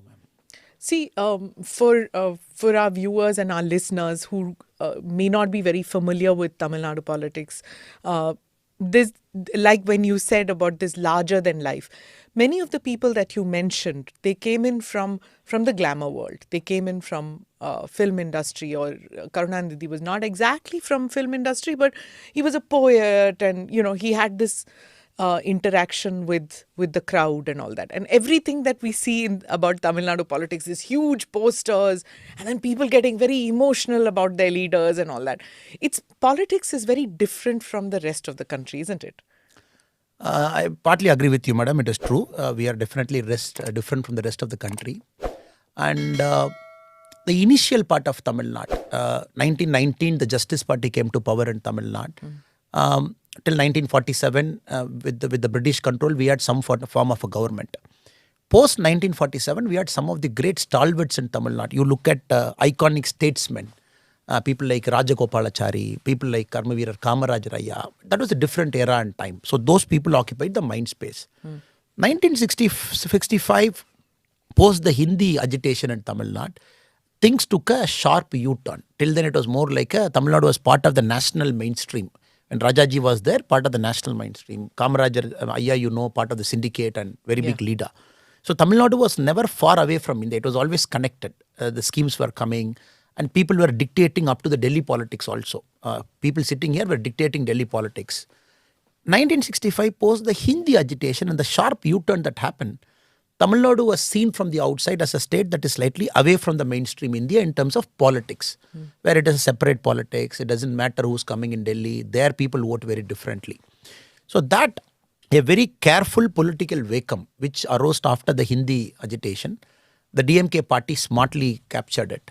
Karunanidhi, all said and done, he was also a great person in the media industry, in the cinema industry. He wrote screenplays, very powerful dialogues for n number of movies, for which Dr. MGR acted as the hero.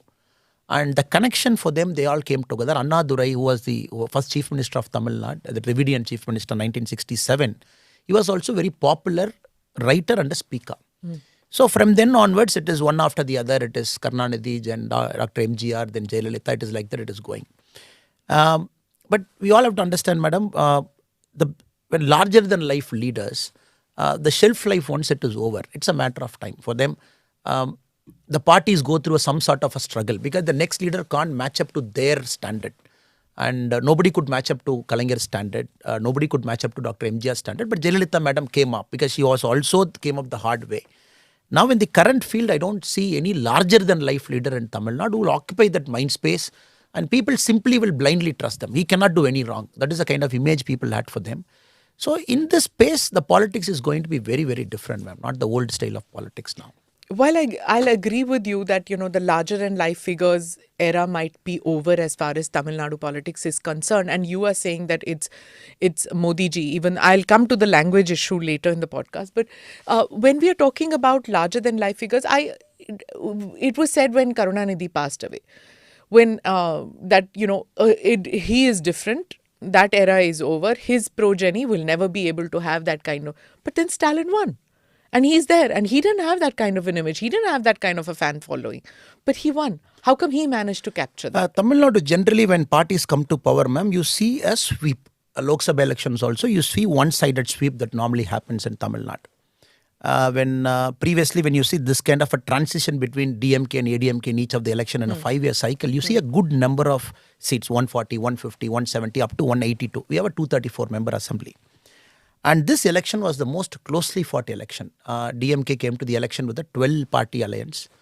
The net difference between the DMK alliance and the ADMK alliance was a matter of 2.1% total vote share. And the 45 seats which the ADMK alliance lost, if you count the margin, it is 2.4 lakh. So if you do a very nuanced analysis of Tamil Nadu politics, it is all becoming very closer. Parties are vying for that space. And this itself is a sign that you will not see a sweep anymore in Tamil Nadu. Like Jayalalitha sweep, Karunanidhi sweep, MGR sweep, that was the Lok Sabha and Assembly performance. So 2024 has given a very clear indication. DMK, despite 10 years out of power, 10 years they were in power, and 2019 they had a big sweep because they were able to generate some sort of a wave in Tamil Nadu. 2021 was very close, very, very close. As I said, the numbers, if you look at it, very close, ma'am. So I would say that clearly points to a new emerging trend that people will see politician as a politician. They will see who you are, what you are speaking, what are the other parties and everything. And they will not blindly trust you. Okay, 10 years, Jayalalitha is out of power, please give her a chance. That was the old time. And Tamil politics also, ma'am, traditionally, the opposition parties never play a big role in Tamil Nadu. 4 years, they keep quiet. Fifth year, they emerge, they issue some paper statements. They do 2-3 protests before the election, they sweep. So that is also Tamil Nadu will not see. That was the trend for the last 30-40 years. You will not see an aggressive opposition in Tamil Nadu. You haven't seen for a long time. So this splintering of votes that you're talking about, or the splintering of loyalty, maybe, towards the political party, if that is happening since 2019, so you are going to change that trend. You, in the sense, the BJP has decided to take advantage of that splintering and not wait till the next election. Isn't that what it? The way I look at is, for a party to go, we have to have a very clear presence in the grassroots, madam. That is very important. We have about 68,000 booths. You got to have a very strong presence in those booths. BJP is expanding now. We are in the expanding phase. We are having a booth president. We are going to all parts of Tamil Nadu. Till then, it was always a problem. For BJP, when these two major leaders were there, you never got people for the booths because people are addicted to some sort of a political phenomena. For the first time, we are seeing our booths getting filled, our president's slot getting filled. So it is more on the expansion side. The second problem for BJP to immediately fill up the gap per se is, you are taking on an MLA contestant from the BJP who's a 5-time MLA. Invariably in ADMK, when you see, it is all 5-time, 4-time, 6-time MLAs who are there now. DMK also the same thing, where there are matured politicians and 30-40 years they are in politics. For BJP, we are seeing a lot of first generation, young, dynamic people getting into politics through BJP. This is the trend we are seeing in the last 2-3 years. Okay. So I would say 2026 would be a marker. 2024, you will see BJP emerging in Tamil Nadu, where we will send a huge number of MPs to Delhi. Because that election is going to be, Modi ji is going to come back as India's Prime Minister. How much is Tamil Nadu going to contribute? So we see a clear wave for Modi ji in 2024. So what's your immediate goal, 2024 or 2026? 2024, the immediate goal is to make sure the party is strong enough to capture this wave. A wave gets generated, ma'am. To translate that into votes, we got to have booth level presence. So you have a wave right now, you think? I see a wave, madam. I see a wave, clear pro-Modi wave, unlike last time in 2019 where they generated. Because Kasi Tamil Sangamam, one after the other, when you see what Modi ji has done, if I can speak very elaborately about it, Modi ji is seen as an insider. In fact, if you look at the Tamil news for the last 1 month, somebody has started a rumor that Modi ji is contesting from Tamil Nadu, one of the seat. Everywhere you go, people ask. 2 days back, I was in a tea shop in Thoothukudi. I was having a tea in a tea shop. The Anna asked me, Anna, is it sure Modi ji will contest? So this has become a talking point. Contest from Tamil Nadu? From Ramanathapuram is what the rumors say. So people have picked up that rumors. Medias have written columns about it. Varanasi and Ramanathapuram, Modi ji is connecting. It is all a rumor, but people are commenting, people are talking, people want Modi ji to contest. That itself is a sign. This and many other things, that Modi ji is seen as an insider in Tamil Nadu, not anymore an outsider from distant part of India. No, that's something which is an anomaly, no? Because in Tamil Nadu, there is this whole, what is your identity? Is it a Tamil identity or a national identity? That becomes very important. They've never tolerated outsiders, Tamil Nadu politics. I don't mean it as a criticism, but I'm saying that's the truth. That you've not seen, anybody coming in from outside and contesting an election in Tamil Nadu, isn't it? That's partly true, madam, because a lot of Tamil-based identity, caste identity, local Dravidian identity, a lot of things goes into people deciding in their mind whom they want to vote. But since Modi ji has transcended everything, probably I think is probably the first outsider outside Tamil Nadu. Yeah. Nobody has done it. Even Indira Gandhi, as a second seat, she picked up from Andhra Pradesh, she picked up from Karnataka when she wanted to. Sonia Gandhi picked up from Karnataka. Rahul Gandhi has gone to Kerala. Nobody is daring to go to Tamil Nadu. That is why I was very confident now when I say this, ma'am. If you look at the current news space, this has become a talking point. That itself is a sign that Modi ji has transcended everything. So 2024 will be a very different election. So you think that, but see, it's a state election. The BJP did this even in Bengal. They had, they said that Modi magic is so strong.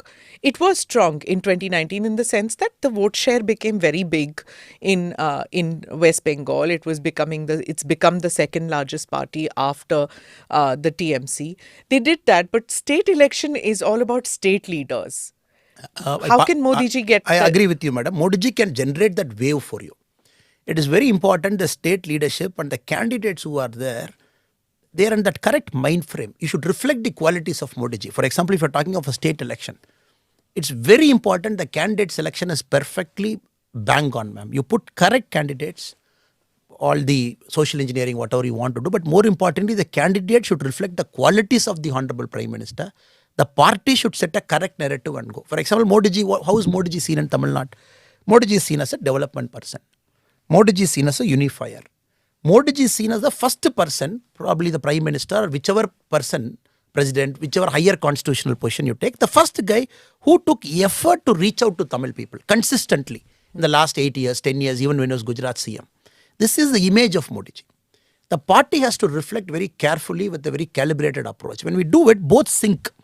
If the party takes some other narrative locally in Tamil Nadu, then we will have a problem. The Modi ji's magic translating into votes is an art, ma'am. That we have to do the hard work. Modi ji can create that wave for you. As he said in 2024, we see a wave. But important thing in the next 16, 18 months, we are working like a war now. Put people in the booth, make sure they know what election is, they know which house to go, whom to approach, they know which voter is voting for us, go talk to them. Make sure he's ready to vote, but get his vote to the polling box. So this is something which we have to do, which Modi ji can't do for us as a Prime Minister. I get that. But you know, the BJP has traditionally always worked with an ally in Tamil Nadu, right? Whether it was Vajpayee ji, he had very good relations with Jayalalitha ji, and then even Modi ji had very good relations with Jayalalitha ji. So it's always worked through another, via media, if I may say. Now you are making this, in all your speeches and in all your public interactions, it's the BJP. You don't talk about allies. You're talking about an identity creation of the BJP, an identity creation of Modi ji. In your speeches, in your interaction now also, it's only BJP, no ally. I keep telling this in Tamil Nadu also, madam. We are not against any party per se. There are respectable alliance leaders, alliance parties. At the same time, we are very clear, BJP has to become strong. It's not an alliance of convenience like what DMK does with 12 parties, caste parties and everything. Here it is alliance of respect. Though we and ADMK, officially we have a lot of disagreements on many issues, officially. Language issue, we want a 3-language formula to be taken up. They want a 2-language formula. They oppose the new education policy. We want the new education policy to come. So a lot of policy issues as a party we differ. But since it is based on a certain principle, we align together. ADMK also respects it. So I keep telling this, BJP has to have an identity of its own in Tamil Nadu. This is the time when Modi ji's image is all-time high. When we go to rural area, it is no more a house, it is Modi house. It is no more a money, it is Modi Panam. People have already started talking. As a politician, as a BJP Karyakarta, my job is to connect it properly, to translate that into votes. So once we do that, the alliance parties will also start respecting us. It is not that they don't respect us. But we believe even when we sit in an alliance, we should sit with strength. That is our belief. You sit with respect, sit with strength, so that you do politics there. Not because they wanted to give you some seats, 5 seats or 7 seats or whatever it is. You contest on their back. This is something we want to change the public impression also. Public have somehow got this impression in their head that this alliance, this party is very strong, this party is not very strong. We want to break that. That is why in the recent local body polls, we contested alone. We want to put the party under stress test. We want to see where this party is going. Can we put 13,000 candidates? Do you have the ability to put 13,000 candidates? First time after many, many years, our Karyakartas were doing their booth work full time. Because normally when you have an alliance in Lok Sabha and Assembly, the bulk of the election load is taken by the alliance parties because they have an established structure. So BJP never had the opportunity to learn politics at the ground level. This local body elections was a great opportunity where our people did politics. They know, first time they went to the ground level, they had a notebook, they know which house to survey, whom to talk. Then they came back and said, oh, Modi ji's image is great, great, great. I've been telling this for a long time, his image is fantastic in Tamil Nadu. Only thing is we have to do that connection and make sure that translates into votes. We're always told that language is a big issue in Tamil Nadu. Language identity is very big, which is true. Tamil language evokes very, very strong sentiments. And this has been the case for decades. Why is it that doesn't work when it comes to Modi ji? He speaks in Hindi. he doesn't speak in Tamil. Why is it that you think that there is a connect that the people have with Mr. Modi in spite of language being an issue?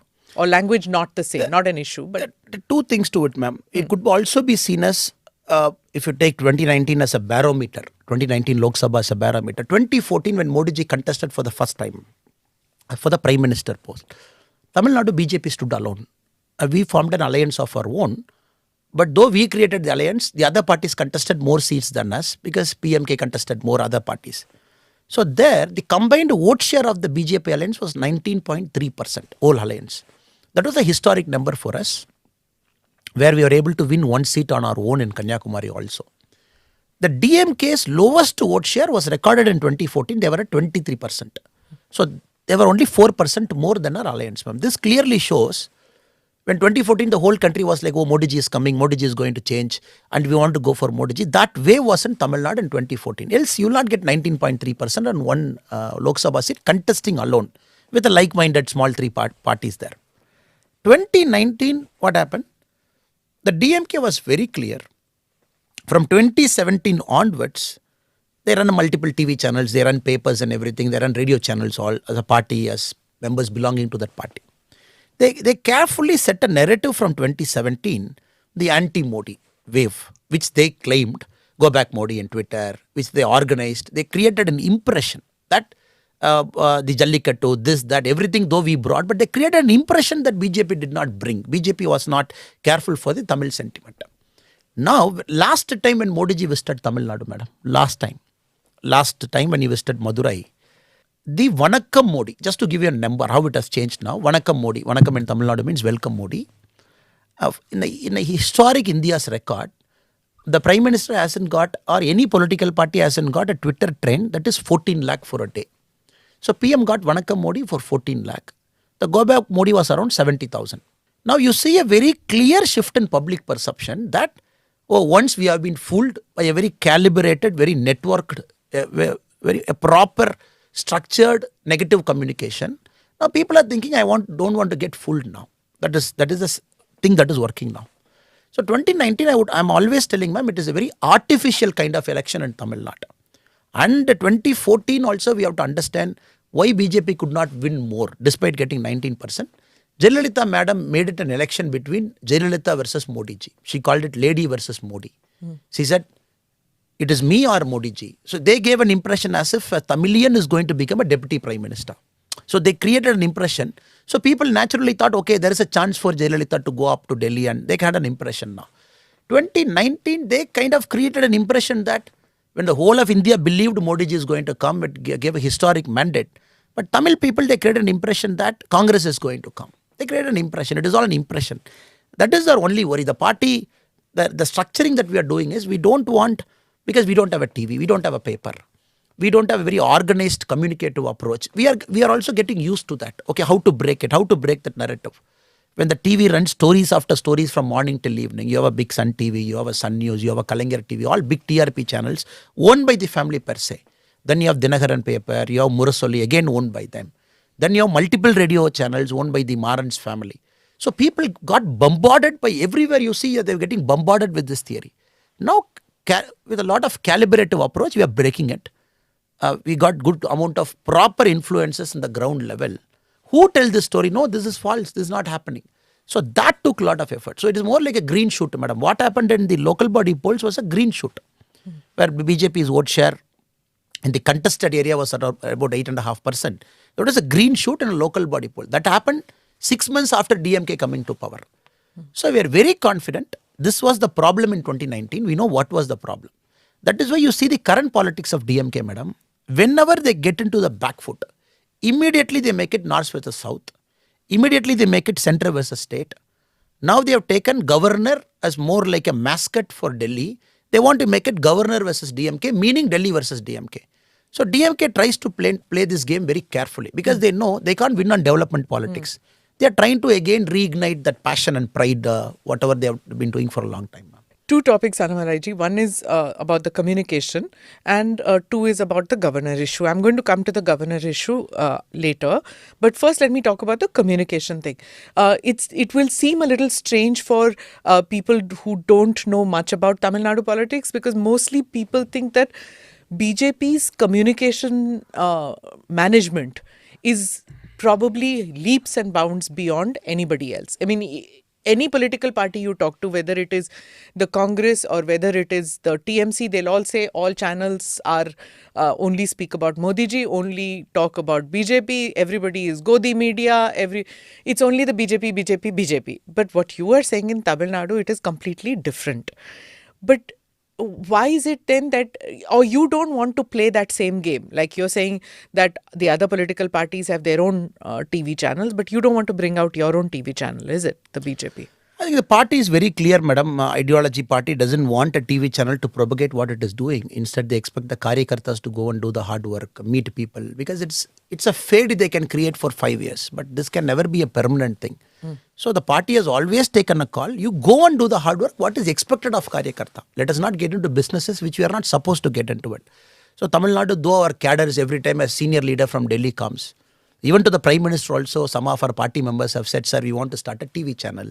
To Amit Shah ji, whenever he comes, they keep telling you, give us a TV channel. But they are very clear that political party is not here to win every race and say that every day I'm doing right, every day push narrative. That is never a role of a political party. It is to have that people connect. So they say we expect you to do that people connect. You go to house, sit there, be one among the people, start talking to them, then things will change. And TV channel is just a figment of imagination where people say you have a TV channel, you win. But the problem, madam, in Tamil Nadu, more than a TV channel, it is the carefully constructed negative news, fake narratives in Tamil. For example, a Sun TV channel would play some news from UP now, because now UP are the favorite for them, UP and MP. Something happens in UP, they pick that UP thing, they put it. You see the Yogi ji government, this is happening in UP. That has got nothing to do with Tamil Nadu politics. That news has got nothing to do with Yogi ji government also. It is some strange issue somewhere. So cow got transported somewhere, some vigilante fight between two different groups, not connected to government. Government would have taken action also. Now the new thing is they play it out in wherever DMK party is in power. The same thing should not happen in Tamil Nadu. So be very careful. So then they take a 7 o'clock debate. They put it. First time I see very funnily, the debate is happening for issues outside Tamil Nadu. They pick up news from across India where there's. You must have seen very recently during the Gujarat polls, one of the family party was carrying a live kit in Gujarat. They were carrying a live kit in Tamil areas of Gujarat. They were meeting Tamil people to say, do you like Dravidian model of development or do you like Modi model of development? In the live, all 100%, they were saying it is Modi model of development in Gujarat. Tamil guys living there. They didn't know what to do to cut it also. Then the anchor was trying to come in, which became a troll material. Now this is something, because since they are ruling party now, for what was working for them, madam, when we were in opposition for 10 years, for DMK, everything was anti-Delhi, anti-center, anti-Modi. Now, since they are ruling party, people are angry with them. They didn't want to project anything within Tamil Nadu. So, first time they're coming outside Tamil Nadu, picking up a Gujarat or picking up a UP, trying to play it sentimentally. This is a new trend. So, there is the BJP model, which they are saying is not working as compared to the Tamil Nadu model, which is working. You are right, madam. They want to do that comparison and bring that fake narrative inside, because every 5 years they change that strategy. So since the BJP doesn't have a TV channel of its own in Tamil Nadu, you're saying that Twitter trends will work for you as far as narrative building is concerned? Twitter is a small part of a public discourse. I just gave that number to tell you how things have changed. But with Twitter, nobody is going to win an election. With Facebook, nobody is going to win an election. YouTube. But what I'm trying to say, ma'am, like I said, we have to spread and have presence in 68,000 booths. That is what we tell people. Is that your brief as state president? Yes, madam. To grow organizationally, to put roots, be present everywhere. What happens when many a times somebody in some house, in some village is willing to vote. You don't have an organizational presence. The traditional parties, they do a transportation for them for elections also. Where they get that 5-7% extra voters, even people who want to vote for us, since we don't have an organizational presence, they convert that vote to their party because they give that last minute push to them. Correct. So our job is to just go around Tamil Nadu, make sure we put roots And very importantly, madam, in Tamil Nadu, unlike other parts of India, a booth president of DMK is a booth president for 30 plus years. Next time when you come to Tamil Nadu at the ground level, when you see a booth president of DMK, he will be an old man of 74, 75 years. 30 years is the booth president. They will not change because the state party president doesn't change. It's one family. The district presidents are there for 20 to 25 years because they are the MLAs, the ministers and district president. So what happened? This guy, especially the booth president, he puts a route there. So he is the guy who helps them for daily issues. He calls the police station, he goes there, he comes there. So our BJP, we have a very different kind of politics. We want to give opportunities to everybody. Nobody is permanent in the party. We keep shifting the leaders. So our guy has got a problem, especially to Tamil Nadu politics, where those people stick. Dravidian model, the booth presidents are there for 30, 35 years. We are trying to figure out this. We have to break this also by saying that new people, once you go there, we have started a program called Illam Selvom, Ullam Velvom recently.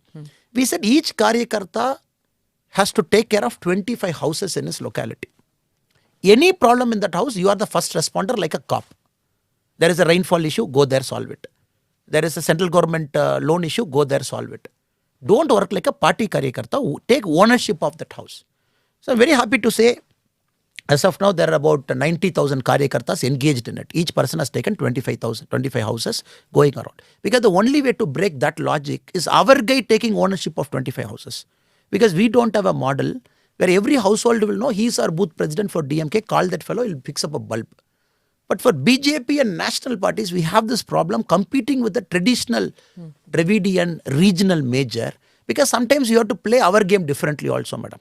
Trying to catch up doesn't work. When you are hunting for talent, when you're hunting for this booth level, when you're hunting for district level, what is it that you're seeking?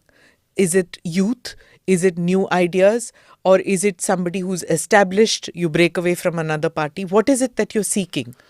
Ma'am, I fundamentally believe the people who are slightly more resistant to change are people who are seeped in a particular way of Tamil Nadu politics. Many people when I talk, they say this will not work. Larger than life image will work. So those people have seen Dravidian politics for 30, 40 years. The first timer, the second timer is willing to change. 18 plus, still about 45 guys is willing to change, willing to experiment. So those are the guys coming to BJP in a big way. At the same time, the party, we are admitting outsiders also in a big way. The party has to expand. There's no other way you have to bring outsiders. But at the same time, ideologically, when a party from a 6%, 7%, you have an ambition to go to 25%, because you have to jump 4 times.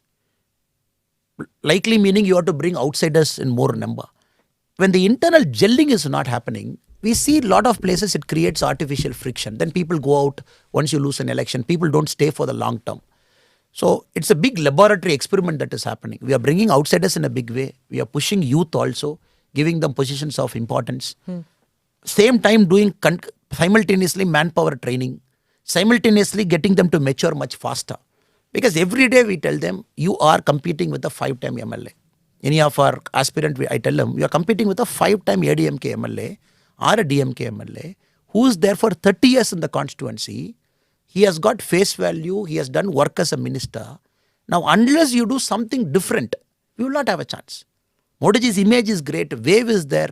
Modiji will bring you 50-60% of votes. The rest 30-40%, we have to get it. By our face, the party symbol and everything. So, wish people be more like a social worker. Political party is okay. Karyakarta is okay. That is why the 25 houses theory, we want them to go mingle with the house and start behaving like a social worker. See, you were talking about the messaging.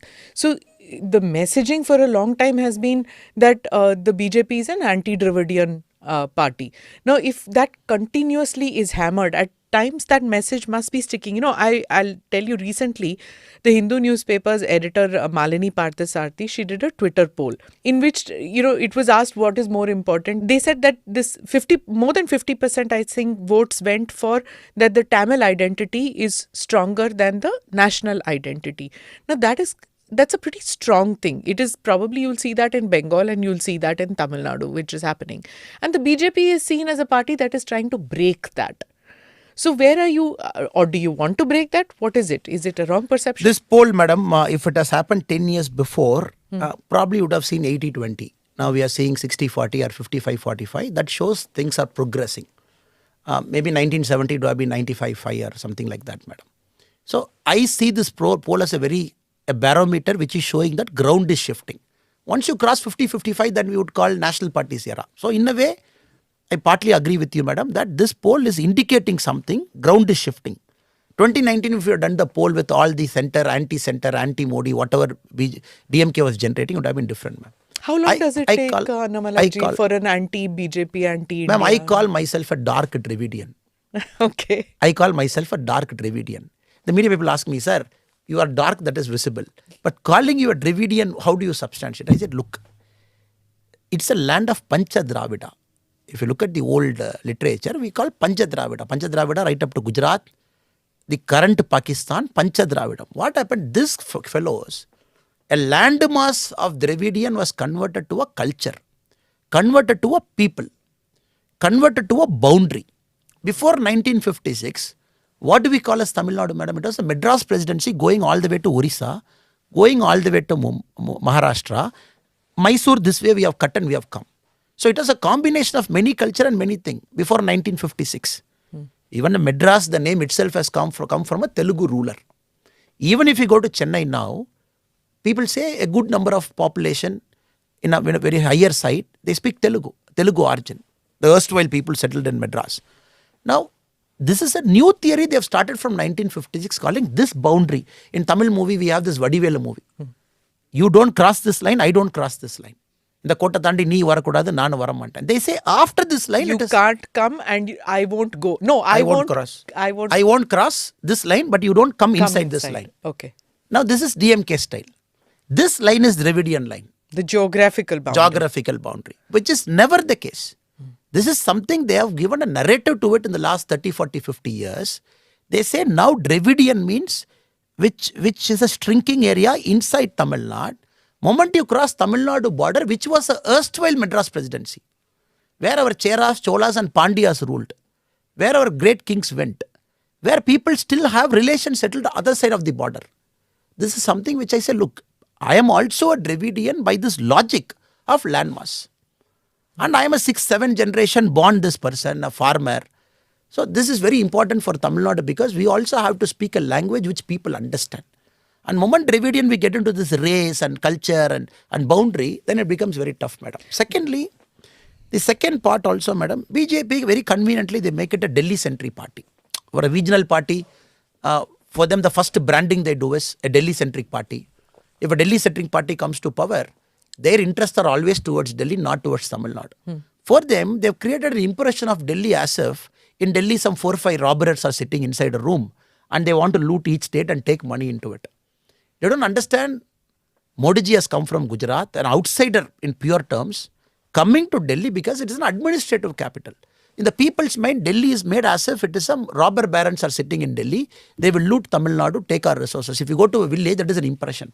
So for us, the problem, ma'am, simultaneously we got to grow the party, strengthen the organization, break the narrative, set correct narratives. We all have to do it simultaneously to get that win. But there were two prime ministers from Dravidian states, if I may say, call them that. I mean, there was Deve Gowda and there was Narasimha Rao. They were there. NTR played a major role in national politics at one point of time, getting the Janata Party together and the whole front together, opposition. So it's not as if Dravidian leaders have not paid, but somehow Tamil Nadu gets very angry with it. And that sentiment has been taken over by Rahul Gandhi when he said in the parliament also that the BJP will never be able to, he pointed out that from Bengal to Orissa to Tamil Nadu to Kerala and even at one point of time Karnataka, you will not be able to even enter this region, he said.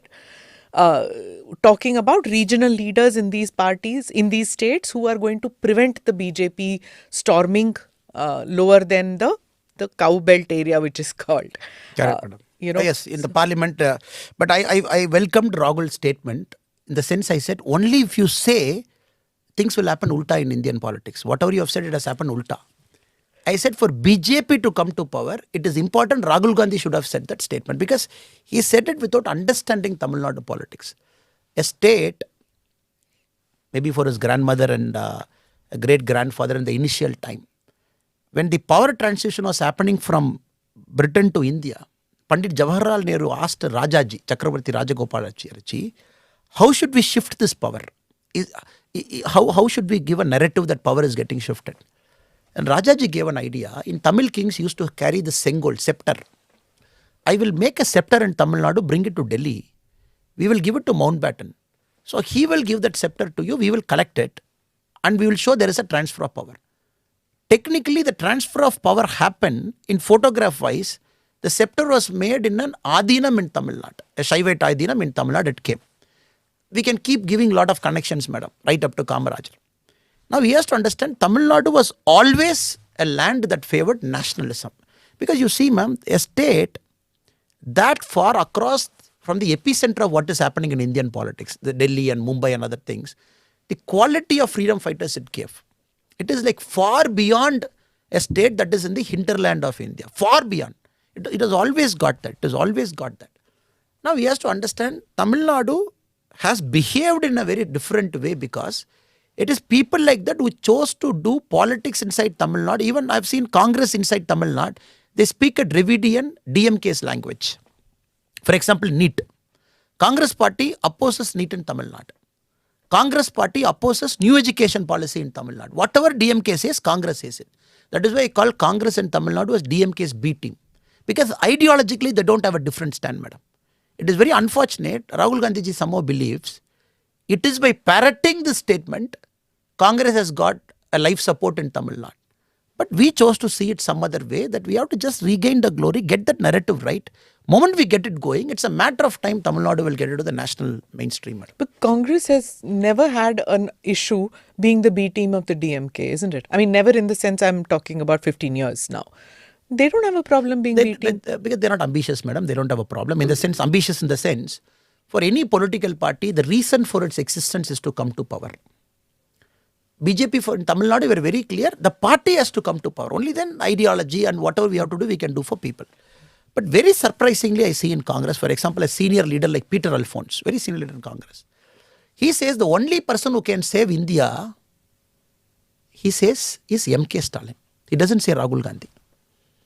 I questioned him, sir, you are such a senior leader in the Congress, the number 2 in the party. You are giving and talking in the press that the only person who can save India is MK Stalin. You have conveniently forgotten your own Rahul Gandhi. So Tamil Nadu, we see in the ground, now MK Stalin for them has become more superior than Rahul Gandhi, including the state president. Because they keep parroting for them, they want that bit of MLAs to show that they are existing in Tamil Nadu. And for them, I can give you an example, ma'am. 2014 when Congress was standing in some constituency, and 2019 when they aligned with DMK, their vote share tripled. Somehow they have this false notion, aligned with DMK, we will come back to power. That is what Congress is thinking. I don't think it bothers Mr. Rahul Gandhi so much if there's a cult following for Stalin, isn't it? I find it very funny because the way both of them behave, madam. Sri Rahul Gandhi ji wanted to start his Bharat Jodo Yatra from Kanyakumari. They have invited Stalin ji to come and flag off. Very conveniently what he did is, he called Arvind Kejriwal ji to Chennai a day before. Arvind Kejriwal ji was in Chennai a day before the start of Bharat Jodo Yatra. CM and Arvind Kejriwal ji both inaugurated a government school upgradation in Chennai. Next day he went to that program. He told them, I have some throat infection, I can't give speech and all, but I will do flag off. So very, very clearly MK Stalin ji plays this double game. Congress is weakening. Moment it crosses beyond that limit where it can't salvage itself, I will throw this out and align with somebody else. That is MK Stalin ji's calculation as of now. Congress understands this. They go overboard to catch him now. Rahul ji, he goes overboard. He understands the strategy of MK Stalin. He's like MK Stalin is great and Tamil Nadu DMK is great. This was not Rahul Gandhi ji's stand in 2019. 2019, he never came to Tamil Nadu for canvassing, madam. I'll put it on record. 2019 canvassing, not even a single stage. Rahul ji and MK Stalin ji were together. He came for canvassing for Congress rally. He never stood in the same platform with MK Stalin ji because somehow he had this aversion that 2G scam and other things. He didn't want to align with them and other things. Now Rahul ji completely, conveniently, he has become a biggest cheerleader for MK Stalin, which is very unfortunate, madam. So now tell me, 2024 madam. Is Modi ji versus Stalin, and 2026 it's going to be Annamalai versus Stalin? Ma'am, 2024, madam, it is going to be Modi ji and Indian people. First time we are not going to see versus in Indian politics. It is Modi ji, Indian people, People are voting. Okay, that sounds like straight from one of your... typical please political don't give me... speech. No, I am not talking that, ma'am. Reason I'm telling you, madam. What stature does MK Stalin ji has got? What stature to compare to Modi ji? What stature, madam? What stature? But if you speak to the DMK, they'll say, of course, in Tamil Nadu, Stalin has a bigger stature than Modi ji. Modi ji is in Delhi, he's in Gujarat, he's in many other states, but Tamil Nadu has a style of its own, which is Stalin. For the DMK people, it could be. For an average Tamilian, they cannot accept this fact. You can take our Chief Minister MK Stalin ji, compare him to Modi ji and do it. That can never get it. If at all DMK is doing, that will be the single greatest gift they'll be giving to BJP Tamil Nadu. If they're doing that comparison, I think we start with 10% plus. Well, I think even Owaisi said that when Asaduddin Owaisi was in the podcast recently, he said the same thing, that if it's going to be Modi versus somebody, then it's advantage BJP. So 2024 should not be Modi versus anybody.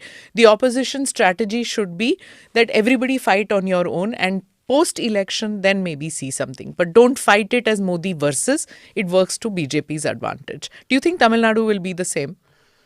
Tamil Nadu, what they will try and do, madam, what the way DMK is trying to do it, they will try to make it, again, they will try to play the Delhi versus Tamil card. That is the only card left in their armory. They don't have any other thing because they can't showcase their achievement. It's 20 months already. Not even 20% of poll promises are fulfilled. So the only thing they will try to rack up some emotional issue. That is the only plan they have. Hindi will be an emotional Hindi, issue. governor, whatever they try to do, madam. But Tamil peoples are smart enough not to make the mistake that happened in 2019 because they believed in a false narrative. This time will not happen. So you're seeing no pushback? I mean, we are seeing it on social media. We are seeing it in conversations with Tamilians that we are having about the Hindi pushback. They are scared that, if the BJP still has that image about being a Hindi imperialist party, you don't see that pushback at all when you interact with people? Madam, I don't see that pushback because for them the image of BJP is through the state leadership and our Karyakarta. If you go to Tamil Nadu, out among 100 people, if I ask how many people know Hindi, as state president, I don't know Hindi. Many of us don't know Hindi. We speak in English. With broken Hindi, whatever we can manage, we speak. Like a typical Tamilian who don't know Hindi, with broken Hindi, whatever negotiation we do in the airport, railway station, we come out. So they see it. And second, we are all sons of the soil. We are properly grounded. It is not that Jana Krishnamurthy ji, many Tamilians know now, a hardcore Tamilian was BJP national president. Hardcore Tamilian was BJP national president at one point of time. Now I believe, madam, there is no more this Hindi thing will work because normally when Modi ji speaks in a language, for DMK it is easy to say, see, Modi ji is speaking in Hindi, Modi ji is speaking in Hindi. Now they want Modi ji, DMK wants Modi ji to speak in Tamil, then they will say, okay, Modi ji is for Tamil Nadu. But what has happened, people have understood this stupidity. Why should he speak in Tamil? If he's doing for Tamil, till 2019 was like DMK's argument, Modi ji should speak in Tamil to prove he's for Tamil Nadu. As stupid an argument DMK kept. Now, post this Kashi Tamil Sangamam, the ground level spirit has completely changed. They are like, see this guy born in Gujarat, in Delhi, for no other state he has done something. For Tamil Nadu is doing this Kashi Tamil Sangamam. That is why they have taken the governor's issue. I know, ma'am, you're getting into governor. By now, they should have taken Delhi versus Tamil Nadu. Because of Kashi Tamil Sangamam, it is governor versus Stalin. Okay, so I am going to come, since you're going on mentioning the governor issue. It's become such a thing. The BJP, let me first talk about just the governor's issue, whether it is Delhi, whether it is Telangana, whether it is Kerala, whether it is Bengal. The governor versus an elected representative government, elected representative, which is the chief minister. It's become governor versus chief minister in many of these states. And the accusation against the BJP is that you're politicizing the role of the governor. So now let's come to Tamil Nadu, the recent fracas which happened. It was embarrassing, it was awkward, it was terrible which happened. But the lines have been drawn very strong now between the governor and the chief minister. So where do you see this going for the party? I see a trend, madam. It is initially they used to take on Modi ji. All of them have understood taking on Modi ji, nobody is going to win in India. All these leaders whom you have mentioned have understood. Very smartly they have understood. You can't take on Modi ji. Now they have to have some ruse to take on. That ruse has become the governor. They have taken on governor now. And indirectly they want to attribute, by taking on governor, I want to convey a message. Delhi is trying to remote control and do something in my state. We are losing our identity. We are losing our this thing. So let us not happen. This is the image that they want to build. In case of Tamil Nadu, madam, coming to Tamil Nadu. Tamil Nadu, among the many governors, different points of time we had, this governor is an outstanding professional, person born in Bihar, served in Kerala. Again got back to IB in Nagaland, governor there, came back to Tamil Nadu. You will not see a qualified person who has travelled across India, ma'am, northeast, south, Delhi, administrative capital. Domain expertise in many. So his vision is generally very broad vision he has got. Whenever we talk to him, we see he has got a very broad vision for the state. Now DMK somehow, they want a very pliable governor, where you give something, governor will sign. The whole thing started with NEET. NEET was the first rubbing point between the state and the governor. They said you have to sign. Governor said there is a problem. In the sense, Supreme Court has very clearly said this is a correct law. I can't go against the Supreme Court.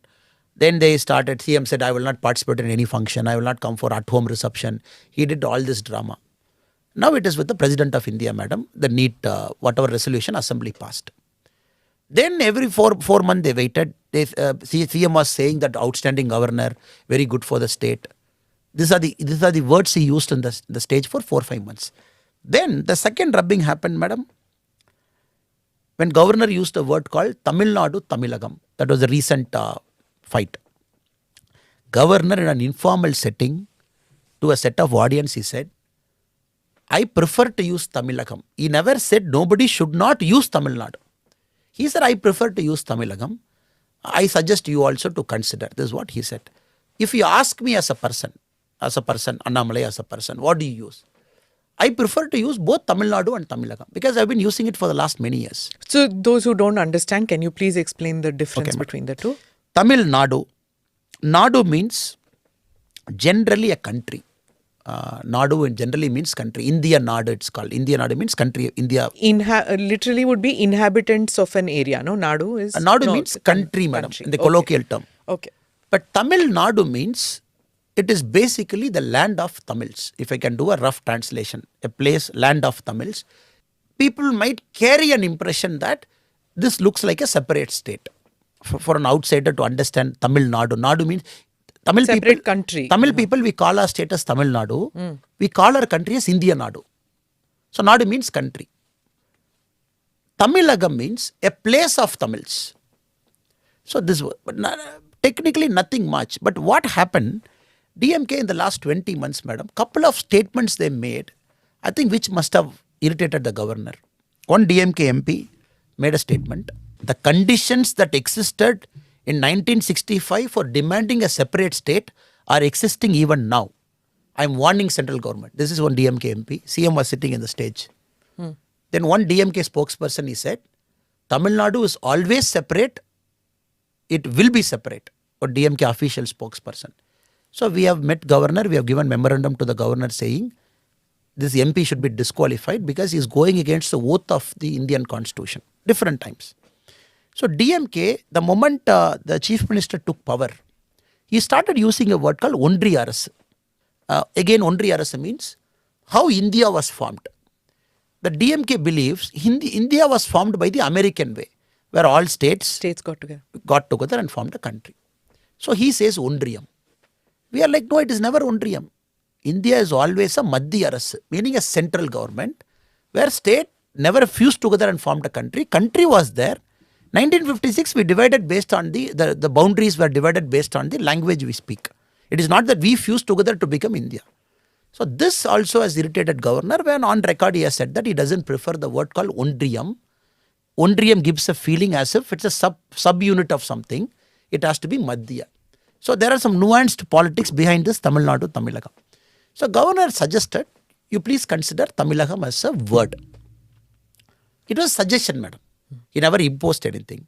He never said Tamil Nadu is wrong also. He said this is the connotation. Maharashtra, you have a word called Rashtra. Rajasthan, you have Tan, Rajasthan. Telugu, Desam, Desam you have. Everything gives some kind of a connotation. Tamil Nadu. But since DMK is not yet clear till now, the CM hasn't come on record and say, Tamil Nadu is part of India, we all are together. There is nothing called separation, nothing called this, nothing. Chief Minister hasn't clarified till now for whatever his MPs have spoken. That's a different matter, madam. For me, Tamil Nadu and Tamilagam are same. I don't see any difference in it because I understand the spirit behind it. The governor's thing was more to the people who believe Tamil Nadu is separate. The third confrontation recent is the assembly one. When the governor was invited, he went there. Even before he started speaking, a lot of media, especially from Delhi, is focusing on the governor's speech. But we have to understand what happened before the governor's speech. When the governor was about to talk, except the DMK, all their alliance parties, they rushed to the well of the house. They spoke ill of governor in the well of the house. They said you have to apologize for Tamil Nadu, Tamilagam. And you have mentioned Tamilagam, which we don't agree.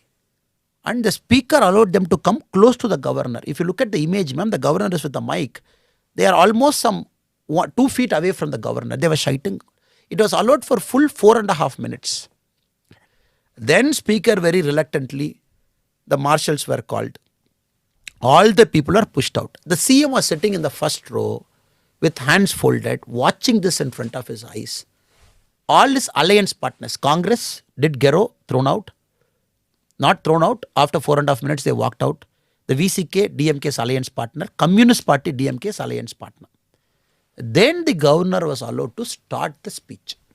You have to understand that context, ma'am. It was very tense environment. The governor was made to feel unwelcome. If you look at the images of what happened, the moments before the governor spoke, the speaker sitting in his chair, not even condemning the member, standing up and saying, all of you keep quiet or get out. Because the governor's address, the rule is very clear, ma'am. Nobody can interpret. This is much different from the other days of the house where members interpret. In governor's address, it's very clear people can't interpret because immediately the punishment is much more severe by throwing you out, by suspending you for more time. In other times, interruption can be called as fundamental right to speech. But here it is not that. Then the governor started a speech. Governor gave a speech. Then the governor was waiting for the national anthem to play. Once the national anthem plays, the governor's speech is complete, the governor will walk out. They didn't put the national anthem. I don't know, purposefully. Then the CM suddenly stood up. He passed a resolution saying, whatever the governor has spoken today, it will not go into the assembly's record. First time in Tamil Nadu's history. Then immediately the governor walked off. Now DMK is setting two narratives in this. One, they say the governor insulted the national anthem. The governor never insulted the national anthem. They insulted the national anthem by not allowing the national anthem to play. And CM, he broke the complete decorum of the house by speaking something out of context in front of governor, saying that whatever you have spoken will not go into records. Thirdly, they say the governor has added some lines to it and given his own speech. Never, madam. The governor, it is true, he hasn't used certain words the DMK has given. But he did not add a single line of his own.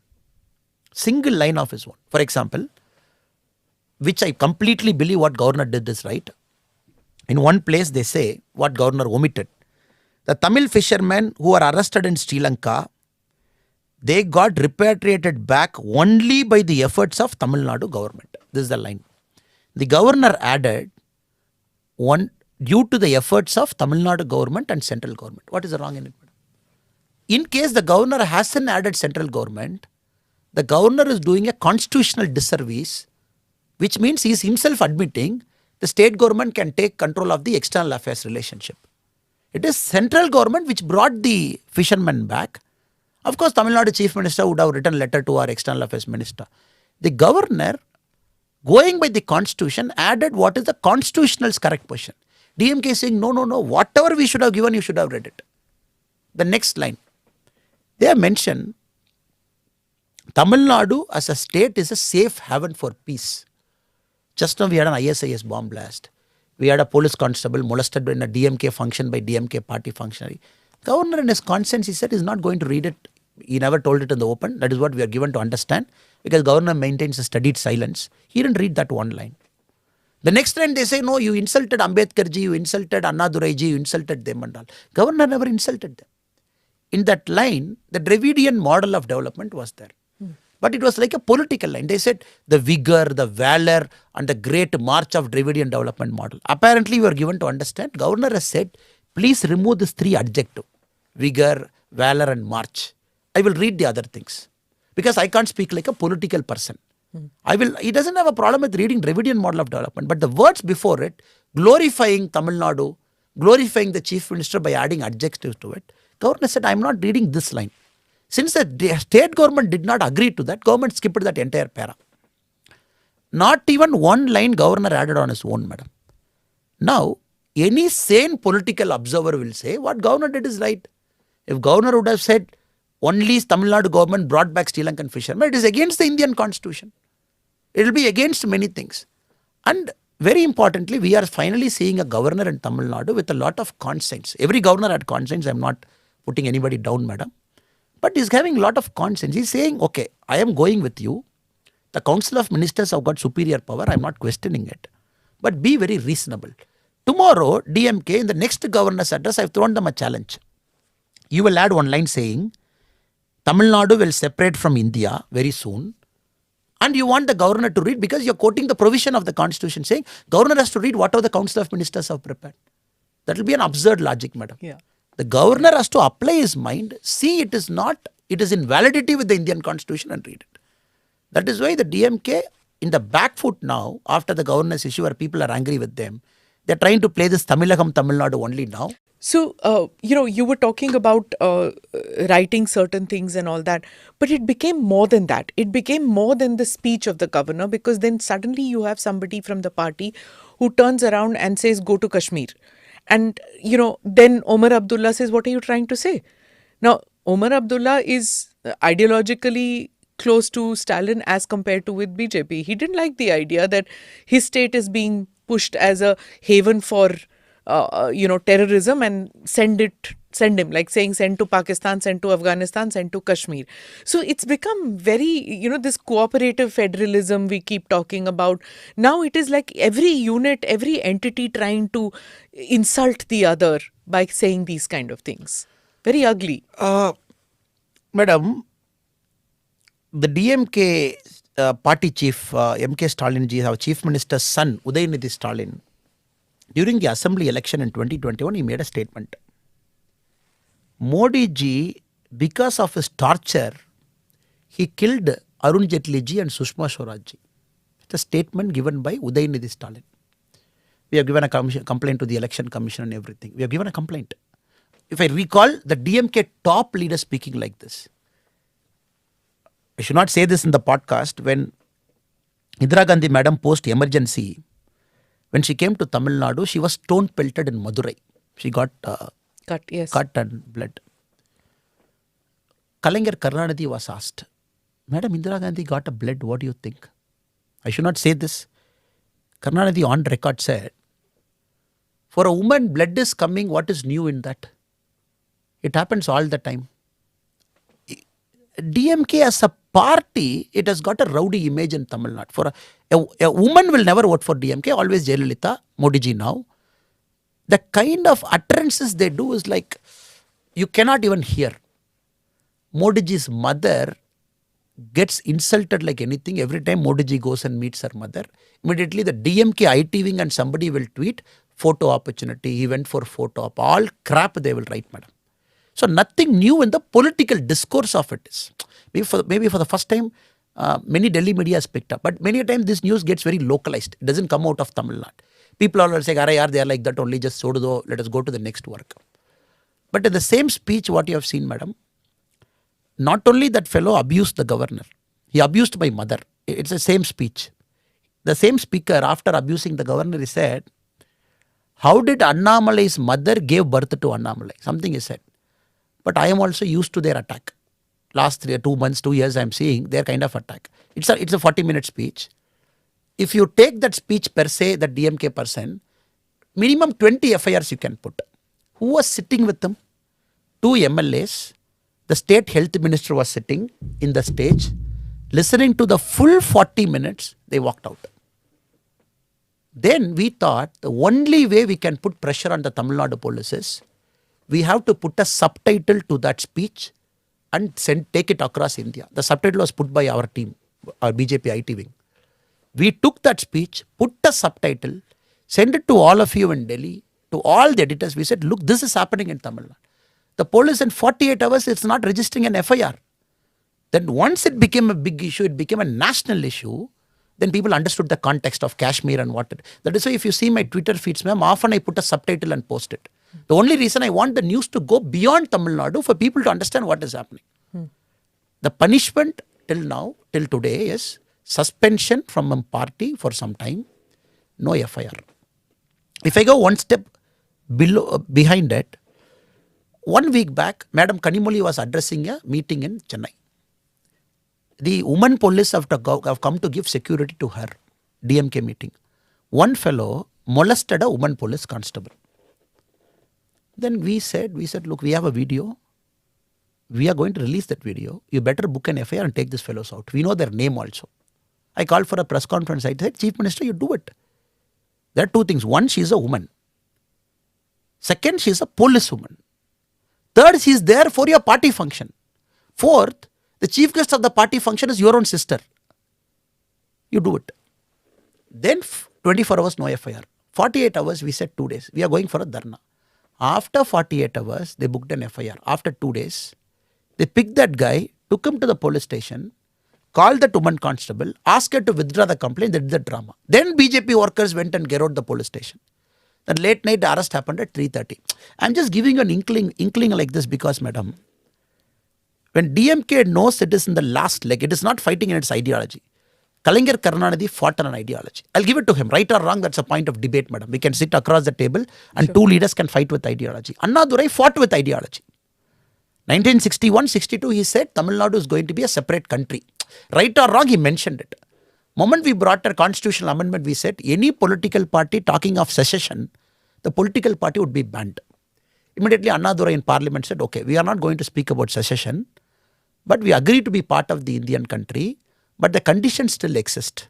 We will fight for our rights.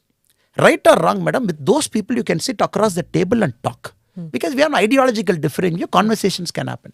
But current DMK dispensation, without the intellectual brain of a Kalaignar or Annadurai or somebody, it has become more like a Mako party where the first thing is abuse, filthy language, and the poor governor who wants to serve our state, first time is hearing all this. When governor, along with this madam, visited a temple in Tamil Nadu, he was not wearing a shirt because the Tamil Nadu, the Angavastram, the culture is there in temple. Immediately the DMK ITV took that picture and put a troll. Then our ITV had to call their ITV fellows and said, look, if it is not stopped, it is going to get personal. Because we are not governor's PRO. We are BJP party as citizens of the state. He is our governor. Personal vilification, personal attack.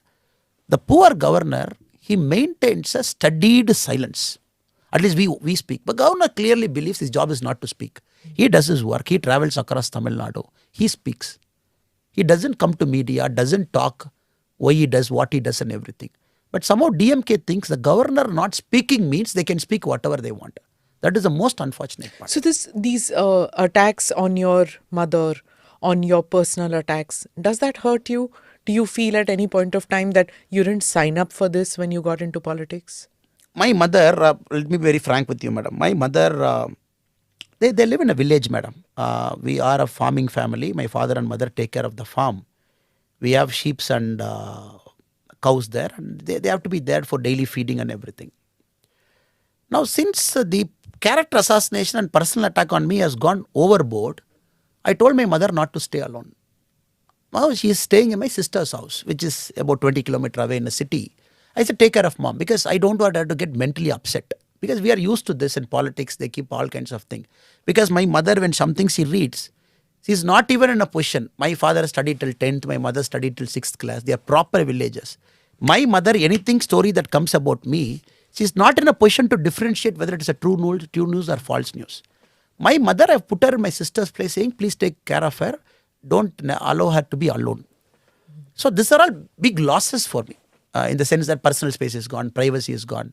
Just a few days back, when the central government gave me a Z category security, which is unheard of in Indian politics, where a state president of a party in getting at a 37-year-old who's not even a panchayat member, who's not even an elected person anywhere, given a Z category security. That is the level to which Tamil Nadu politics have come. I've taken a call, I've come into this fight, and I have ideologically, it is now or never. That is my mindset. 10 years of Modi ji, if we can't do it now, we can never do it. This is my mindset. 10 years of Modi ji, if you're not able to bring BJP in Tamil Nadu, how will you bring? Because I personally believe there is no more leader who's going to come into India with Modi ji's charisma. It is like one generation avatar Purusha he comes. This I am not saying as a Karyakarta, I am saying as an Indian citizen. He motivated me to resign my job and come. He, in the sense, I never spoke to him. He as a person. I said, my state also needs cleansing. If this guy is there when you can't do it, which time you will do? I came, I resigned something, I came and I'm doing something. But the losses are huge in the sense. Character assassination, vilification. They pull my parents, pull my father and everything. But I have to understand, madam, it is more like a Bhagavad Gita here. I keep telling, it is always on the process. Just keep doing that process without expecting the result. What I am doing, the results might come 5 years later, 10 years later for somebody, for the party leaders at that point of time. I'm okay with it. But here, I am very clear. Let me keep doing this as a party. Take leaders along with me. Not focusing too much on the result. Because you focus on the result, my mind is gone. Because this is a state, though I am very positive and very optimistic with respect to what has happened, but you're taking on very powerful forces, media, money. They know very shrewd politics, like what you correctly said.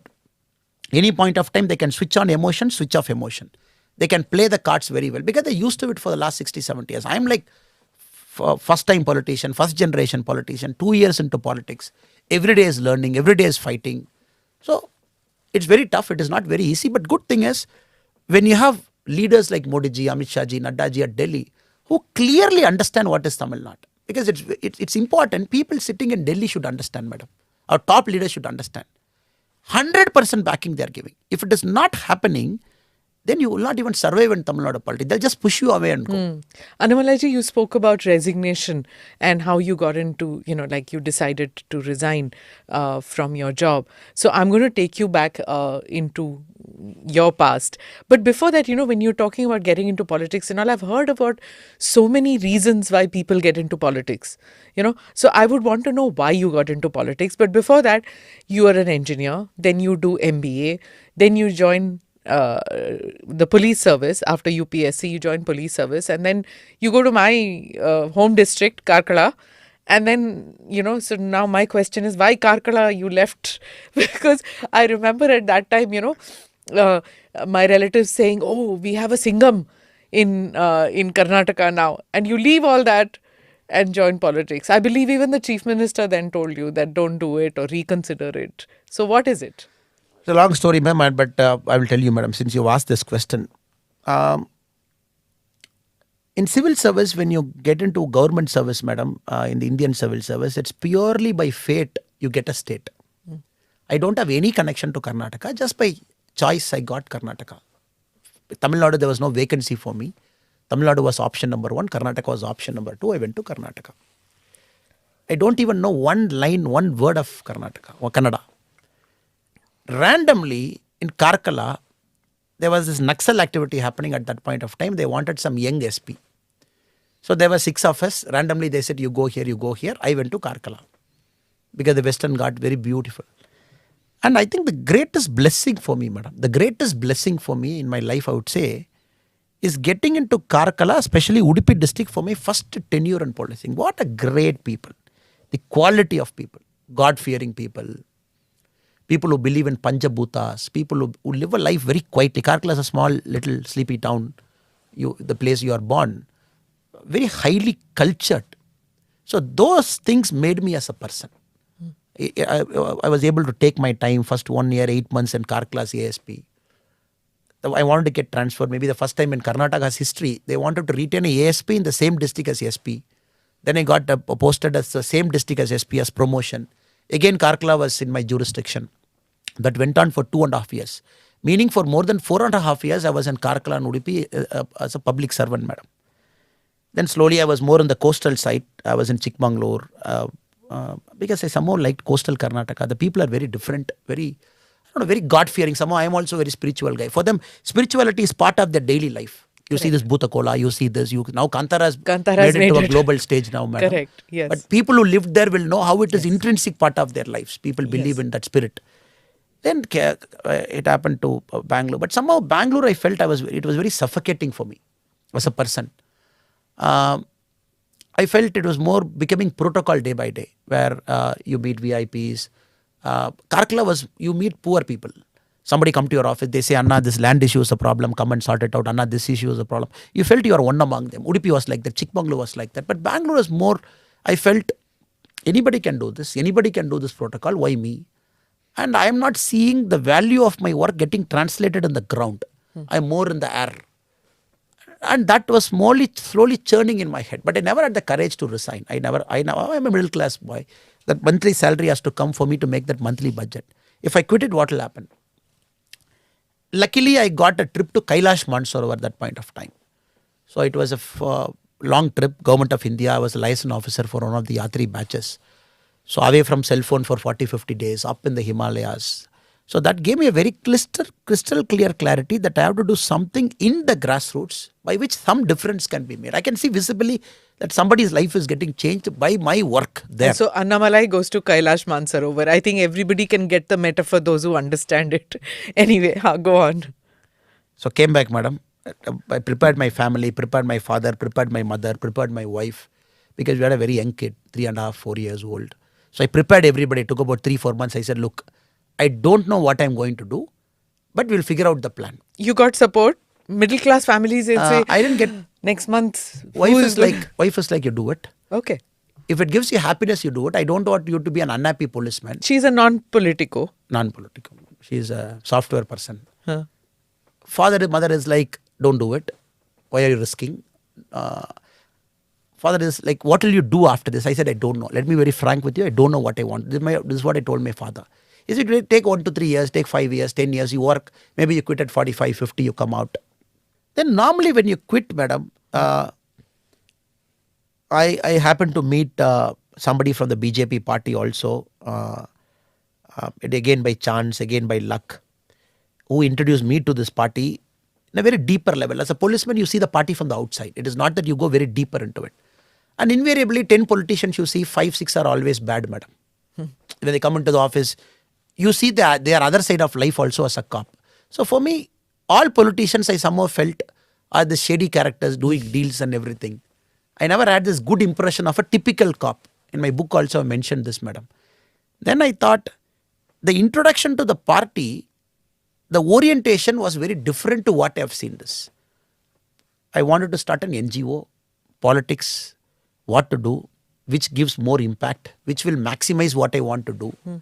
Took about 6 months off, 8 months off, started an NGO called We the Leaders Foundation, more into skilling, organic farming, ran it for 3-4 months. By the time after I quit, it became 1 year.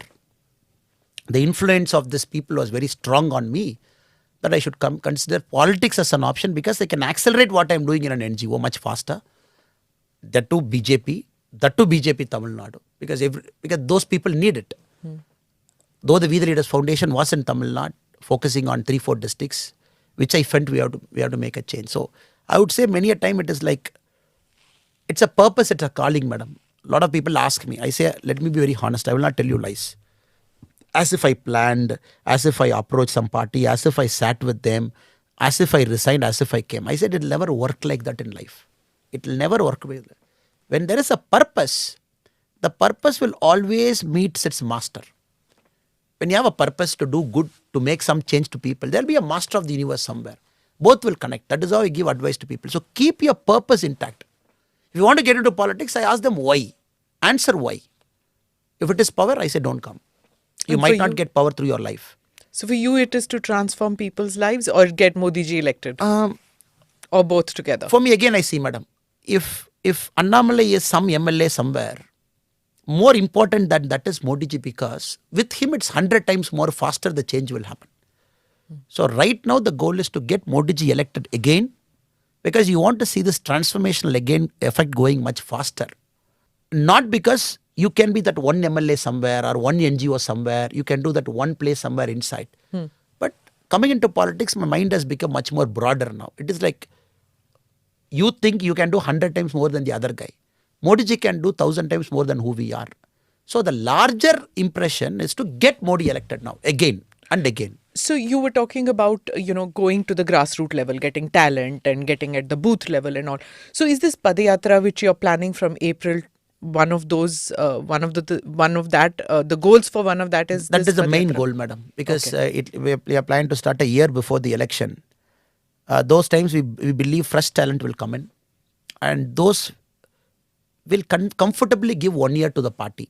Because when Modi ji came in 2014, we found a lot of professionals came that point of time. They all came new into politics. We want to generate the same spirit in Tamil Nadu. We are saying give 1 year. You don't like politics, it's okay. Give 1 year to Modi ji. You're from US, you want to take a break, come for 6 months to Tamil Nadu. You are working in a corporate role in Chennai, but not afraid to come into politics, come 6 months. So I believe this Padayatra would be a catalyst to kind of recharge politics at the local level, which is completely away from the traditional Tamil Nadu political mold. You need money, you need to pay 2,000 rupees for each vote, you got to have star power. We believe we can break it by this Padayatra. But then everybody is going to say you're copying Rahul Gandhi. Rahul Gandhi's thing, what has happened now, it has become, madam, you put a shoe and a t-shirt and a jeans pant, you walk, people call that as Padayatra. I think Padayatra is not that, madam. And Yatra is not that. I fundamentally believe it is more going, meeting people with a larger purpose. Rahul Gandhi ji, after walking this many kilometers, on one of the interview I saw, I've traveled so much across India, I haven't seen hate. Last one of interview, I haven't seen Delhi, he said, I haven't seen hate. Then why did you start the Padayatra? In Tamil Nadu, when Rahul Gandhi ji started, we said there is no hate. Why do you want to waste your time? Instead, you want to call this a walking competition, you do it. We don't have a problem. After 3,200 kilometers, he says no hate. But Padayatra should have a larger purpose, madam. It is not you are angry with Modi ji, you want to do it. You are angry with this, you want to do it.